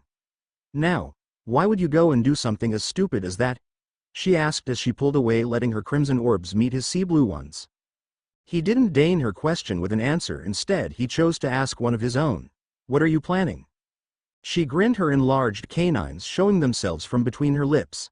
That would be telling now, wouldn't it? I suppose you'll just have to trust me." "Trust you?" he asked incredulously. "I've lost many things in my lifetime, but my sanity has remained mostly intact." She smiled a full-blown smile. "Maybe it is, maybe it isn't, but if there's one thing you've learned from me, my little Naru-chan, is that I've never really lied to you, and two, I wouldn't need all this planning to kill you, after all." She tightened her claws around his neck, letting the razor edges draw out more blood from the small nicks. "I could do that right now with very little trouble to speak of." His eyes narrowed in irritation. "But you won't, you'd rather use me for entertainment." Her eyes danced with veiled amusement as she slowly released his neck and stepped back, allowing him to stand. Red wisps of energy swirled around her, lifting her up to the sky, her smile still firmly plastered on her face. "Indeed I would, and also, that cute little Rin girl would be so sad if you died." There was a bright flash which forced the blonde ninja to shield his eyes when he opened them again. The fox demoness was nowhere to be seen, the echoes of her sultry laughter the only evidence she had been there at all. Naruto narrowed his eyes at the sight, the small cuts along his neck already healing. As he wiped away the blood, he turned back to Todosai's hut, calming himself as he drew closer to it. As he approached, the kitsune's words bounced around within the walls of his skull. He wished he knew what the damn fox was planning. He needed to know in order to protect. He paused. To protect, it was not a thought that had occurred to him since he had arrived at this place. Within Inuyasha's group, he felt the need to help them, but never to actually protect them, not in the way he had thought of it just now at least. But to protect, what did he have to protect now? A light giggle escaped the walls of the hut and floated into his ears. He recognized it immediately, and it brought a smile to his face. Rin. He looked up to the sky, his smile growing, content, truly content for the first time in what felt like a lifetime. If not for anything or anyone else, he would grow stronger for her, to protect her, and perhaps more would join that list in time. He parted the cloths that covered the entrance of the hut and immediately sweat dropped. No wonder they never heard the commotion outside. Todosei lay sprawled on his back, sleeping, a massive snot bubble which Rin continued to poke with a random stick, amazed that it didn't pop, was hanging from his left nostril as he snored, quite loudly too. Rin, noticing Naruto's presence, smiled as she let go of the stick and ran to him. "Naruto-sama, where is the pretty lady?" Naruto smiled somewhat uneasily at the thought of Rin forming an attachment to the most powerful demon in existence. But she had already formed with the most frosty demon in existence, so this wasn't much of a stretch. She had to leave Rin, he explained. "Now, I'm going to go train. Why don't you try to wake up Todosei here?" "Okay, Naruto-sama." She giggled as she ran back to Todosei, jumping over all-uns heads as she did so. She crouched down next to him and began gently whispering in his ear. "Ji-chan. Time to get up." Naruto smiled at the scene before walking out. My, so you managed to find out, did you?" Sesshomaru turned his head to the direction of the voice, finding the red-maned kitsune who had imprisoned him in the first place, Tetsusaiga, pulsing at his side, a silver glow coming from it as he stood outside the cave. And with 2 days to spare too, she spoke up mostly to herself as she crossed her arms and smirked. Very well then, Inu no Taicho. She laughed at his narrowed eyes. Enjoy your reward. She flicked her wrist, a small ball of red chakra forming and propelling itself towards Sesshomaru, striking him in what remained of his left arm. Burning pain tore through the appendage as bone, muscle, tissue, skin and nerve reformed before his very eyes. The process was over in a few seconds, when Sesshomaru looked again. His left claw, as impeccable as he remembered it, was now again at H's side. The dog demon looked to the kitsune. You said Rin was safe, where is she? She looked back over her shoulder at him. Oh, she's around, perhaps you should go look for her. She laughed once again, vanishing into the dense shadows of the forests as silently as she had come. The Taiyokai watched her leave before he raised his nose in the air and took a deep breath, inhaling the surrounding scents. Finding a suitable direction, he turned and began making his way. Wait for me, my LORRRRRRDDDD, was the terrible screech that reached his ears from a once again conscious Shikon. Sesshomaru refrained the urge to curse. Just why did he keep that annoying kappa anyway? Well, this chap is done. Sorry I haven't been uploading, but shit is crazy over here. First finals, then the damn website won't show me my stories when I click on stories, for whatever reason, making it even harder to update. Then some drunk fuckhead hit the telephone pole outside my house, completely knocking out my connection.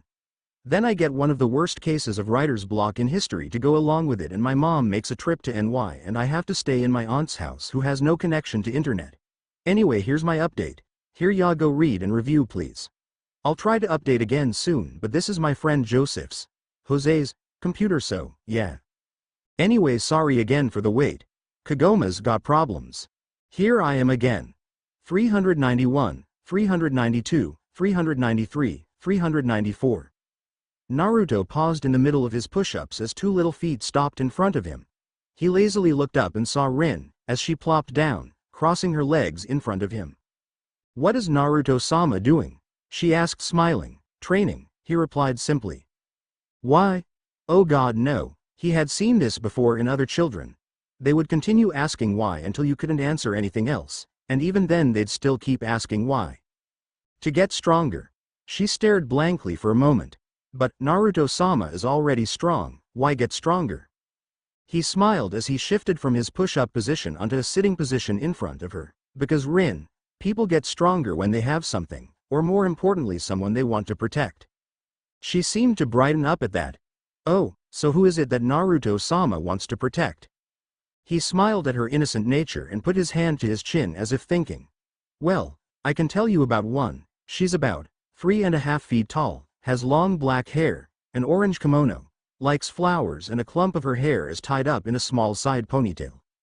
Rin looked puzzled for a moment before she looked down at her orange kimono. She blinked and looked back up at his smiling face before she slowly pointed at herself as if uncertain. His smile widened before he nodded, and then winced as an ear-piercing squeal nearly broke his eardrum before he was glomped by the little bundle of joy.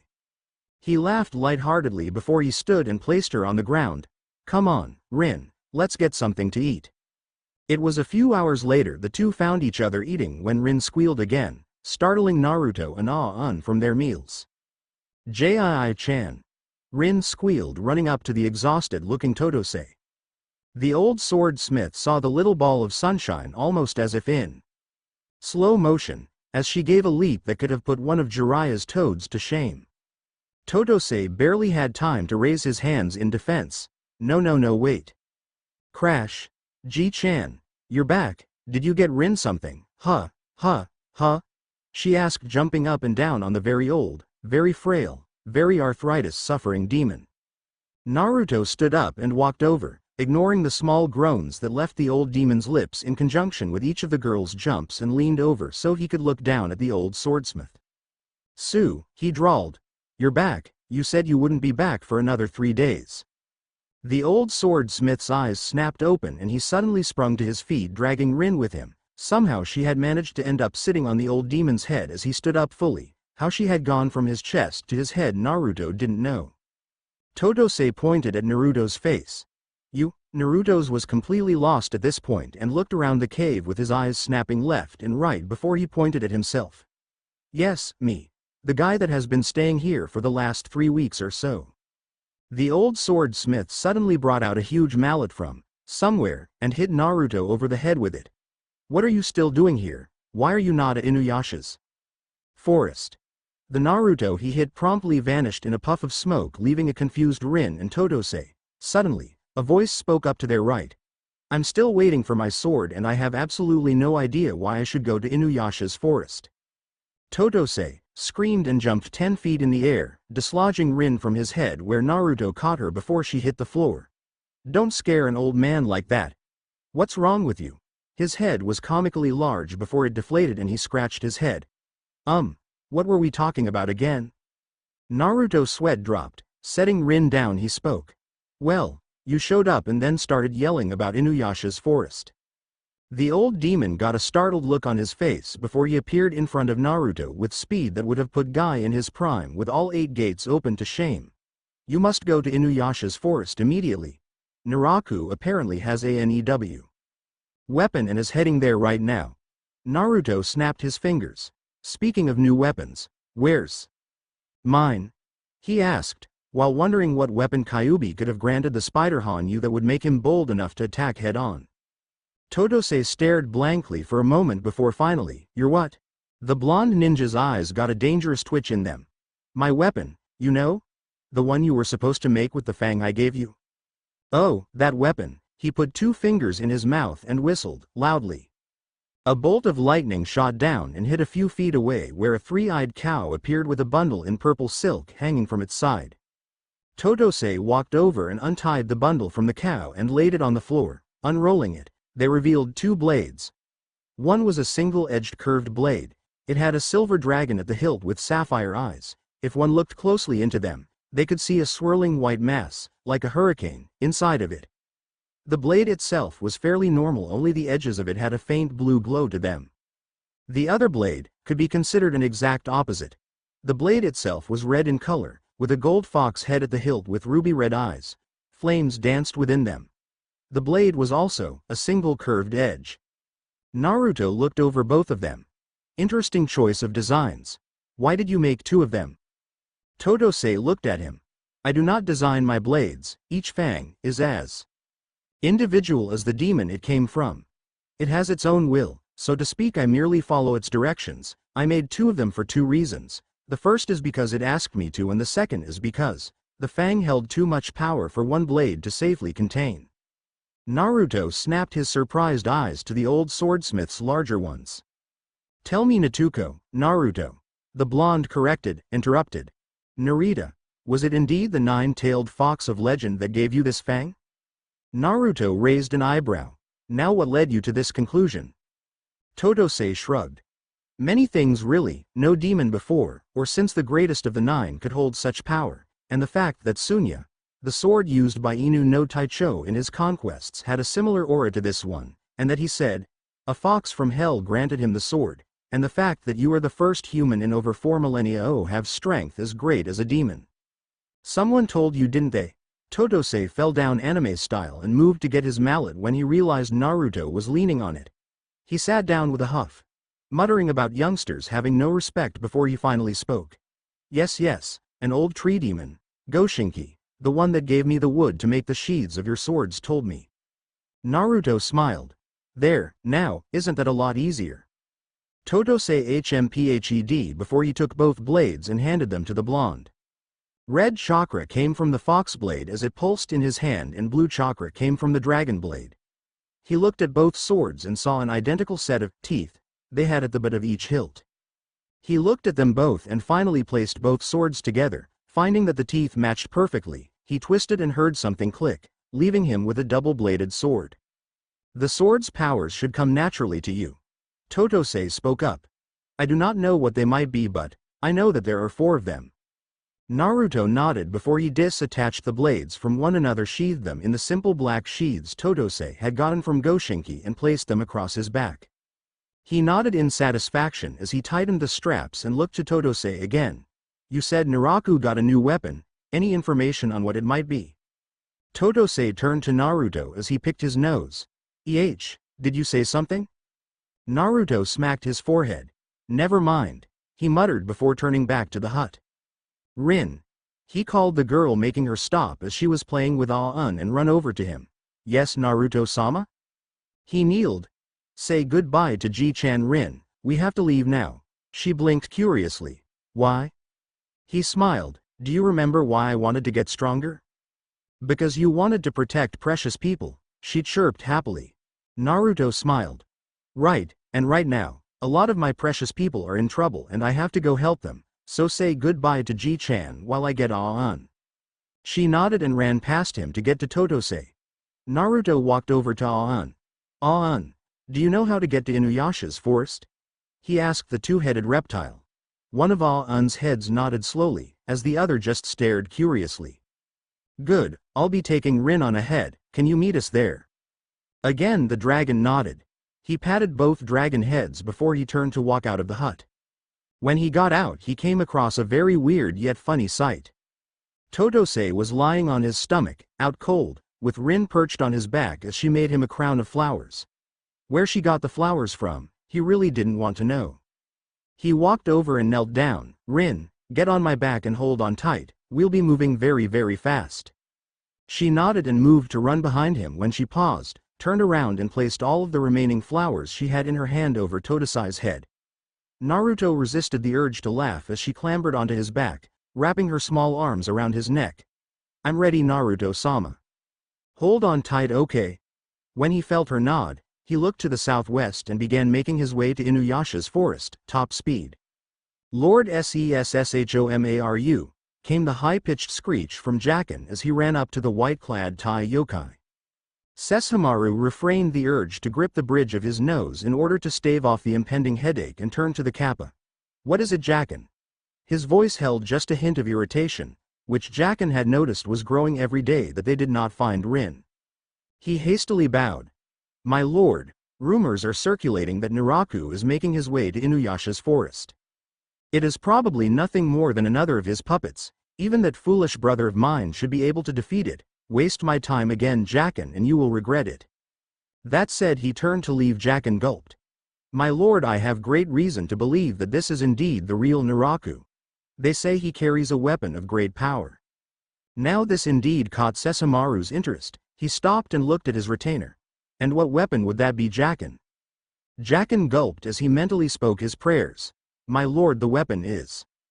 Kagome sighed tiredly as she walked back to the hut. A bundle of herbs was held in a basket on her arm. They had just gotten back to Kaide's village just 2 days ago after a short excursion in a nearby village to exorcise a weasel demon. She hadn't sensed any jewel shards, but that was normal. It was quite obvious that all the pieces had already been collected by either themselves or Naraku. She could almost see Kaide's hut when a sultry laughter reached her ears. Well, isn't this quite a find? A Miko with no weapon, easy pickings for anything short of a low-level demon. Kagome snapped her head around and saw the fox demoness that had attacked their group almost a month ago. You. Kagome gasped before she gained her nerve and glared. What have you done to Shippo? He can't transform back into his human form. To the kit? I have done nothing except give him a little, upgrade. He will learn to return to his human form in time. But you, my dear, have much bigger problems to deal with. Namely, that. The fox demoness pointed behind her, toward the sky. Kagome looked and felt her heart leap into her throat as she saw a massive black mass approaching them. She had seen something similar many times. They were low-level yokai, used by Naraku, but this was absolutely ridiculous. That mass had to be at least close to a mile wide and half a mile high.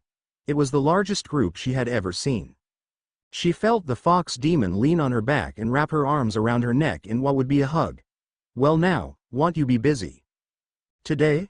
She could practically feel the smile the demoness had on her face.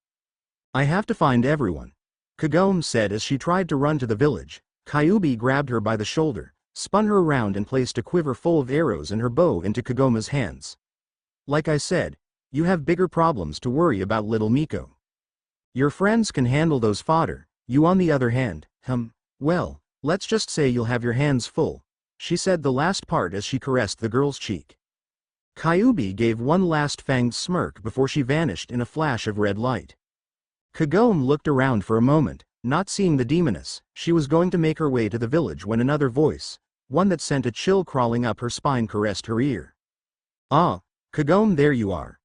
The Miko from the future straightened her shoulders as she turned to face the spider Hanyu. Naraku. She hissed. Oh my, so feisty little Kagome. She notched an arrow into her bow.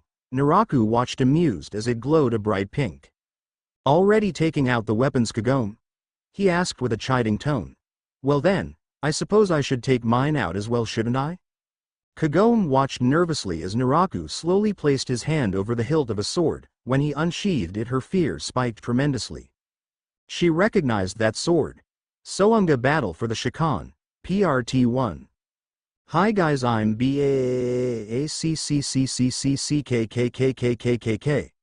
Kagome wasted little time in recovering from her initial shock from seeing the evil blade in Naraku's clutches and pulled the bowstring of her arrow as far back as she could without breaking it. She let it fly, the tip of the projectile practically exploding with holy light as it cut through the air towards him. Naraku chuckled as he placed the blade in between the arrow and himself. Metal clashed with metal with a resounding clang. As the arrow fell a distance away, the remaining sparks of her Miko power fading rapidly as Sounga sparked with small lightning bolts of red and pink. Naraku looked momentarily shocked, but it quickly passed as the pink sparks died down, leaving the blade pulsing an evil red. Well done, Kagome. You have grown powerful indeed if your power could phase Sounga for even a moment. Kagome gulped. While she had no delusions that she could defeat the power of Sounga outright, she expected for at least some of the holy energy she had poured into that attack to have affected Naraku, even slightly. The fact that he was unharmed worried and frightened her greatly. Now then, I think it's my turn. The spider demon chuckled in cold amusement before he rushed forward intent on running the Miko, who had become the bane of his existence, through. His blade was stopped just 6 inches from its target by a bright pink barrier. The two powers met in a luminous display of purple, red and pink. Naraku's twisted smile grew as he saw Kagome fall to her knees in effort to keep the barrier up, and he hadn't even used one of Sounga's ultimate attacks yet. Indeed, soon he would kill this Miko and her friends would follow shortly after. Wind Scar. Inuyasha yelled as yellow streaks of Yuki tore through the landscape, consuming all in its path. The Inu Hanyu frantically searched for his friends. He had been resting near a tree at the edge of the village when the attack began, catching him completely off guard. He tried to hear them, but the growls and roars of all the low-level yokai prohibited him from doing so, and their stench also stopped him from sniffing them out. So he had to remember where they said they were going to be, and he had a horrible memory. God damn it! He yelled as he hacked another demon in half. Why does this shit always happen to me? I ain't no freakin' babysitter. He leapt up high into a tree and leapt once again, about 60 feet above the ground, looking for his allies. He immediately caught sight of Sango and Karara flying high above the horde of yokai as Sango threw her Hirikatsu, taking down 20 to 30 in a single swing. Sango! He yelled out as loud as he could, which was quite loud by the way, catching her attention. Karara! At the wordless command, the fire Neko roared and flew towards the plummeting Hanyu. Sango reached down, catching his wrist and pulling him up, onto Karara's back. Wind Scar! He yelled again, obliterating a large number of yokai trailing behind him. We have to find Kagome and Miroku, Sango said to him as she looked over her shoulder. Inuyasha nodded. All right, but do you know where they went? Miroku said he was gonna go to the shrine and Kagome was going to pick some herbs. The herbs usually grow a few hundred paces behind the shrine, too. So we should be able to find them both pretty easy. The Hanyu remarked, making Sango raise an eyebrow. What? He snapped after a few seconds. How do you know where the herbs are? She questioned. Inuyasha sputtered for a few moments before he was able to form a coherent sentence. That's none of your business. Sango's eyes narrowed and she was about to say something else when another familiar voice reached them. I leave you alone for a few hours and already you have the place coming down around your ears. They both turned and saw Kagura as she let her wind blades fly, neatly slicing another group of demons as she floated next to them. Now isn't the time for jokes, let's find the others, Sango said evenly. Kagura nodded before she let loose another set of wind blades. Kagome groaned as she poured more of her holy power into merely holding off the blade. Naraku hadn't even begun using the Sounga's attacks yet, and the sword in his, already powerful hands was proving to be even more deadly than when they fought it the first time. Very impressive, Kagome. You've managed to hold off Sounga a full minute. I wonder how much longer you'll last, he said with cruel mirth, like acid dripping from his tongue. As his words reached her, anger bubbled up inside of her. She knew she wouldn't last much longer at the rate her energy was being sapped from her, but she would not die kneeling at his feet like a coward. If she would die today, it was going to be with her head held up high, damn it. Naraku watched in shock as she struggled to stand, eventually reaching her full height and glaring fiercely into his eyes, angry blue met with startled red. Her barrier glowed brightly and expanded, burning him badly. He growled and leapt back. Sounga could have easily continued, but he could not last against that purification energy. When the glow died down, it revealed Kagome, standing with her bow grasped firmly in her hand and an arrow in the other. She notched it and pulled back, this time, pouring most of her energy into the attack. The entire arrow glowed and crackled fiercely with pink flames. Naraku sneered at the girl, placing Sounga in front of him and charging toward her at top speed. He was going to eliminate this nuisance once and for all.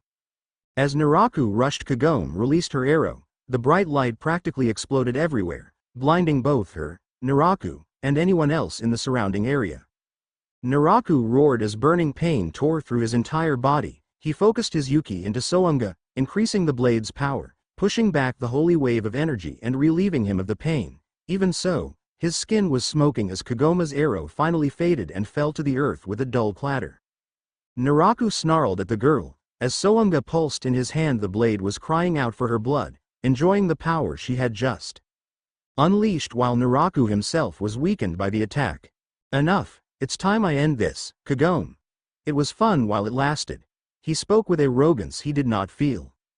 Kagome was on her knees gasping for breath as she leaned on her bow for support.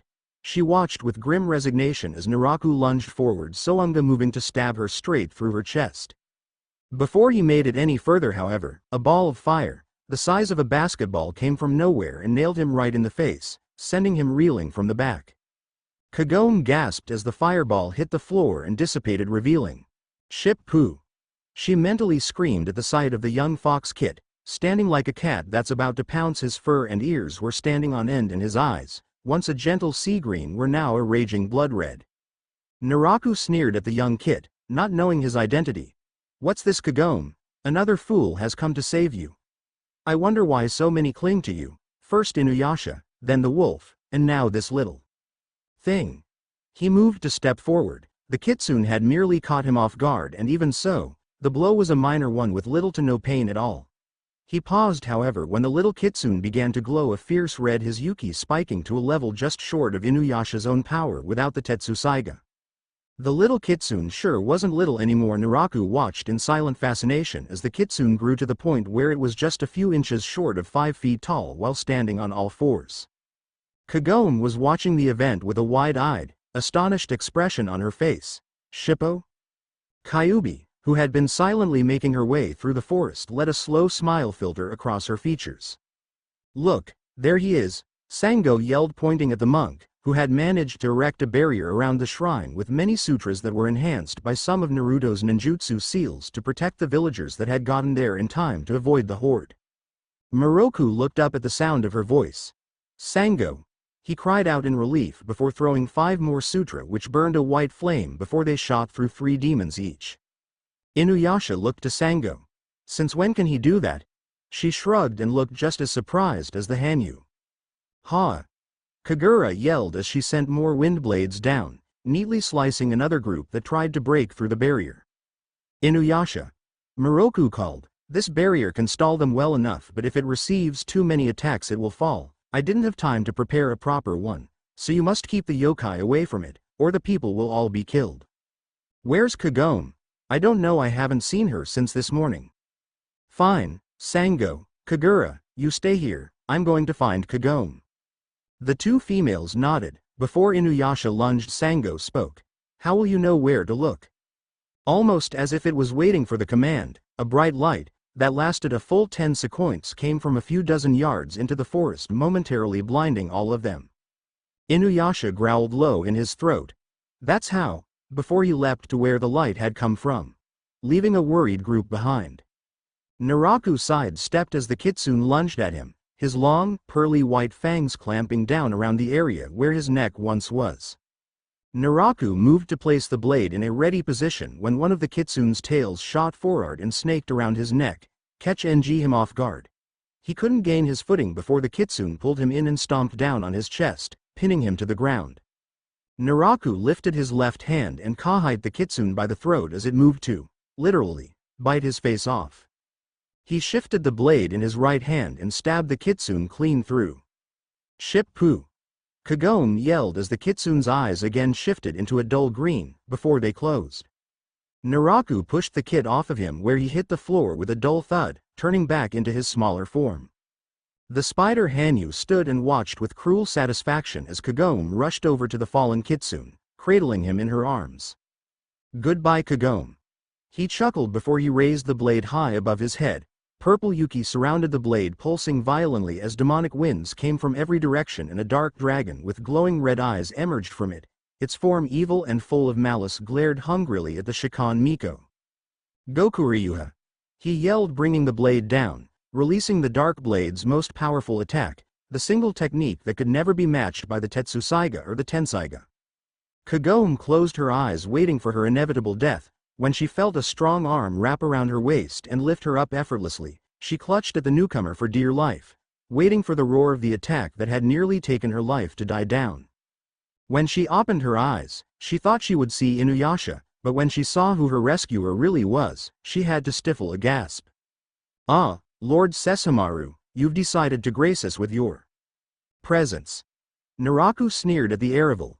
He was still quite confident he could match the Inu Lord on his own. What Sesshomaru had in skill and technique, Naraku made up for in sheer brute strength and stamina. His ability to regenerate since acquiring his new body was far superior than even the great dog demons.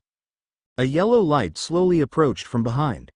Naraku smirked coldly as he turned and placed Sounga in front of him, neatly cutting the wind scar in half.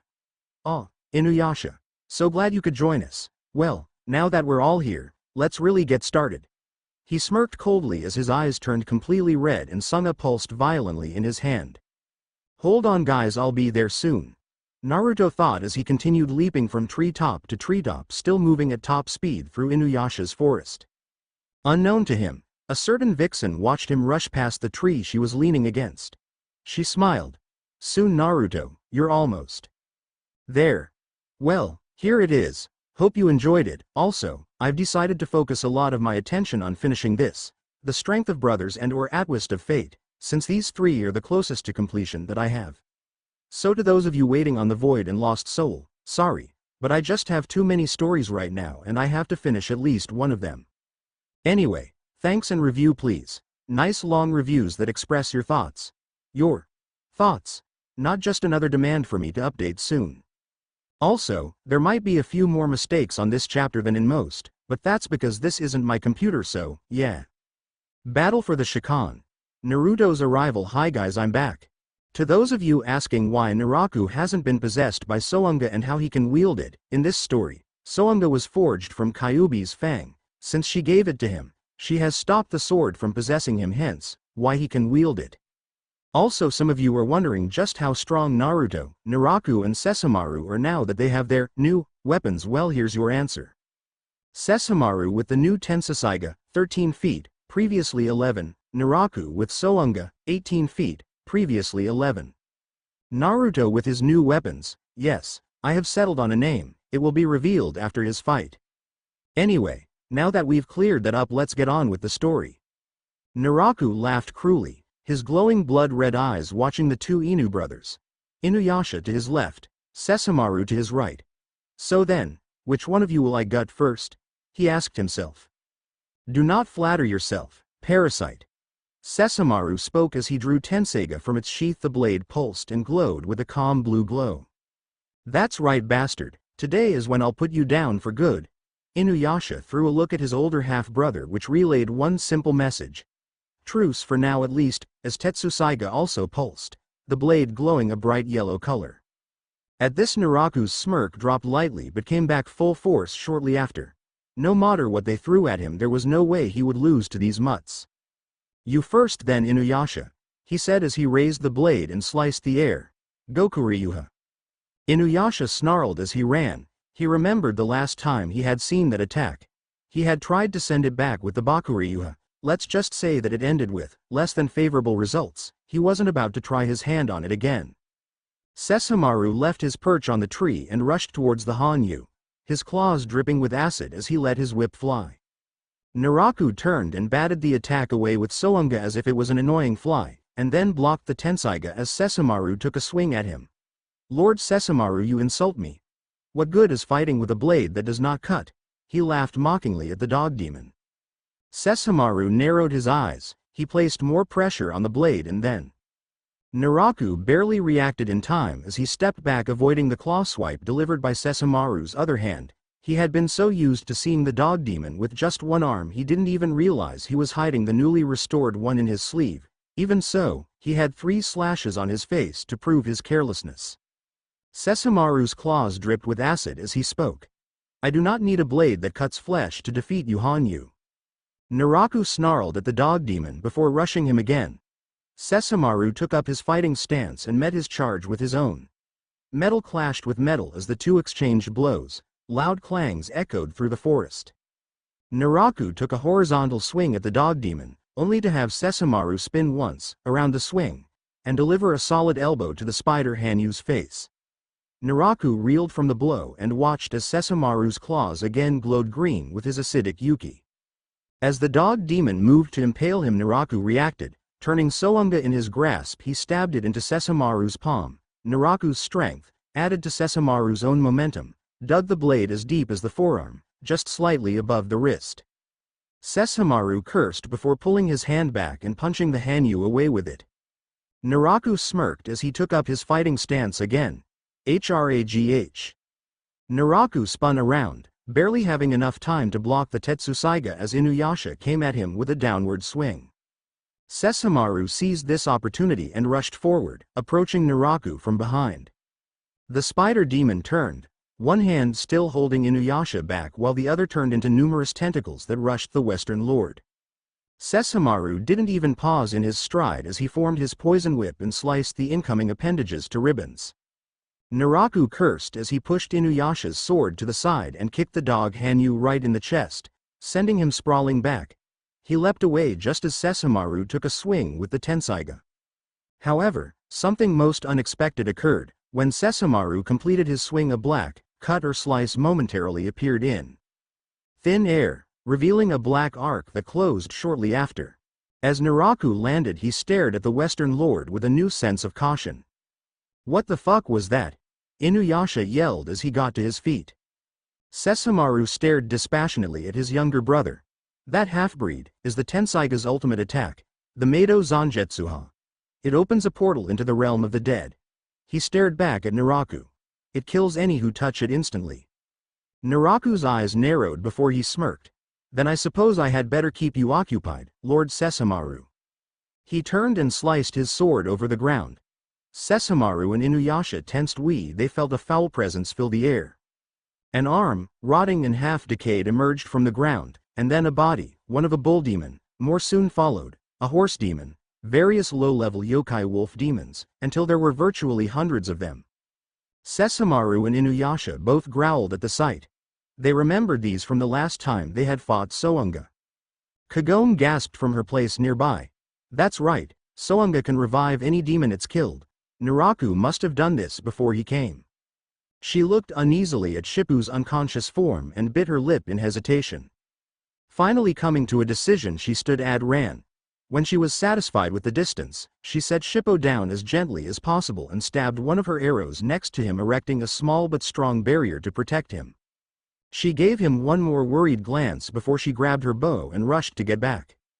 Meanwhile, back at the clearing, Sesshomaru snarled at the parasitic Hanyu as he gave them a smug smirk. These creatures were of the undead, and so, the Tensaiga was the better weapon against them. Inuyasha. He called to his younger brother, catching his attention. You hold off Naraku, while I deal with this. Who the hell said, "You're the boss of me"? He snarled in anger. Just shut up and do it, Inuyasha, came Kagoma's voice before a purified arrow shot between the two, purifying 8 of the undead yokai. I'll help Sesshomaru so we can get rid of them quicker, just make sure Naraku doesn't go after us, she said, notching another arrow. Inuyasha looked quite pissed that Kagome was basically ordering him to cooperate with his hated half-brother. Sesshomaru chose to bite his tongue in order to hold the comment he was going to say about not needing a ninja's help. He had nearly been killed the last time he had faced Sounga. He did not want a repeat performance. Naraku snarled at her form, having forgotten that she was even there. She was always the thorn in his side. Most of his well-thought-out plans failed because of her interference. He tightened his grip on the sword of hell. He would get rid of his nuisance now. He leapt up, over both Inu brothers, landing directly in front of her. He reared his sword back, ready to kill her once and for all. "Oh no you don't," Inuyasha yelled as he interlocked Naraku's sword arm with his free one. He pulled as hard as he could, flipping the spider Hanyu over his shoulder, placing himself between him and Kagome.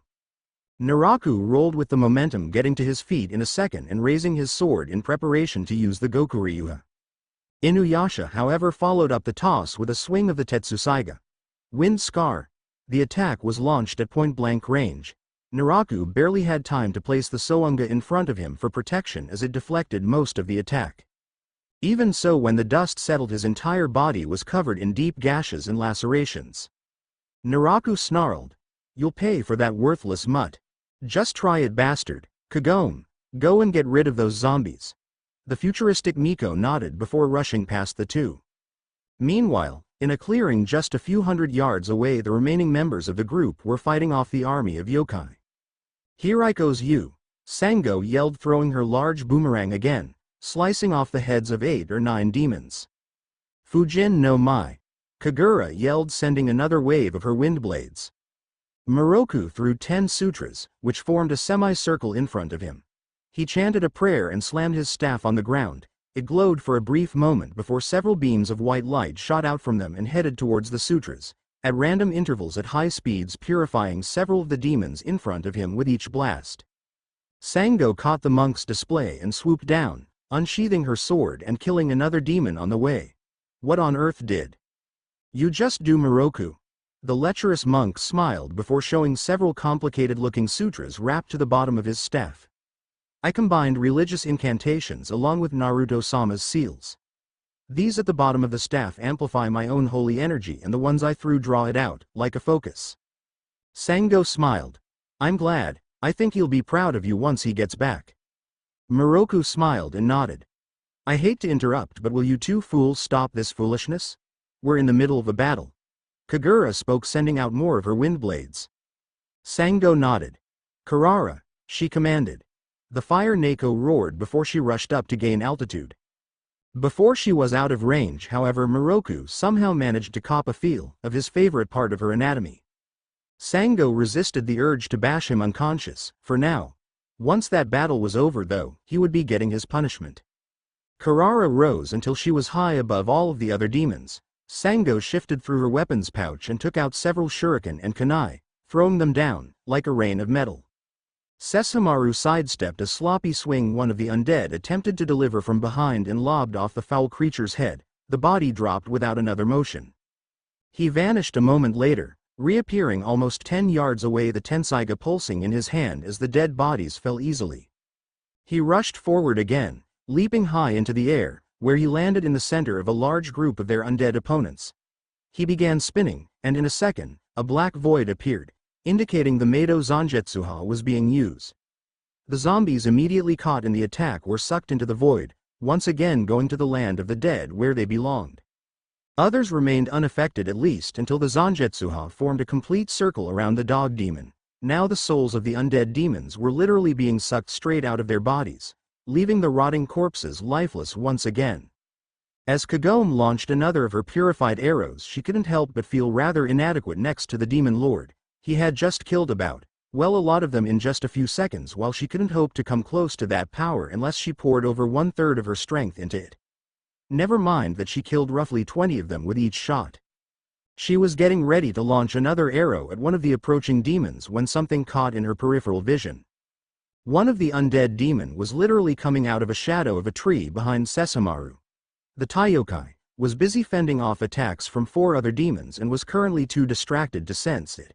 Not that it was making much sound to begin with. She turned her sights onto it, ignoring the demons approaching her, and let it fly. Sesshomaru turned at the sound, and saw the arrow heading towards him. The Miko has betrayed me. It was mildly surprising. From what he could tell, she was never that kind of person. But still, she was human, and they tended to be such foolish creatures. But when the arrow merely passed him by and he heard a high-pitched screech behind him, Sesshomaru looked over his shoulder. To see the purifying remains of a shadow demon. He looked back at the Miko, and saw one of the demons had gotten close to her while she was helping him. She wouldn't be able to turn in time, and not even he would be able to make it there in time to save her. Kagome heard the growling behind her and turned her startled eyes behind to see a boar yokai holding a very big, very blunt-looking axe over his head, ready to bash her skull open. Kagome closed her eyes and waited for the inevitable blow when a roar came from the boar yokai. Kagome looked and gasped as an arrow stuck out from the yokai's chest before he was purified to ash. Kagome looked to where it had apparently come from and found Kikyo standing several yards away, her normal emotionless look adorning her face. Kagome was brought out of her shock as the dead priestess tossed her a spare quiver of arrows, the projectiles being held in place by a tight strap over and around them. Kagome caught the arrows as they practically landed on her chest with a small oomph. Before anyone could call the dead priestess on her actions, she simply notched another arrow in her bow and took up the fight again. Kagome chose file it away in the weirdest day of my life file in her mind. After all, first some insanely strong fox demoness warns her about the attack, then Sesshomaru of all people saves her from Naraku, and now Kikyo also saves her. She sighed before placing the quiver on her back and pulling out one of the arrows. Inuyasha snarled as he struggled against Naraku. The two were locked in a deadlock. The sound of metal scraping metal was loud in both their ears. Naraku pushed Inuyasha back, swinging his sword horizontally. Inuyasha leapt up over it and delivered a kick to Naraku in the process. Naraku blocked the blow with his right forearm, keeping a firm grip on Sounga with his left. He reversed his grip on the sword and came in with an upward slashing motion. Inuyasha grunted as he used Tetsusaiga to block the attack and then head-butted the spider Hanyu, sending him reeling. Inuyasha followed up the headbutt with a slash of his claws. Iron Reaver, he cried, slashing him across the chest. Naraku stumbled back before regaining his footing. He stood still for a few moments, the silky strands of his black hair obscuring his face from view. Inuyasha breathed heavily. He smirked at Naraku's still form. "When I'm done with you, they're gonna need chopsticks to pick up the pieces." Naraku smirked and began chuckling, the slow, cruel laugh reverberating through the clearing. Inuyasha snarled. "What the hell is so funny?" Naraku's laughter died somewhat, but his smirk still remained. "It has been fun, Inuyasha, but it's time that I end this. Over my dead body," he ground out through gritted teeth. "I wouldn't have it any other way." The spider demon's smirk grew into a positively psychotic expression as Sounga pulsed in his hand. Only this time it was much worse. A blood-red aura surrounded the blade, making it look like its namesake, the Sword of Hell. The aura converged around Naraku. His yoki seemed to spike tremendously, so that even Moroku and Sango could feel it from their fighting area. Naraku let a few small laughs escape him before he vanished from sight and reappeared in front of Inuyasha. The dog-eared Hanyu barely had enough time to let out a small, "Holy she," before Sounga impaled him right through the gut. He gasped and clutched the blade, stopping it from going in any further. Naraku continued to push him back until he hit a tree. Inuyasha snarled and reared his hand back to swing the Tetsusaiga when Naraku twisted the blade in his gut, along with increasing the sword's aura, which was already burning him in the first place. Inuyasha screamed, his grip on the Tetsusaiga slackening slightly, an opportunity Naraku took to beat the sword out of his grip and into another tree where it transformed back into its original state. "Now, Inuyasha, it's time to die," he said in a slow, satisfied voice as he raised his free hand, which turned into a cloud of miasma, and went right into the Hanyu's face, entering his nostrils, mouth and even his eyes. His cry was strangled in his throat before his world faded into darkness.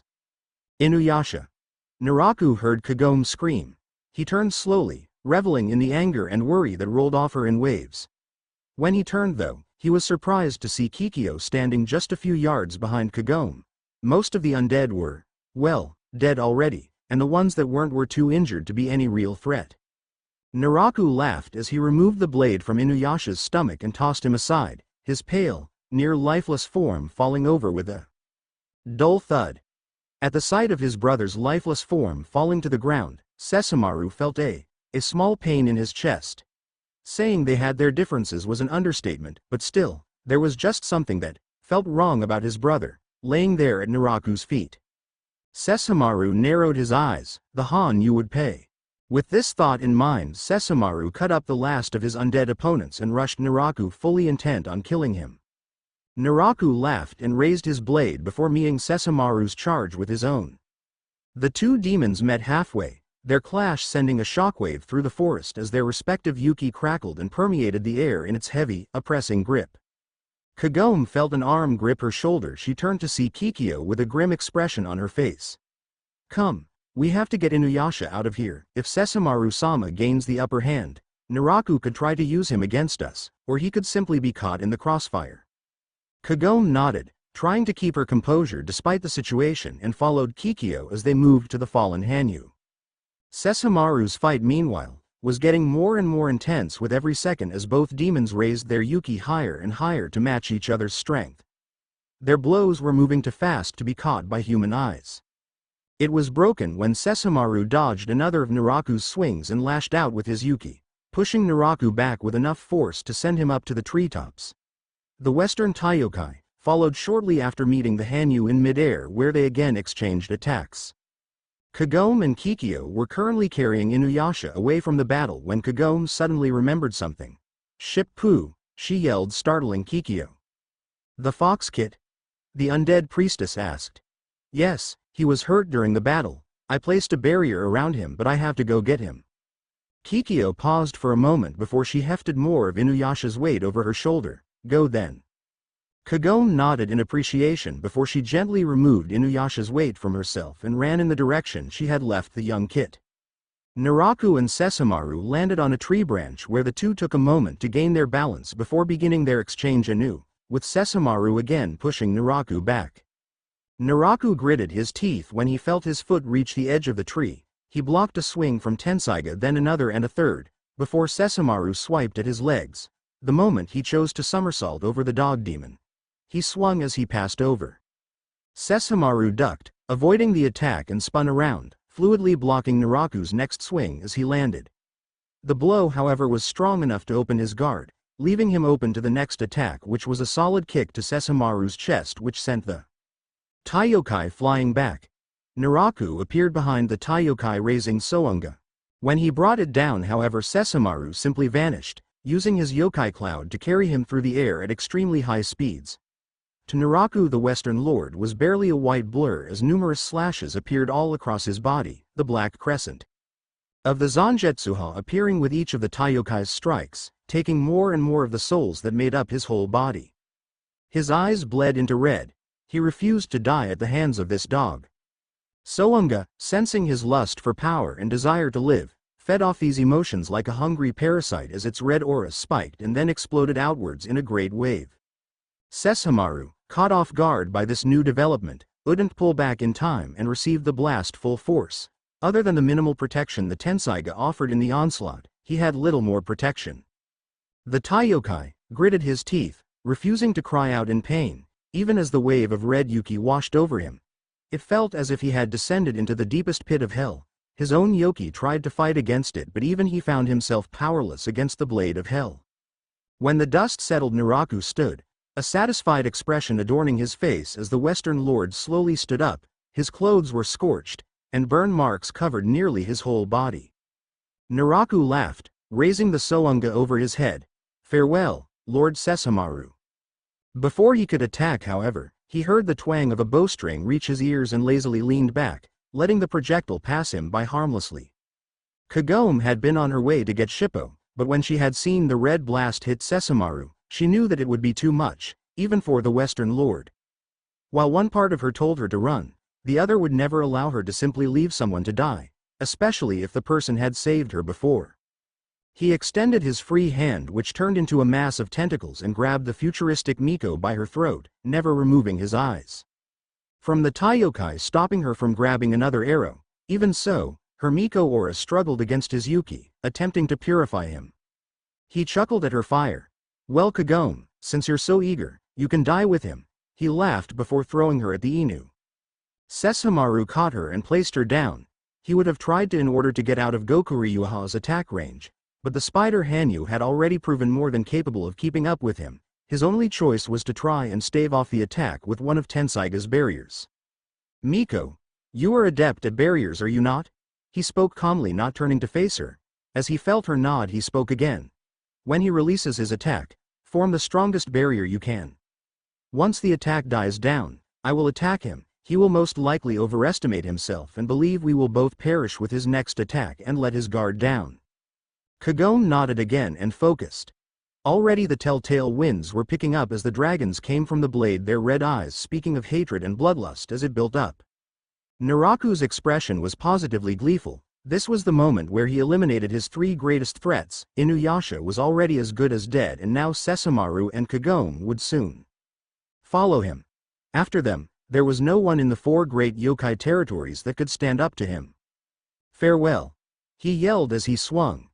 The attack was the most powerful he had released, tearing through the landscape with the force of 1,000 earthquakes. The harsh winds nearly blowing Kagome away. If not for Sesshomaru holding her in place, she was sure she would have been.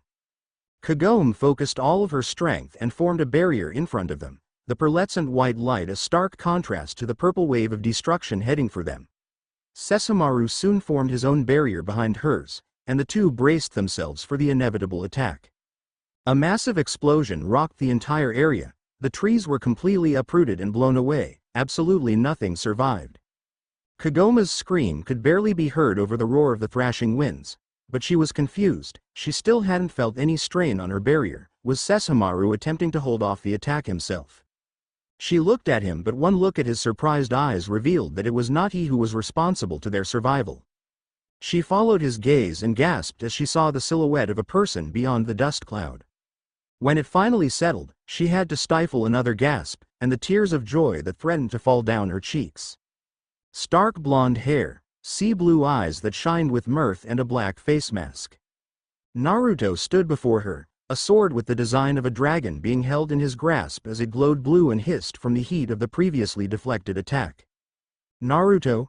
she asked carefully as she stepped forward. She really wanted to make sure it was him. "Don't cry, Kagome." Naruto smiled at her through his mask as he spoke reassuringly, almost as if he was speaking to a child. "Don't you know?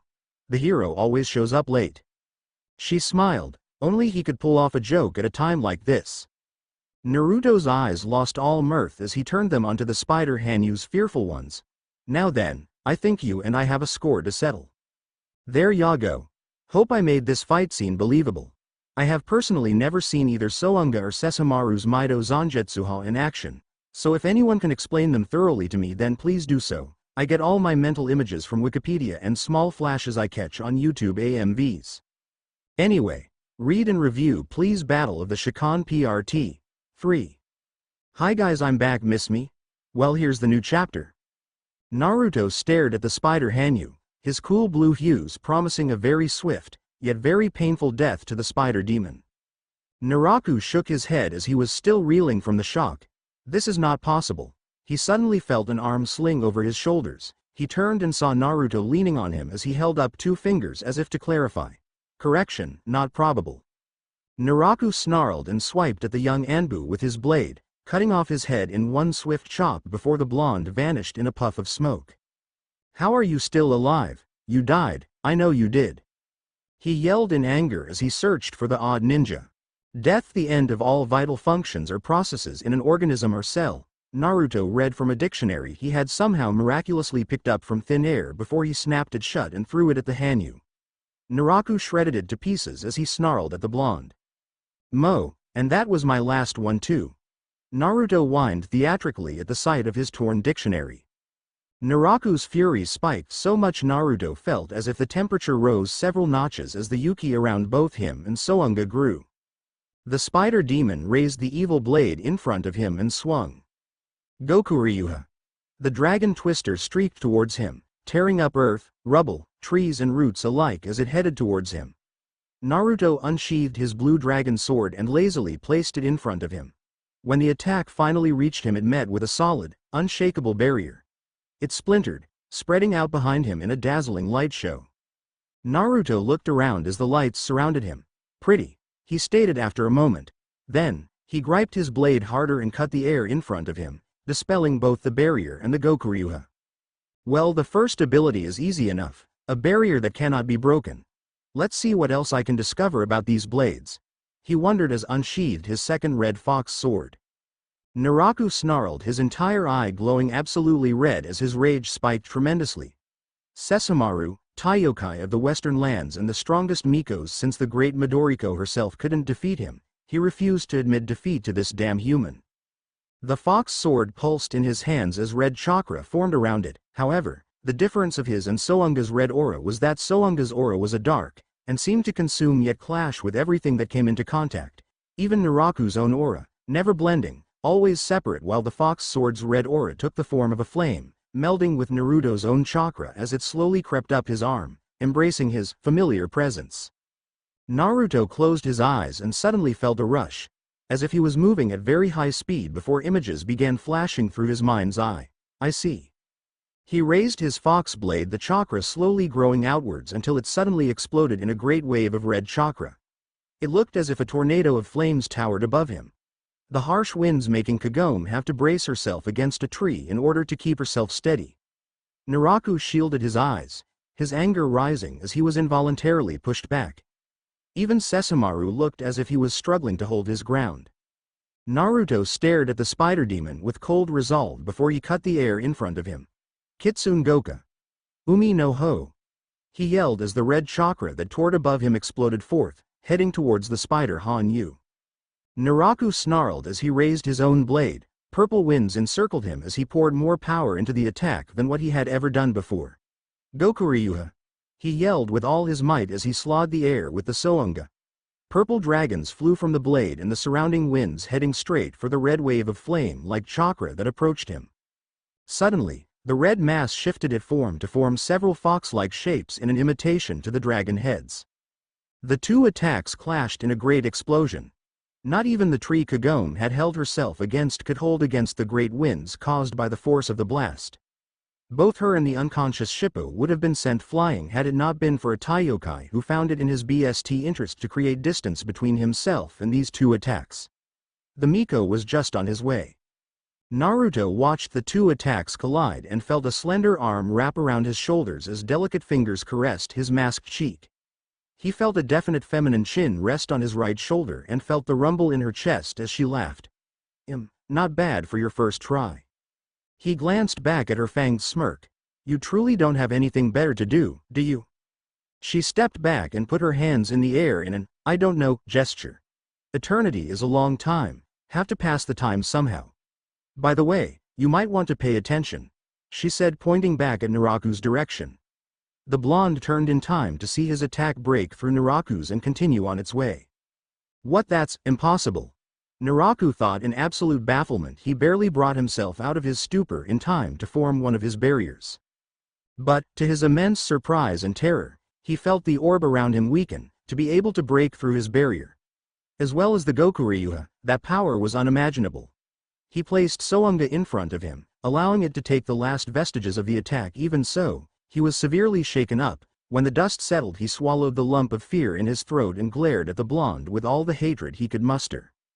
This is not overhuman, he snarled as he began forming a barrier to levitate himself away.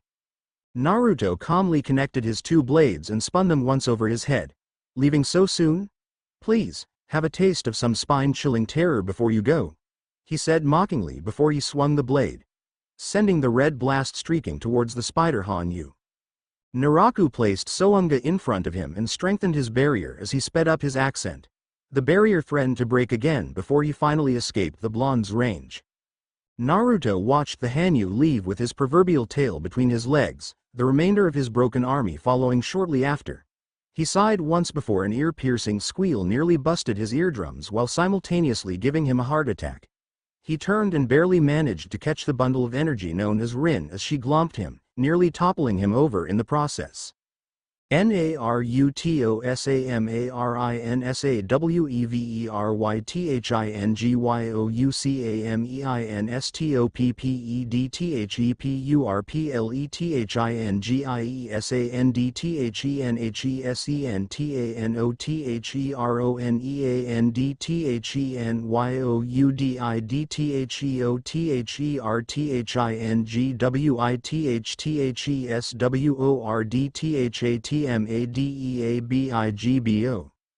OMANDSENTTHEBADMANRU. She was stopped by Naruto gently placing a finger over her lips as he blinked rapidly trying to get the ringing out of his ears. He could only mutter a simple, "Thank you, Rin, for that incredible description." God, how he tried not to sound too sarcastic. He was rewarded by further ear damage and suffocation as the child squealed and hugged even tighter, making the blonde go slightly blue. "Rin, air," he gasped. "Rin," came the deep baritone of one Taiyokai. The young child stiffened as she continued to deprive him of much-needed oxygen and slowly turned her head to where she had heard the voice, finding the white-clad form of the Western Lord. Clothes slightly burnt and disheveled, but nonetheless, still him. She didn't even notice Naruto begin to turn purple as he began to try and pry her arms off, but with no such luck. Even his vision was beginning to turn dark around the edges. What the hell kind of chakra does she have? This is ridiculous. I can't believe I'm about to die from a hug. This sucks. Finally he could breathe again as Rin squealed her high-pitched squeal again and clambered off him. He took in the very necessary oxygen watching as the child ran to the Western Lord. He would have to thank the Taiyokai for his timely arrival. "Sesshomaru-sama," Rin squealed. Sesshomaru expected her to simply do what she always did, hug his leg. But to his surprise he saw the muscles in her legs coil back before she gave a leap worthy of a grasshopper demon as she practically lunged at him. He tossed Tenseiga from his right hand to his left and caught the child in his now unoccupied right arm, letting her hug his neck. "Sesshomaru-sama, I missed you," she yelled exuberantly, making him bite back a wince. His hearing was quite sensitive after all. "Rin, are you well?" he asked as he kneeled to set her down. She released him from her grip, making Naruto twitch in irritation. He had never seen a purple Inu before. That was probably his best chance. She nodded enthusiastically. Yes, Naruto-sama took good care of Rin. She suddenly pouted and Sesshomaru bit back a groan. He could smell the salt of her incoming tears now.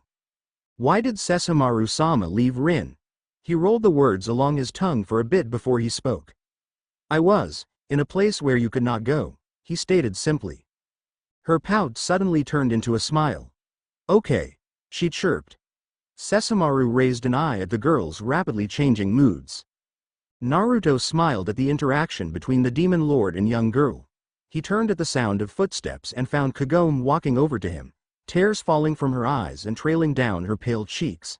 "Naruto?" she questioned again.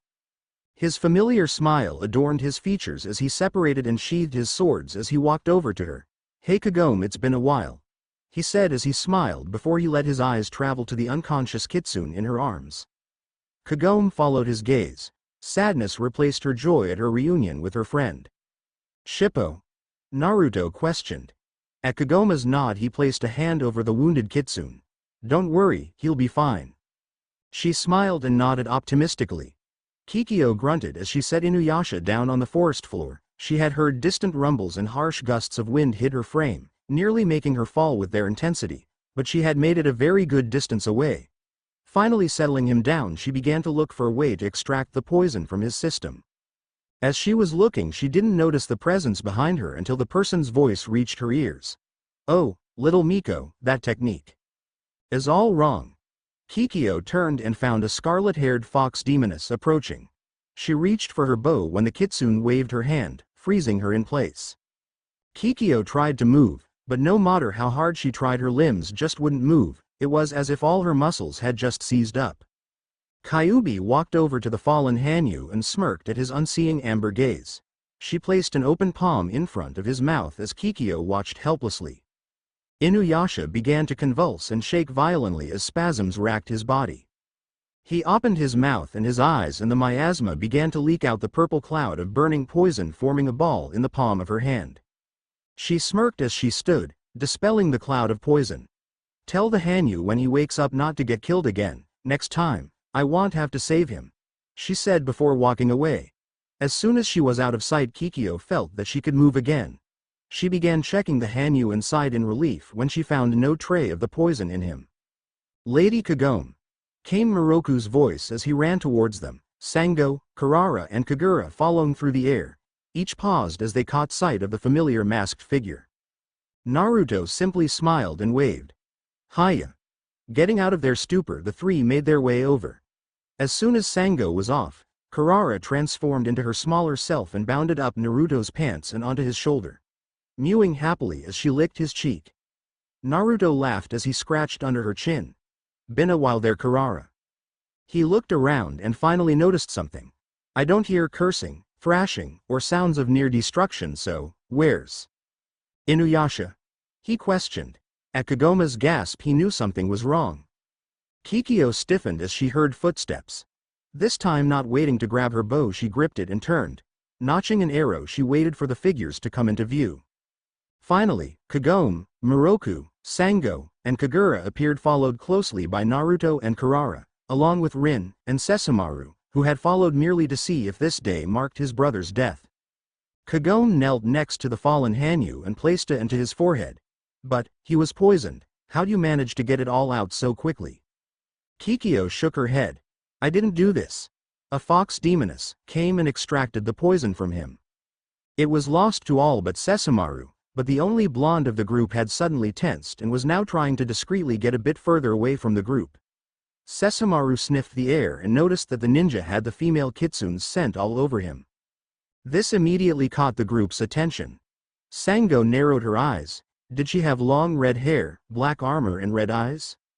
Kikyo looked surprised but slowly nodded. Naruto turned to leave but simply came face to face with the amber gaze of a yokai lord. He turned to go the other way when he faced a very irritated-looking wind mistress. "I think," she drawled as she closed her fan with a snap, "that you have some explaining to do, Uzumaki. A lot of explaining to do."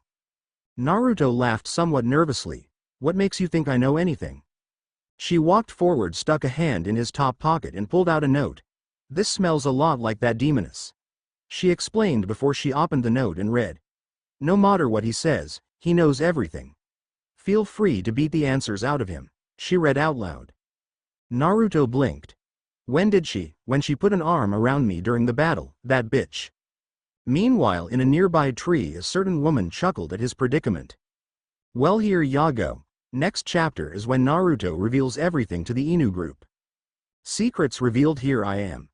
Naruto's eye twitched dangerously as he promised himself to do something to that meddling kitsune female next time they crossed paths.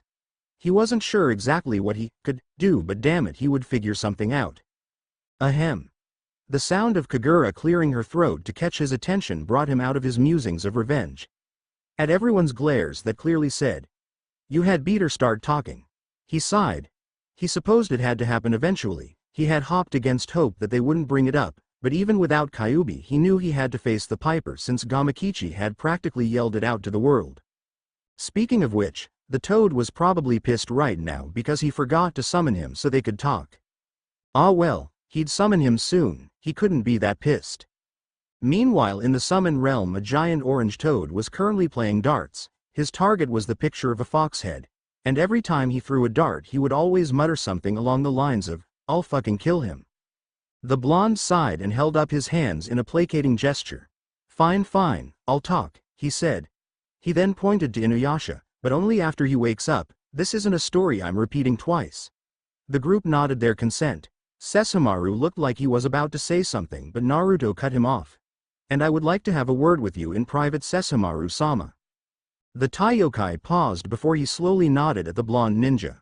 Naruto then turned and smiled to the group. "Well then, why don't you all head back to the village now? I'll join you soon." They each seemed wary of leaving the blonde alone with the Taiokai, but knowing that he could handle himself and could get a big-ass frog to help him, they each nodded, placed Inuyasha and Shippo on Karara's back and began making their way to the village. Naruto then looked to the child humming happily next to them as she picked flowers. Naruto blinked, seemingly waiting for her to realize that she too had to go with them, when she was seemingly content to pick her flowers and made absolutely no move to leave. Rin? He addressed her, causing her to look up and smile at him. Yes, Naruto-sama. He smiled, his eyes softening at her tone. Rin, I need to talk alone with Sesshomaru-sama alone for a moment. Why don't you follow the others? She took a wary glance at the group. Sensing her unease, he smiled comfortingly. Don't worry, they're nice. As if needing extra reassurance, she looked to Sesshomaru. The Taiokai, while not fond of the group, knew that they would treat her well. He nodded once. She smiled. Okay. She chirped before running after them. Kakgome, who was trailing behind the group, paused at the sound of footsteps behind her. She turned and caught sight of Rin. The young girl paused in her run. Kagome smiled warmly at her. Hello. What is your name? She asked as she offered her hand. Rin smiled at her and took the offered hand. Rin is Rin.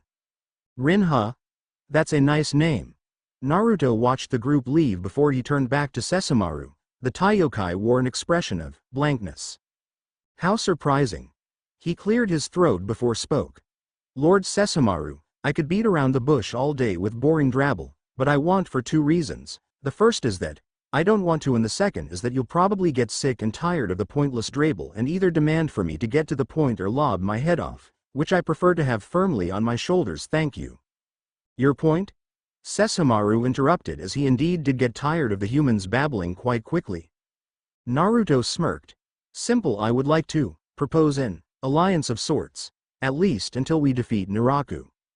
Sesshomaru didn't say anything for a moment.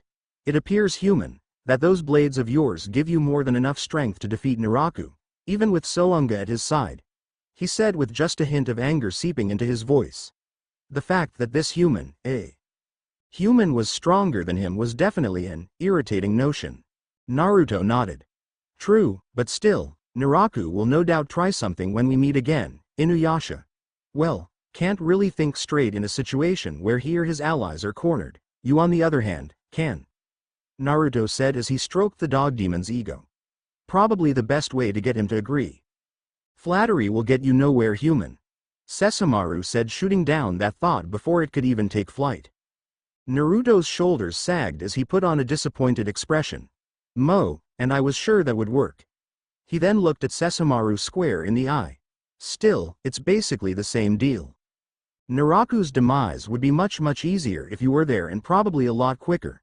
After he's dead, we'll come to the village and do something, and you can go do whatever it is that you do, he finished. Sesshomaru stared at him with those golden suns of amber, and Naruto held his gaze steadily. After several seconds, Sesshomaru nodded. Very well. Naruto bowed respectfully. Thank you, Sesshomaru-sama. He spoke formally before he straightened and walked past him, heading towards the village. Rin will remain with me, human, despite your fondness of her. Naruto stopped before he looked up to the sky and smiled. As long as she's happy. With those simple words, he continued his walk, leaving the Western Lord to his own devices. Naruto walked to Kaide's hut. He saw Rin run into the hut. He was still quite a ways away, so she didn't notice him. But when she entered the hut, a few seconds passed before he heard an ear-piercing scream. He rushed forward, appearing at the doorway in less than a second. Just in time to see Rin grab Karara, who was now in her smaller form, and hug the living crap out of her, screaming, "Kawaii!" at the top of her lungs, as Karara seemed to be turning blue as she let out small mews of agony. Sango looked horrified. Miroku looked amused, as did Kagura. Kagome had a look of pity as she struggled to hold back her laughter. Even Kikyo had a look of mild amusement.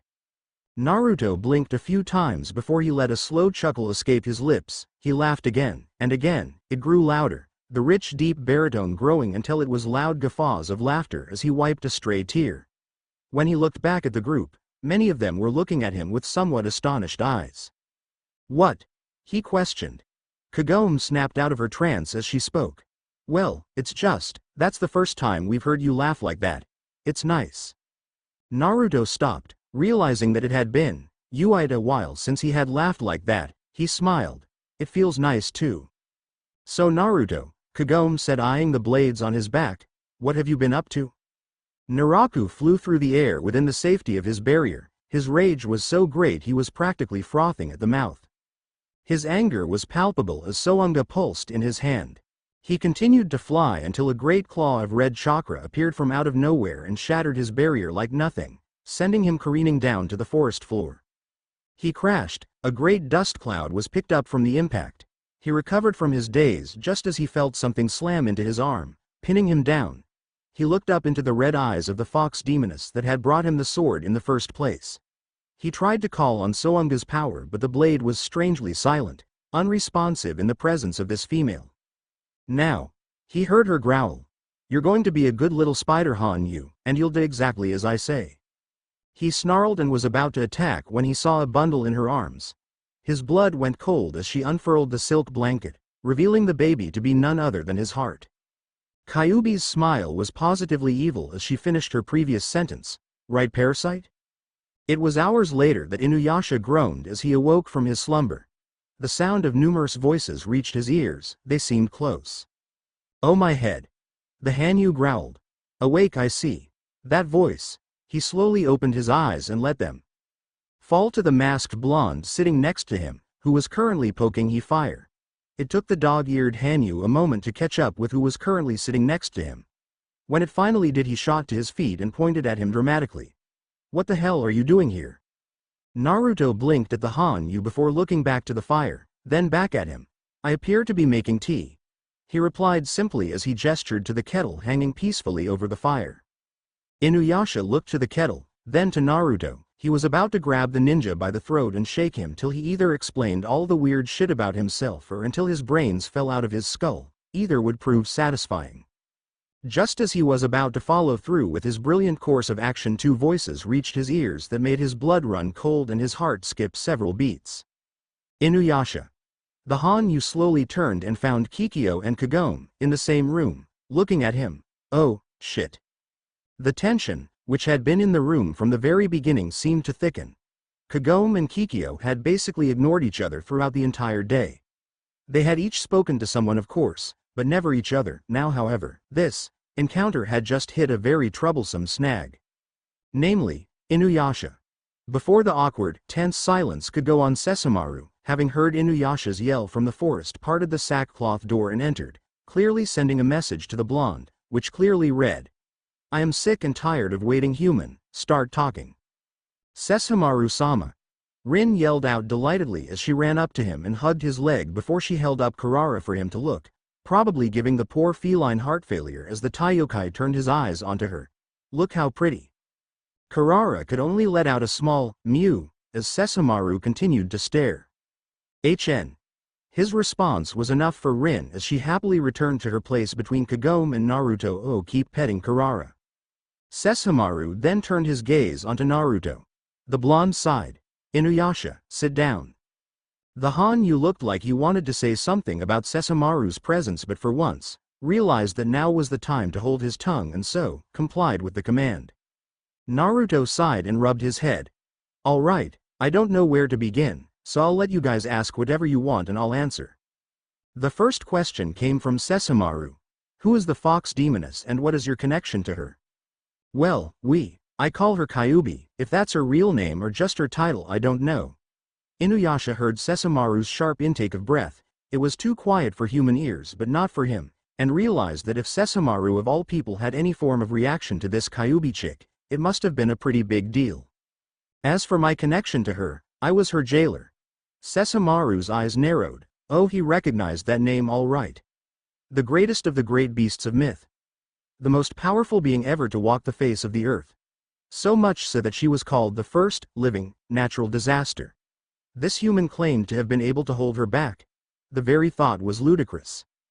Still, this human had proven himself remarkably capable of doing the unexpected and so decided to give him the benefit of the doubt. That and his scent told him that he was telling the whole truth. But still, who is this Kyuubi? I've never heard of any demon by that name. It didn't even exist in my family archives. Sango spoke up from her place in the room. Surprisingly, it was Sesshomaru who answered. The Kyuubi is a demon ancient even to demon years. None are truly sure if it ever really existed. But supposedly, her power could rival even the gods. Everyone was trying to wrap their minds around such a concept. The silence was broken by Inuyasha. And you say that you imprisoned her? He asked incredulously. Naruto smirked. I didn't imprison her, someone else did that, I was just the guard. They waited for him to elaborate when it was apparent he wasn't going to. Moroku spoke up. And how is it that you are nearly 5 millennia old? At that, Naruto's head turned to him with a, where the fuck did this come from, look. Moroku raised his own eyebrow.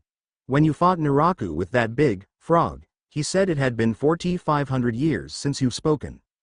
Naruto got an oh look on his face. I've only lived for 18 years, but yes, it has been about that amount of time since we've spoken. Everyone held a look which either said, huh, or, explain now. Naruto answered by reaching his hand over and grabbing the bottle of shards hanging from Kagome's neck. He held it up for everyone to see. It was thanks to these that I came here.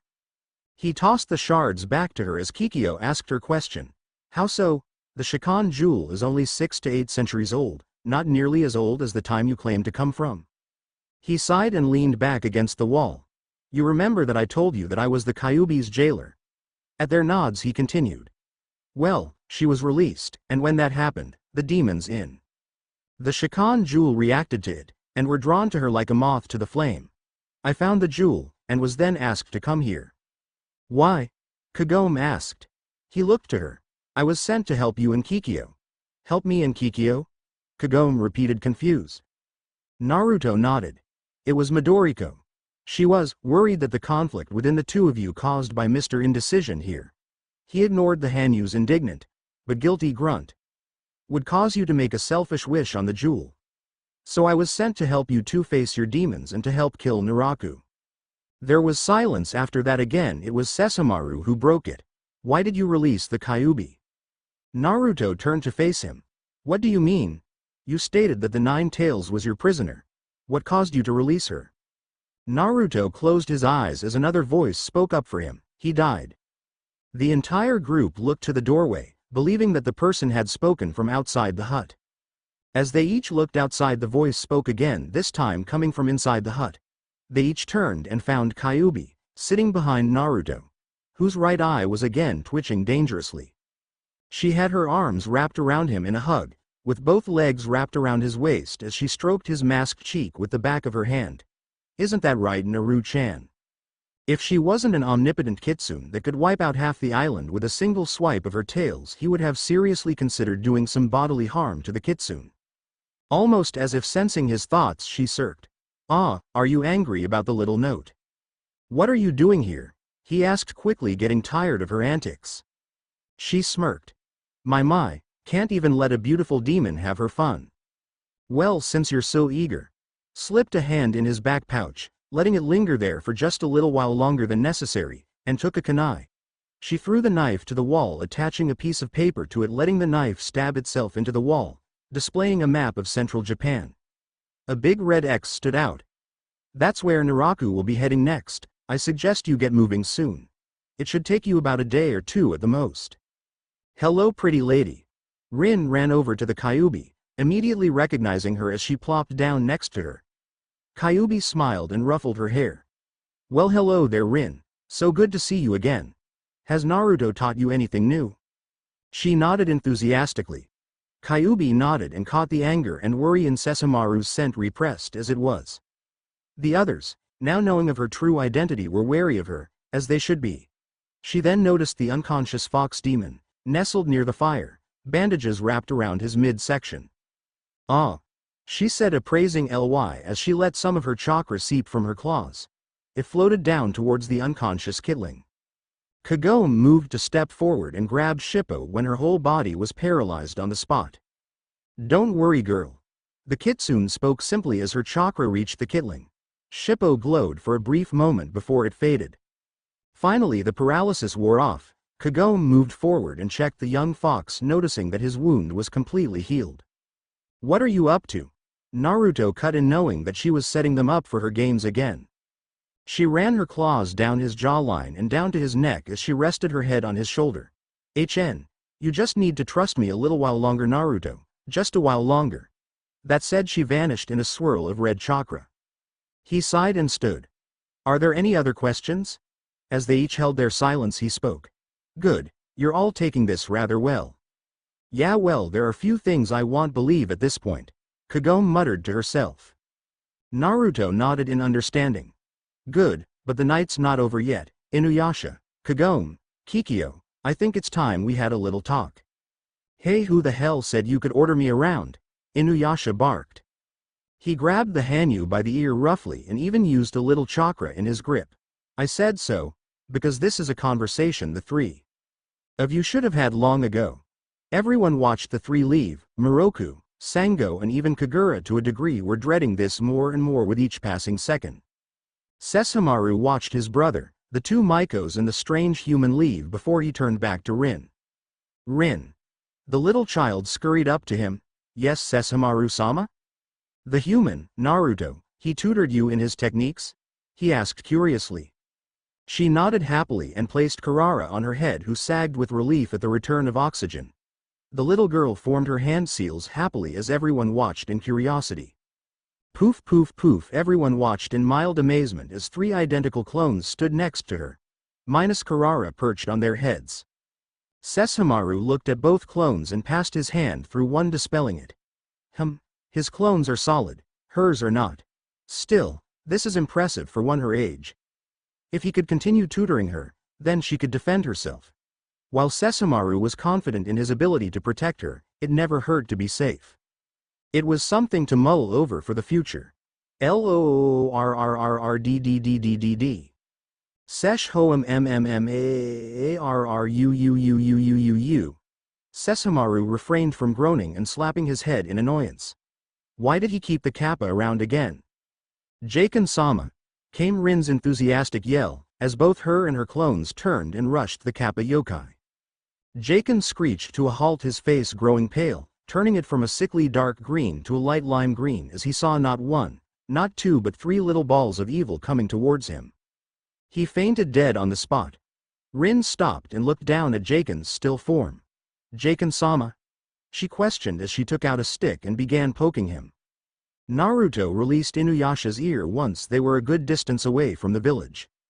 Inuyasha growled but stopped when he heard footsteps behind him. He turned and found both priestesses emerging from the forest. He looked to the floor, his ears folded against his head as he shuffled nervously from foot to foot. Naruto leaned against a tree, choosing to wait for this to play out. Time to make a choice, Inuyasha. Well, here ya go. Hope y'all like it. Read and review. Only about 3 to 4 chaps left of this story. Farewell. Here I am again. A tense, oppressive, almost crushing silence hung heavy in the air around the tree as Naruto watched from his place off to the side. Inuyasha's aura, normally brash, loud and untamable, was now subdued to a degree which was almost disturbing. His little doggy ears were pressed flat against his skull and he wouldn't dare meet the eyes of either woman. The air around Kikyo was seemingly as calm and aloof as ever. However, if one looked closely, one could clearly see the small signs of her growing unease and anxiety. Kagome did not share her counterpart's countenance. Anyone with eyes could tell she was nervous. The silence, that damnable silence, could probably suffocate a person if they allowed it to. Stretched on for almost an entire 10 minutes. It seemed like seconds to the three currently on the spotlight. Inuyasha would occasionally turn his head, almost as if he was contemplating running away, but then caught sight of Naruto's piercing blue eyes. The message was silent but still clear. Not this time, Inuyasha. Finally, the silence was broken by a small sigh. It took a moment for them to realize it had come from Kagome. The young girl sported a small sad smile, and though her eye glistened with held-back tears, they also showed resignation and acceptance. Kagome, Inuyasha knew what she was going to say, but he didn't want her to. If he could, he would keep them both. Both women were important to him. Kikyo was his first love, and Kagome was the woman he had grown to love. He didn't want to lose either one of them. Perhaps, no, he was selfish in that respect. Don't. It's okay, really. You love her. Kagome looked back at him sadly and gave him a weak smile. Anyone with eyes could tell that she was struggling with herself, Naruto had to admire her selflessness as she turned to leave. Kikyo, too, watched the younger girl as she took a deep breath, turned, squared her shoulders and began leaving with her head held high. It was then, at that moment, that she realized that this girl loved Inuyasha more than any other, even her. It was because she was leaving, she has the strength to let go, the strength to forgive Inuyasha, and her for all of their past misgivings against her. Whether it be the times she had threatened her life, or the times Inuyasha had emotionally hurt her, she was still granting them both her blessing despite yet another suffering they were causing her. Inuyasha began, but stopped as he felt a hand on his shoulder. He turned and saw Naruto somberly shaking his head. Their eyes met and Naruto relayed a silent message to him. Don't make this any harder for her than what it has to be. Finally, Kagome's small form vanished into the shadows of the trees. Inuyasha watched her leave, his expression torn. One could practically feel the Hanyu's skull cracking with the effort to keep his sanity intact in the face of this very stressful situation. Naruto sighed. It was a sad situation for all three of them. He then paused and turned to look at the deceased priestess. She also looked torn. After a second or two he realized why and smiled. Inuyasha. The dead priestess spoke, drawing the Hanyu's attention. His expression shifted from torn to a slightly softer look. Kikyo sighed tiredly before she gestured to the area Kagome had disappeared to. Go. She said in a curt voice, her expressio blank, yet for those who could look well there was an underlying sadness in her eyes. Inuyasha immediately looked taken aback, as well as a little hurt. Kikyo? He questioned. She sighed and gave a sad smile of her own. Go to her, Inuyasha, she has your heart now.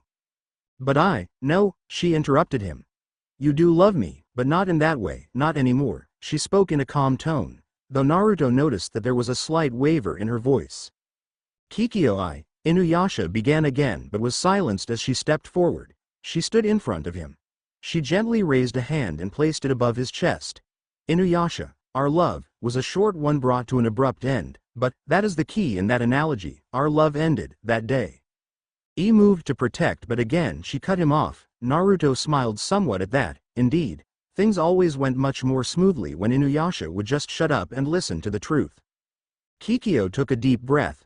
I regret my actions towards you since then, but I want you to know that I never once regretted anything that transpired between us during those happy times. My heart will always be yours, Inuyasha, she finished as she looked away, momentarily losing her composure as a single tear trailed down her cheek. Inuyasha looked down to the floor, his ears flattened against his head. This time, he made no move to object. Instead, he moved forward, and gently, yet firmly embraced her.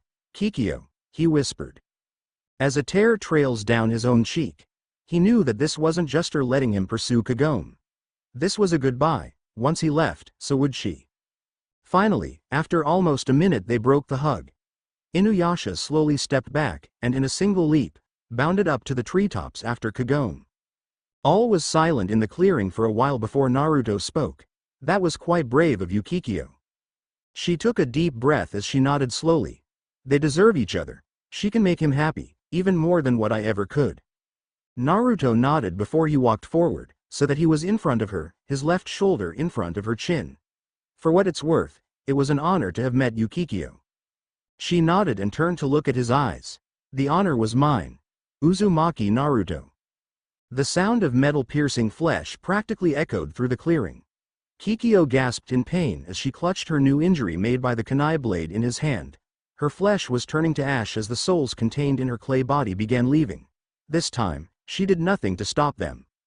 As she began to fall back, Naruto gently caught her and lowered her to the ground. Kneeling beside her prone form, he held one hand under her head and another under her back, keeping her somewhat upright.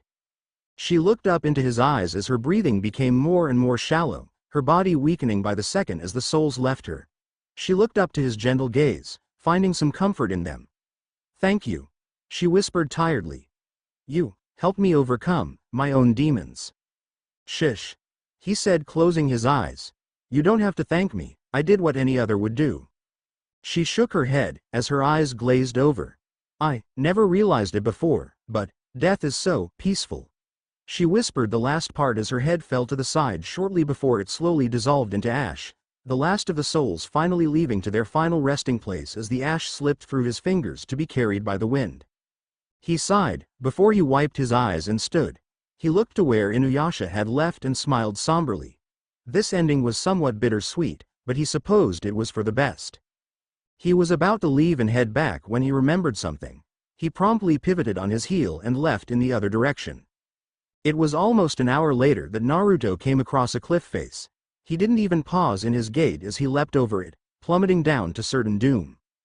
Kachiyose no Jutsu. In a massive plume of smoke a familiar orange toad appeared.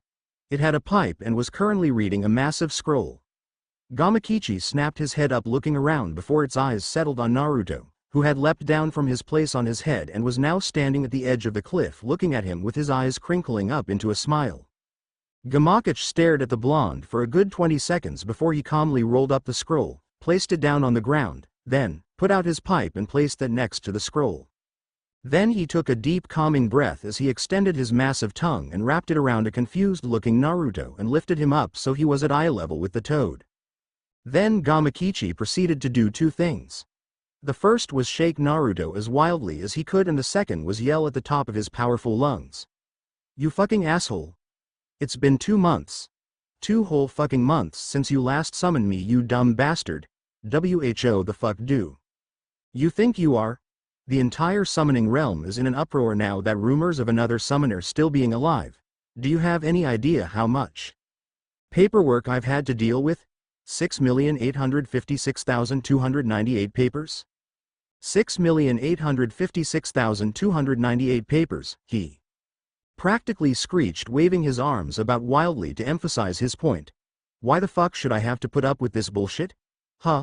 Just because you decided to drag your corpsy ass out of the grave shouldn't mean I should have to deal with this, should it?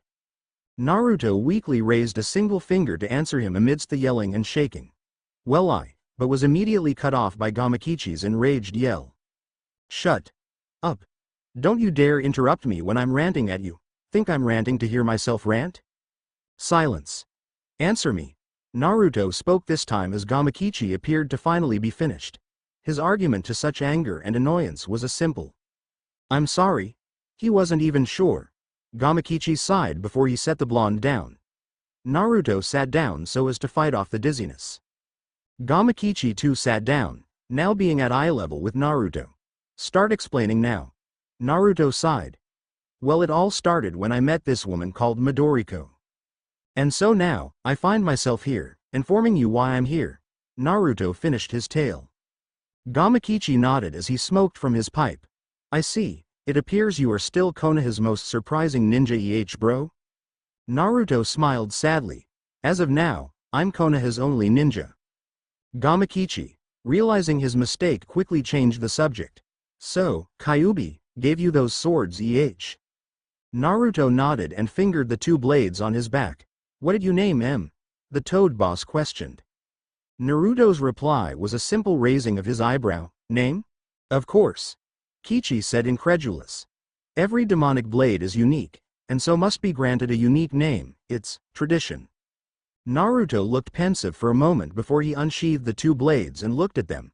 Finally, after a lengthy silence, he smiled, a soft but warm smile. I've got it. Kichi leaned forward to listen better. I'll name these blades, Iryoku no Hai, Wool of Fire. Kichi smiled. That's a good name, bro, because as long as one Konoha ninja is alive, the Will of Fire can never die. Especially when that ninja is Uzumaki Naruto, their spirit lives on forever in you. Naruto smiled, and sheathed his newly named swords before he approached his summon. Thanks, Kichi. Kichi smirked as he held up a webbed hand in a high-five motion. Naruto chuckled, as he remembered the old days. Kichi had picked up on the gesture and would never fail to ask for a high five even when the situation never even called for it. He raised his own hand and with a wet smack gave his high five to his much larger summon. See ya, bro. The Toad Boss said before vanishing in a plume of smoke. Naruto smiled, but his smile soon dropped as a red glow appeared on the horizon. He felt chakra wash over him. Kyuubi, it was in the same direction she mentioned Naraku was going to be. You're calling to me, aren't you? Soon, Kyuubi, you asked me to trust you, so, you have it, at least for now. Naraku scowled as he walked through an area he didn't recognize. Old buildings were completely consumed by the foliage. Massive trees surrounded the area, but for the life of him he could not recognize this architecture at all. Finally he caught sight of the red-haired demoness. She was sitting atop a massive pile of rubble. In her arms was the infant child that was his heart, asleep, most likely because of the demon woman's influence. "What is this place you have summoned me to?" This is the place of your final battle," she replied smirking. "Where are we?" he questioned again. He would love to wring her neck, but alas he knew he could not, even less with the demonic blade so unresponsive at his side. "We are among some ancient ruins," she answered elusively. "Ruins of what?" Her smirk turned downright evil. "An old village, named Konoha." The jewel completed. "Well, I'm back. Also, since this FIC is already coming to a close with only one, at most 2 chapters to go, I am currently pleased to inform you that another individual has made a pretty good Inu, Naru X over. It's under the Naru, Ino category. It's called Yokai Gone Astray by Incandescent One. Anyway, that's my author's note, so here's the chap. If one were to look up at the sky on this day in feudal Japan, they would be greeted by a fairly strange sight. A monk and a demon slayer were currently riding on the back of a horse-sized 2-tailed cat. Next to them was a dog Han Yu and a Miko riding atop a large feather. A red-eyed wind demoness was also riding on a similar feather. Next to her was the tall and white-clad figure of the Western Lord as he flew on his yokai cloud, and last but not least was a blonde-haired ninja riding atop a 2-headed dragon. Indeed, this was not your average group of travelers. Rin and Shippo had been left behind with Kaide and Jaken, knowing that the children would most likely be more of a hindrance than any help.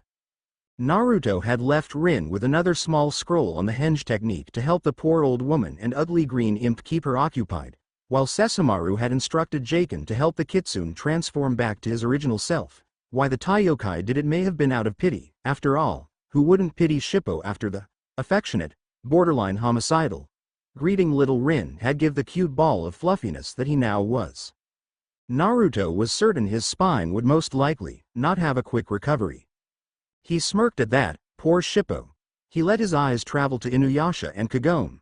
His clawed fingers gently gripped hers. There was a mixture of emotions in them. One was anxiety for the upcoming battle, a small sadness due to the knowledge that Kikyo was now dead, but there was also an underlying feeling of contentment in both of them, which could be seen with a small gleam of their eyes.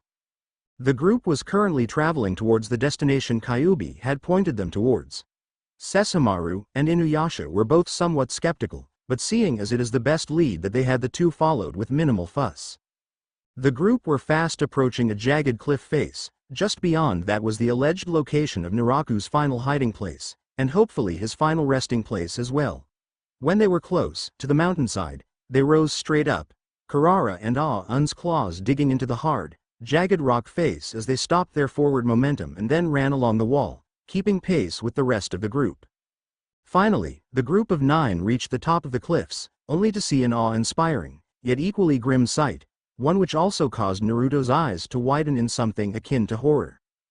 Before them lay the ruins of what was once a fairly large city. Naruto recognized it easily. There was no doubt that this had once been his home. Even after nearly 5 millennia, no vegetation had grown in the area, as if the site had been preserved. In the distance, the Hokage Tower, leaning dangerously to one side. Naruto's eyes narrowed, and his grip on Un's reins increased until his knuckles were almost white. She asked him to trust her, and she leads him here? Back to this place? The group begins their descent. Naruto does not follow. Instead he looks off to the right, where he can see the worn, nearly unidentifiable faces of the 5 Hokage. Un whined and craned one of its 2 heads to look at him, as if asking what was wrong. He narrowed his eyes and gritted his teeth, before he took a deep breath to calm down before he looked to the dragon. Never mind, let's keep moving. The dragon nodded and descended quickly in order to catch up with the others. They all touched down, each taking in their strange, frightening, yet somewhat beautiful surroundings. Sesshomaru, who had sensed the human ninja's unease and rising anger when they entered the field. Now, the Miko asked the questions on all their minds. "What is this place?" she asked, looking around. He felt the human scent shift and spoke as he stepped off his cloud. "I believe the human knows." he stated calmly as he looked over his shoulder to Naruto, who was getting off of Aan. The blonde shot him a glare, the likes of which few had ever seen on his normally kind face. He walked over to the remains of a building and knelt as his feet brushed against something. He knelt and picked it up, the rusty remains of a forehead protector, identifiable due to its perfectly rectangular form, gripped in his fingers. "This would be my village," he said slowly. A few small gasps were heard from Kagome and Sango. Inuyasha, Moroku, and Kagura looked surprised while Sesshomaru as usual gave no outward expression to the information. Naruto, Sango spoke softly. She knew that this was a painful experience, she herself had felt the same thing when she had returned to her village. Though she realized it must be different for him. While she had returned to a village of former loved ones in order to rebuild and she had mentally prepared herself for it, he, judging by his expression, was not expecting this. Before anyone could say anything, he spoke. "Split up, fan out and search the area, signal if you find something." His tone was tense and hard. It was obvious to anyone that now was not the time to mess with him. His orders given, the blonde began walking towards the single lone tower in the distance. Reluctantly the rest of the group split up, Karara, Moroku and Sango going to one side, Sesshomaru and Kagura going one way, while Inuyasha and Kagome went another. Aan, not knowing who to follow, decided to just sit and wait to see which was the first person that signaled for help. It took only a few short minutes for the blonde to reach his destination. With a swift kick, the front doors to the cage tower were kicked open, the rotten wood and rusted hinges giving way easily as the door was practically blown to splinters. Without even sparing a glance to the rotting, decayed interior, he walked up the stairs, the wood groaning and creaking due to his weight. As he reached the last floor, he paused for a moment as he laid eyes on Shizun's old desk. He then walked past it, towards the wooden doors of the cage office, carved from a tree, created by the first Hokage. And with another swift kick, they too were destroyed, revealing the cage office. The desk in the room was also falling to pieces like most of the things in the tower. But the red leather chair behind it was good as new. "You could have knocked Naru-chan." A sultry voice spoke as he entered. The chair swiveled around, revealing the fox demoness as she smirked at his furious eyes. She looked around in feigned sadness. "I tried to keep things as you left them, Boot," she drawled, taking in the rotting, creaking wood before smirking. "It didn't work perfectly, as you can see." Before most could even hope to catch, the blonde had grabbed her by the throat, hauled her to her feet and slammed her against the wall. She grunted slightly as the wood cracked and creaked from the impact. She then grinned and began chuckling softly to herself. "You," he snarled as he tightened his grip. How dare you bring us here?" he yelled as he reared back his free hand and aimed a fist to her face. She craned her head to the side, avoiding the fist which went straight through the wood. She then latched onto his wrist with one hand while her other hand locked around his own throat. Now Naru-chan, temper. She chided as she would a small child. She laughed again. "Besides, you have bigger problems to worry about than simply being angry with me," she said as a dark shadow descended on the ruins of the village. He looked out the balcony, and then in the sky, saw thousands, perhaps even hundreds of thousands of demons of all kinds. There was a slight pause before she spoke. "You had better hurry, Naru-chan, unless you want to lose all of your precious people again," she said, smirking. His pits of ice-cold fury turned onto her before he snarled and threw her off to the side. "This isn't over, Kyuubi." Her name rolled off his tongue with such hatred it was almost enough to make even a demon like her cringe, almost anyway. Instead she smirked as she straightened. "Oh, I'm counting on that, Naru-chan." With one final glare the blonde turned and leapt out the balcony. When he was finally gone, the smile on the Kyuubi's face dropped and she walked over to the ledge of the balcony. Her visage, blank, but a small sliver of worry could be seen in her eyes. She let a smirk again tug at her lips. "Soon, Naruto, very soon." Madoriko observed the demons which constantly roamed just beyond her barrier before she took a deep breath and knelt down. Placing her hands in a praying position she began her chant. "Kyuubi, ironic, that you, the greatest of demons, are the one that has offered me my freedom. I pray that you keep your end of the bargain, for this will take all of my strength." Kagome and Inuyasha watched the demons above them. With great trepidation, Kagome's notched arrow glowed, ready to be released, as Inuyasha unsheathed Tetsusaiga. "Get behind me, Kagome," he said, placing his arm in front of her. She felt happy that he would protect her but had to sweat drop at the fact that they were surrounded, and that getting behind him left her just as exposed as being anywhere else. The two never noticed the jewel shards glowing and pulsing softly in the jar around Kagome's neck, at least until they shattered and flew towards the tower. The blonde Jinchuriki was running over some of the remaining rooftops of the village when a purple glow to his right caught his attention. He barely had time to twist his body enough to avoid the blast that shot past him. He crashed down on the floor on his back before he rolled to his feet. He looked towards his attacker, and found Naraku, Soanga pulsing in his grip. Naraku grinned evilly as he set eyes on the Jinchuriki. "Ah, Nijin, so good to see you here. Now I can kill you. Unless you forgot, parasite, I kicked your sorry ass last time." Naraku's smile only widened. "Ah, yes, but last time, I did not have." He paused as he raised his hand holding a near complete, almost completely black, jewel. "This." Then, the remaining shards, these, pink indicating purification, shot straight past the blonde, and with a blinding light, merged with the remainder of the jewel. Naruto covered his eyes, protecting them from the light. When he opened them again, a small gasp escaped his lips.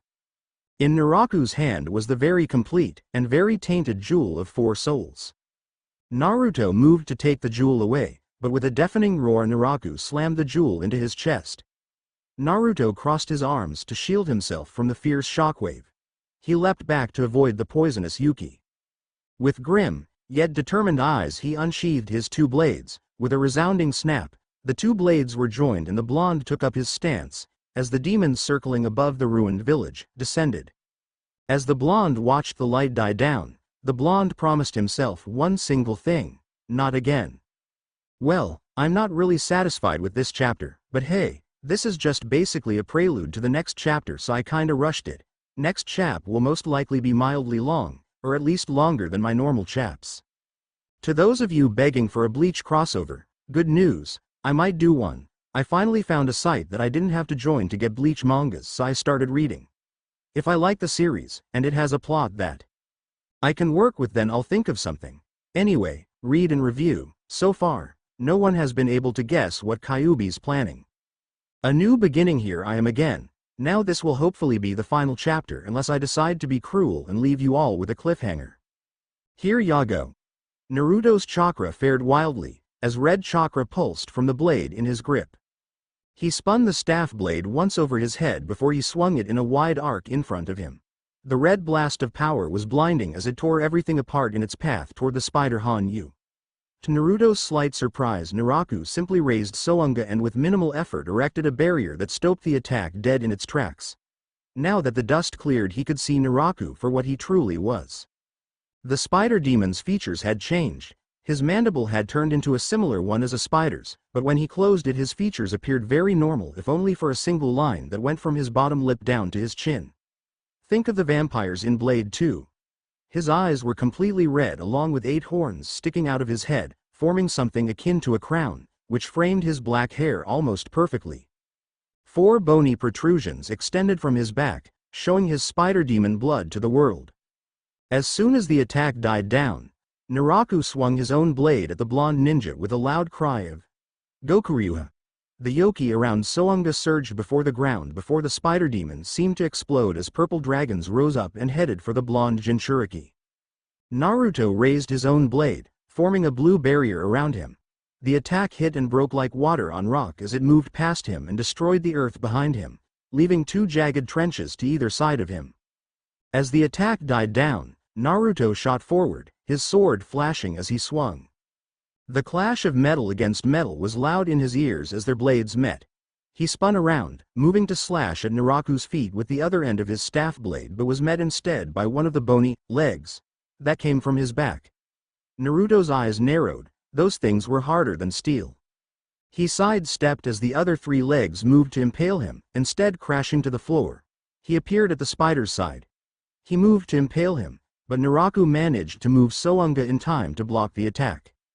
Naruto leaned back to avoid a swipe from one of Naraku's new legs as the spider demon turned to face him, but couldn't move quick enough and received a slash across his chest.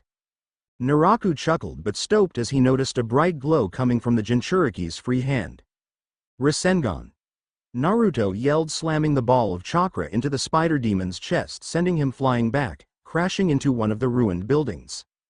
The blonde barely had time to take up his stance before Naraku's form exploded from the ruined building, heading straight for him, Soanga trailing behind him. Naruto placed his staff sword vertically in front of him, blocking Naraku's swing with another resounding clang. Naraku snarled before he extended another of his legs and stabbed the blonde in the left shoulder, going completely through. Naruto gritted his teeth to keep from screaming as Naraku lifted him up, over him and slammed him down to the dirt hard. Naruto couldn't regain his wits before Naraku dragged him across the ground, using the bony appendage still lodged into his shoulder, and slammed him against a crumbling stone wall, destroying it entirely. Naruto snarled as he felt his sword fall from his grip, tumbling on the floor with dull clatters. Naruto gripped the bony appendage in his left shoulder with his left hand and then with a strong quick pooch using his right fist snapped it in two. Naraku grunted in pain.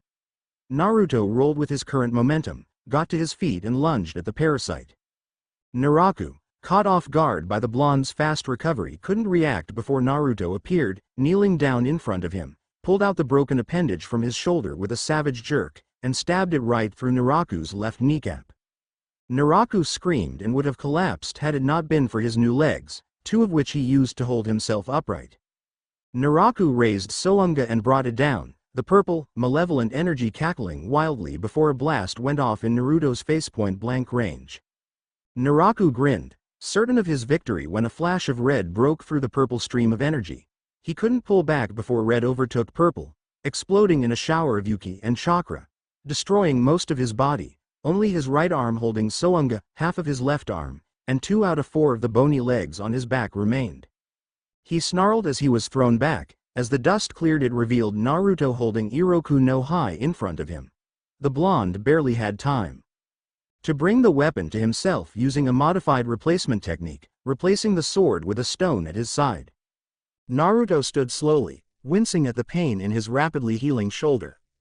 Naraku chuckled, and in a second, miasma gathered and his entire body regenerated out of thin air, leaving not a single injury. Naruto's eyes widened. He didn't even seem remotely tired. "You seem frightened, Uzumaki." Naruto. The spider demon laughed coldly as Naruto narrowed his eyes. "Now you see the difference between us. You can never hope to stand against me now that I hold the full power of the Shikon jewel." His yuki flared, going nearly 12 feet high. Naruto watched as the foul energy ate away at the small patches of grass that peeked through the dirt, as well as the old wood and stones of the ancient ruins around them. And it was still growing. Naruto had to shield himself as a shockwave nearly sent him tumbling back from the sheer force of it. He looked up to Naraku's smirking form again. He blinked, and he was gone. Naruto barely had time to gasp before he felt a searing pain in his stomach. He gasped, coughing and choking on blood which pooled in his face mask. He looked down, and found Soanga's tip poking out of his stomach before it was savagely yanked out. He nearly fell to his knees but managed to hold himself up, using his staff sword. He heard Naraku's sinister chuckle behind him as the spider demon walked in front of him. "So pathetic," he sneered before he kicked the blonde in the chest, sending him flying back until he hit another of the crumbling walls, going straight through it. Naraku chuckled again as he stepped forward, sneering down at Naruto's bleeding form. The wound in his stomach was healing, but not fast enough. "Now I'll kill you," he spoke with a satisfied grin. Naruto narrowed his eyes in anger. They flashed purple with a slit through them as Iroku no Hai pulsed once. He grinned, certain of his victory, when he felt a searing pain in his own stomach. He looked down and found one tip of Naruto's staff blade protruding from his stomach this time. "I think not," he heard the blonde's chilling voice behind him. He craned his head to look over his shoulder, where he met the blonde's cold eyes with his own. "Wind scar," came Inuyasha's cry as he destroyed another group of demons. However, they all seemed insignificant in the face of this never-ending horde. Behind him, Kagome fired arrow after arrow. Luckily, she had brought nearly 4 full quivers of arrows, so she was in no danger of running out anytime soon. Her arrows took down nearly a dozen with each shot, but as stated before, these numbers were insignificant. The demon horde was slowly wearing them down. If they didn't meet up with the others soon they would be overwhelmed. Inuyasha. Kagome called to him, "We have to find Moroku and Sango." Inuyasha slashed at another demon with his sword as he tore another apart with his claws. He looked back at her and nodded. He leapt back, wrapped his arm around her waist and leapt through the demon horde as he tried to sniff out Moroku and Sango, slashing at the demons in his path with the Tetsusaiga gripped in his free hand as Kagome shot the ones behind them with her arrows. The roars, growls and snarls of the demons all around them spoke of madness and bloodlust. Inuyasha launched another wind scar where he managed to catch a brief glimpse of Sango atop Karara as she swung Hirikatsu through the air. "Hang on," he commanded the girl in his arm. She nodded and gripped him tighter as he tore through the demon scum around him heading for the demon slayer atop the fire Neko. Meanwhile, clear across the ruined village at Taiyokai, along with a wind witch were not having a good time as they hacked low-level fodder to pieces. Sesshomaru raised his blade and with all the poise and grace a 500-year-old lord of the West could possess brought Tensaiga down in an arc, tearing open a gateway to the underworld where the demons were promptly sucked in as Kagura sent wind blades that sliced them to ribbons. She snapped her head behind her as one of the demons got past her guard. Its jaws opened, ready to bite down on the junction of her neck and shoulder when he was suddenly caught and promptly turned to green gunk by a stoic demon lord. "We must go," he spoke as he wrapped an arm around her waist, catching her completely off guard, actually managing to elicit a squeak from the Kazi before Sesshomaru used his demonic speed to vanish from their previous location. Kagura felt her stomach drop as the whole world whipped past her at blinding speeds. The faces of the 1,000 demons are so nothing but blurs. When they finally came to a stop she had to fight off the feeling of vertigo as Sesshomaru sent his acid whip to another group of demons, slicing them all apart. "Gather your wits, demoness," he snarled as he slashed at another group of demons. Kagura snapped her attention back to the battle at hand and snapped her fan open before she let her wind blades fly to the area behind the demon lord. Just then a huge shockwave of Yuki reached their senses, causing both of them to stiffen. It was by far the largest they had ever felt. Sesshomaru narrowed his eyes. "You go and find your companions, I will go to find the human, Naruto." Kagura nodded, before she formed her feather beneath her and soared above the yokai intent on finding Inuyasha and the others as Sesshomaru began cutting his way towards where he had felt the pulse of Yuki. Naraku snarled as he received yet another gash across his chest. He didn't know what was happening, but somehow the blonde was moving faster than anything he had ever seen. He could only catch the briefest of blurs before another injury appeared. If it hadn't been for his, now near godly regenerative powers, he would have already died several times over. The blonde had nearly cut off his head 3 times, and plunged several of those Rasengan things into his chest, back and stomach. If his heart was still in his body he would have certainly died. Naruto meanwhile was starting to feel the strain of this new technique. Apparently, the third power of his sword did 2 things. It increased his speed to almost unimaginable levels, and increased his reflexes so he could keep up with his own movements.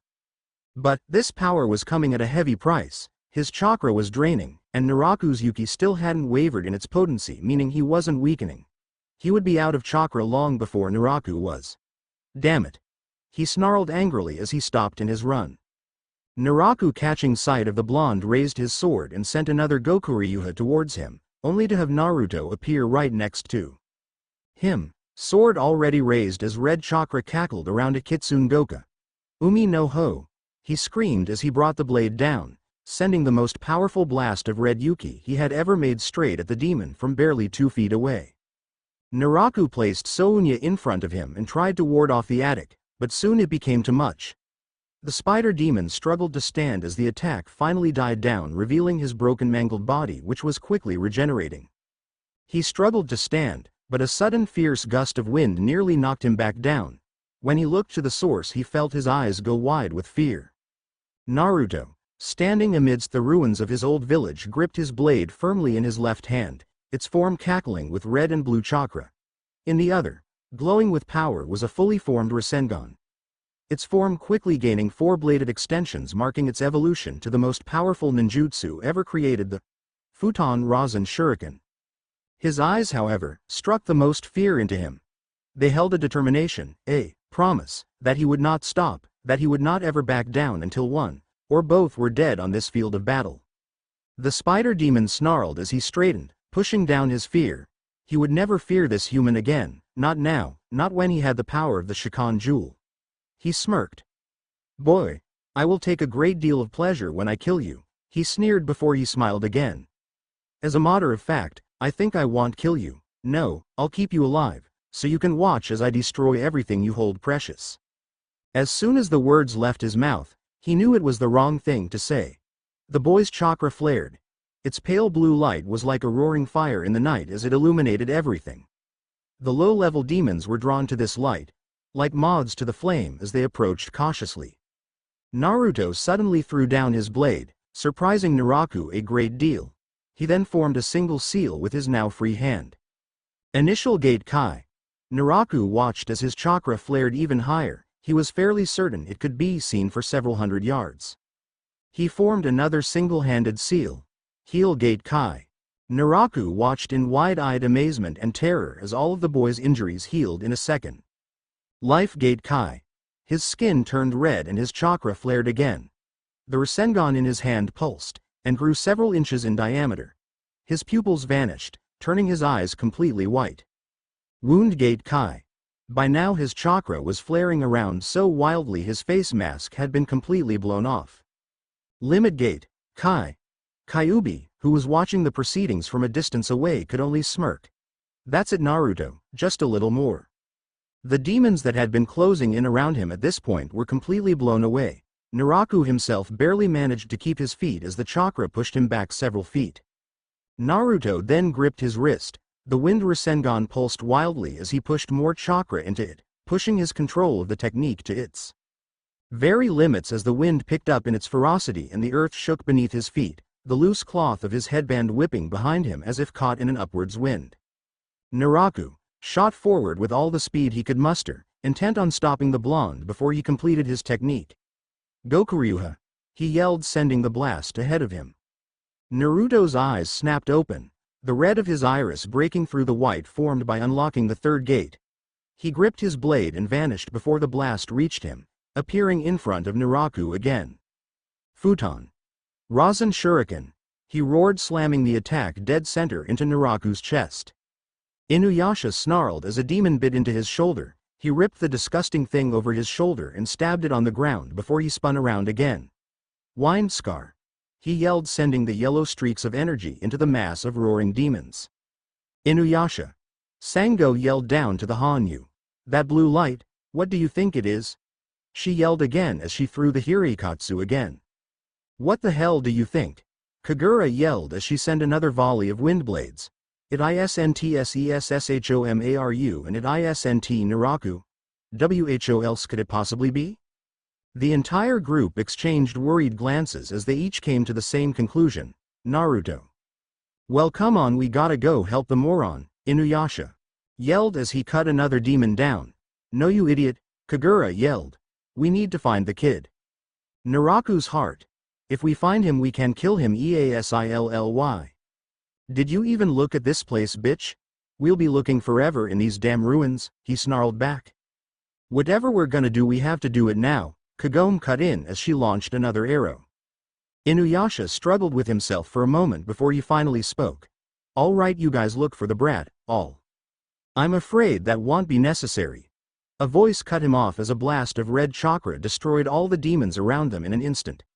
They each looked up to the top of a ruined building and found the Kyuubi sitting there with a smug smirk on her face as one leg dangled over the edge.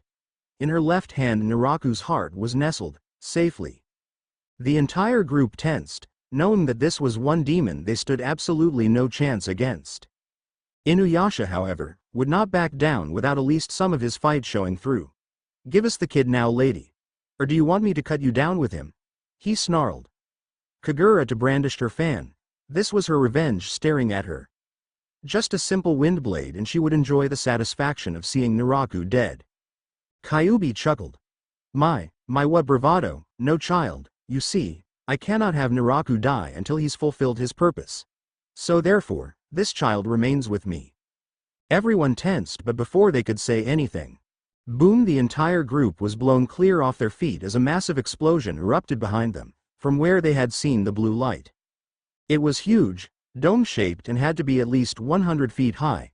The air seemed to be sucked right into it, as if it was a black hole, or tornado. It was like a vacuum. The demons were all sucked into a swirling vortex, shredding them to pieces before it all exploded outwards in a great shockwave that shook the earth with its raw power, disintegrating any remains. I suggest, Kyuubi drawled as she watched the dazzling sight. You all go help Naruto before he bites off more than he can chew. The group each exchanged looks and decided to take the Kitsune's advice and rushed over to the scene, missing Kyuubi's smug smirk. Madoriko groaned in pain as the demons continued to pound away at her barrier. Sweat was visible on her brow as she bit her lip in concentration. She felt a hand on her shoulder and looked up, finding the, for once serious expression, of the Kyuubi no Kitsune standing before her. It's time, Madoriko. The demoness spoke quietly. Madoriko gave a small nod and her barrier finally fell, allowing the demons to take control of the Shikon jewel. Kyuubi kneeled down and wrapped her arms and tails around the legendary priestess. Don't worry, she spoke as a small red barrier formed around them, blocking the demons out from devouring the priestess. In the center of the devastation stood Naruto. His entire arm had severe slashes all over it, caused by his own wind blades, as well as the fact that it was broken in nearly 5 places. The area in front of him was much worse than he was.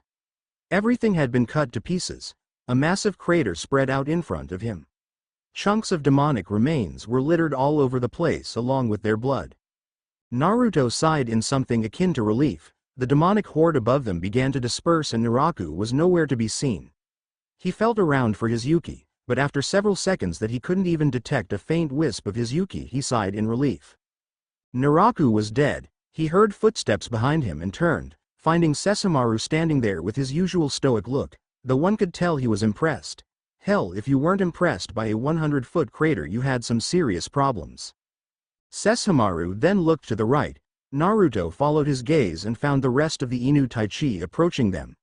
He smirked as he sat down, wincing slightly at the pain of his arm as his chakra finally died down. The rest of the group soon reached them, as they each took in the scene and Naruto's relative position, as well as the fact that they couldn't feel Naraku's foul presence anywhere near them, came to a hopeful conclusion. Naraku's dead? Kagome questioned for everyone. Sesshomaru nodded. Apparently so. It took a moment for the words to sink in. But when they did, cheers of delight were let out by nearly the whole group. Kagome practically tackled Inuyasha to the ground where she hugged him fiercely, tears of joy streaming down her eyes. Moroku uncovered his hand and found the wind tunnel to be rapidly closing. At that sight, Sango wrapped him in a fierce hug, and to the monk's great delight and surprise kissed him square in the lips.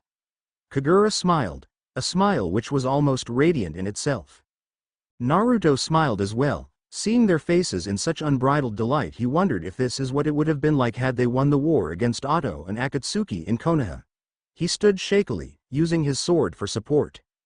Hey, I guess we won, he stated with a small smile of his own, catching everyone's attention as they all gaped. Nah, Naruto. He looked momentarily confused before he realized the reason for their shock. His mask was gone. They could all see his face rather clearly. He simply grinned in response, showing off his enlarged canines.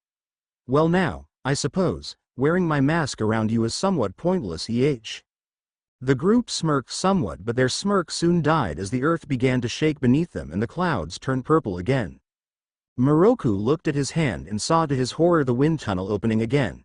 He quickly wrapped the prayer beads on his arm to seal it away. The entire group tensed and drew their weapons. From the crater Naruto recently made, a dark cloud of miasma slowly rose. Naruto turned, holding his staff sword in his left hand as his right was still badly torn up. The entire group faced the growing cloud of miasma, their weapons ready to attack. However, before anyone could react, tentacles sprouted out from the ground behind Naruto. Naruto! Look out! The blonde turned at the warning but barely managed to catch a glimpse of the incoming attack before they hit. One piercing his right shoulder, another from his left hip, two from his chest area, and another pierced his left arm around the elbow joint, nearly taking his entire arm off. Naruto! Was the cry that faintly reached his ears as his eyes dulled and he coughed up blood. Another tentacle wrapped around his throat and with a casual flick threw him over the group so he landed several yards away with a dull thud, his blood quickly pooling around him. Some in the group moved to aid him when the sinister, sickly chuckle reached their ears. They turned and saw the miasma as it materialized, revealing Naraku, completely unscathed as his Yuki swirled around him. Now that the nuisance is out of the way, it's time that I have my fun. He chuckled before thousands of fleshy tentacles sprouted from the ground around the Inu Taichi. Naruto coughed, letting the metallic, coppery taste of his blood fill his mouth, nearly choking on it. His breathing was becoming heavier as his vision darkened. He let his head fall to the side and saw the group as they fought Naraku.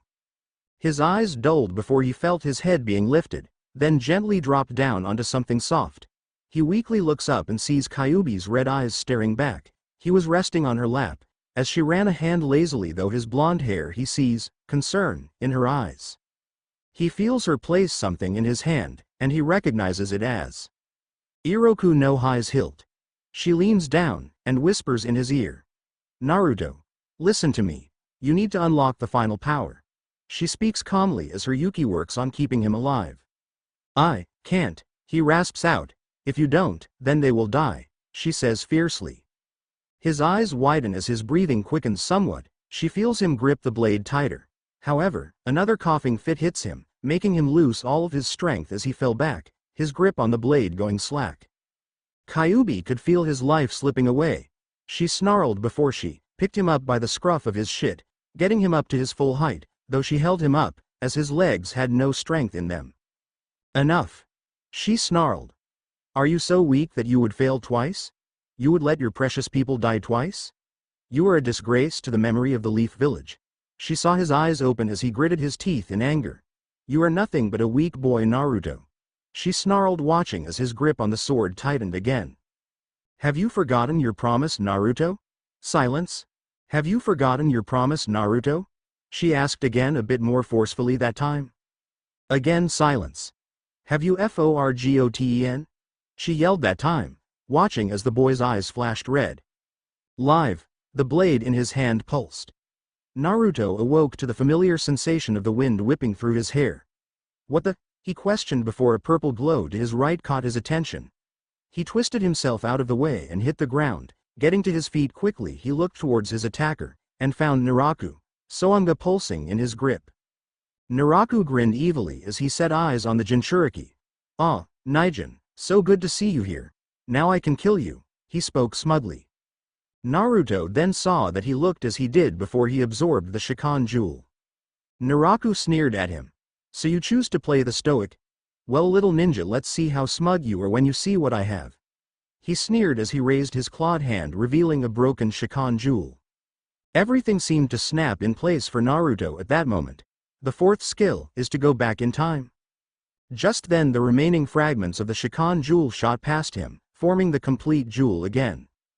Naraku chuckled and went to place the jewel in his chest when his wrist was caught and held in place by a firm grip. He looked back, his surprised red eyes meeting Kyuubi's smug ones. What is this?" "Simple, you've outlived your purpose. After all, you are only a pawn in this game, and the pawns must always be sacrificed for the king," she spoke as she showed the baby nestled in her arms. Naraku's eyes widened in fear before the woman's chakra flared, turning the baby into nothing but ash in just a few seconds. He gasped and gripped his chest as he coughed up blood. The sacred jewel fell from his grasp, forgotten as it rolled to Naruto's feet. Naruto looked up and saw the demonic horde beginning to disperse as Naraku's hold on them vanished.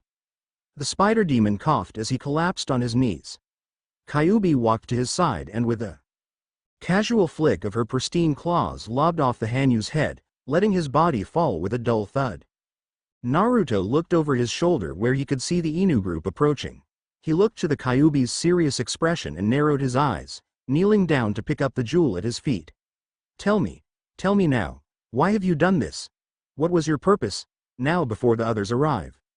She looked up to the sky, a blank expression on her face. When you freed me from my imprisonment, I did as you asked. I destroyed the last Akatsuki members and then, I saved you. I kept you alive not out of some kindness of affection I had in my heart for you, but because I wanted you to suffer. I wanted to break you, and so I saved you, and left you alive amidst the ruins of your precious village. Then, I felt your presence vanish. I was certain you had committed suicide, but instead of the satisfaction I expected, Instead I felt something I would later on recognize as guilt.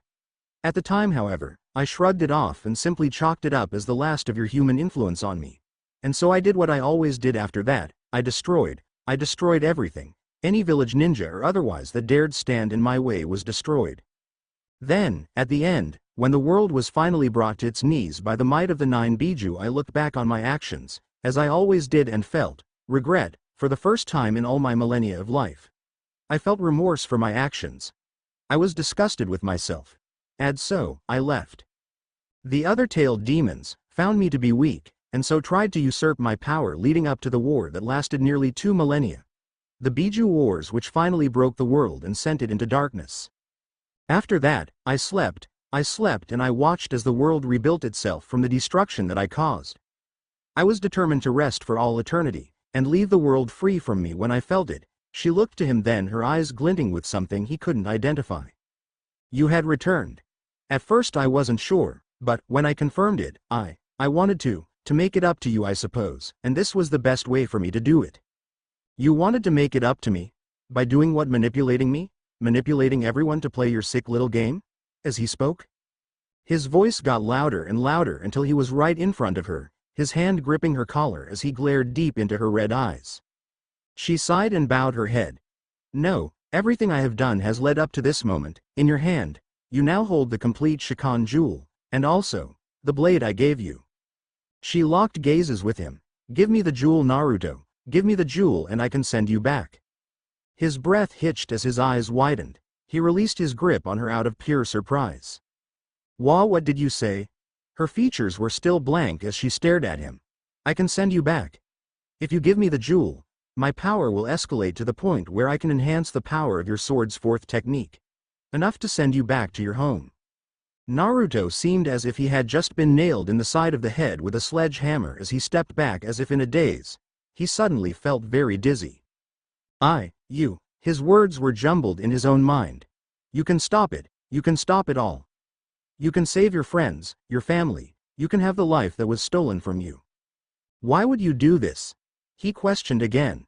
She looked away. That doesn't matter. All you need to know is that I am doing it. Now, give me the jewel. He looked to the pearly white orb in his hand. It shined beautifully despite the taint that remained on it from Naraku's aura. To go back? Could he really go back and save them? Tsunade, Jiraiya, Iruka, Konohamaru, Ino, Kakashi, Shino, Kiba, Hinata, Ten, Neji, Lee, Kurenai, Guy, Shikamaru, Choji, Udon, Moegi, Ebisu, Sakura. He could save them. He could have a second chance. Slowly, ever so slowly, his hand moved towards her outstretched one. The jewel's magic tingling her fingertips. Suddenly he paused, pulling back as he looked over his shoulder towards the group which was now rapidly approaching them. What will happen to them? The Kyuubi looked momentarily taken aback before she answered. They will cease to exist. History will be changed and they will most likely never be born. Naruto's eyes closed painfully as he looked at the jewel in his hands. Their footsteps were approaching now, he could hear them clearly. Naruto, Kyuubi spoke. You must decide now, she pressured, taking a step towards him. Naruto stiffened. To go back was something he had dreamed of doing since this had all begun, to just go back and correct his mistake. But to sacrifice this world, for his, was it right to do so? He glanced back again at the group who was now a mere 50 yards away. To simply wipe their lives away completely, to take them like that, could he do so? Kyuubi watched in shock and amazement as Naruto's hand slowly lowered to his side, letting it hang limply there. Naruto? He looked up at her then, his eyes crinkling up in a pain-filled smile as he let the jewel fall to the floor by his feet. No. He spoke softly. My mistakes in the past are my own. I have no right to destroy their lives simply for my selfishness. Her eyes were wide in disbelief and she numbly registered as he stepped forward and embraced her. He spoke, barely a whisper as it caressed her ear. Thank you, Kyuubi. He then vanished in a swirl of leaves, leaving a visibly baffled Kitsune, before a slow proud smile graced her lips. I thought I'd find you here. Naruto turned to the voice, finding none other than the notorious fox demoness staring back at him, her customary smirk firmly in place. He currently sat atop the former Hokage monument, atop the fort's head to be exact. Old habits die hard, I suppose, he stated before looking onto the ruins of the village. She smirked as she walked next to him and sat down. Naruto turned to face her but was surprised as she pulled down his face mask, and again kissed him fiercely on the lips. She pulled back, her eyes closed as she smirked. You really are Konoha's most surprising ninja, aren't you? He sighed and smirked as well. I suppose so, he replied. He was surprised when she leaned against him, resting her head on his chest, beneath his chin. His eyes softened on her form. So many long years she must have spent in her self-isolation. His arms came up and embraced her, one going around her waist, the other through her fiery red hair. Will you rebuild? She questioned softly as her tails wrapped around them. Yes, I will, he spoke softly as he closed his eyes, letting his head lean on hers. She smiled, faintly hearing the cries of his companions as they searched for him. You'll do just fine, Naruto, just fine. Finally, the final chapter of Shikon is over, yay.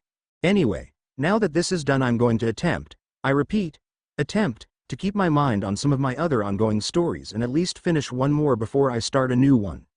But I'm not making any promises, seeing as how I practically twisted my own arm backwards to stop myself from beginning another of my crossover ideas before I finished this one. The two most prominent ones are currently the Naruto, Teen Titans, and the Naruto, Star Wars.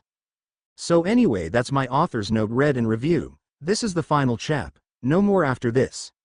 Sequel is now up. To all you Shikon fans. The sequel is now up. Search for it in my profile.